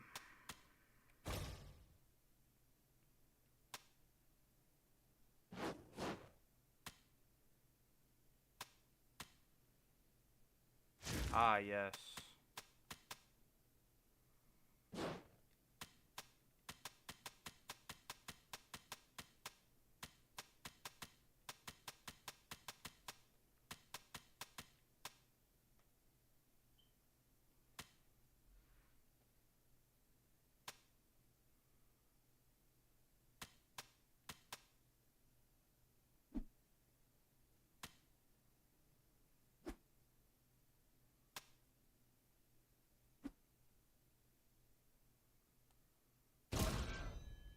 Let me learn this, and that's all I want.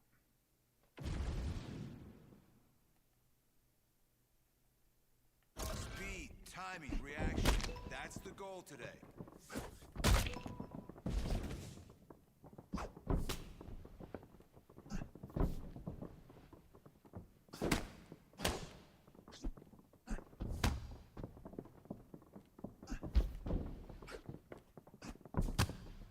How is that not doing damage?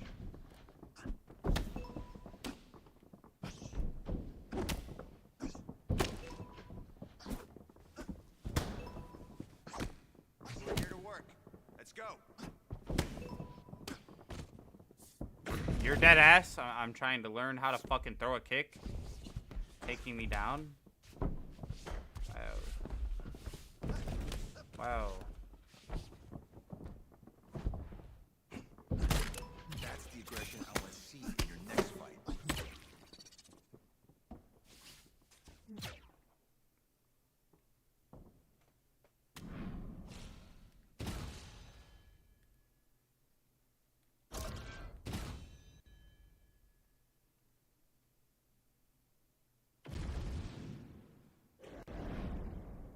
All right, man, come on. Somehow I don't get max fit or baseline fitness for that. Okay.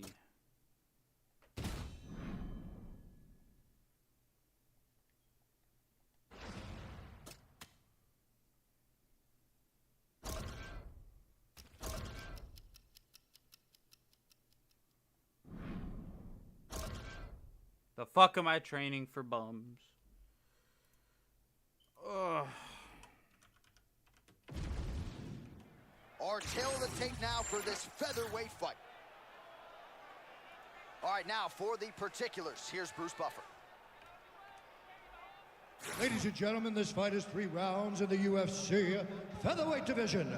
Introducing first, fighting out of the blue corner, Blood. And now introducing his opponent, fighting out of the red corner, Prince. I don't understand this game, bro. Why make career mode worse? All you had to do was give us real fighters, actual camp, make it an actual fucking career mode. You advance every time. Massive connection early, round 1. We might get a finish here. I mean, that was beautiful. Great job setting it up, getting the punch to the target, and hurting your opponent very early in the fight. Bit of a desperation takedown attempt there, at least from my vantage point, champ. John, I think you're right. I mean, he got hurt, so he's trying to get a takedown, but he didn't set that up at all. He just kind of dove at the leg. Oh, big reversal by him here, and especially attempting a choke now. Oh, that rear naked choke is tight.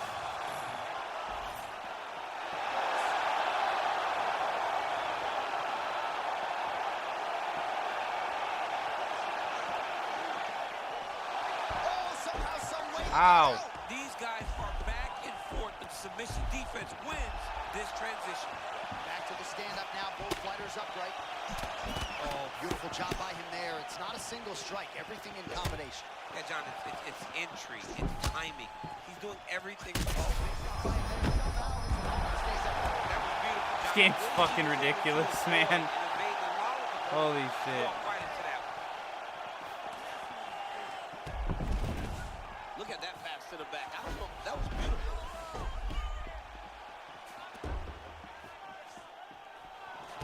Not there yet, but might get the submission here shortly. Oh, that's a high-level transition. All right, into full guard here, DC. I know you don't like hanging out here for too long. No, you don't want to stay there. Too much of a submission threat. You got to pass. Under 2 minutes now to go in round 1. We'll see what he does here. He postures up and lands to the head. Yep, got to be very careful there. Another one. I mean, he cannot miss from the top position. All right, so there it is again. He's been very efficient with his ground and pound striking game tonight. And now they're starting to pile. He's starting to pile them together. Punch after punch is starting to land from the top position. Stuffs the takedown, no problem.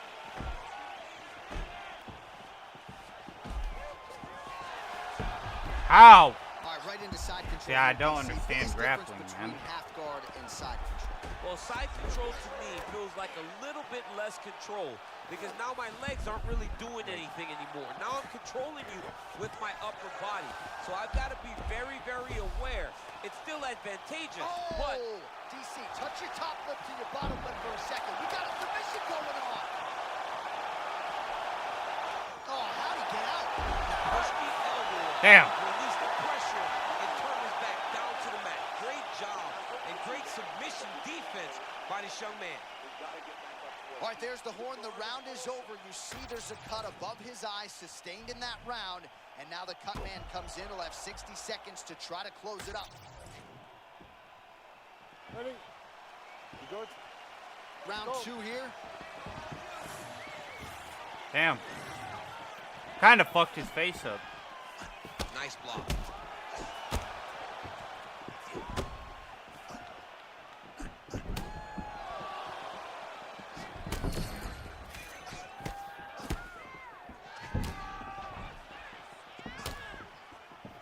I mean, this guy is throwing combinations with his kicks. Oh! The fuck? No. Making all these shots count.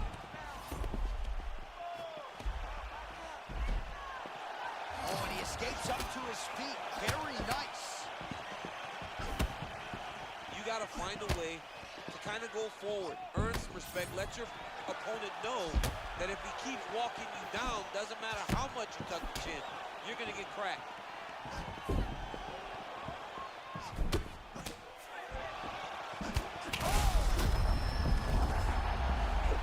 Still plenty of time to go here, round 2.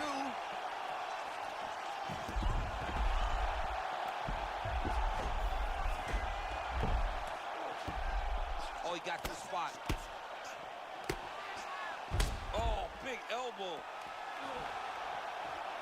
I'm not gonna lie, I don't even know if this, like, is this guy supposed to be this good of a grappler? Let's see what he can do with this. I didn't pay attention. I don't pay attention to the fucking created fighters' legacies. It looks as though he's going to the butterfly guard now, DC. If you're the dominant fighter, what are you trying to do? I mean, you're trying to control those hips and step over to a side. That butterfly guard allows for him to elevate your hips, create space, and work his way out. Postures up. Oh, he lands a brutal strike to the head. Oh, he's got the back.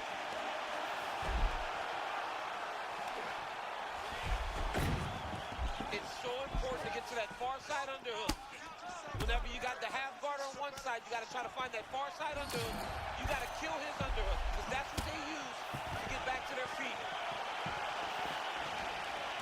Stuffs that takedown attempt without issue. Oh! Oh, how about the judo toss there? It's not as easy as it looks, I can assure you. And he is back up to his feet.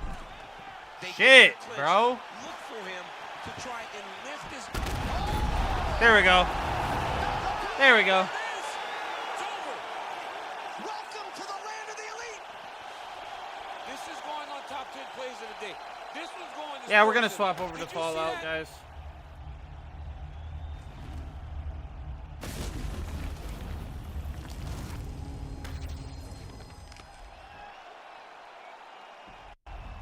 Well, getting your first rank.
Yeah, that's a crazy interesting story while I'm trying to stream right now.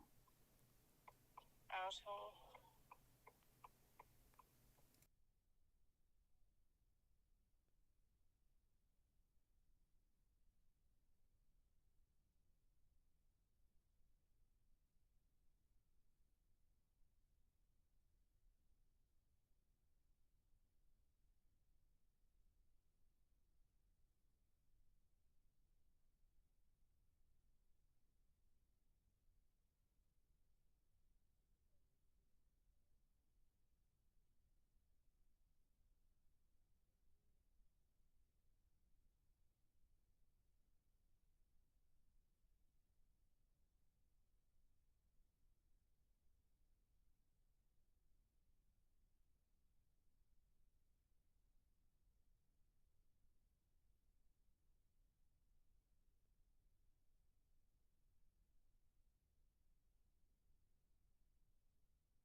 I apologize, chat.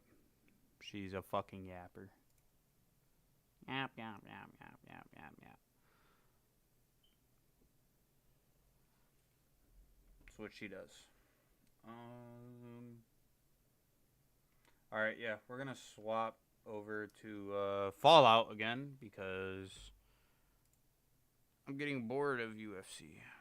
And the person who said that we were gonna play zombies never hit me up to play zombies. So, fuck them. Fuck them. That's what I gotta say. Fuck them.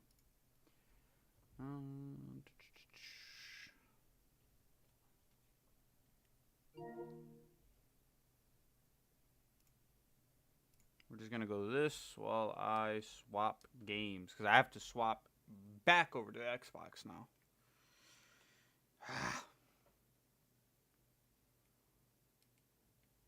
Lovely, lovely times.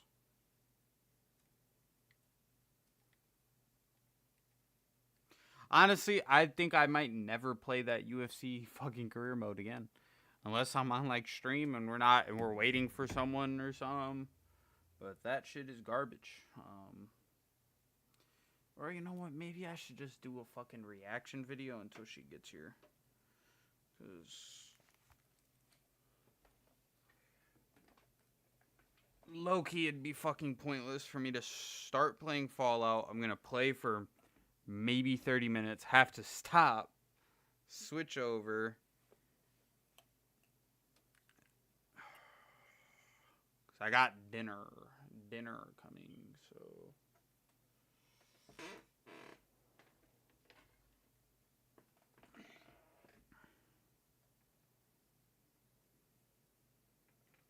Alright, I'm gonna do a reaction video then.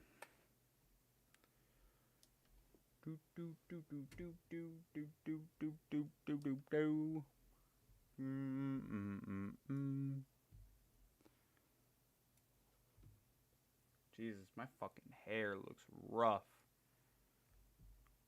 I'm about to just go bald. I'm about to just shave my shit off, chat. And my shit just be clean, smooth.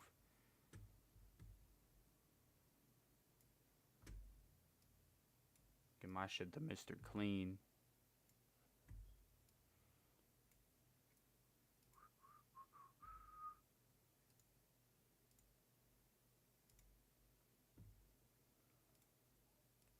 I think I'm gonna use, I think I'm gonna make a fucking whistling challenge, you know what? What if I just start a yodeling band? Just get to yodeling on stream. That'll be my name to fame. My claim to fame. I don't fucking know. Alright, come on.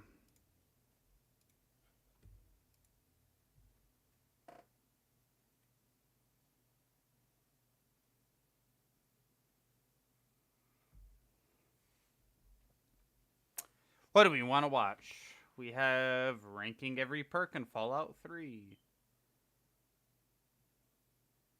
The worst war you never learned about. Mapped. The Bosnian War, which we kind of did learn about. No, we literally did learn about them. The Roman conquest of Italy.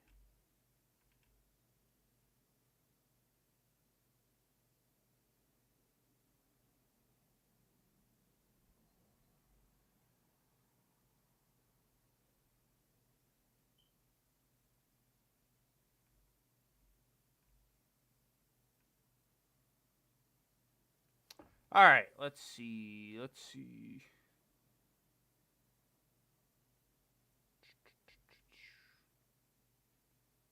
Got the Rhodean Bush War. Is this the Chechen guy that we literally just learned about?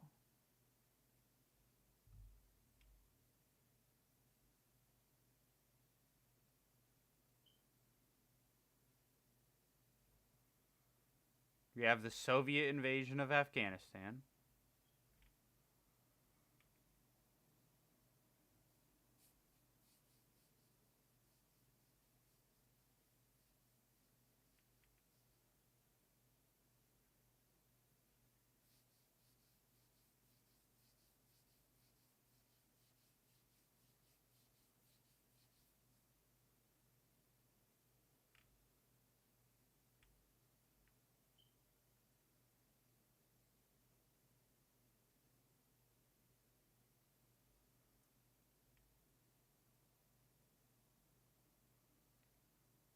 Alright, man.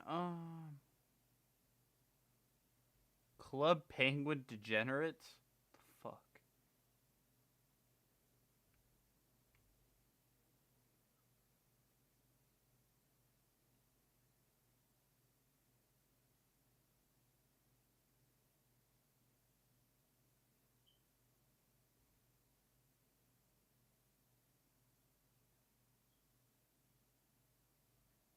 How the oh my god.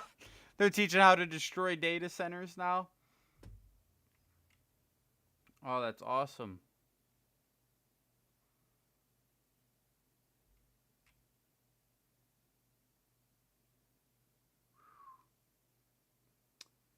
Okay, maybe this will be good. The most suppressed books?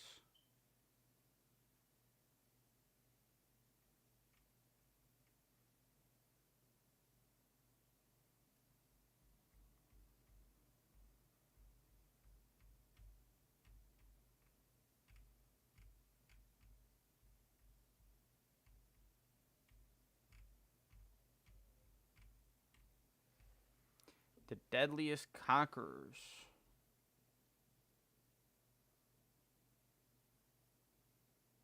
Hell yeah, that seems interesting.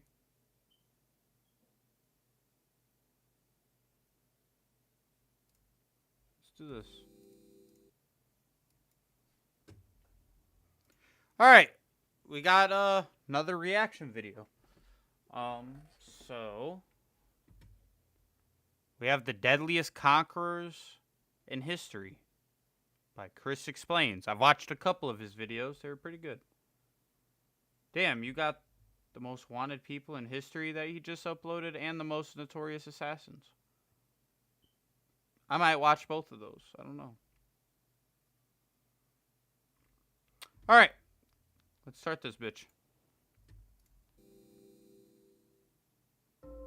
In the early 18th century, the mighty Mughal Empire of India was in a state of decline, creating a power vacuum. Into this void stepped a man who would become the Maratha Empire's greatest military commander, Peshwa Bajirao I. Never heard of this guy. Appointed as Peshwa, or Prime Minister, at the young age of 20, Bajirao inherited a regional power and dreamed of turning it into a continent-spanning empire. He was a master of speed and surprise, utilizing lightning-fast cavalry movements to outmaneuver the larger, slower armies of his rivals. He adopted a philosophy of relentless offensive warfare, famously stating that the way to wound a great tree is to strike at its trunk. For Bajirao, the trunk was the Mughal heartland, and he launched a series of audacious campaigns deep into their territory. In 41 major battles fought over a 20-year career, he was never once defeated on the field. He would often cover vast distances with his army, appearing where his enemies least expected him and forcing them into battles on his terms. By the end of his life, he had dramatically expanded Maratha influence, conquering vast territories and bringing the Mughal emperor under his sway. His personal life was as dramatic as his military career, marked by a controversial love affair with a half-Muslim princess named Mastani.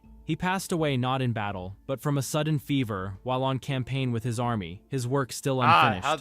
But the momentum he created would carry the Maratha Empire to its zenith, making it the dominant power in India for the next century. A battlefield dominated by the slow, predictable power of lumbering armies was completely redefined by a man who understood that true power was not in size, but in speed. In the vast and brutal machine of the Mongol Empire, Genghis Khan was the engine of conquest. But his most brilliant and deadly weapon was a general named Subutai. Subutai was not a Mongol of noble birth, but the son of a common blacksmith who rose through the ranks on pure military genius. He was the Khan's dog of war, a man who directed more than 20 campaigns and conquered 32 nations over the course of his life. He was a master of intelligence and planning, often sending spies months or even years in advance to map out enemy territory and sow political division. His campaigns were marked by incredible speed, multi-pronged attacks, and the use of psychological warfare to terrify his opponents into submission.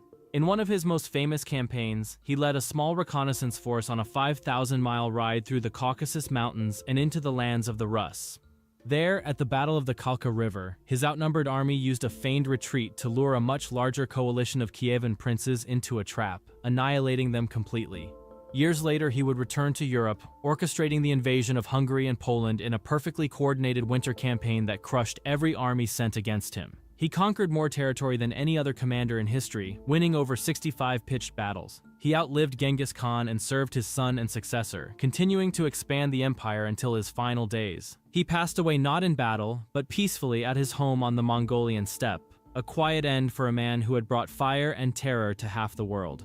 A man who began his life forging simple tools and weapons from iron, ended his life having forged one of the largest and most feared empires in human history. In the year 711, a Berber general serving the Umayyad Caliphate stood on the coast of North Africa and looked across the sea to the Iberian Peninsula. His name was Tariq ibn Ziyad, and he was about to launch an invasion that would change the course of European history.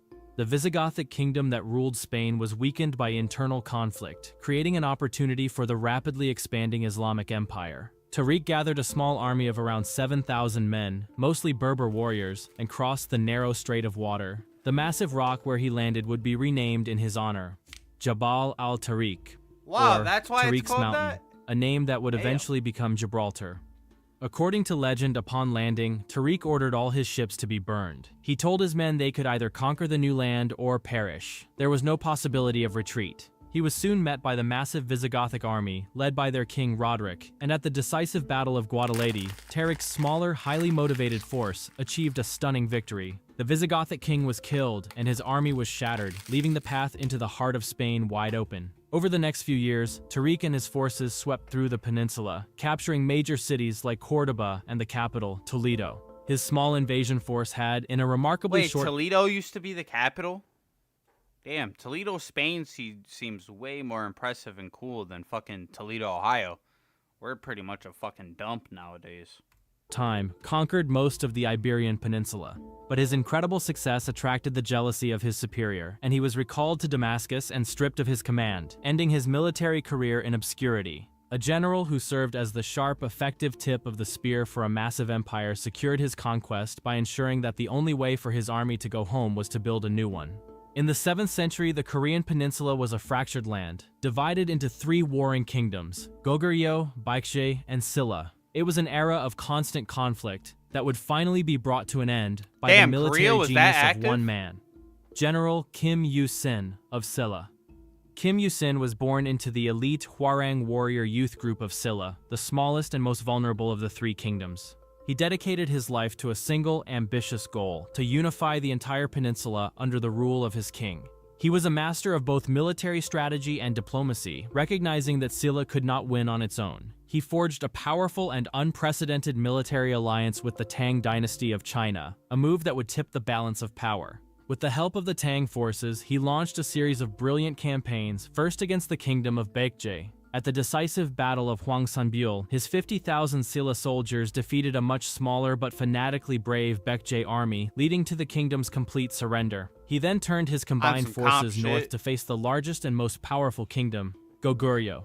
After years of hard fighting, he succeeded in conquering Goguryeo as well, finally bringing the entire peninsula under one ruler for the first time in its history. But he then had to turn on his former allies, fighting a war to expel the Chinese Tang forces from the peninsula and secure Silla's independence. His conquests laid the foundation for a unified Korean identity that has endured for over 1,000 years. A nation that had been defined for centuries by its internal divisions and constant warfare was forged into a single entity by a general who understood that unity sometimes must be built with a sword. In the middle of the 16th century, Southeast Asia was a complex patchwork of competing kingdoms and city-states, but one ruler, King Bainong of the Tungu dynasty in Burma, would rise to forge the largest empire in the region's history. Bainong inherited a newly reunified kingdom and possessed an almost inexhaustible drive for conquest. He spent the majority of his 30-year reign on the battlefield, personally leading his massive armies on near-constant campaigns. He was known as the King of Kings, a monarch who commanded immense resources, including thousands of war elephants and Portuguese mercenaries armed with firearms. He first consolidated his rule over Burma and then turned his attention outward. He launched a series of major invasions into the neighboring kingdom of Siam, what is now Thailand. In 1569, after a long and brutal siege, his forces finally conquered the magnificent Siamese capital of Ayutthaya, a major victory that cemented his dominance. His empire would eventually stretch from the borders of India to Laos and Thailand, a vast territory built on military might. But his empire was a classic overstretched state, held together almost entirely by his personal authority and military presence. He was constantly forced to move his armies from one end of his empire to the other to put down rebellions. When he passed away from illness while on yet another campaign, his massive empire almost immediately began to crumble, and it completely disintegrated within 15 years. Shit, that ain't not on him, who though. spent his entire life assembling a vast and powerful empire piece by piece, left behind a legacy that proved that a kingdom held together only by a sword will shatter the moment that sword is laid down. At the end of the 10th century, the Chola dynasty of southern India was a formidable regional power. But under the rule of one king, Rajaraja I, it would transform into a dominant maritime and military empire. Rajaraja, whose name means King of Kings, inherited a kingdom that he was determined to expand. He was a brilliant administrator and a ruthless military commander who understood that the key to power was control of the lucrative sea trade routes. He began by building a powerful standing army and, crucially, a massive navy. He then launched a series of lightning campaigns to consolidate his control over southern India.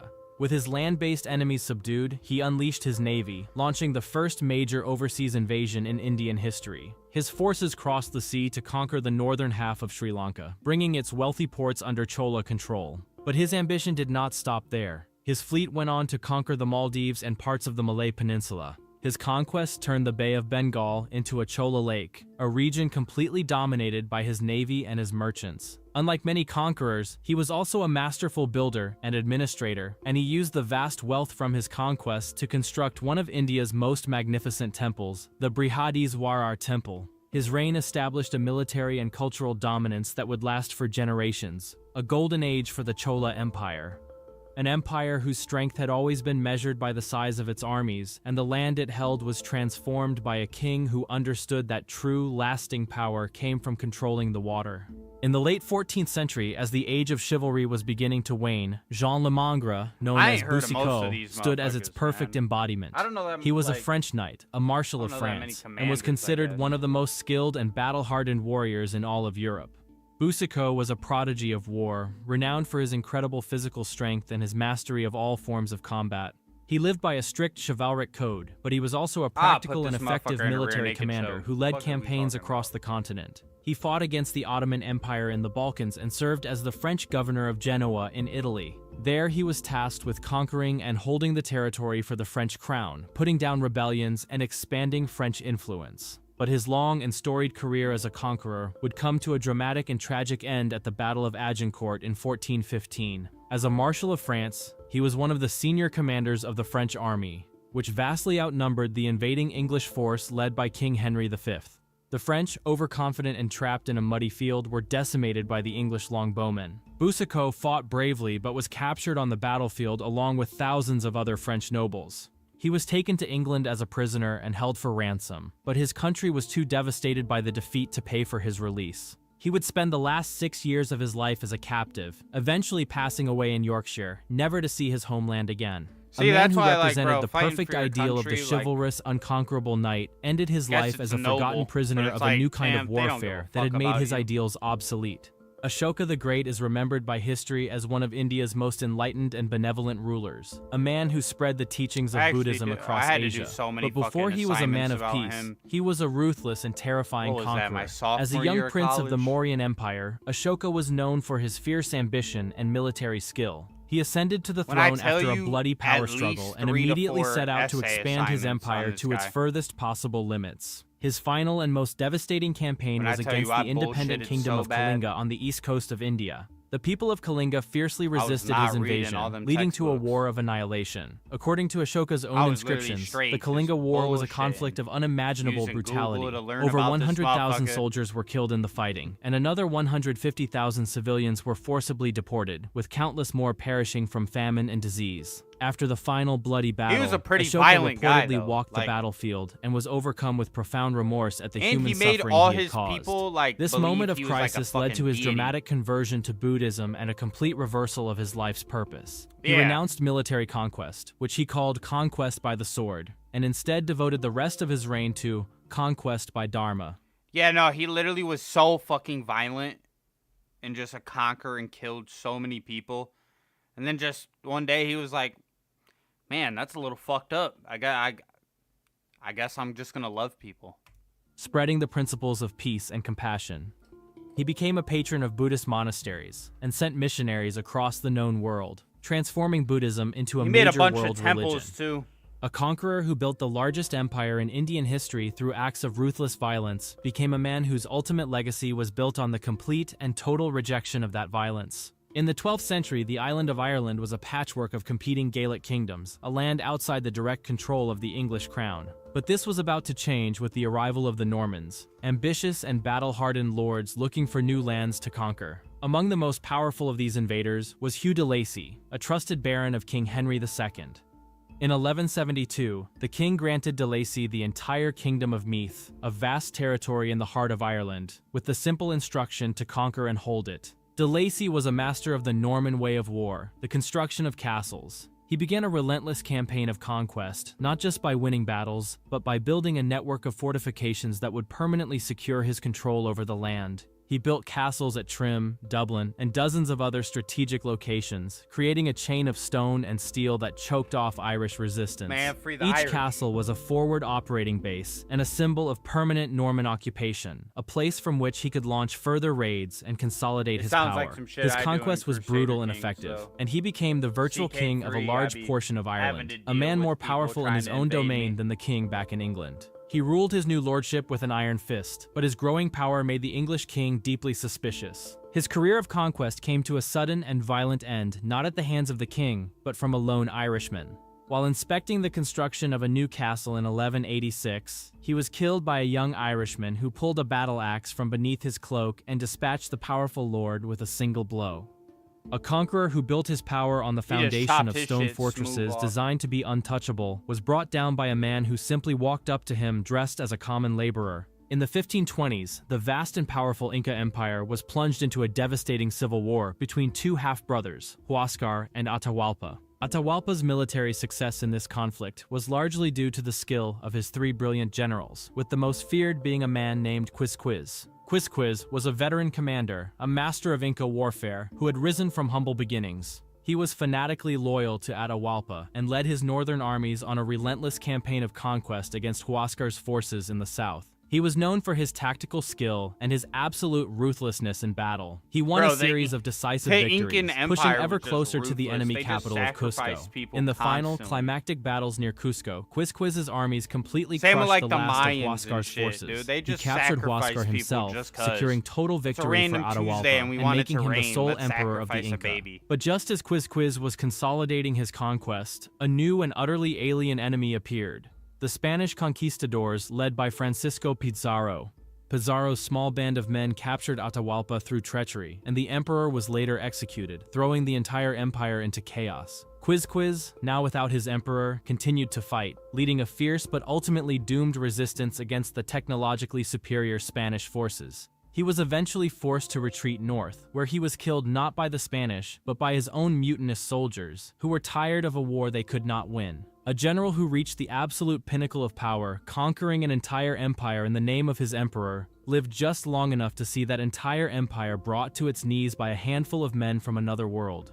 In the late 13th century, Anatolia was a fractured frontier, a land of small Turkish principalities, or beyliks, sandwiched between the fading Byzantine Empire and the Mongol Ilkhanate. From this chaotic borderland, a minor tribal leader named Osman would lay the foundation for an empire that would last for 600 years. Osman inherited from his father, Ertugrul, a small territory around the town of Soğut, right on the border with the Byzantine Empire. This is the guy He who was a started the Ghazi, Ottomans? a warrior for Islam, and he attracted a following of other warriors eager to win land, wealth, and glory fighting the Byzantines. Osman's genius was in transforming these semi-nomadic raiders into a disciplined and effective fighting force. He began a slow, methodical process of conquest, not through massive pitched battles, but through sieges and the gradual capture of Byzantine towns and forts. He would isolate a fortress, cut off its supplies, and then offer its defenders generous terms of surrender, allowing him to absorb new populations into his growing state. This strategy was patient and effective, slowly pushing the Byzantine frontier back and expanding his own domain block by block. His final and greatest prize was the major Byzantine city of Bursa. He laid siege to it for years, and though he would pass away just before it finally fell, its capture by his son Orhan would become the first major capital of the new Ottoman state. His small border principality would grow into the mighty Ottoman Empire, Damn, a I world did not power know that he would started the eventually Ottoman conquer Empire. Constantinople itself. All of this grew from the vision of a minor tribal leader on the edge of the civilized world. A great and ancient empire defended by massive walls and centuries of tradition began to fall apart from a tiny crack on its weakest border, a crack that was opened by Osman. In the late 4th century, the mighty Roman Empire was a giant in decline, struggling to defend its vast borders against waves of migrating peoples. One of the most formidable of these was a new generation of Goths, led by a king named Alaric. Alaric had once served in the Roman army, leading a force of Gothic federates, or allies. But after being denied the rewards and promotions he felt he deserved, his loyalty turned to rebellion, and he was elected king of the Visigoths. Alaric was not a barbarian bent on mindless destruction. He was a canny political player whose goal was to carve out a permanent, secure homeland for his people within the empire. To achieve this, he used his powerful army as a bargaining chip, launching a series of devastating campaigns across the empire's wealthiest provinces. He invaded Greece, sacking cities like Corinth and Sparta, and then turned his attention to the heart of the empire, Italy itself. After years of failed negotiations and broken promises from the Roman emperor, Alaric did the unthinkable. In 410, he marched his army on the city of Rome. For the first time in 800 years, the Eternal City was captured and sacked by a foreign army. Damn, they The event captured was a that profound shit? psychological shock to the entire Roman world, a clear sign that their empire was no longer invincible. But Alaric would not live to enjoy his victory. Just a few months later, while planning an invasion of North Africa, he fell ill and passed away. His people would eventually go on to establish a shit powerful was a kingdom common in cold, Gaul and too. Spain, Back achieving then, the goal bro, he you had got fought anything, for. you was A dead. city that had conquered the known world and believed have itself a to be cough eternal and was 2 shown days by a later you're determined just croaked barbarian over. king that even eternity has an expiration date. In the annals of naval history, the Korean admiral Yi Sun-sin is a legend, an undefeated commander who brilliantly defended his nation against a massive Japanese invasion. But the story of the Imjin War also includes another, far more controversial admiral, Won Gyun. Won Gyun was a rival commander who was intensely jealous of Yi Sun-sin's success and popularity at the royal court. He was known as a brave but reckless and arrogant commander, lacking the strategic genius of his counterpart. Through political maneuvering, Won Gyun's allies at court managed to have Admiral Yi stripped of his command and imprisoned. Won Gyun was then given what he Just had on some always hater wanted, shit. supreme command of the entire Korean Navy. His leadership would prove to be an immediate and unmitigated disaster. Disregarding the cautious, intelligence-based strategies of his predecessor, he led the entire Korean fleet into a narrow and treacherous strait, where they were ambushed by the Japanese Navy at the Battle of Chilchilyang. The result was the single greatest defeat in Korean naval history. The vast majority of the fleet, over 150 ships, was destroyed, and Won Gyun himself was killed in the fighting. The defeat was so total that when Admiral Yi was reinstated, he was left with a fleet of only 12 ships to face a Japanese navy of over 300. This would set the stage for Yi's most legendary victory, the miraculous Battle of Myeongyang, where he defeated the massive Japanese fleet with his tiny force. A man who finally achieved his Damn, that's ultimate just ambition, fucking to straight, command bro. the most powerful naval force got his nation 12 had ever ships versus assembled, 300 held that and he command for still just won. long enough to lead it to its complete and total annihilation. In the epic saga of China's Three Kingdoms period, few figures are as iconic as the warrior Guan Yu. He was a peerless fighter, a symbol of loyalty and righteousness who would later be deified as a god of war. Guan Yu began his career as a sworn brother to the warlord Liu Bei, pledging to live and die together in the cause of restoring the Han dynasty. As a general under Liu Bei, he was a key figure in the establishment of their state of Shuhan. He was both a fearsome warrior and a capable commander, Bro, I can't read entrusted that with the shit, defense gang. and I don't expansion know of a what vital territory is territory, what. Jing Province. From this base, he launched a major invasion of the northern rival state of Kaowei.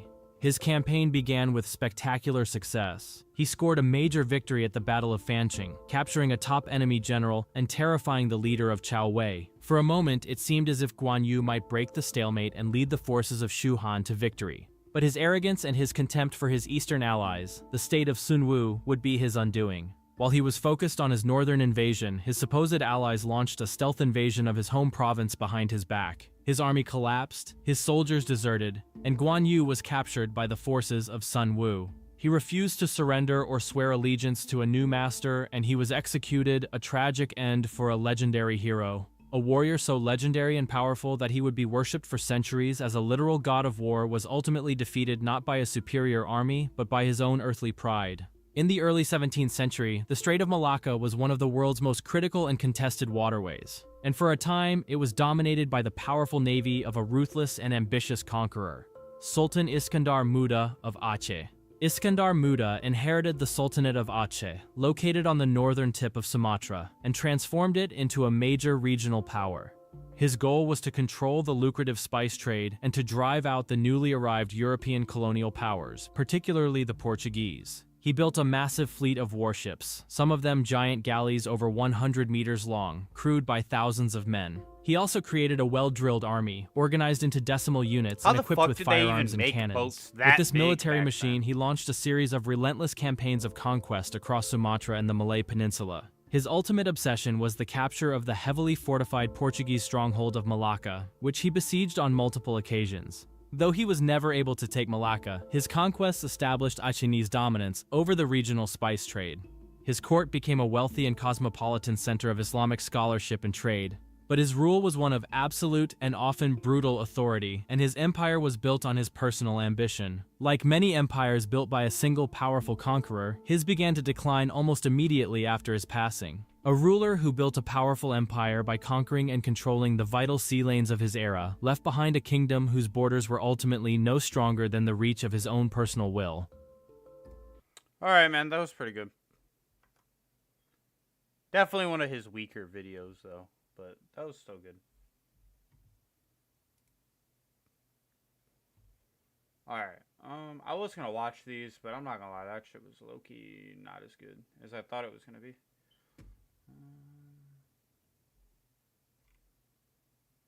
We got the 4chan killers here.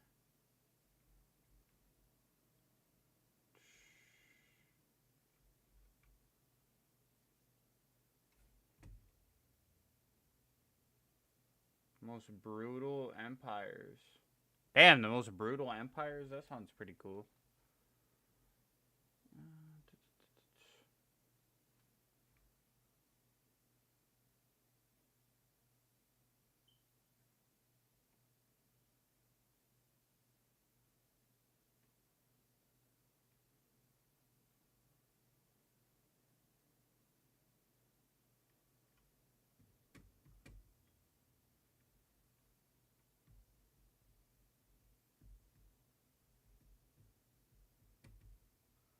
Alright, fuck it. We're gonna go back to the main page. Damn, every banned gun explained?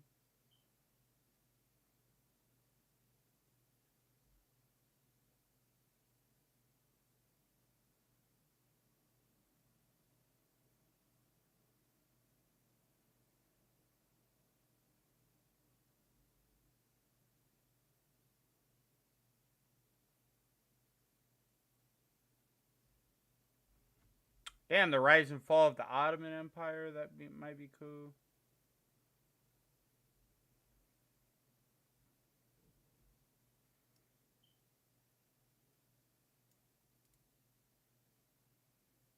How every mafia boss died.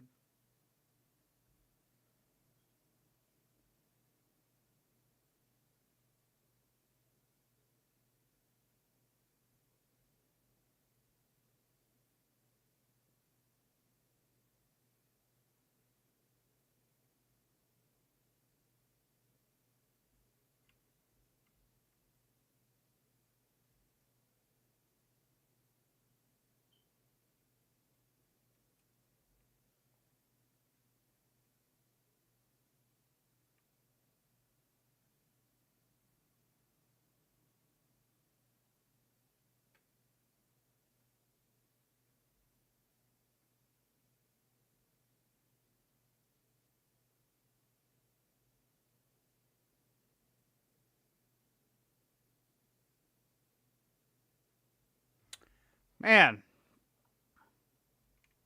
I fucking hated this guy in Dead Space.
Now, do I watch this one, or do I watch Adrian Broner Deserves His Failure?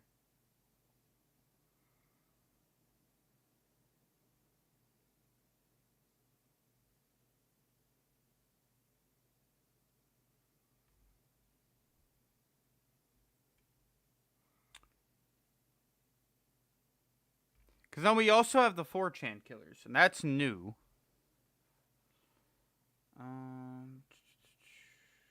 Let's go to this one. Adrian Broner earned over... Another reaction video. Yeah. Adrian Broner deserves his failure. Let's see what his reasoning is. Now, am I going to say that Adrian Broner is a good guy? No. Was he a great boxer? I mean, he'll beat a regular person's ass, but anytime he had to step up in competition, he lost. So, oh, fuck, I never even changed the title of the stream. Hold on, I gotta do that. Let's just start the video first. Adrian Broner earned over $40 million during his career as a pro boxer. By April of 2026, he didn't even have enough to take an Uber home. Following a devastating loss that shattered his ego, Adrian threw away his chance to reclaim his status in favor of an alternate reality. One where he began chewing through his money on first-class flights, gambling losses, child support payments, yeah, and he would legal literally fees just for throw his money sex away. crimes. Flush It it. seemed like he was destined to remain a has-been until he started live streaming. It offered him an opportunity to reclaim his place in the culture and get back some of the respect he lost. But with every passing day, he only brings himself even lower. I'm really him, bro. Since he was about 4 years old, Adrian Broner remembers having gloves on and boxing his brothers in their backyard. Their father pushed boxing training very hard onto his kids so that they'd stay off the streets and out of jail. What do you think you guys would be doing if you weren't here in the gym boxing? A lot of bad things. Like what? Trying to rob people, trying to break the cars. Oh, come on. You're joking with me. According to Adrian, he had his first amateur fight at 8 years old. And although he had a promising career ahead of him, he admits that boxing still wasn't enough to totally keep him out of trouble. When he was just 17 years old, he was briefly facing nearly 60 years in prison. What exactly led up to you facing 57 years? A lot of felonious assaults, robberies, and gun specifications, and just a lot. This obviously could have ended his career entirely and had him in jail until his elderly years. But thankfully for him, the charges didn't stick, and he was able to pick up his career as soon as he got out. Before he was even 18 years old, he had amassed 300 wins as an amateur boxer, stacked against only 19 losses. So as soon as he was legally an adult, it was no surprise that he went pro. If there's one rising young American fighter who might be expected to command the spotlight for the next couple of years and perhaps into the future, he's 23-year-old Adrian Broner of Cincinnati, Ohio. By the time AB was beginning his journey as a boxer, Floyd Mayweather, his idol, was already a massive name, and AB largely modeled his persona after him. Adrian's self-appointed first nickname was The Problem, something nobody argued with at the time due to the considerable threat he posed in the ring. But he also started going by About Billions, a reference to Floyd's Money Mayweather nickname, which he had been going by since 2007. This, along with all of the other money-centric antics from later on in his career, got AB widely recognized by boxing media as the heir of Floyd Mayweather. Not only because he was a great fighter, but also because of his bravado of invincibility, where people tuned in just to see if anyone could defeat him. The two also became good friends, with Floyd serving as somewhat of a mentor for Adrian during some of the toughest moments of his career. Now, it's extremely ironic that both Floyd and Adrian eventually came to suffer from serious financial issues, but regardless, Floyd's came because he just wants to scam everybody, man. Like, instead of just doing what you're supposed to do, pay your taxes, fucking invest what you're supposed to invest in, pay your fucking people you start companies with, he just wants to keep it all to himself, or eventually do like write-offs with the fucking IRS and pay fees instead of fucking just pay your regular taxes. Floyd Mayweather's greed is what fucked him over. AB, his is addiction, and fucking he can't give up a lifestyle that is not for him anymore.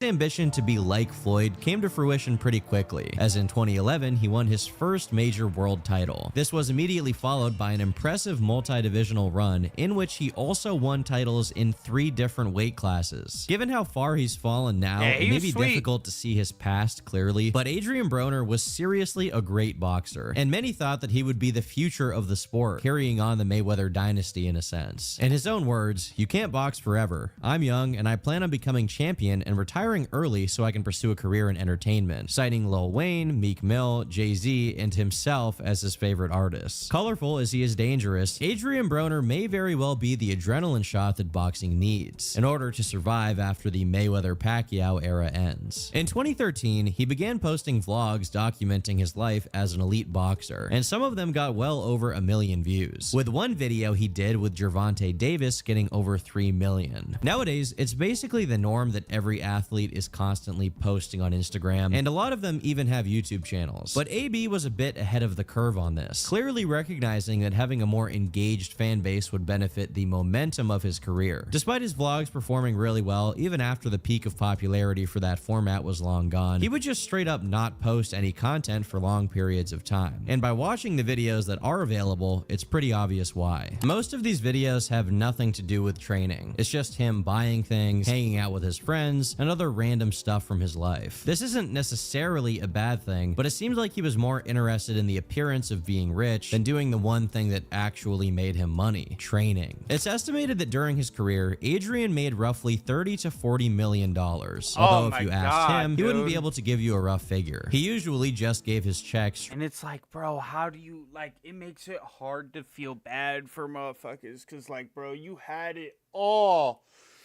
You had it all and you blew it just being dumb as fuck, cuz, like...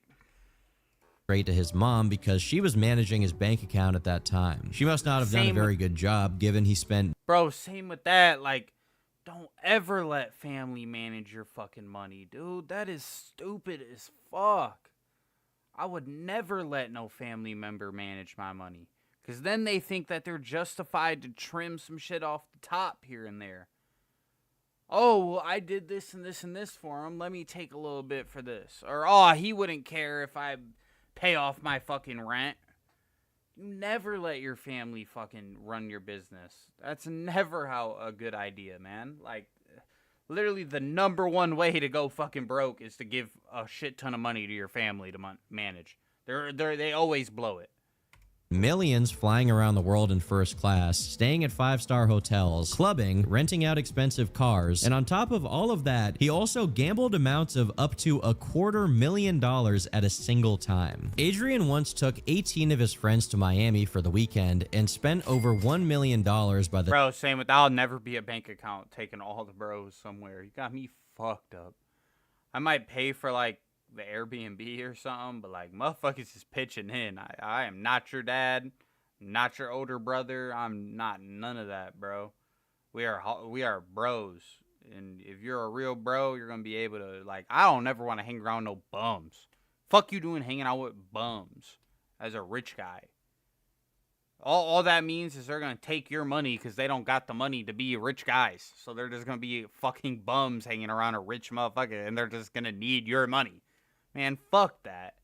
Time they flew home. He was making so much per fight that he just got away with that kind of spending. But the consequences of his lifestyle went beyond just the financial. At the same time that AB showed himself capable of reaching the highest highs, the writing was also on the wall that he was equally capable of falling to the lowest lows. As I previously noted, before his boxing career ever took off, he had already been arrested and was facing over half a century in prison time. Although he was just 17 years old when he was facing that case, it nevertheless showed that without discipline, he could resort to self-destructive activity. In March of 2013, in the middle of his undefeated winning streak, AB was arrested at a hotel. Apparently, there was a fight happening around 3 a.m. in the lobby, and when security was called to break it up, Adrian decided to bite, yes, actually bite one guard on the forearm. The bond was just $1,500, so obviously he bailed out instantly with no issue, since at this time he was making so much money, he was literally ripping dollar bills up and flushing them down the toilet to flex. For the time being, thinking AB going Miami Zombie mode on a police officer wasn't enough to end his career, so he went back to using his fists instead of his teeth. A few months after his arrest, he fought Paulie Malignaggi for the welterweight title, and in his victory speech, he bragged that he took Paulie's title as well as his girl. I beat Paulie, I left with his belt and his girl. Adrian bragged that he was having relations with Paulie's girl all throughout fight week, although Paulie claims she was just one of the many girls he was with. Wait, but don't brag about taking my side piece! Don't brag about taking my side piece, no! That's my side piece! He not only stated that in the ring, but he also felt the need to respond after the fact and make sure everyone knew she was not his girl, she was just his side piece. Paulie, you spoke about being a better looking guy than To that bitch, though, that's so degrading for your character. You was known as the side piece, and then you got took by another guy. So now you're just the double side piece. You're not even a loyal side piece. You're not a good side piece. Jesus. Adrian Broner, but he stole your girlfriend Jessica. No, but he didn't. That's the thing. As entertaining as the situation was to people at the time, moments like this began shifting Adrian's public perception. He had been winning every fight, shit-talking his opponents, and bragging for so long that some of the audience started to root for him to lose. But the one thing they love more than a hero is to see a hero fail, fall, die trying. Oh, did I mention that AB is also a rapper? Not just from before his boxing career, but also during the peak. He even landed a collab with Soulja Boy and went on tour with Lil Wayne and 2 Chainz. From the videos of the tour, it looks like he had a super fun time. What he did not consider is that his next opponent was not on tour with Lil Wayne or 2 Chainz. His name was Marcos Maidana. Some have argued that Marcos gave Floyd Mayweather the toughest fight of his career. And while Floyd did eventually win, Adrian Broner was simply not as good as his idol. In the lead up to the fight, AB was overconfident as usual, saying he would have no problem with Marcos whatsoever. They want to see a knockout. Well, see, I gotta give them the knockout they looking for. But when fight night came around, AB was the one getting knocked down for the first time in his career. He credits this punch and subsequent fall with his lack of memory, saying to this day he can't remember several rounds of the fight. Because of the lead up to this, with an arrogant AB not really taking it seriously and then suddenly meeting his match, it marked a big sway in public sentiment. To this day, you'll find a lot of people saying how satisfying it was to see AB get humbled after years of bragging. To make matters worse, Adrian handled the loss poorly, as he immediately walked out of the ring without greeting any of his fans, literally crying on national television. I cried for like 3-4 months. Wow. I'll catch myself just sitting there just... Prior to this, he had been able to win on raw talent. Now his ego had been shattered, forcing him to reconcile with the fact that he wasn't the best. If he didn't put his best foot forward, his legacy as a pro could be tarnished. And after this fight, things would just never be the same. Although he went on to win his next bout against Carlos Molina, the people had begun to turn their back on him a bit, or at the very least, they were seeing him differently, which is something he contributed to by doing things like racially insulting Carlos, which led to his suspension. To make matters even worse, around the same time this was going on, AB was being sued for allegedly leaking footage of him having intercourse with 2 women, and he ended up owing one of them nearly $250,000. Unfortunately, this wasn't the end of his extracurricular activities, as he had previously been caught on tape getting aggressive with a stripper on stage right after he randomly threw $15,000. It really seemed like Adrian was trying to spend as much money as possible and train as little as he could, at a moment when locking in was so pivotal to where he would be in the next few years. Unsurprisingly, it didn't take long for another loss, with Adrian later admitting he wasn't even trying to train in the weeks and months leading up to it. This is the only one time ever in my career I bullshitted, and I never been able to forgive myself. Although he was still a huge name in boxing and making millions of dollars a year, people slowly stopped viewing him as the future of the sport. AB's prime took its last breath in October 2015 when he locked in to fight for the super lightweight belt, which he won. It's precisely because he managed to turn his momentum around and win back one of his belts that he truly felt confident he could allow himself to do whatever he wanted and then just lock in again whenever he needed to reclaim a title. After his victory, he went right back to taking pictures of himself stepping on a bunch of money and throwing cash away for no reason at a strip club. It wasn't his defeats that did him in, it was his success. And after this victory, he began to completely fall apart. He still managed to win his next fight, but he wasn't allowed to keep the championship belt because he had failed to make weight. Regardless of his failure, for some reason, he decided it was time to call out Floyd Floyd Mayweather, his role model and friend whom he began. That's the most pathetic shit, though. Like, not all right. This is pathetic too, but bro, you're missing weight. Bullshit. And it ain't like you're, oh my god, hard weight cut. I'm barely making it, or oh my god, I had a real bad injury. I can't cut weight properly, or you got like some circumstance. You know, shit happens where like you're having a bad weight cut and your body just can't cut the weight. That's different from, bro, I was just bullshitting. I was getting drunk. I was doing that. Because now, bro, that don't only ruin your night because now you're not winning the belt. That ruins the other dude's night, too. Because you got beat for somebody. You got beat by somebody. And now, that like, it takes away all your credibility. Because now you can't just, like, come back and be like, well, I'm still the champ. Because, no, you didn't. You just got your ass beat. But the other dude didn't win the belt. So the belt's just vacant. It's like, bro, it's just like showing a complete disrespect and like no remorse for your opponent or like the brand and the actual sport itself. It shows no respect towards the fight. It's like just sorry as fuck. And now this sorry as fuck too. Like turning on at this time. And I will never let a man disrespect me like that. So he gotta see me. I don't care if we spar or we fight. Let's get it on. While AB claims that Floyd had disrespected him in some way, Floyd responded in a pretty dismissive manner, describing AB as an alcoholic who was hurting himself. I want him to continue to go out there and fight, win, and what's important for Adrian is not just winning, life after boxing. You know, that's what's very, very important. You can really see how Floyd stepped into the mentor role, seeing Adrian for the troubled young guy with a lot to learn that he was, rather than the immovable object AB saw himself as. He didn't take the criticism well, instead opting to put out a diss track on Floyd. His ego was getting the best of him, as although he was a good boxer in his prime, he was never comparable to Floyd Mayweather. And the idea of them fighting, especially in the state AB was in at the time of the call-out, would have been like Larry Wheels fighting Stephen Hawking. Despite being on a winning streak during this period, by 2016, AB had an episode where he made a series of posts to Instagram, one of which included an image of a gun where he suggested he was about to take himself out soon, saying, "Sorry, I'm going home. I love y'all." It's unknown what exactly led to this happening, but it does speak to Adrian's emotional volatility during this time period. Slowly but surely, this would manifest in his gradual return to legal problems. Just a few days later, he was accused of choking out a waitress at a Las Vegas nightclub. Cops were called to the nightclub around 3:30 a.m. on Sunday when a female server complained that Broner put his hands around her neck and said, "I will knock you out." According to Adrian, he thought the waitress had stolen his bag, which he was using to carry nearly $300,000 in cash. He chased her down and grabbed her, preventing her from leaving and demanding she tell him where the bag was. But he maintains that he never choked her. As it turned out, his own friends had hidden the bag, and he was putting his hands on this innocent waitress. Although it seems his version of the story was accurate, given she never went to the hospital and he wasn't arrested that night, meaning he probably didn't choke her. Y'all ain't taking me to jail, right? Y'all just gonna write me a citation. The most you would get? That same year, Adrian was also accused of pulling a... 1 second.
All right, guys. I got food, so.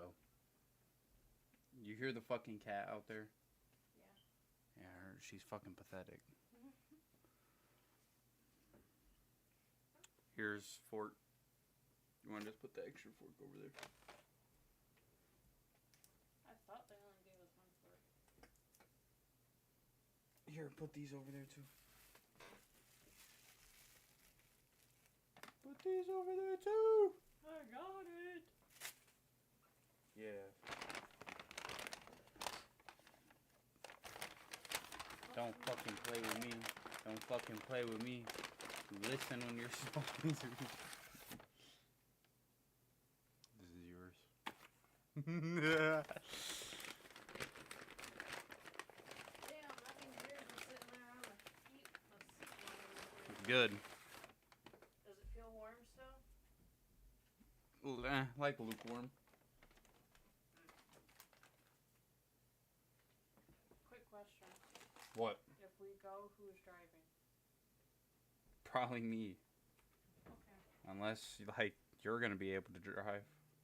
Highly doubt that. I don't plan on drinking that much. Especially there. Alright, guys. Sorry about that.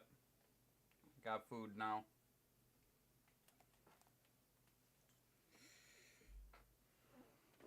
And then for the rest of the stream, we're probably just going to play Fallout 3.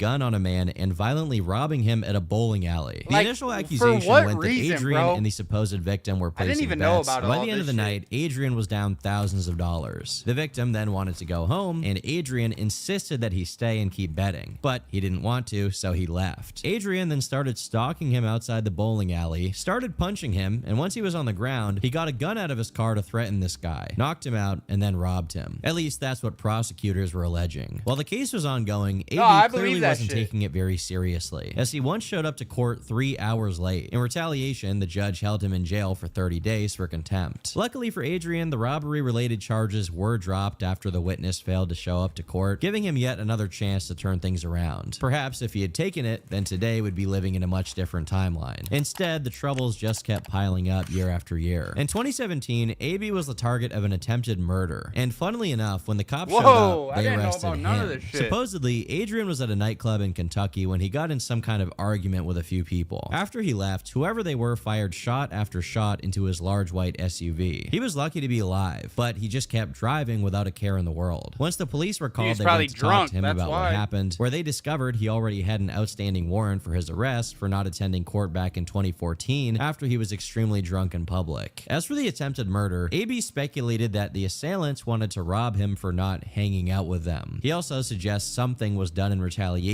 Also, when I comment about his alcohol use, this is coming from a former drunk. I don't just hate him because he used to be out or he is an alcoholic.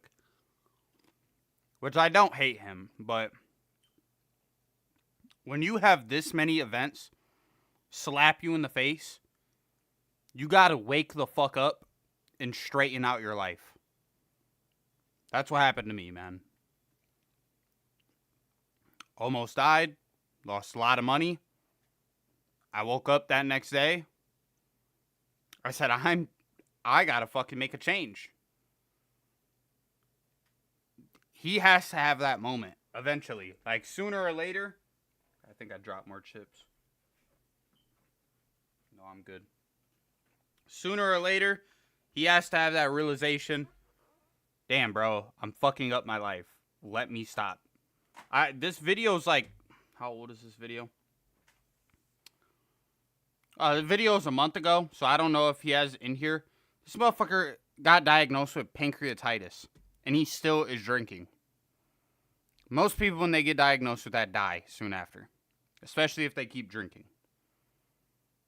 He has to wake the fuck up. That's why I really don't feel that sorry for him, because he's had time after time after time to wake the fuck up. Put the bottle down. Fix your fucking life. And he just won't. Some people are just so determined to crash and burn. And that's not like, God, you gotta like watch everything you fucking say on the internet nowadays. It's not like a man-woman thing. It's not a fucking race thing. It's not none of that. Some people just be so determined to fucking destroy their life. And then others can wake the fuck up and change. Like, it's time for him to wake the fuck up. That's why I ain't about to have no pity party for this motherfucker or feel sad for him. Because, bro, he's had so many chances. For the shooting. I bet they can't shoot nobody no more or shoot at nobody no more. Okay. That's a dumbass comment. That part of the story. Yeah. I already see where this is going.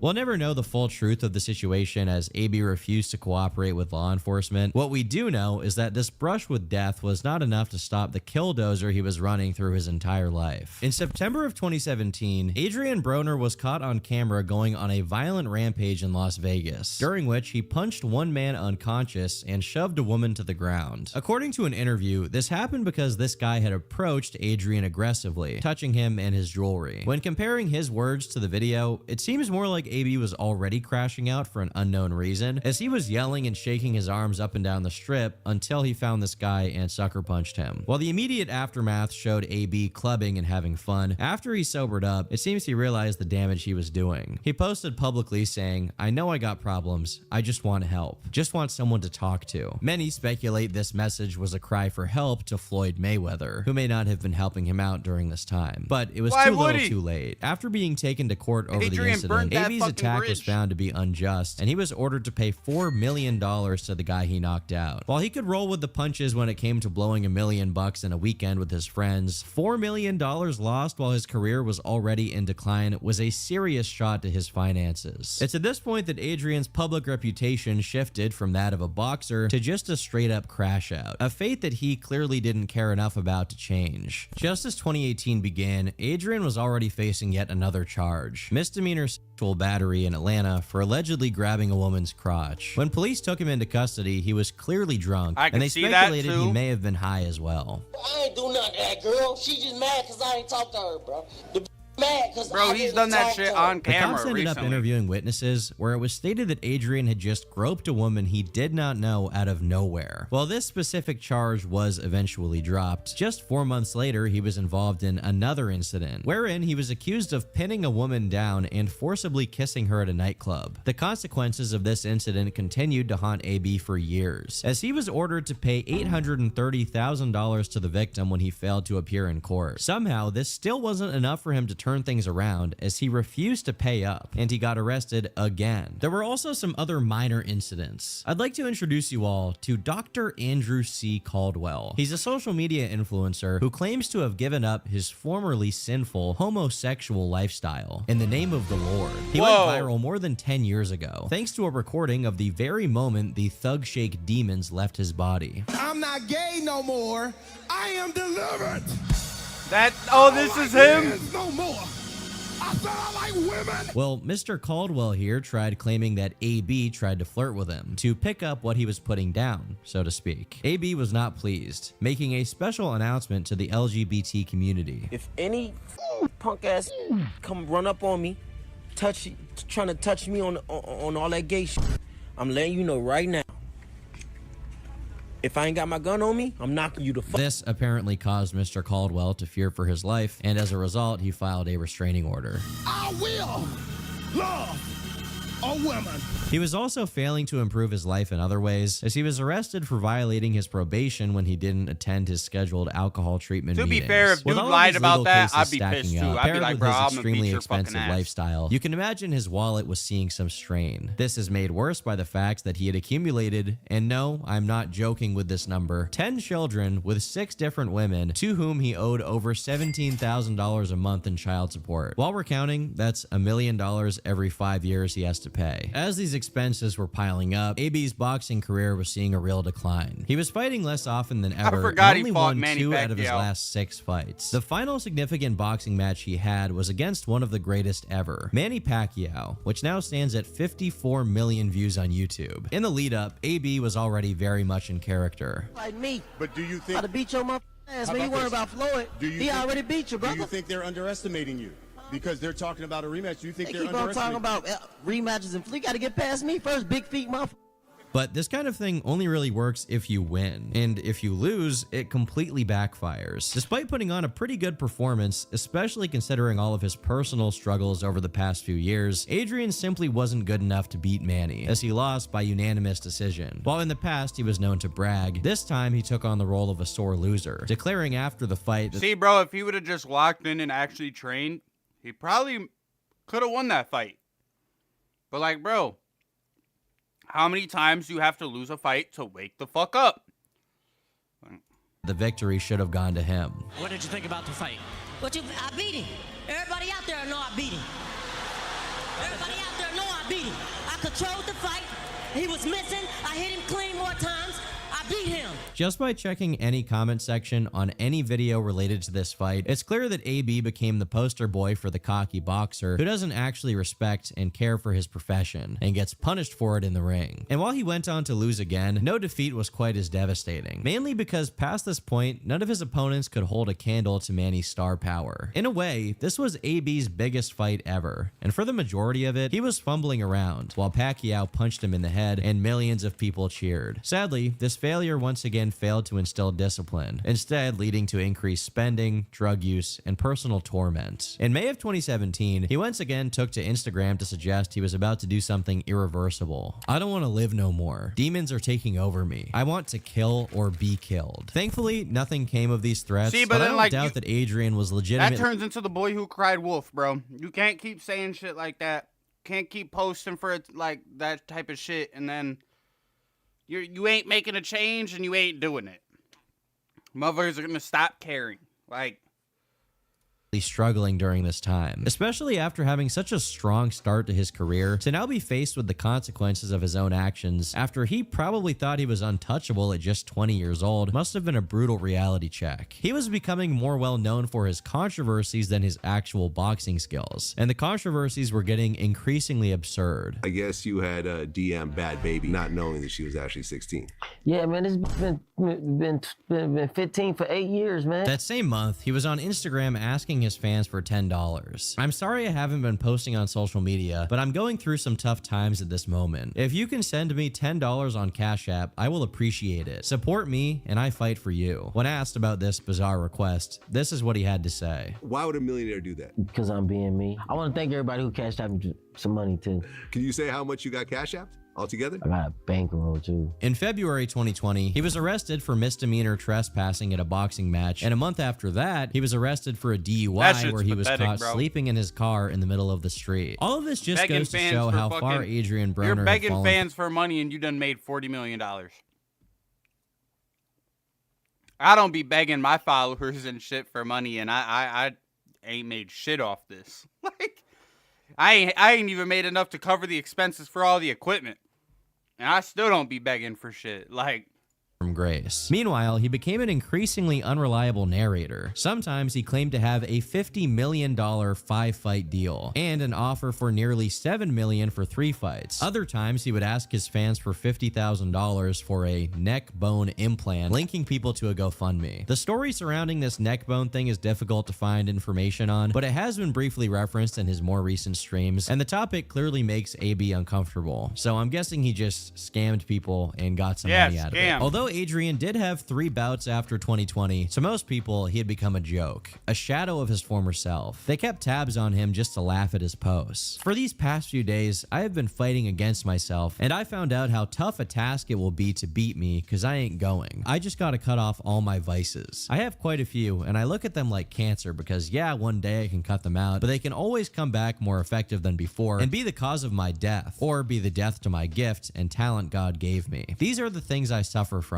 Alcohol addiction. If they don't got what I like, then I like what they got. Sexual temptation. I will f*** a pumpkin pie out of pumpkin if there was a pussy at the bottom of it. Gambling. We can bet on anything, and I will be down with it no matter if it's who can spit the furthest. Hell, I'll bet I take more shit today than your newborn baby because, in my eyes, any bet is a great bet. While honesty is the best policy, all these posts did was further solidify that, for all intents and purposes, Adrian Broner's career as a semi-elite boxer was over. But maybe he could be something else. Enter Dean the Great. Dean is also a boxer, albeit his record is mostly made up of influencer fights. After all, that's the reason he was able to go pro in the first place. Much like how AB heavily capitalized on the niche of young aspiring athletes in the early 2010s, Dean has put out several videos that have gotten over 1 million views, all consisting of amateur boxing. Having randoms box each other is pretty much always going to be mildly entertaining, and from there he transitioned into influencer boxing, fighting 6 times on Misfits, the most popular YouTuber boxing promotion in the world. But as influencer boxing died down, it didn't seem like Dean was really pursuing the pro boxer route as much as he could have, instead being far more interested in content. He began streaming in early 2025, although he struggled to get any real fan base. Sure, it was fun to see Dean beat up random unskilled street fighters on YouTube, but seeing him in social settings was pretty mundane. His most popular clip from this era is him putting his arm around Aiden Ross's girlfriend and pulling her in, to which she just sort of gets grossed out, and that's it. But the one other clip that made the rounds really sets the pattern for what we can come to expect from Dean. At a press conference for Aiden Ross's boxing promotion, Dean randomly assaulted another fighter named Adam Sala. It's not known why Dean slapped him at all, but Adam claimed it was purely because he wanted a viral clip. And the thing is, it actually worked. But this single slap didn't really grow his audience. It just got him clipped across Reddit, Twitter, and YouTube without any real benefit to him. If he wanted to grow his own brand, then he had to do something to keep people's attention.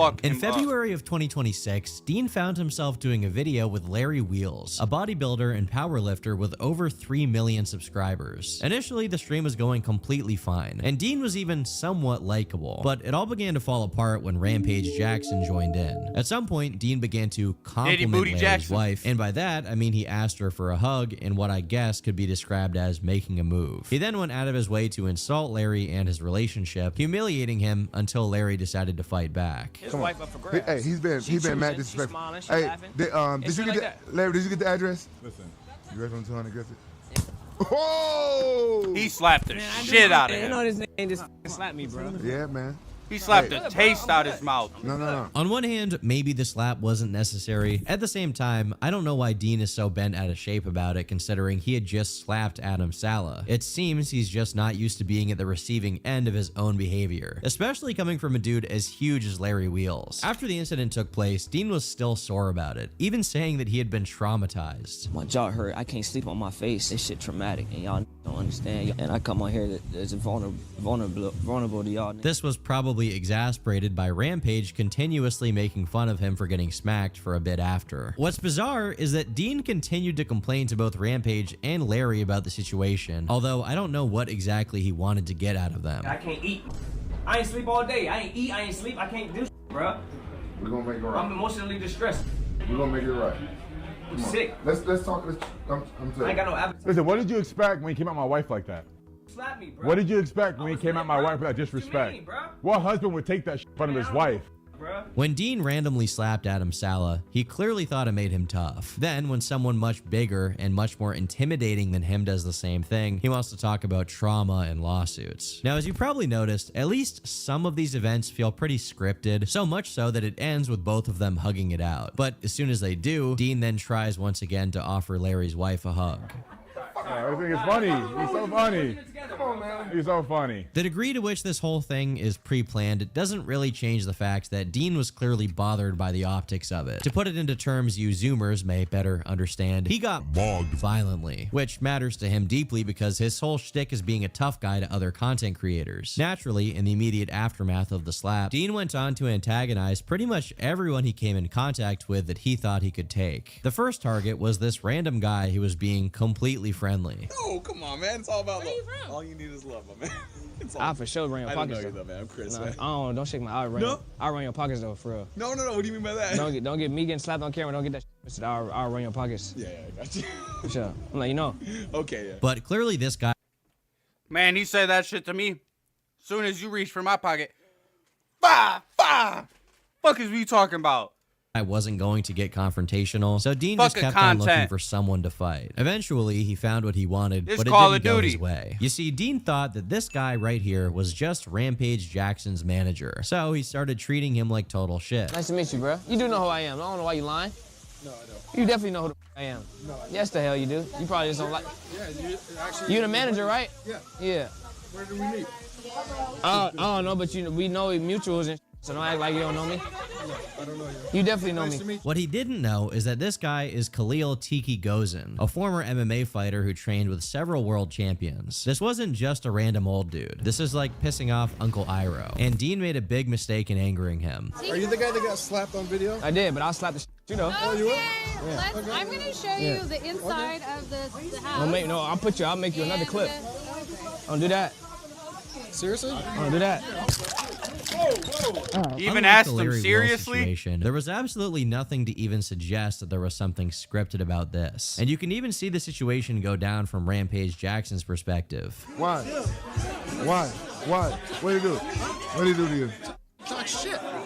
All right, let's go. It really seems to bother Dean when people aren't scared of him. And he should have taken a hint when Tiki, who's much older, was clearly unconcerned and didn't even see him as a threat. This clip got so much attention that even Joe Rogan saw it. Reacting to it on his show is a classic case of annoying streamer gets what he deserves. Don't do that.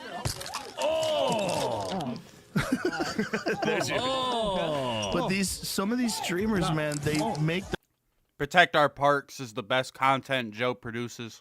their whole career out of doing stuff like that. You have to be a special kind of unlikable for people to not just have indifference to you getting beat, but to actually take pleasure in it. Dean was so hated that Dana White himself, the head of the UFC, posted the clip on his Instagram story. Meanwhile, a video compiling all the bad things that had happened to Dean that week got over 2 million views and 72,000 likes. It also included a clip of Dean failing a backflip after his pro debut, which is pretty funny. Let it show, my man. Kim, you must be delighted with that. God damn! Re-uploads of Dean getting rocked got hundreds of thousands of views every single time, while his own stream failed to grow at all. He was averaging less than 300 viewers by January of 2026. People only cared about Dean if he was getting some perceived karmic justice. At least that was the case until he made a new friend. At the start of 2026, Adrian Broner was suffering with symptoms of depression. He was staying in bed for days on end, not training, ruminating on where it all went so wrong. But in mid-April, he got connected with Dean the Great. AB had been Dean's favorite boxer growing up, and he was a pioneer of mixing the sport with YouTube content 10 years prior. So it was a kind of full circle moment for Dean's career. He went live while training with AB, not only to breathe some life into his online career, but also to help Adrian. I ain't gonna lie, you know Soulja Boy, you know you my brother, I love you to death, but you ain't did this yet. We be the first ones that's about to train and take shots at the same time. They doing it. DAP. Drinking punch. Just looking at Dean's YouTube channel, the video prior to streaming with Adrian got 20,000 views, even though it stars Larry Wheels, one of the most famous fitness influencers of all time. Meanwhile, the first video with Adrian Broner got 250,000 views. More views than Dean had gotten on a video in years. Both of them really had nothing to lose, so they were free to be as funny or annoying boxing as possible, has a way bigger depending fan on how you base look than at like it. The caveat is that they were drinking the whole time, which on one hand did make the stream a bit more entertaining, but linking substance use of any kind with your income can be a slippery slope. Both of them were equally interested in getting drunk, so it comes as no surprise that things went wrong very quick. The same month that they started working together, they went to a club, where AB immediately got into a confrontation with someone for reasons even Dean didn't understand. What's all that gangsta about? No, don't touch me now. What's against it? What's all you're against? good. No worries. Stop touching me.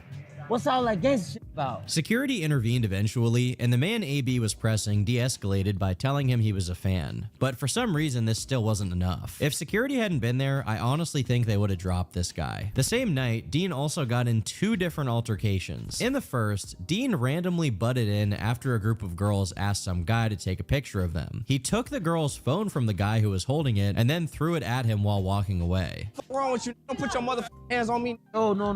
I'll be good. No.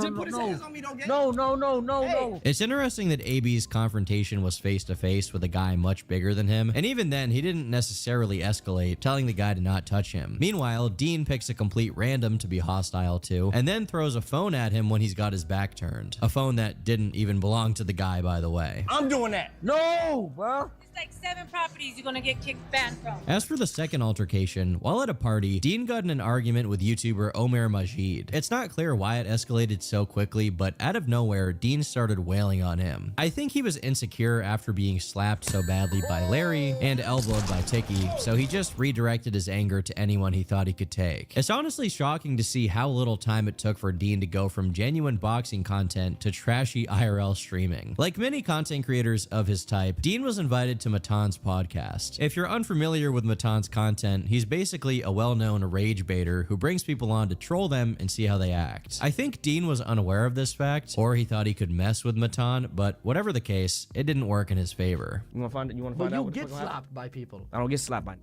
Dig what I'm saying? I got slapped. You got small circumstance. I got slapped by.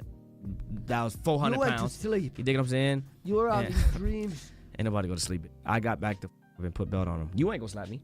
Why would I slap you? Exactly. So what we talking about? Few people have taken Matan's bait as eagerly as Dean, and honestly, it's not as if baiting him was really necessary considering his history of threatening people over nothing. Partly, it's why he's famous at all, so he's incentivized to continue, but it's also just who he is as a person as well. His bad behavior is essentially reinforced by the people watching him. Next up on the list of increasingly ridiculous targets is none other than Baby Alien, a streamer with progeria. You know how Dean lame ran you gotta his be to usual beef with routine this on him as motherfucker? well. This was then followed by Dean confronting some girl who pushed his face back. Hey, what the f you doing? How was this a joke? Don't put your hands on me though, Rich. No, cause I'll slap the f at you. As well as yelling at the guy who was recording her while she did it. Get up, man. Clout. We gonna give you clout. Get up, though. It wasn't for you. It was for Get up, get up, though, man. Get up, gang. I ain't gonna lie, bro. I'm Nigerian. Hey, It honestly gets pretty boring really quick because all these people do is walk around and play confrontational while talking over each other. In a lot of cases, it's not even worth it to try and guess whether it's real or staged because in either situation, it's just low quality clout-seeking behavior. Adrian Broner can be pretty funny, but even he can't salvage this. Worse yet is the fact that AB wasn't just being absorbed into the trashy nature of the streams in the sense of entertainment, he was actually suffering the physical consequences of hanging around Dean, which included him drinking way too much and puking in the car. In a clip that's even more sad, at one point, AB was on stream asking for Dean's cameraman to pay for his Uber because he couldn't pay it himself. Want me to let him know? Or you gonna get it back. Alright, well, I'll make sure we get it back. I don't got bread. I came with Uber, yeah. You get Uber? Do I have Uber? No. Yes.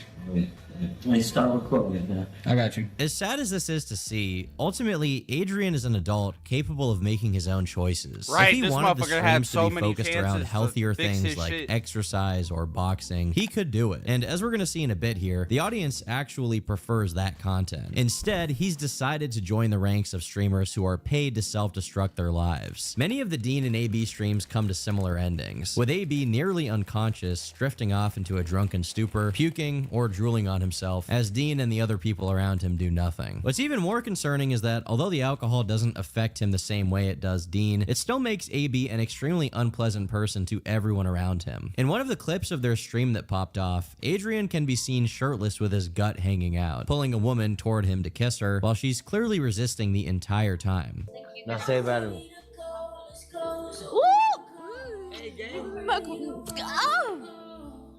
He is totally unfazed by her resistance, and after she gets away, he goes on to shake his pregnant gut at the camera. In another clip, when a girl that's sitting next to AB gets up to walk away, he taps her on the butt unprompted and then gets up to follow her. When spoken to directly, the girl says she's leaving the place and that she deserves some kind of apology from AB, as being drunk wasn't an excuse to touch her. I really hope he apologizes because I know he's drunk, but being drunk doesn't excuse your behavior. She's young as And on hell, top of these too. more recent incidents, Young we as know that hell. Adrian already has has a history of allegations and rulings, including a civil suit that ended in a default judgment with an $800,000 payment to the victim. Unfortunately, this clip of Adrian actually generated a big debate, with one reply actually saying, maybe don't wear shorts where your ass is half hanging out. What did she think was gonna happen? Motherfuckers like that are creeps, dog. Don't matter what a bitch is wearing, bro.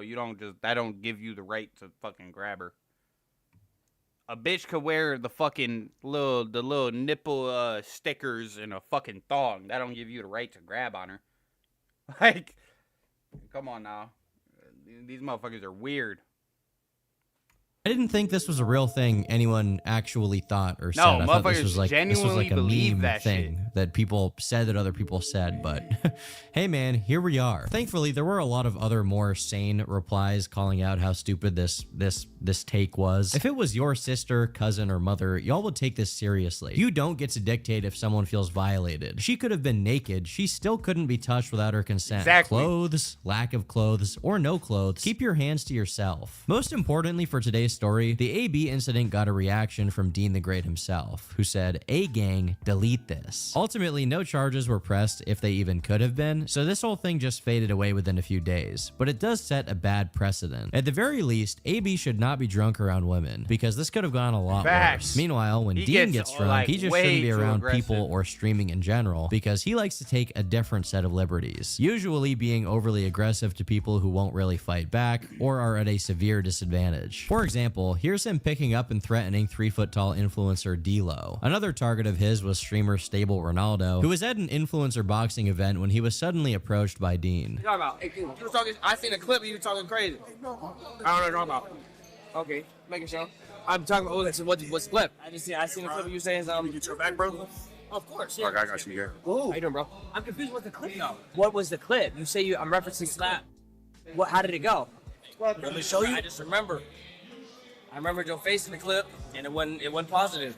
We're not doing this, y'all. It's honestly embarrassing to be this hostile towards someone who's why not Ron really not give a confrontational fuck? whatsoever and isn't trying to intimidate you. But unlike most of the randoms who get on Dean's stream, Ronaldo has his own thing and is capable of actually suing Dean if he were to assault him. So obviously nothing comes of this confrontation. Despite acting otherwise, Dean is actually very selective with the people he seriously confronts. So much so that he can barely hold this kind of energy even for a drunk, washed up Adrian Broner. On multiple occasions, the two have ended up in a conflict with each other, and every time, AB can basically be as disrespectful as he wants, going as far as to spill his drink on Dean, as well as pushing him and yelling at him, and Dean won't do anything back. Reason being, he needs Adrian Broner. In January of 2026, Dean was averaging about 250 live viewers on his streams. By March, he was up to 500, but the same month he met AB, he almost cracked 7,000 monthly. He is completely dependent on Adrian Broner, and as a result, he reserves his more aggressive demeanor for midgets and the disabled, non-fighters, and for some reason, women. During one stream, he starts accusing one of the girls in his entourage of being underage. Obviously, an underage girl being in their streamer van would pose a serious threat to their career, so his solution was to leave her on the side of the highway. He starts crashing out and berating her and anyone else in the car who isn't on board.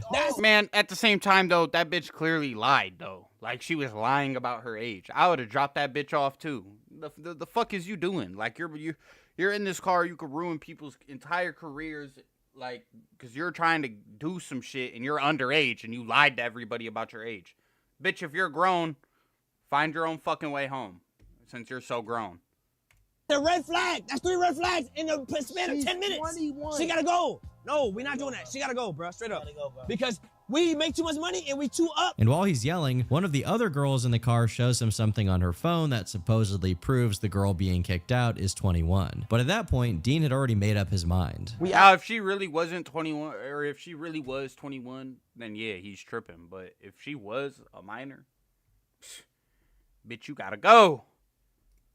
Hey, bro, you guys are weird as fuck. Leaving on the side of the street. gang. While this instance didn't become more serious, another one did, and it concluded in him going to jail. We have the footage of at least part of it, and much like the other instance, Dean suddenly decides to kick this girl out and pulls her by the arm while insulting her. While nothing too serious takes place on camera, the arrest report says that the reason for her being kicked out was because she was talking to other guys besides Dean. You may be confused because she is not his girlfriend. Well, apparently Dean had an agreement with her before he invited her on the yacht that she was not to entertain anyone else but him. And because he caught her having a conversation with AB, he kicked her out. I told you it was cracking. Get out. Go home. She out. This guy is really weird, man. I don't know. He's got some problems. The report states that after she was kicked out, Dean tried to take her phone by grabbing her arm so as to prevent her from recording what was happening. According to the information published about the case, the owner of the yacht Dean was renting provided CCTV footage to the police showing Dean putting his hands on this girl multiple times while trying to grab her phone, resulting in a struggle which was qualified as felony strong-arm attempted robbery. While he was arrested, he was bailed out almost instantly and went right back to business. Clearly, Dean's arrest and general lack of concern with staying out of jail wasn't a wake-up call for AB, who just a little while after the arrest was crashing out at the cops. They had been called after someone filed a noise complaint, which is understandable given that AB is extremely loud and obnoxious. And when the cops showed up, he just sort of reaffirmed their point. You broke! Y'all broke! Y'all all broke! Y'all broke!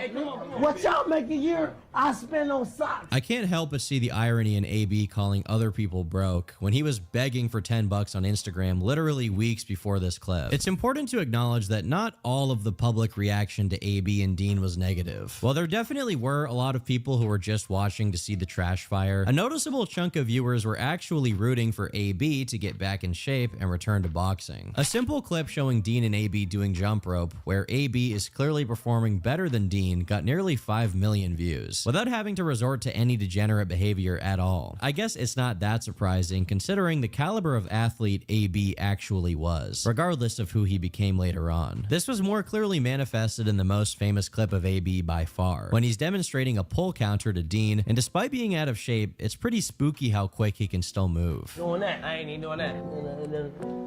Hey, you.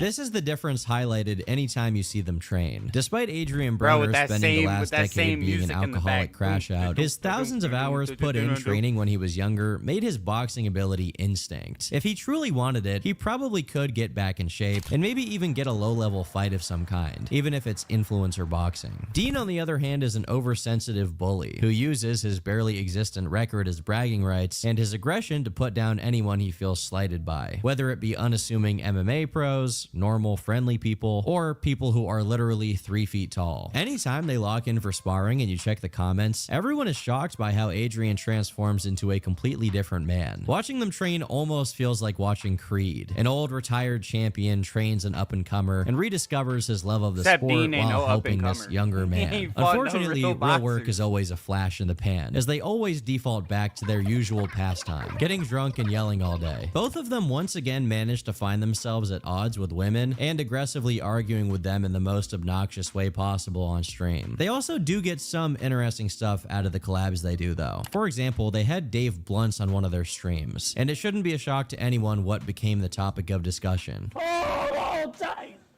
What the fuck? Fuck!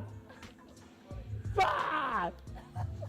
Fuck! This is ironic, of course, considering one of the things AB went so viral for recently was his physical decline, and specifically his very pregnant physique. Now, earlier with the Matan interview, I mentioned that no provocation is necessary to set Dean off and make him hostile. And this stream with Dave is a perfect example. If you see the rest of the stream, Dave doesn't say anything at all to slight anyone. He just sits down and has a conversation. But even his peaceful demeanor did nothing to stop Dean and AB from roasting him endlessly. Another collab from this time was AB going on Matan's podcast, which not only got more views than Dean's solo episode, but it also went better as far as the quality of the conversation. Why do you think haters like Dean want you to quit drinking alcohol when it actually makes you much smarter and stronger? Now you asking good ass questions. See, that's what I'm saying. I'm on your side. Now you asking great questions. They also did a few collabs with some legit UFC fighters, and the comments immediately reflect how much people prefer this kind of content over the usual stuff. These streams are way better than the party streams. Probably the most entertaining entertaining version of AB when he's locked in giving advice. More boxing videos, less drinking videos. It's like a regularly scheduled program at this point. Every few weeks, people are reminded that AB could actually make decent content if he just focused on his craft instead of doing the useless crap he does all day. And then he goes back to doing the useless crap. Another notable collab from this period is when AB and Dean went on Kai Cenat's Streamer University. Once a female streamer called Yana greeted them, they started acting really strange. Let's get her. She said, "How are you guys today?" I ain't never heard of that girl ask me how my day was. Y'all talking about she 19. She legal. She, her 19 has to get. She old enough. Hi, how are you? What are you guys going for? Can I ask? A 19-year-old? Unsurprisingly, these comments made her pretty uncomfortable considering she had just met these guys for the first time. This situation once again brought the previous instances of how creepy AB and Dean are to the surface. There's entire compilations of it. For Adrian in particular, I think his behavior towards women speaks to his psychological state. There was a time when any girl he was around probably did throw herself at him because he was surrounded by yes men, groupies, and prostitutes at the peak of his career. Now he can't cope with a girl denying him and constantly disrespects their boundaries or gets emotional when rejected. Maddie. Let's kiss for the chat. We're not kissing. That's crazy. She gonna be a I leave though. No, don't say that. Nah, I don't play with women. Literally just rude as fuck. I don't play with women, gang. I'm really him, bro. I am a fucking architect. It happened again when AB and Dean had a model named Amber Rose on their stream, only for AB to instantly offer her $1,000 to have sex with him. He was rejected and then started a prolonged mental breakdown. Like, you gotta take an L. You gotta take an L when it's an L, bro. No, I don't take L's. And I don't take elbows. Their consistent lack of self-control was also hurting their future opportunities, as when they finally sat down with Kai Cenat, one of the most popular streamers in the world, he denied them more collaborations unless they turned things around. No liquor, no lust, no nothing.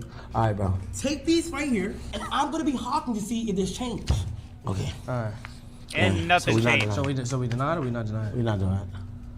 Online application, I want to see change. This moment perfectly summarizes why these guys are capped in regards to how far they can get. Regardless of who they collaborate with, they just end up doing the same things over and over. Getting drunk, creeping on girls, almost fighting people, and actually fighting people. They behaved in the same way when they landed a collab with Clavicular, who at the time was punching way above their weight class when it comes to online relevance. This did not matter to them at all, as they proceeded to be hostile towards him for no reason. Likewise, they once managed to get rapper Trippie Redd on their stream, but instead of capitalizing on that and trying to make some content, AB just started gambling. Dean tried to get him to stop, and then the two had a fight. Get off me. I'm Cameron, no for real though. I ain't playing with nobody. Don't touch me, bro. I'm serious, bro. These arguments were getting more frequent and petty as well, going as low as them arguing over paying the bill for the food they ate. Judging by how pointless, inconclusive, and random these arguments became, or how regularly they were crossing the line with each other, many began to wonder if their partnership was on who really don't like each but other. This isn't they to just say do that that there were shit for the no content. positive moments on their streams. For example, AB recently had 2 of his sons with him, and Dean has often celebrated how far AB came, going from having no motivation to do anything to making some decent money on stream and getting his own kick. But whenever they're not busy with things like kicking people out of their car or just being a nuisance in public spaces, they turn the drama inwards and begin to fight each other. Or what? I'm not gonna you at all. Oh, that's cool. Partly, they're like this because AB knows Dean needs him to do what he does online and get the viral clips, so he can almost act as shitty as he wants. Dean is willing to take it because for the first time, he actually has a pretty big audience, something he traded boxing for entirely. Adrian is still mentally dealing with the end of his career, almost 15 years after his peak in the sport. He was trained by his father to keep him out of trouble, and for a time it actually worked. Boxing gave him discipline and purpose in a way nothing else did. But once his ego was broken publicly for all to see, he began a cope he's been using ever since. Instead of training and risking failure, he coped with drinking, drugs, women, gambling, spending, really any distraction. Throughout it all, he convinced himself he was the best. But the world stopped buying into his delusional confidence once the results were no longer there. I'm really him, bro. I don't care how beautiful a woman is, none of that, bro. I make my own millions. While it's good that streaming has given him some consistent income, at the same time, it's clear he has some serious personal problems he needs to sort out, or he's going to end up right where he started in 2026, depressed and regretful, thinking about what could have been. I've been Turkey Tom. Thanks for watching, and until next time, leave me alone. Good fucking video. Yeah, that motherfucker might die soon, though, on some real shit. Because he got to have pancreatitis or whatever, and he's still drinking. So, that motherfucker might die soon, on some real shit. And I don't wish death on nobody, but, I mean, you could see that coming.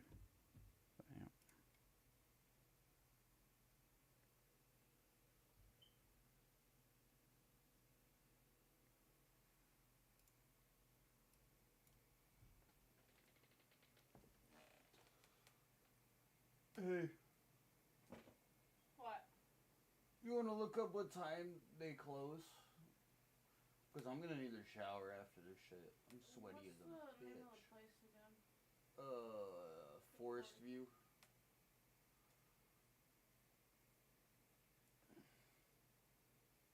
They close at 12. I thought they closed late because of the bar.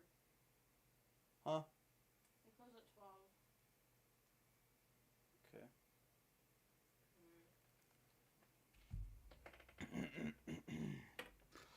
Alright guys, let me swap over. We're gonna play some Fallout 3 until stream's over. We're almost at hour 10. And actually, I'm gonna go weigh myself.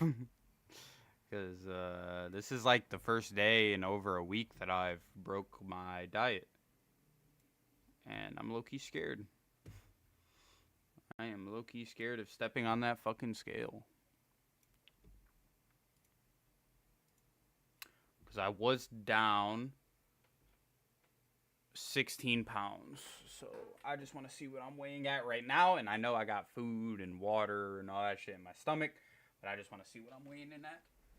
I'll be right back.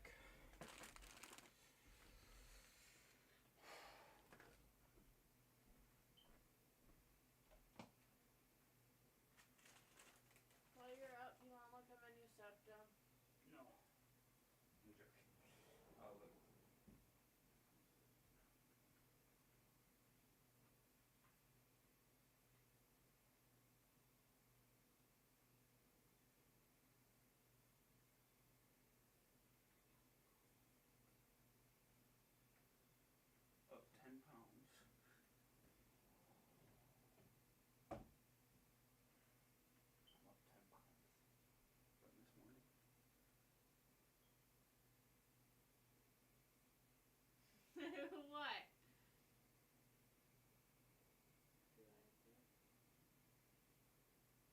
Yeah. Lying ass. Not as much as the other ones, no. But it's cool. Fucking mean. You want me to lie? It's a star. I gotta Give a fuck what it was. Damn. You asked if I liked it. How am I mean? Because you asked me my opinion. Do I like something? And I don't. I'm supposed to tell me yes, it looks amazing. You really thought that's how that was gonna go? Y'all see how soft my back is? Not really. See that? Fucking damn it. Be a plump man. Because the fucking tape.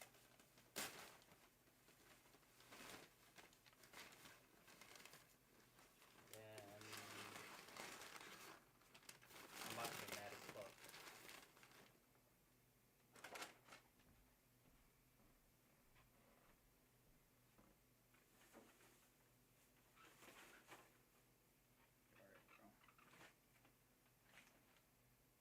I'm dead ass about to get mad as fuck.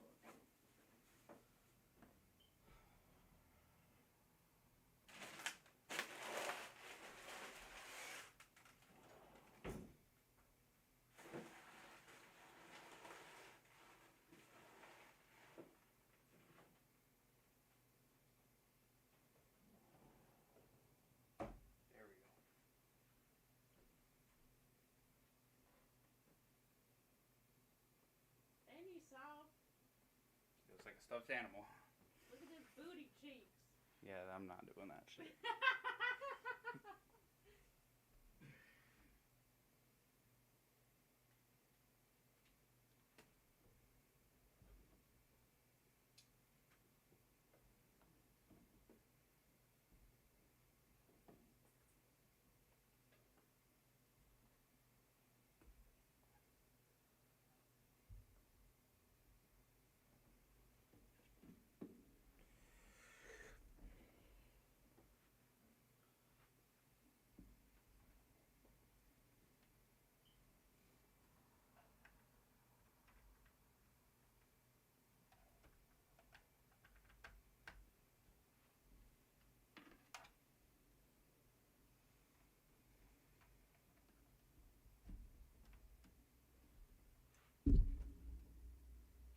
I almost just knocked down everything.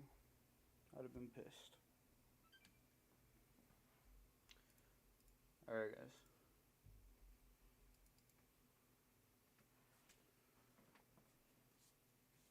I'll be right back. Why? Jesus. Didn't you just have food? I wanted to save the rest of that. So I already ate half of it. You want to save the rest of it. Save the rest of it. Jesus.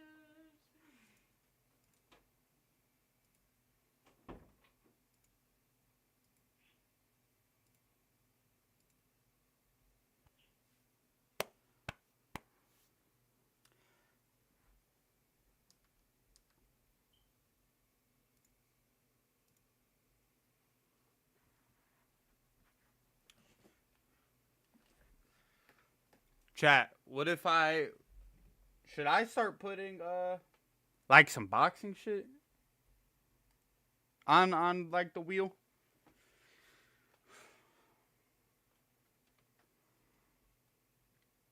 Or like maybe like some wrestling or like jujitsu shit?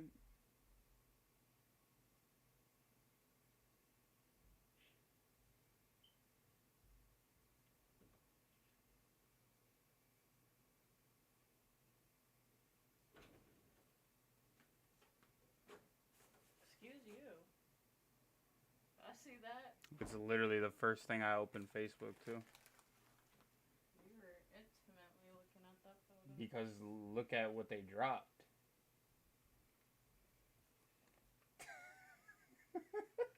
That's why I was looking. I was like, what the fuck's going on here? I didn't even look at the fucking dress. I walk in and I see lady cheeks. Motherfuckers, I opened Facebook to this shit. It's some girl talking about, oh wait, I know her. Yeah, my cousin used to try to talk to her. She's a whore. Yeah. Then they're talking about some feminist shit. Boo! Boo! Get off the stage! Boo! Boo! Boo feminism.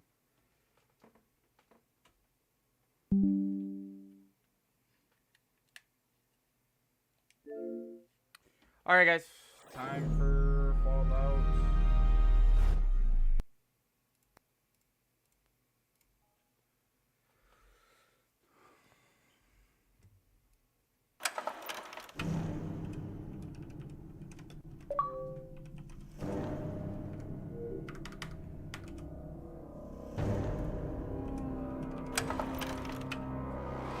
Alright, I think we're either gonna help the ghouls, or... yeah, I think we're gonna help the ghouls. Or we could just bum rush going straight, to go find our dad.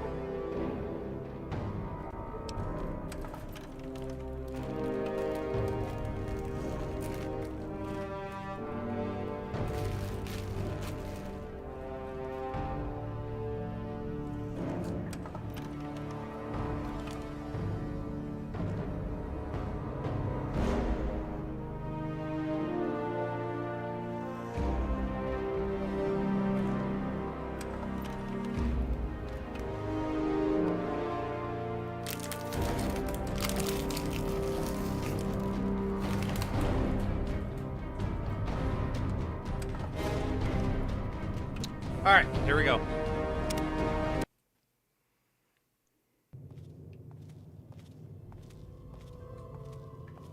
Mr. Burke. Alright, so where's my room? This is my room. This is just a bathroom. Is this my room? No.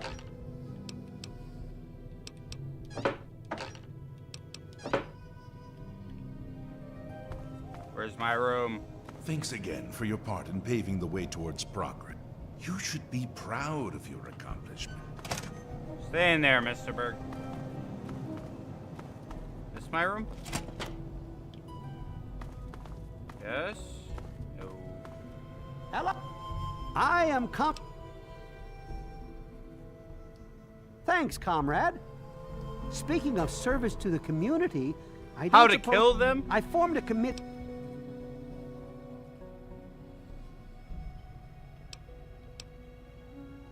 Perhaps you're right.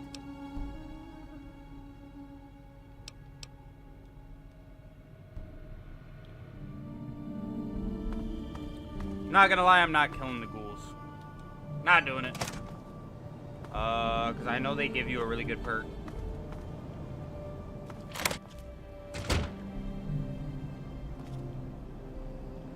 Nice, I have my own bed. Allow me to introduce I have a butler.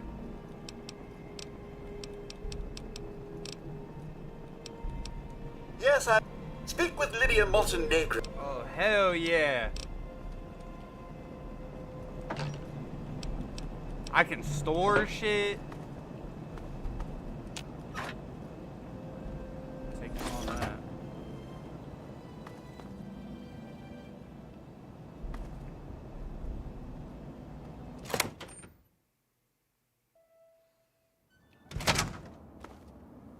I can come out here. What the fuck's going on? He's just shooting shit?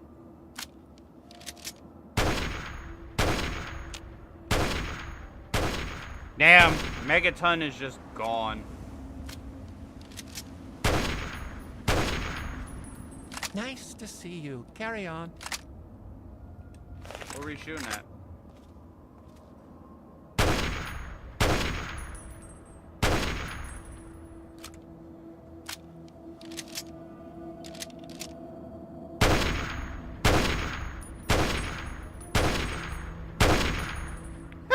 What if I just blew his shit smooth off? Hi-ho! Some might say Damn, bro, you ain't gonna give me no more missions?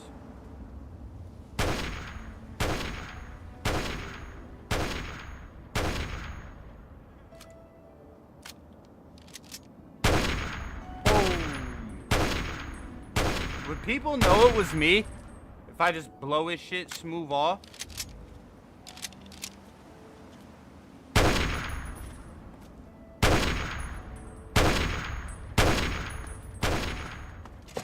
I don't know. I don't really want to risk it either. I don't want to lose my fucking penthouse. Shit's awesome. Wait, he has 2 bedrooms? Damn, he has 2 bedrooms? Oh, that's fucking unfair. I want multiple bedrooms.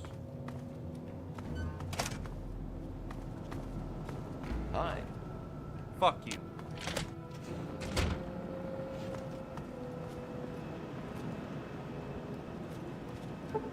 Sleep in my bed. Nice. Alright, now I want to figure out how do I help the ghouls kill everybody.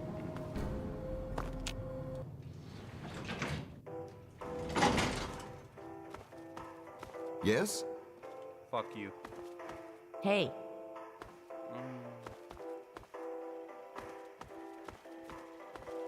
Good to see you. Because I can... I'm... Oh, fine. Don't suppose you know anything...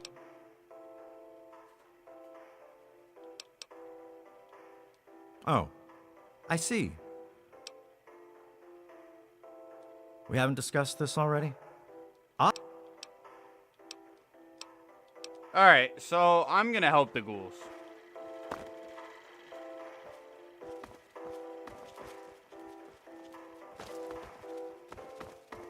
Now, the question is, how do I do that?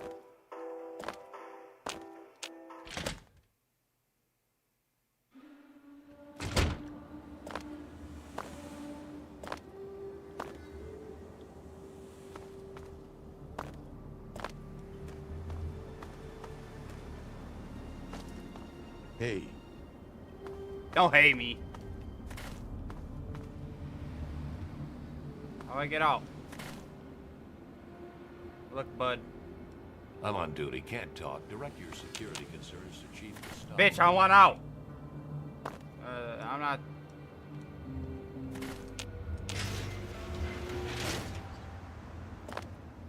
Alright, where's that ghoul? I want to help him take over your guys' place.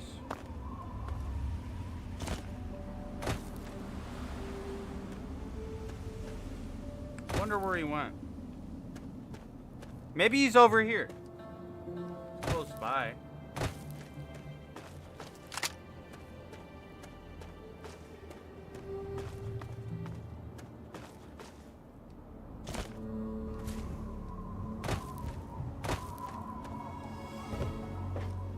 No? Willie's Grocery.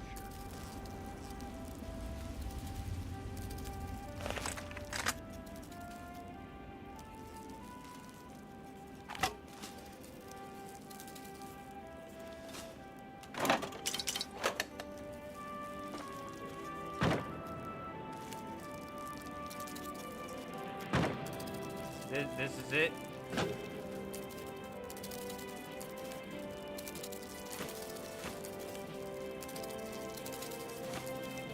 did not want that. I wanted the beer.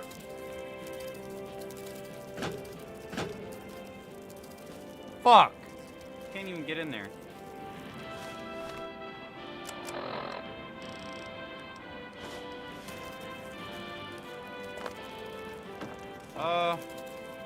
Alright, I'm gonna leave.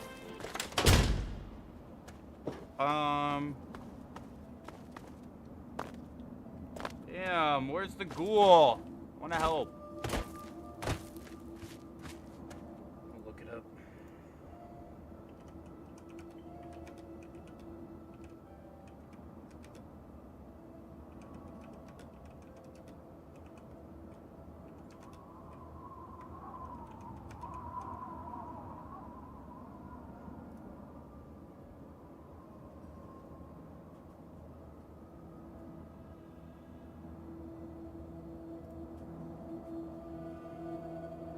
Warrington Station.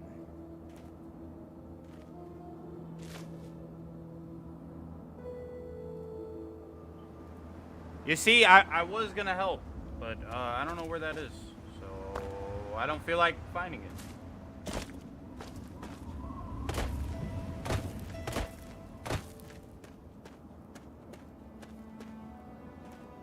Please, water. Help me. Man, such a poor ass.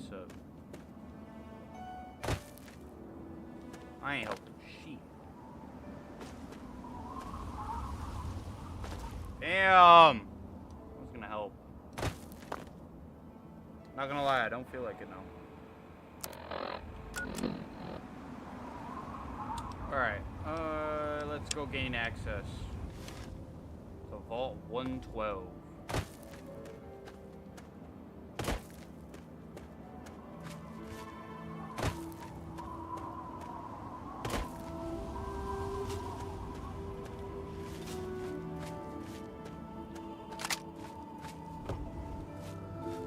Now I'm just so cautious of mines, because, like, they do so much fucking damage.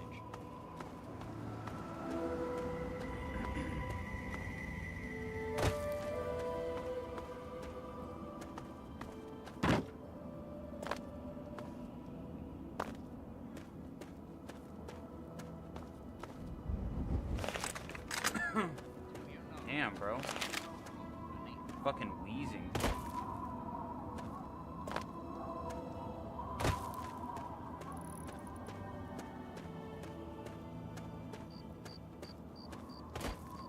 I should not be wheezing, man.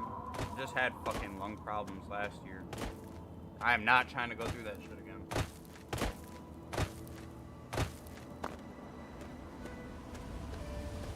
Alright. What the fuck?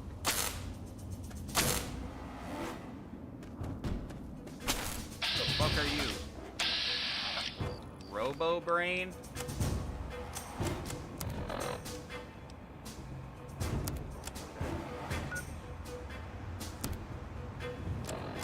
Look, bud, I got something for your ass.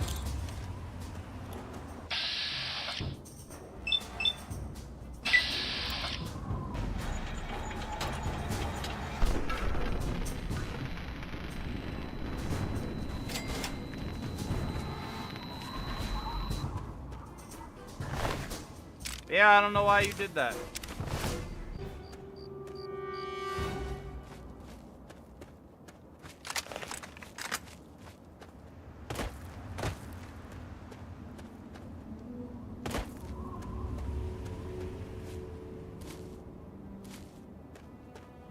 Anytime I see a robot that's like too much for bullets, I'm gonna just throw a fucking pulse grenade at him. Just fry his shit.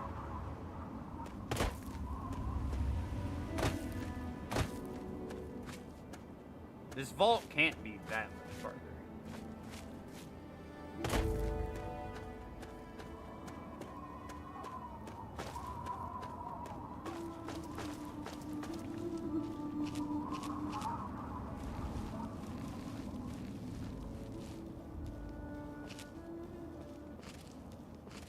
You're lying. You're lying if that thing's seen me.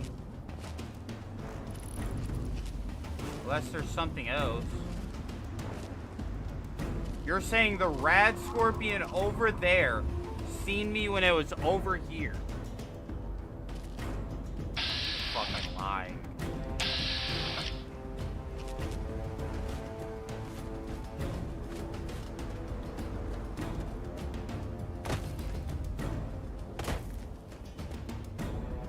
I'm ignoring that shit. I'm not even about to fucking fight this bitch ass. I ain't scared of him no more. Alright, what the fuck? Why am I taking hella rads?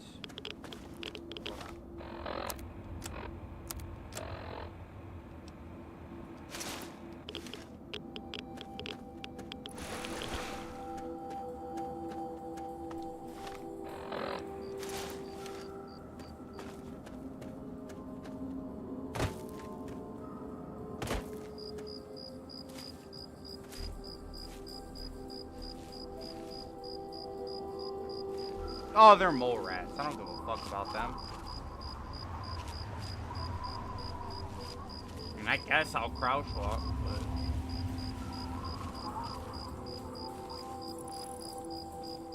I'll fuck them things up. They ain't doing shit. Smith Casey's garage?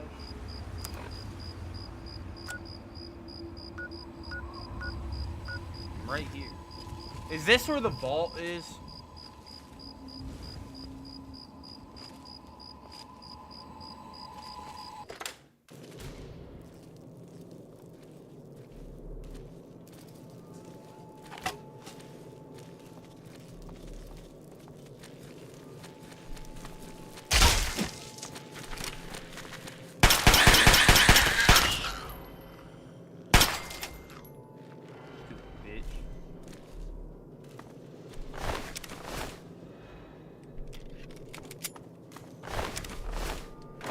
Don't ever run up on me.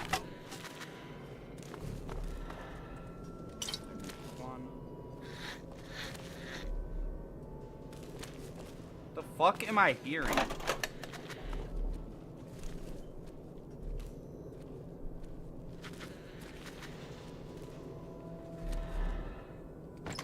Bro, whatever you are, show yourself. You're gonna get fucked up.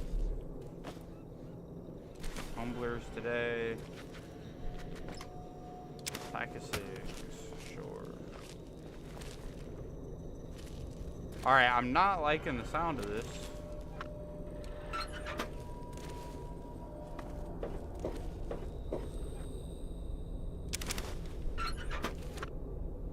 Why am I even collecting those anymore?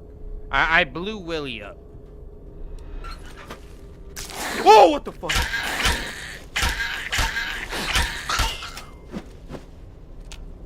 I didn't know. I didn't see him.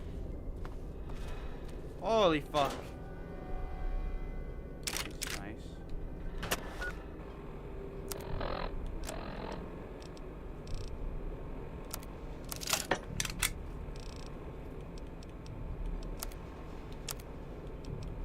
Not gonna lie, scared the shit out of me.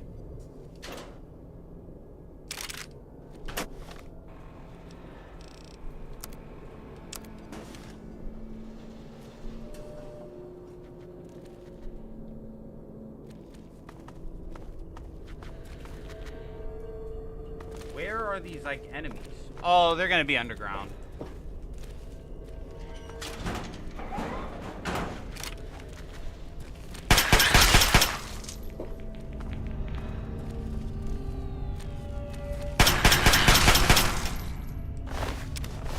Yeah, pathetic.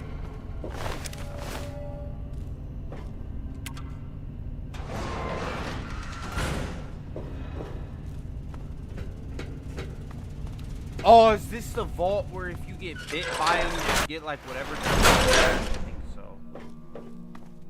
Alright, so I gotta be on my fucking P's and Q's.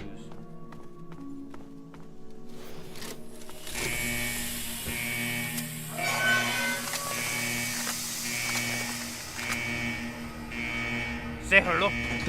My friend.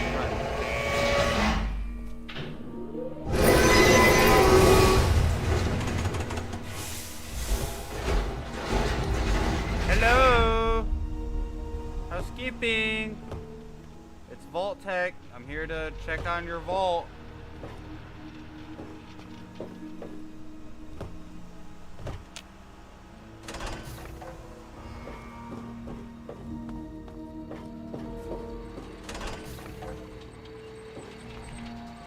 Welcome to Vault 112, resident. Please redress in your Vault Tech issued vault suit before proceeding. Once dressed, please. A tranquility lounger is available. Please. Now I'm over encumbered because you fucking gave me that. Fast.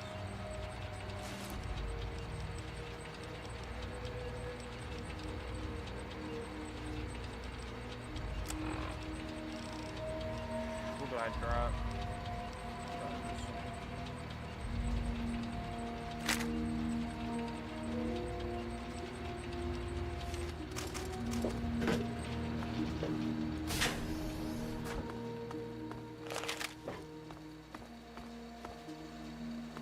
Where's everybody at?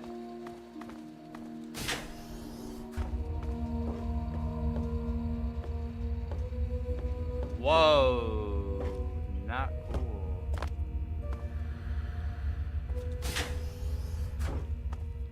Alright, this sounds some Fallout 4 shit.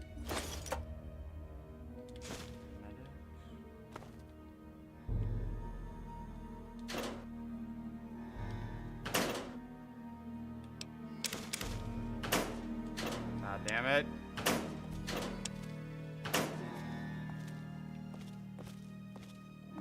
Alright, what do I have that's so heavy? Probably the Fat Man, but at the same time, I'm not dropping the Fat Man.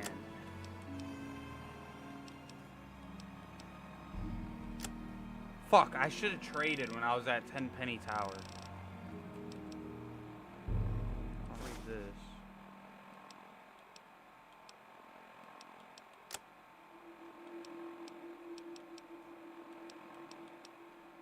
Drop that.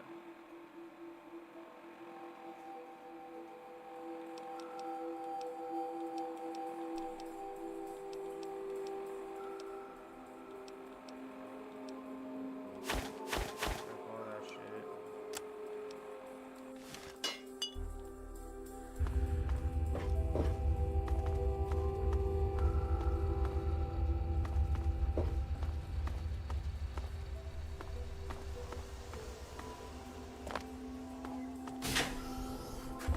Yeah, this really is on some Fallout 4 shit.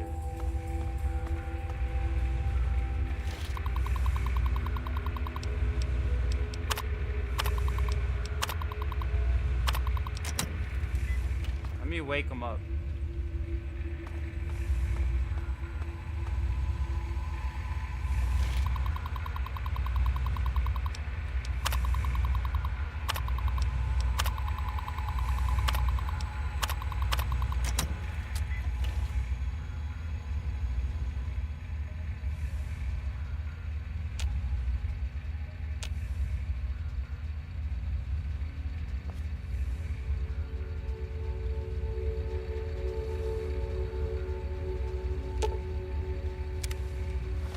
Oh, ain't this where you fucking...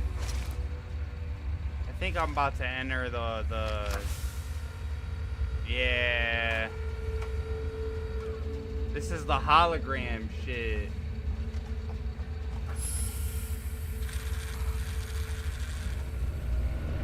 Uh-oh.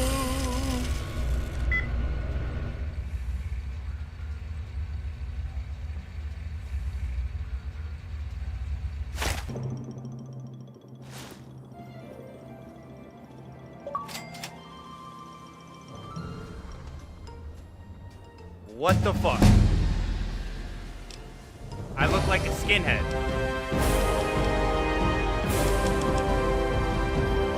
Alright, get my lock pickup.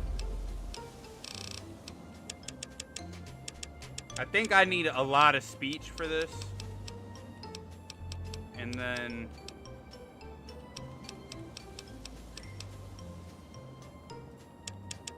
medicine.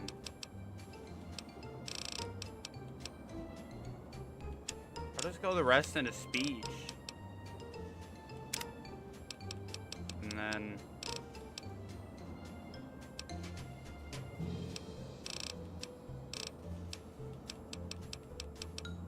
size matters. Damn, honestly, strong back is very enticing. Same with commando, but I feel like I won't have to use that.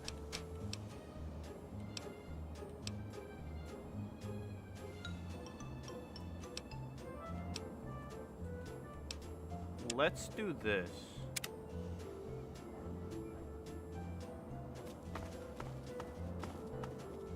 Hello? Hey there, sport. Say, you should go talk to Bet. Isn't our dad the dog? Hi.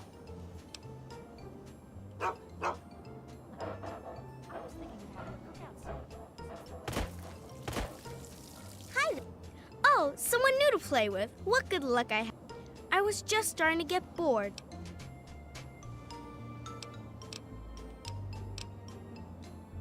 I'm Betty. It's a really simple... You can't...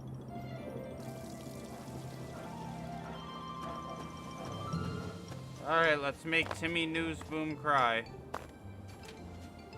Hi there, I'm Timmy. What? Did I do something bad? Yes.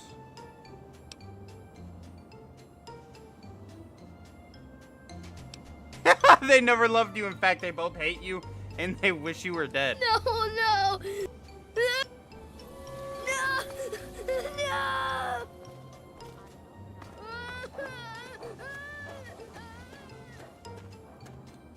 Yay, I knew you could do... Perhaps not the most inventive approach, but and for winning the game, you get a prize. Your father?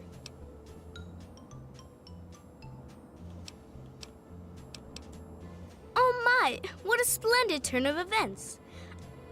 Yes, I have indeed seen... We haven't yet plumbed the depths I of believe your ability my to father amuse is me. the dog. I think it's either he's the dog or Dr. Braun is the dog. Pay a visit to the Rockwells. They're very happily put an end. Excellent.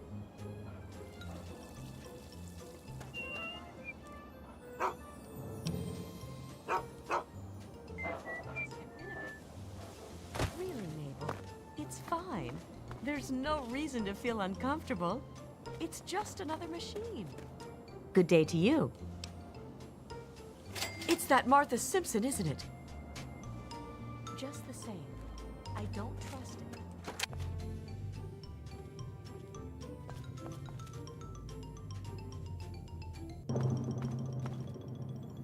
I think, without killing either of them. Alright.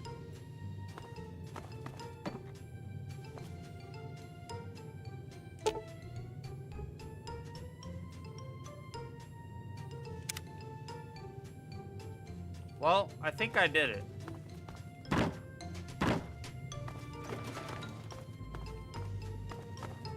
Hey there, sport. How's it going?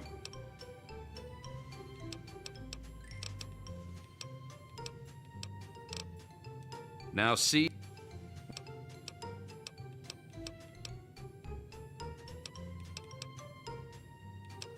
Sure.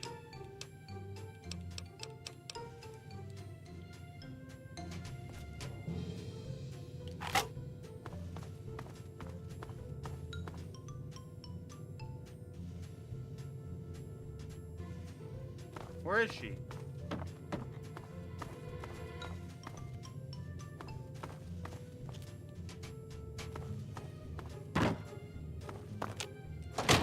It's perfectly safe, I'm sure.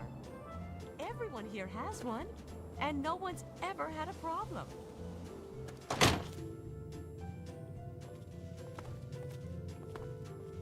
Is she invisible? Did she glitch out? Roger, you son of a bitch. Oh, shit. Did you really think I wouldn't find Oh, out? shit. What? Janet, what are you talking about? Don't you lie to me. Did you honestly think you could skulk around with that whore and no one would see you? Janet, what the hell are you talking about? Well, someone saw you and Martha, Roger, and I heard about it. So now I know for sure. Who told you that? They're lying, I swear it. You fucking coward. I can't stand the sight of you. Get away from me. Oh! Yeah. What's in the Rocco's basement?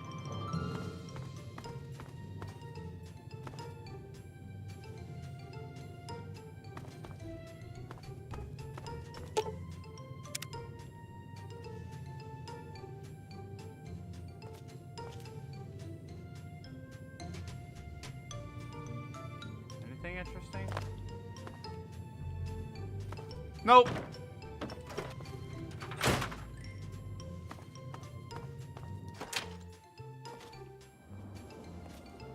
Just a garden gnome? It's fucking weird. Does everybody have gnomes? Yeah, they do. So, you have achieved your goal. And at least you are cooperative. Dude, speech unlike God. your father.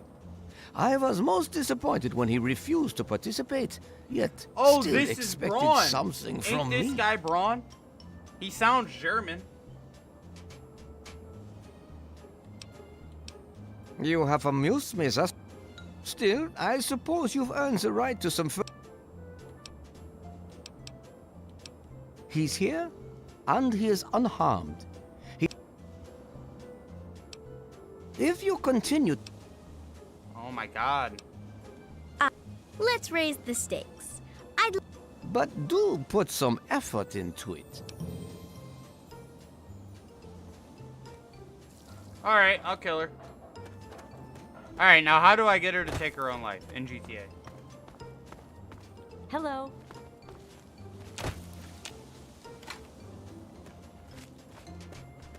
Well, hi there.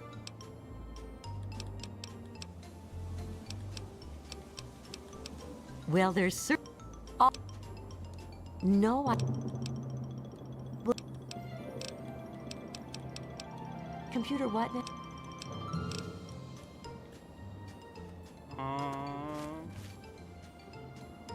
Hello?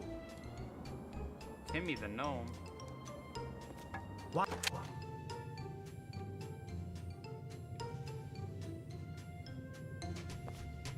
Isn't there a way to break the simulation? I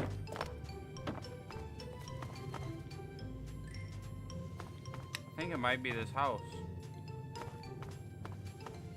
Because that's a unique fucking gnome. I think if you fuck with the clock or something. I can't remember.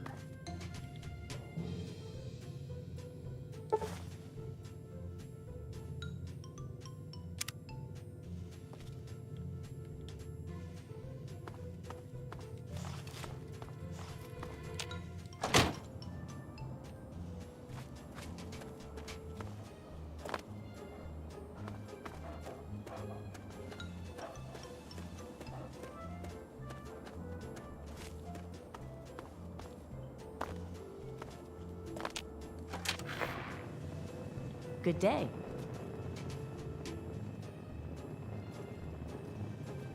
Hold on.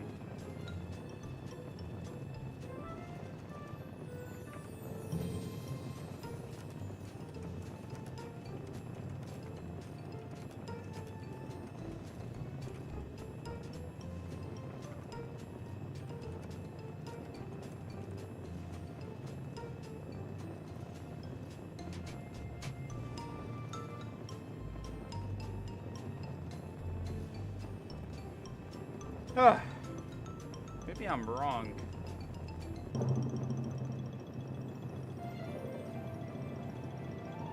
What the fuck? My Apple Music popped up on my computer.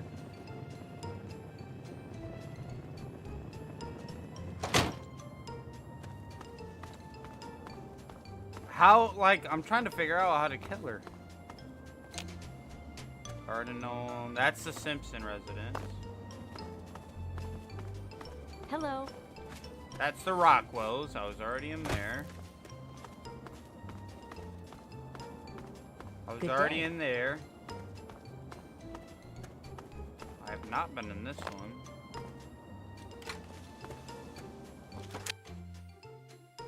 Okay. Alright, yeah, this is what I was talking about. You gotta hit a bunch of shit. See, I knew it. I just couldn't remember what house it was in. I thought it was the other one because it had like a unique garden gnome. Fuck it. Should I look up how to do it?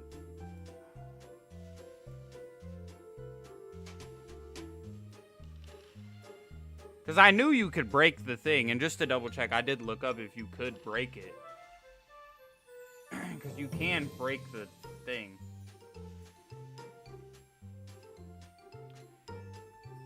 Alright, yeah. Glass pitcher. Garden gnome. Glass pitcher. Cinder block.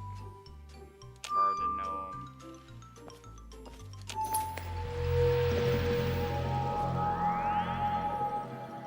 Nice.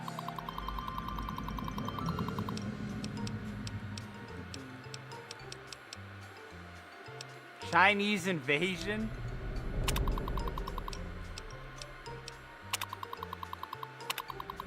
Yeah, so Braun has been controlling all this. I knew it Braun was a little girl.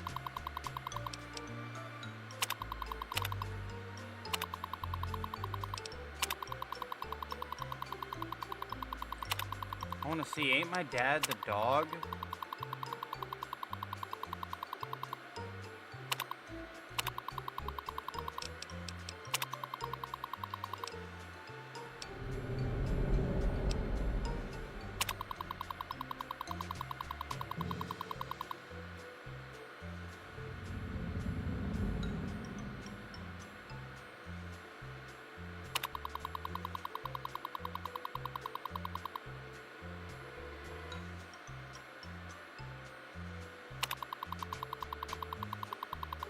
Wait, if I...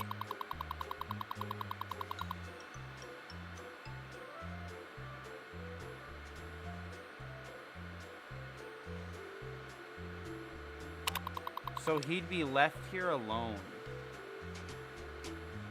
If I do I kill my dad though?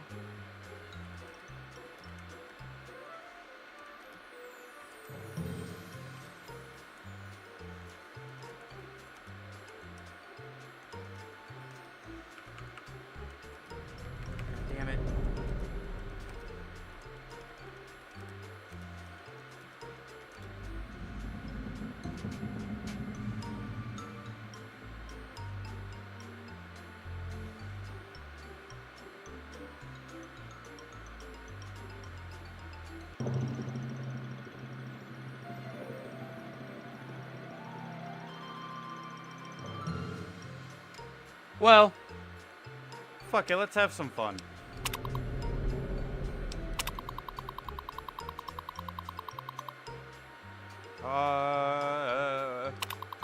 Yeah, so your railroad test subjects will die if they get killed in simulation.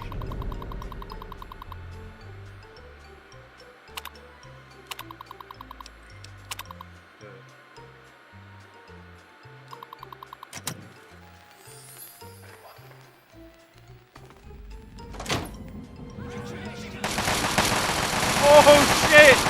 Oh shit! Let me get the fuck out of here. Oh shit! Oh shit! Where's Betty? Do you realize what you've done? You've triggered the failsafe, ruined everything. The subjects will die, and I'll be stuck here in this hell alone. You ruined everything. Everything. Now you're stuck as a little girl. Eat. I just want. He's been right here the whole time. Yeah, the dog. Okay. Man's best. The Garden of Eden. Unstable technology. All right. My name is Stanislaus Braun. I'm a Vault Tech. I It was my fucking own knew it, design. dude. My own perfection.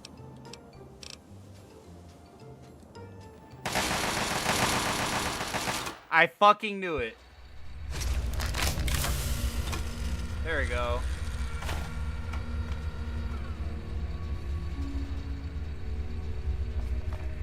Son, you've saved me.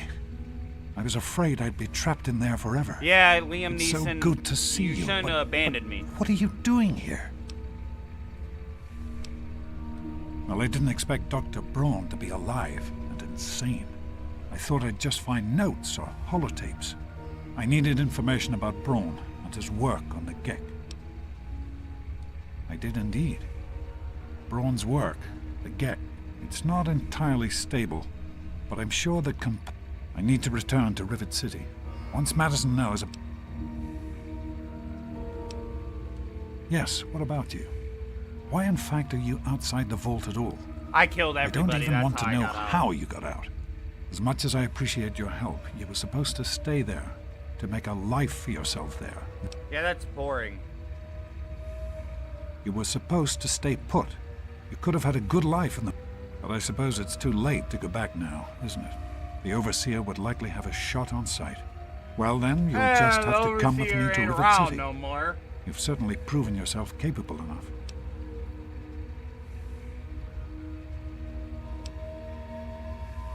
Really?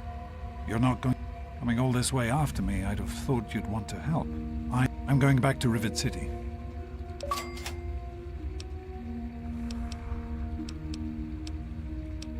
I understand that... But your mother... She died giving birth. Okay, I just wanted to see if you, like, were lying in that bed. Alright. I will meet him at Rivet City. I just didn't want to walk with him, to be honest.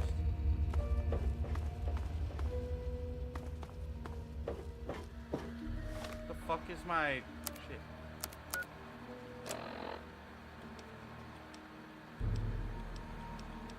Okay, yeah.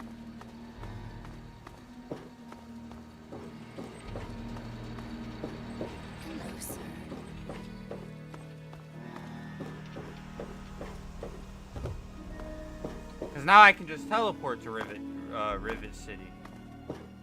It'll be a hell of a lot easier.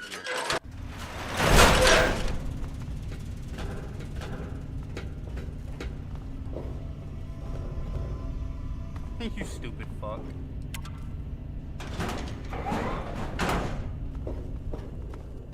Dad, are you proud of me? Can you tell me that you love me? Please. I think I'm missing that in real life anyway. Please? No, you left? Okay. Well, there he goes. Alright guys, I gotta use the bathroom real quick, and then I'll be right back.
Sorry about that, chat. That was a rough shit, man. That was like a fucking behemoth coming out my asshole. My fault.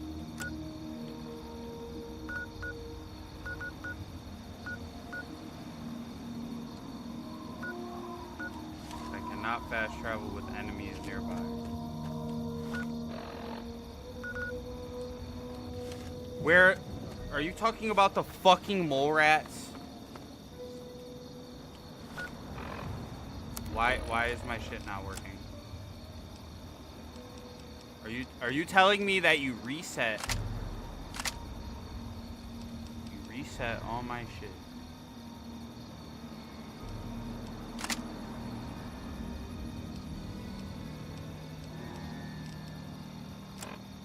For why?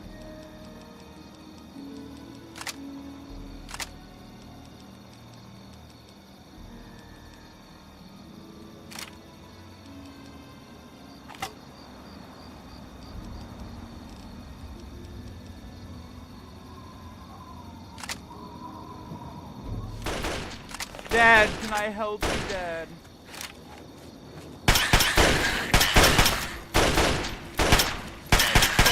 Oh. You're a fucking horrible dad. There's more.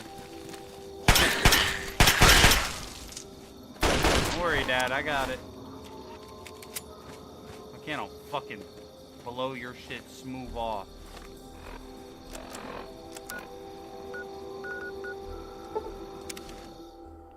Alright, I'm just gonna go to Rivet City and meet him there.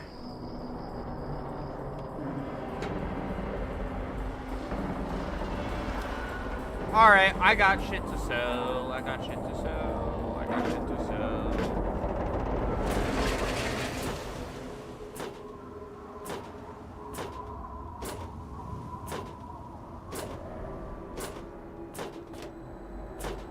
What other thing do I have? Oh.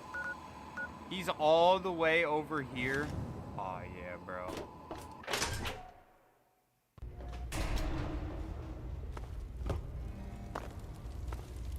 Hello. Tamper with it. Decided to check out the... Alright, bro. I got shit to sell you. Take that, take that, take that. Take that, take that, take that. Anything else?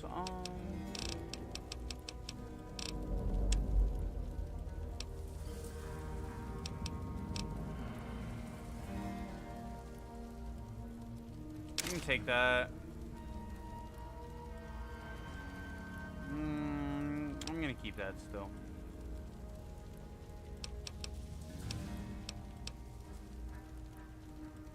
Take that. And that. This. That's about it. Let's see, you got anything that I want? Maybe a Chinese assault rifle. What's the assault rifle I got? 27 damage. It's basically the same. Just one looks like an AK, so I'm thinking about buying it. Thing is, I can't repair it as good. If they were like as common, I would buy it, because then I could just repair them bitches, but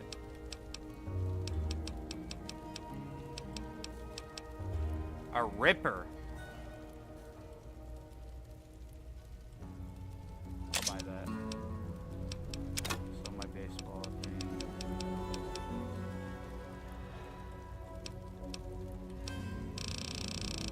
Now, can I repair the silenced one? Hold on.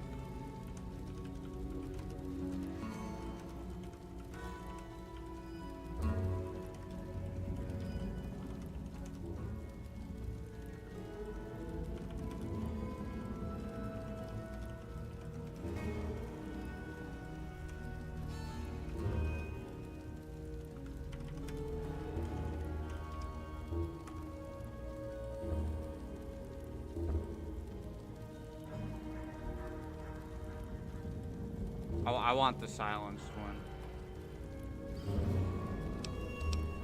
I think I'm gonna buy it. The silenced 10 mil.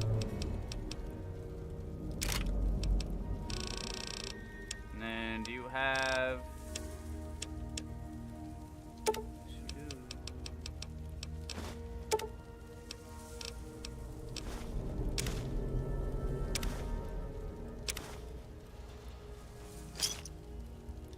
Give me a shout if you need anything else. That, and we're going to... Alright, got my weight, held it down.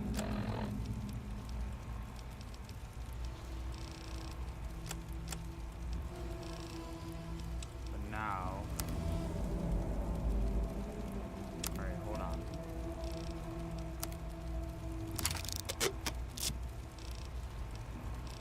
Nice.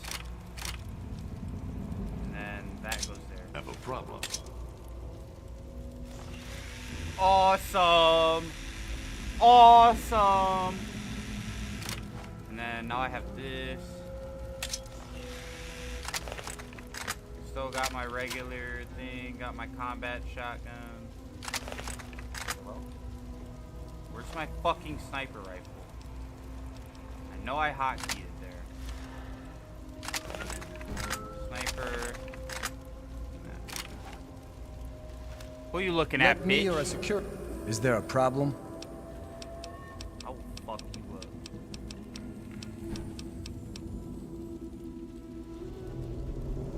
Don't mind me. No, actually, I'm gonna go tell on you. I'm gonna go tell. I'm gonna go tell. I'm gonna go tell. I'm gonna go tell.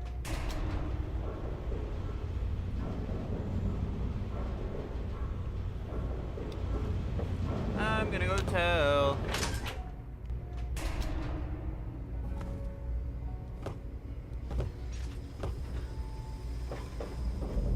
Hello.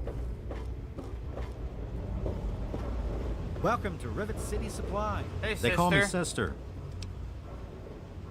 Are you making fun of my name? You would not kick my ass. You're bothering me. No. Never look a gift slave in the mouth. A little bit of everything here. Welcome to the Weatherly Hotel. Hey.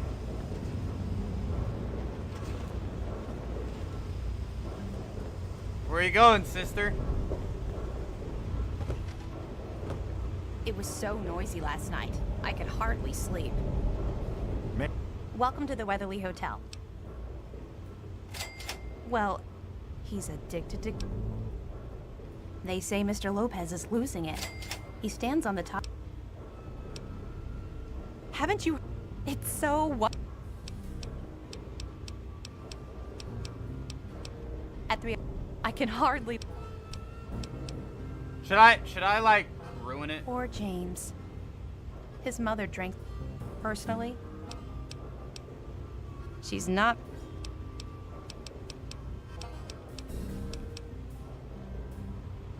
You don't look so tough.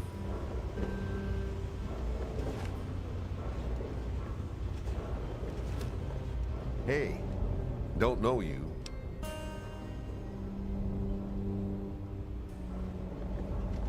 Hello. I do want to see kind of what happens. Don't even think of breaking into that. I heard that the city council is debating putting railings on the flight deck. Well, I hope they do something. Remember that child who fell off the roof last night?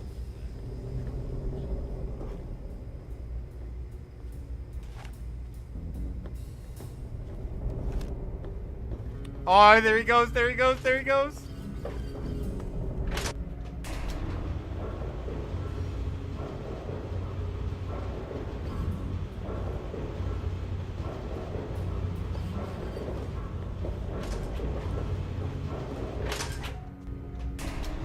Morning.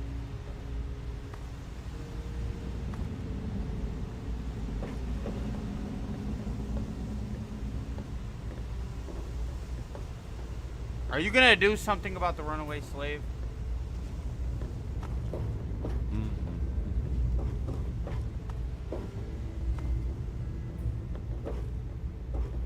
Morning. What's the big idea? I'm gonna kill you.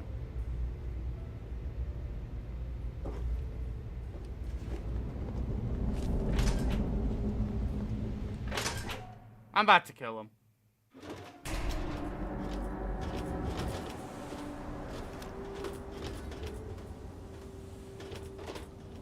Oh, I ain't doing nothing. Good to see you. Morning.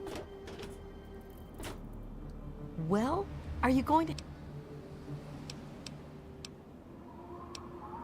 I had to tell sister. Ah! You know what? Here's 25 cat. I don't have anything to give you. If you ever go up north, there is a secret...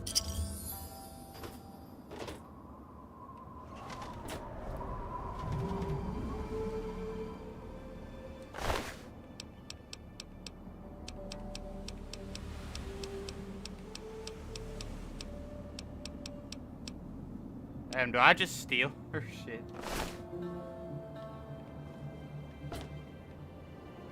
I'm just a shit disturber. He's gonna come now, try and take care of her, and she's probably gonna shoot back, and they're gonna get into a war, and that's gonna be entertaining. So, I want it to happen soon, though.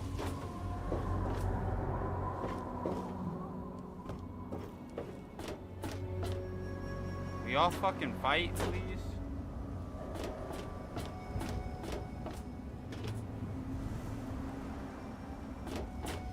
Alright, I guess I'll go deal with my dad. Why don't you look where you're going? Have you seen Angela? I need... Oh, never mind. I just remembered. Sorry.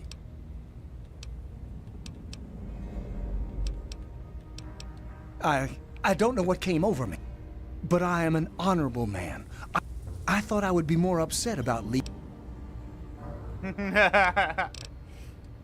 Man, yeah, I ruined the fuck out of your life, by the way. Hey there. Just gonna let you know that.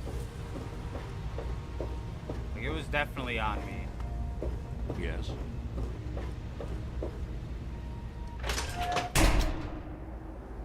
Dude, I just want to see fucking Sister and Mae Young fight. That shit's gonna be entertaining as fuck. God bless you. Good to see you. I want to see their asses go to war. What? I'll kill you. Yes?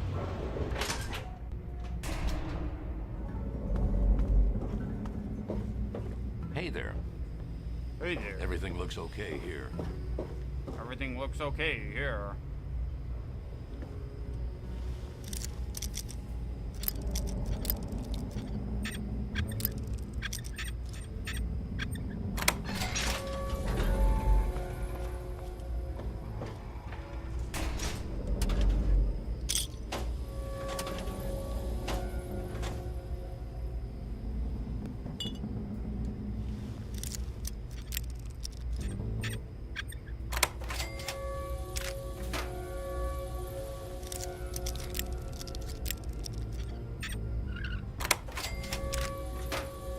Hell yeah. All this shit. Whoa. Give me that.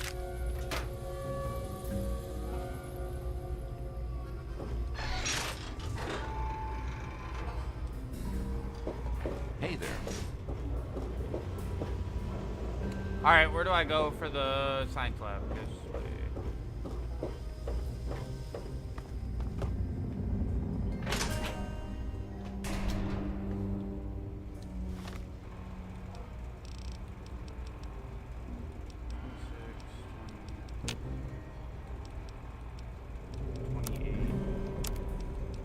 Damn, bro, I'm just gonna sell this right back to him, but shit. Easy lick, easy lick. Hey, good to see you. Good to see you. What can I do for you? Oh, that man. fuck's my Hello. dad at? Ah, there he is. Alright, before we get into this, guys, I'm gonna run and grab some waters real quick.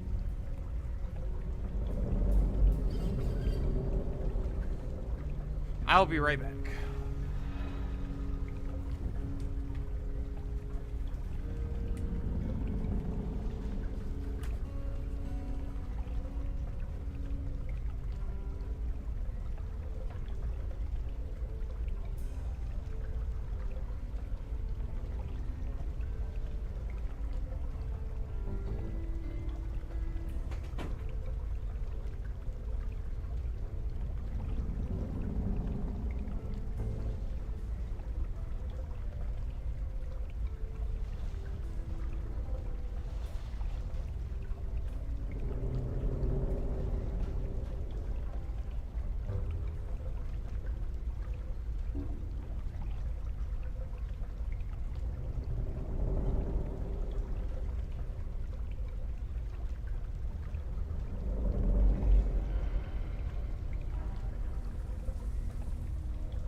Alright, guys, I'm back.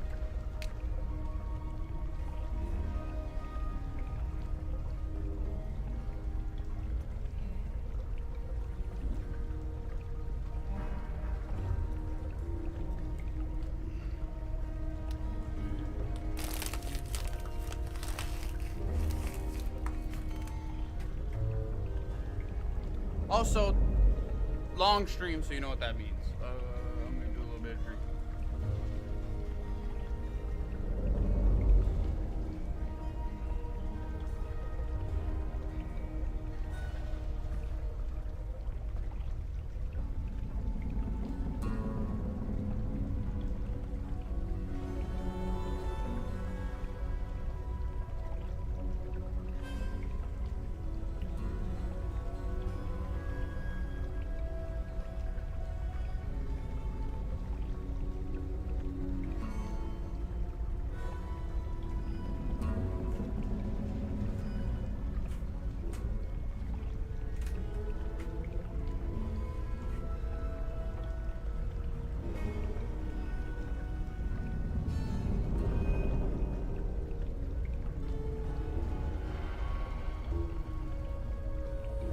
Alright guys, I'm about to just drink these back to back.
Alright, now we're good.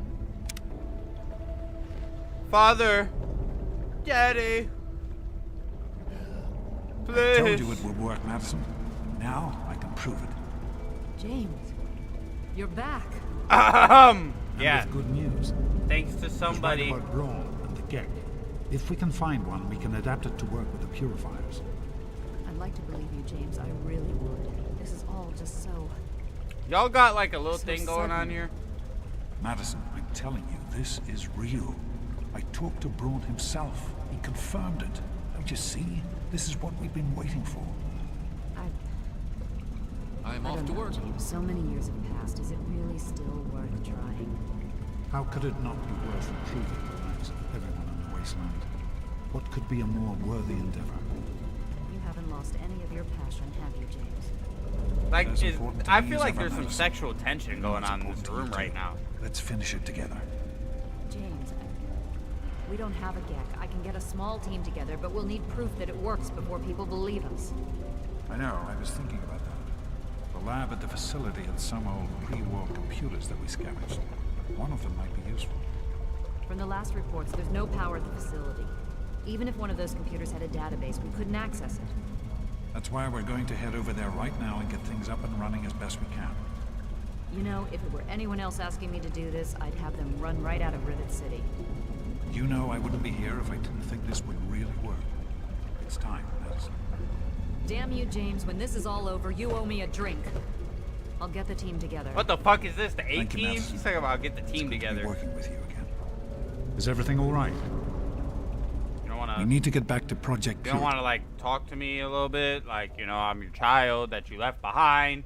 I've been like fighting dangerous monsters and shit to get to you.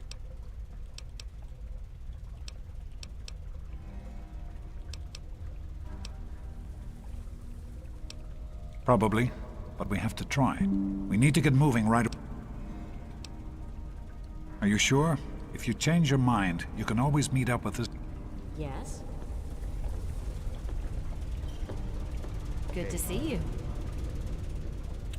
The reason I said no is I just literally I would rather teleport. Hey.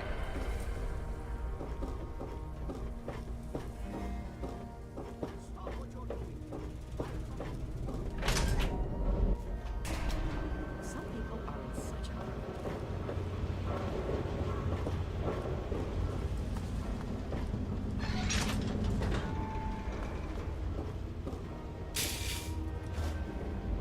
Cut it out. Shit, I'll eat some pork and beans.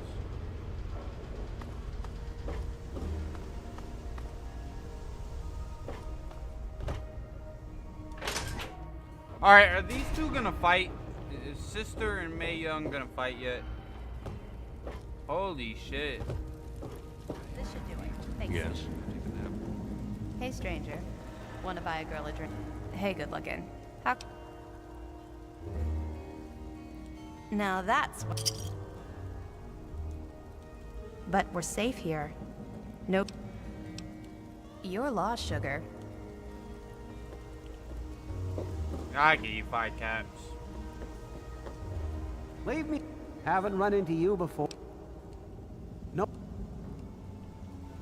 Yeah, I probably won't remember you. Made up your mind?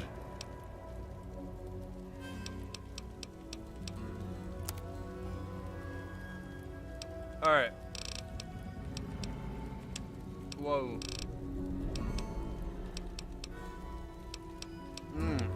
That alcohol is not sitting the best. Why can't I sell to him the shit I stole? So what? It's his shit. Still can't sell it to him? Seems not.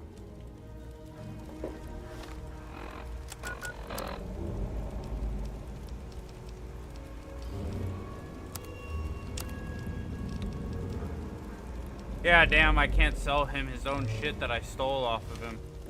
Fuck. That sucks.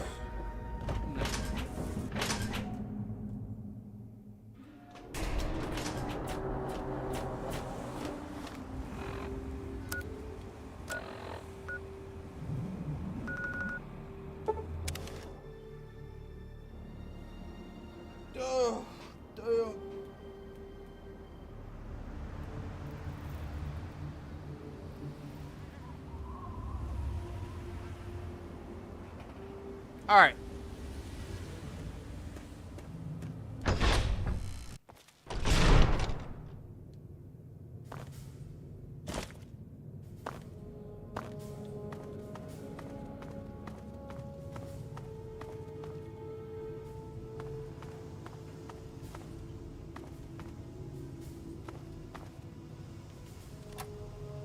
I never even seen this the first time I was here. Whoops. Oh. Listen, I know who you are, okay? Far as I'm concerned, you've got... Unlike some people around here, I stuck with Dr. Lee through it all. Now your daddy shows up out of... God forbid I should be upset You're that twice dick. now my work has been screwed over by your... And to make things worse, this time... Can I kill him? Can I kill him? What's his name? Daniel Igincourt.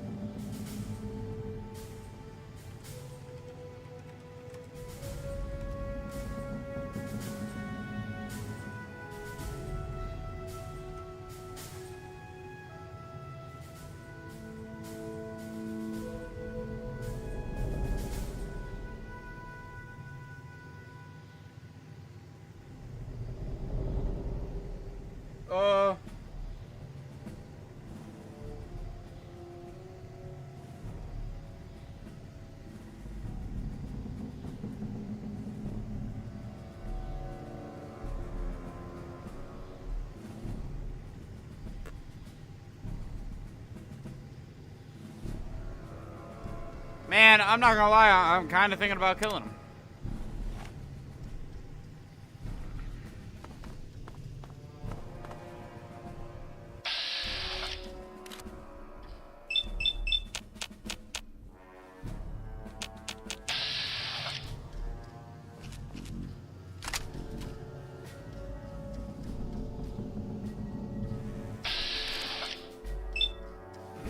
I could just fucking demolish him.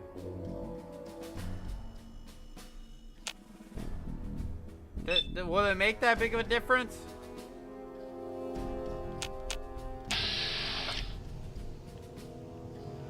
Who the fuck are you? Alex Dargan. Like, alright, so Google says he's really not that important. And I can still do the quest without him. I can also take his outfit. I kind of want to blow his shit to smithereens.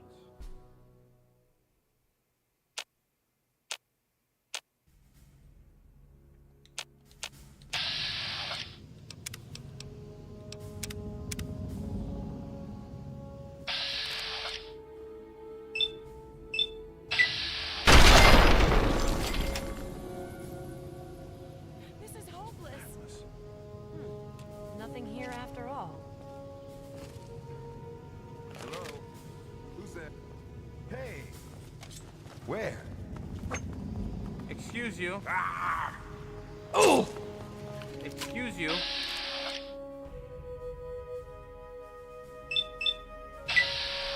Now look where that got you.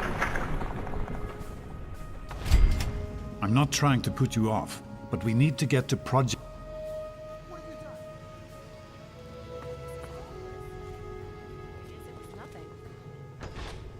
Who else? This is hopeless. Nah, don't run. Don't run. Help!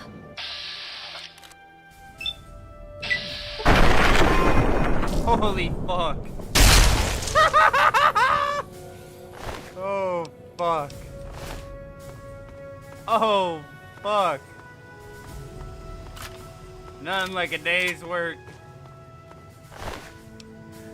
Oh, man, they don't even have good shit. He just has a rope. His shit ain't even good. His shit ain't even good, it's just unique. Oh, fuck. Alright, I'll load.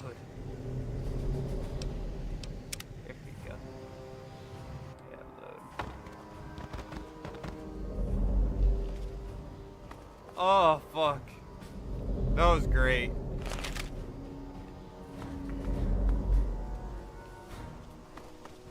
Dr. D. Why does everyone treat me like I'm a fucking nuisance when I'm the one who gets all this shit started? I'm not trying to put you off, but we need to... You're trying to put me off, you fucking asshole. You're a bitch. Bitch. Hello, son.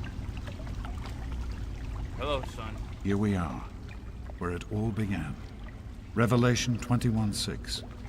I am Alpha. I don't Don't give you a fuck see? about none of that. This is what it all means. A war. No point in wasting time. Let's get to...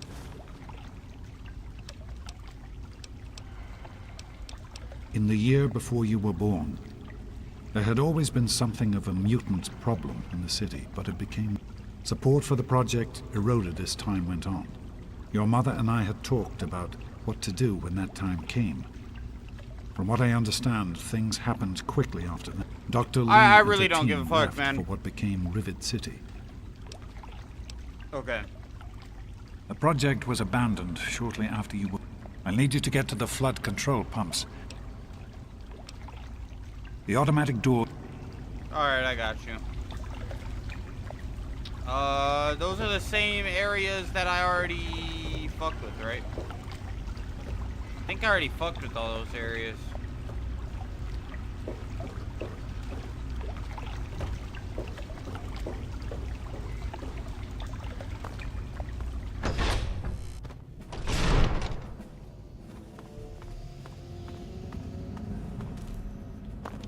Here comes Jose H2K to save the day. I already cleared out all the super mutants.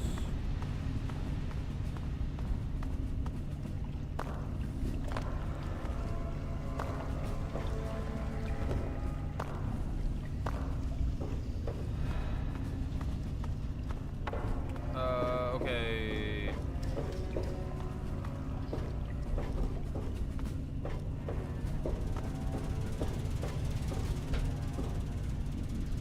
Great work on the pumps. Hurry back, and I'll give you the fuses.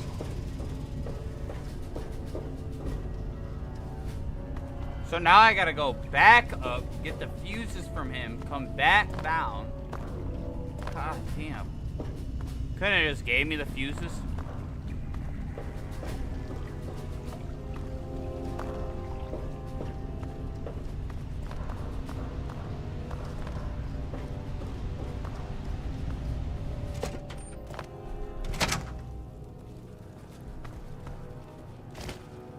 How's it going?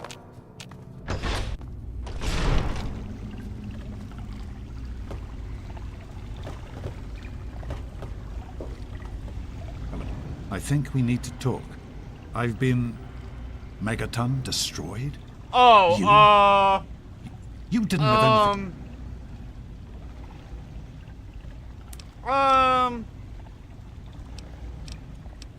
Do I just lie? Nah, let me call him out. So the father who walked out on me is gonna give me a lecture? What I did can't even compare to such a thing. All those people. You're still my son, and I love you. But I can't begin to tell you how disappointed in you I am. We'll talk more about this.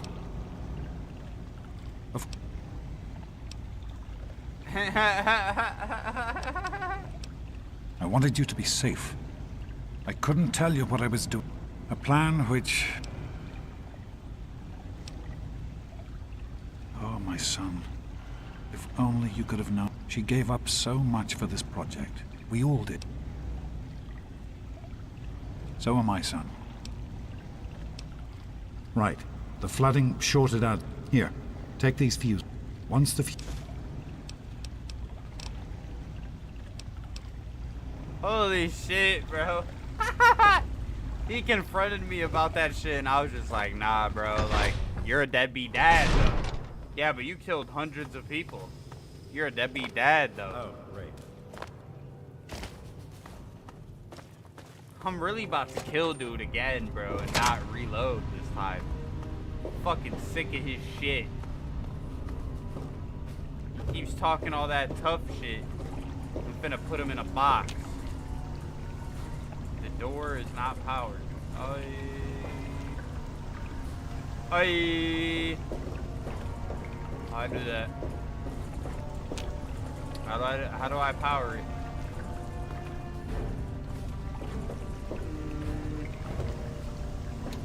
How do I power this bitch?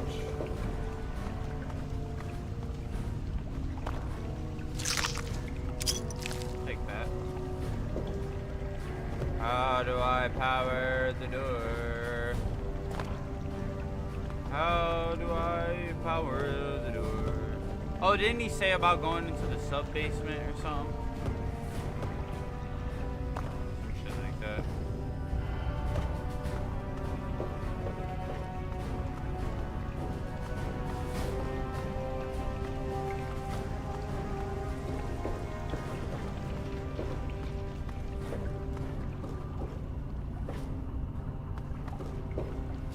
Aha. Fuses in place. You should be able to access the mainframe. No need to come back to the control room. Just head straight there. Alright, cool. I'm just your fucking guinea pig. I'm your robo-slave. Damn, how y'all feeling about me doing fucking Cyberpunk? Maybe I do a Cyberpunk.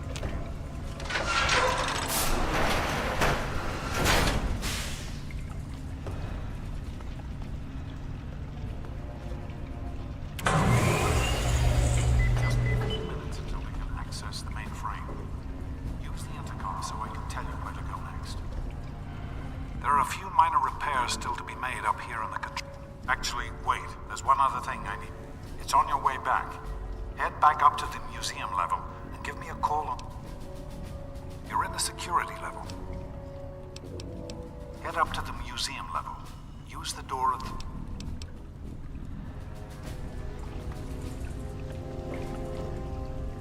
Alright, just let me repair everything, I guess. Yeah, sure.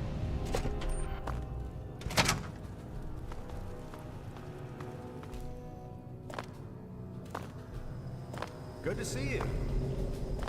Good to see you. How you fucking doing, man? Nice fucking cock. Where the fuck is this thing instructing me to go? Like, the marker in this game, actually shitball. The marker is horrible.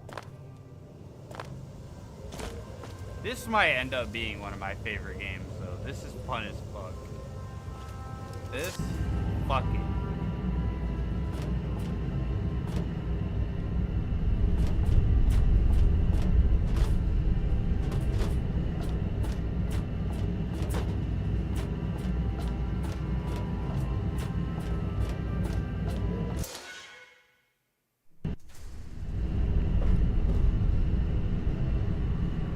Good. Yeah.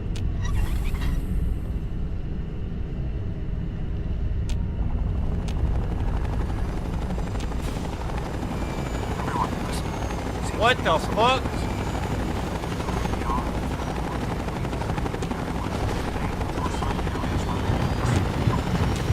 Who is that? Oh shit, it's Enclave?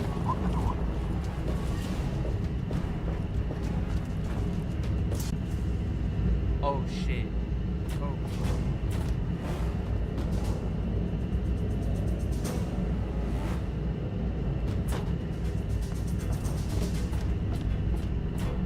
Oh shit. Enclave's here. It looks like they had power armor. I don't know who the Enclave is.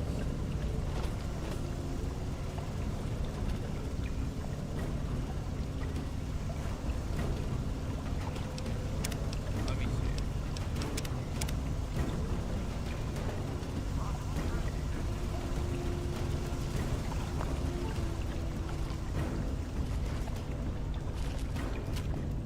got something for their ass, though. I got something for their ass, though. And they ain't trying to see me. Yoo-hoo!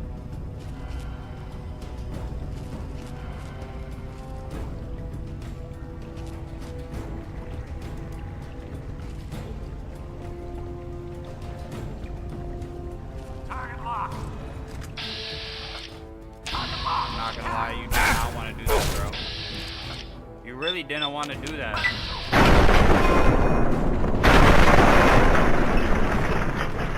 Ah, dude, this shit's bad. Damn, this shit's really good, though. How 45? Bro, I can't carry that shit if I wanted to. Take that, though. Whoa. Taking all that.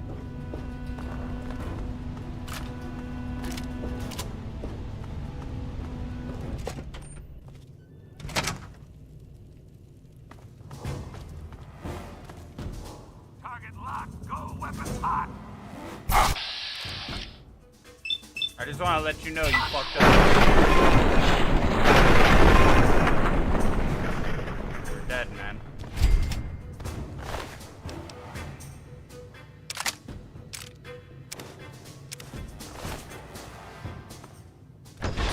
Bro, I need these laser rifles, gang. They're so expensive. I can sell these for so much. This facility is now under United States government control. The person in charge is to step forward immediately and turn over all materials related to this project. That's quite impossible. This is a private project. The Enclave has no authority here. I'm going to have to ask you to leave at once. Am I to assume, sir, that you are in charge? Yes, I'm responsible for this project. Then I repeat, sir, that you are hereby instructed to immediately hand over all materials related to the purifier. Dude, they're probably, yeah, they're the government, so they don't want your water for everybody. They want people to buy your water. Assuming control of the administration and operation of this facility at once. Colonel, is it Colonel? I'm sorry, but the facility is not operational. It never has been. I'm afraid you're wasting your time here. Sir, this is the last time I am going to repeat myself. Stand down at once and turn over control of this facility. Colonel, I assure you that this facility will not function. We have never been able to successfully replicate test results. I suggest you comply immediately, sir. Oh, in order to shit! prevent any more incidents. Are we clear? Yes, Colonel. Do whatever you want. There's no need for more. What is he doing in there? Then you will immediately hand over all materials related to this project. I'm finna kill, dude, I can literally kill all three of these guys, no problem. A few moments to bring the system online.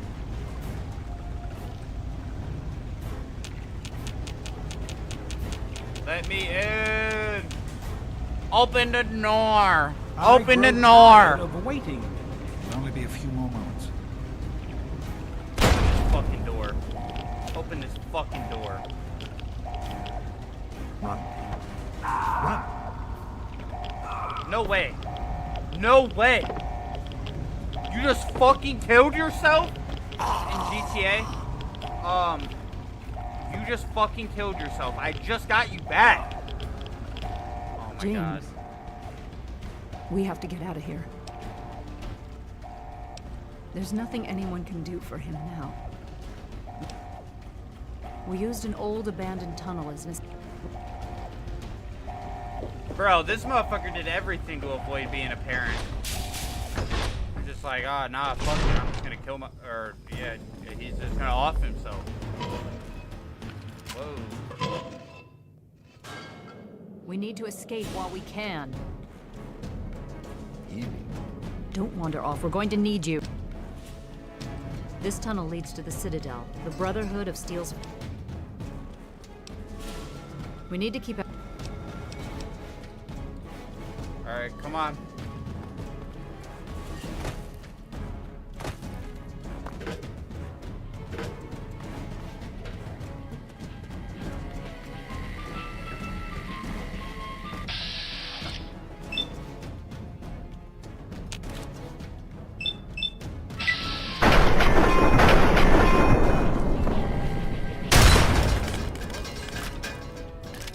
I'm not gonna lie, I thought that bitch was about to kill me.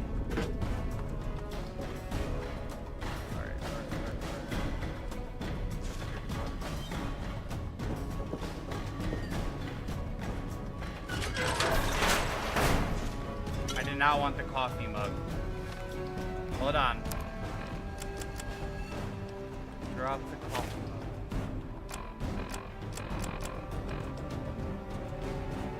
Fuck it, let me drink some beer. Be drunk as a bitch, but it'll work.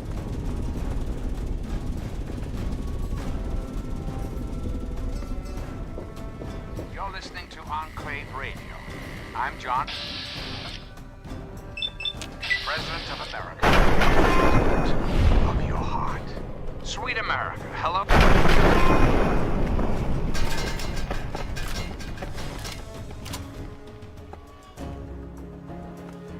Alright, come on, guys.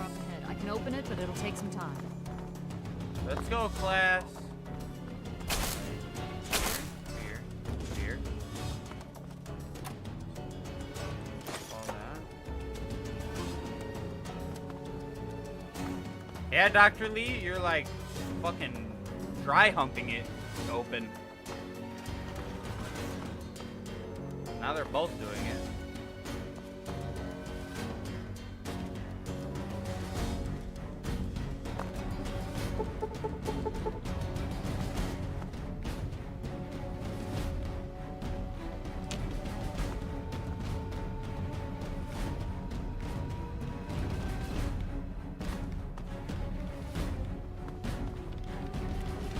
Oh, fuck, they're coming. Alright, hold on. Don't pull yourself up, okay?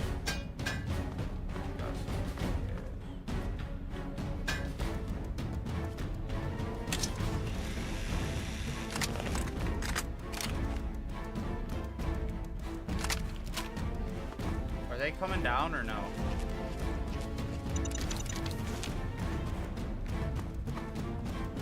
Alright, let's go then. Fuck, I thought they were coming down.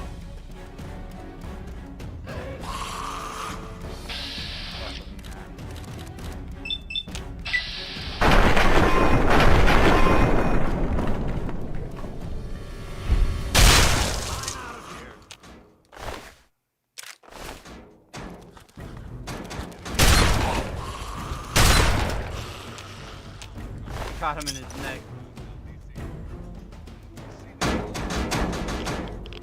Whoa, whoa, whoa, whoa, whoa. That's hella rad.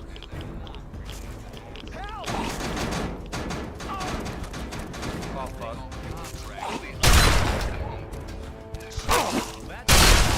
Not so close. Oh, shit, Jet. When you're listening to Galaxy News Radio, we're Radio Free Wasteland, and we're here. Yeah, we're not right now, 3 Dog. Yeah, yeah.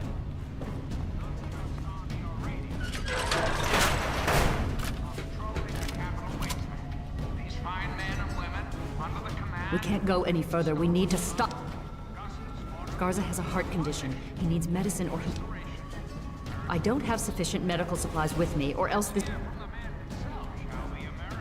Give him buff out.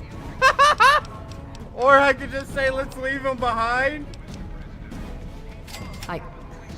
Norm, if you think this is the best course of action... 3 buff outs? Hold the fuck up.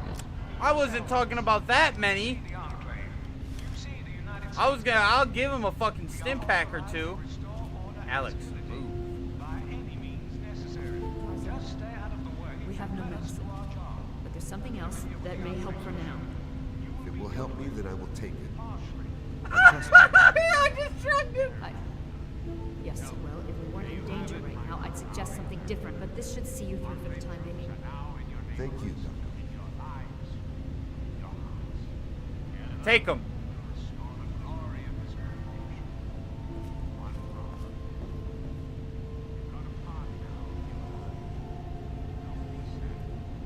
Now is not a good time.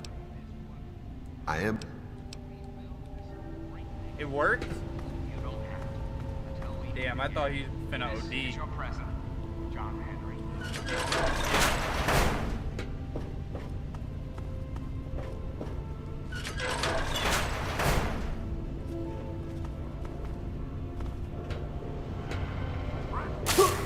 Oh, what the fuck? Hold on. Got something for y'all. Watch yourself.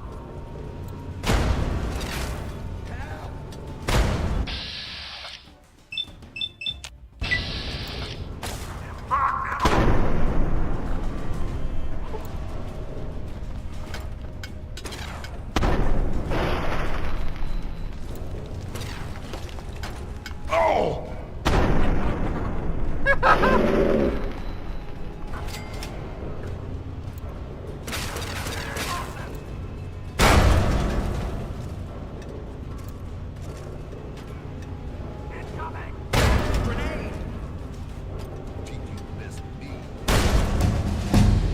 Nice. Nice. Alright, let me up my lockpick. Small guns. Hair can go up. Honestly, instead of speech, we do that. Speech. And then,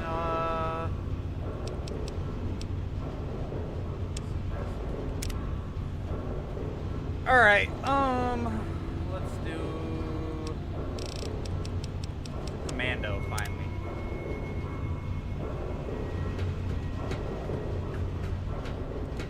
Let me take some fucking, let me actually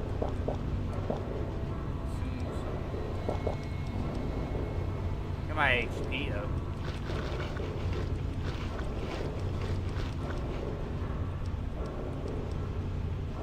Rad roach meat, and then we can drink some vodka and rad away, and we should be good. The stim pack's kind of overdoing it. Drink some of these.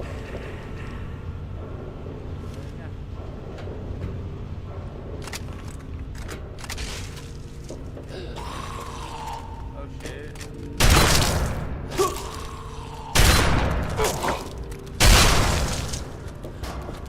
Back the fuck up. Oh, whoa, what the fuck?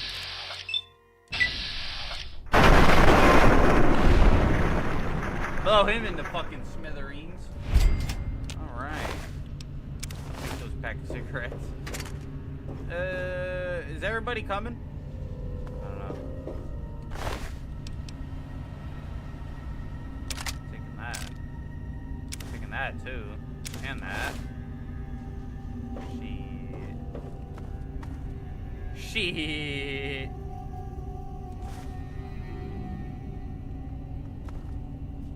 Take that jet.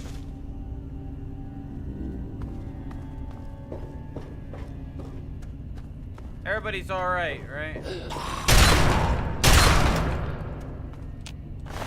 Push this shit back.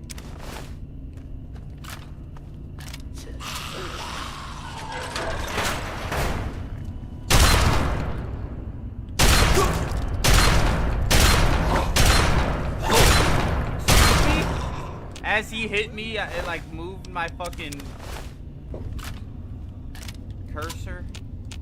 Alright, I need to stop wasting my ammo on these guys. I need to save that for Bro, I need you to watch the fuck out when I'm shooting. I am fucking buzzed up and I have a fully auto weapon in my hand.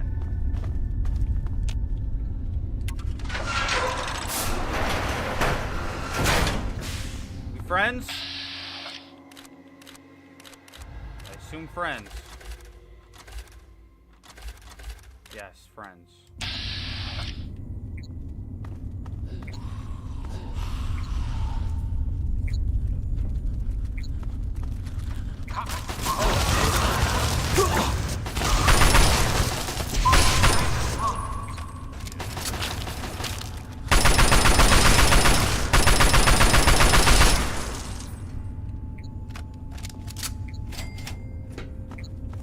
Alright, that was easy.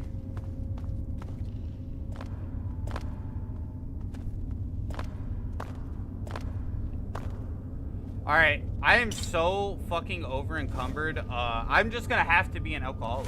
I'm gonna have to be an addict. I feel like Adrian Bronner. Fuck, that was fuck.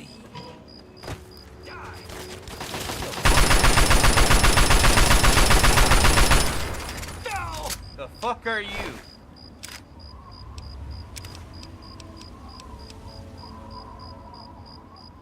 Damn, that actually is kind of a good helmet. It's loud inside the city.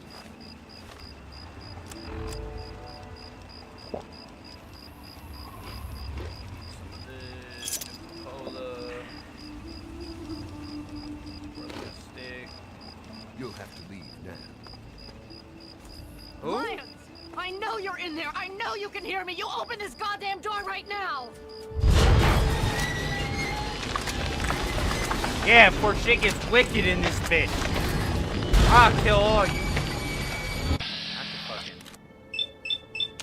Oh, I don't even need multiple shots. One shot, he's basically dead. Holy fuck. The Brotherhood ain't shit in this game.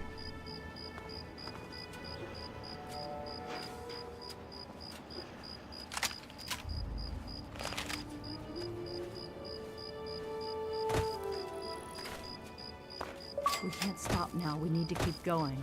Nice. Wait, 910 XP? I don't level up? Oh?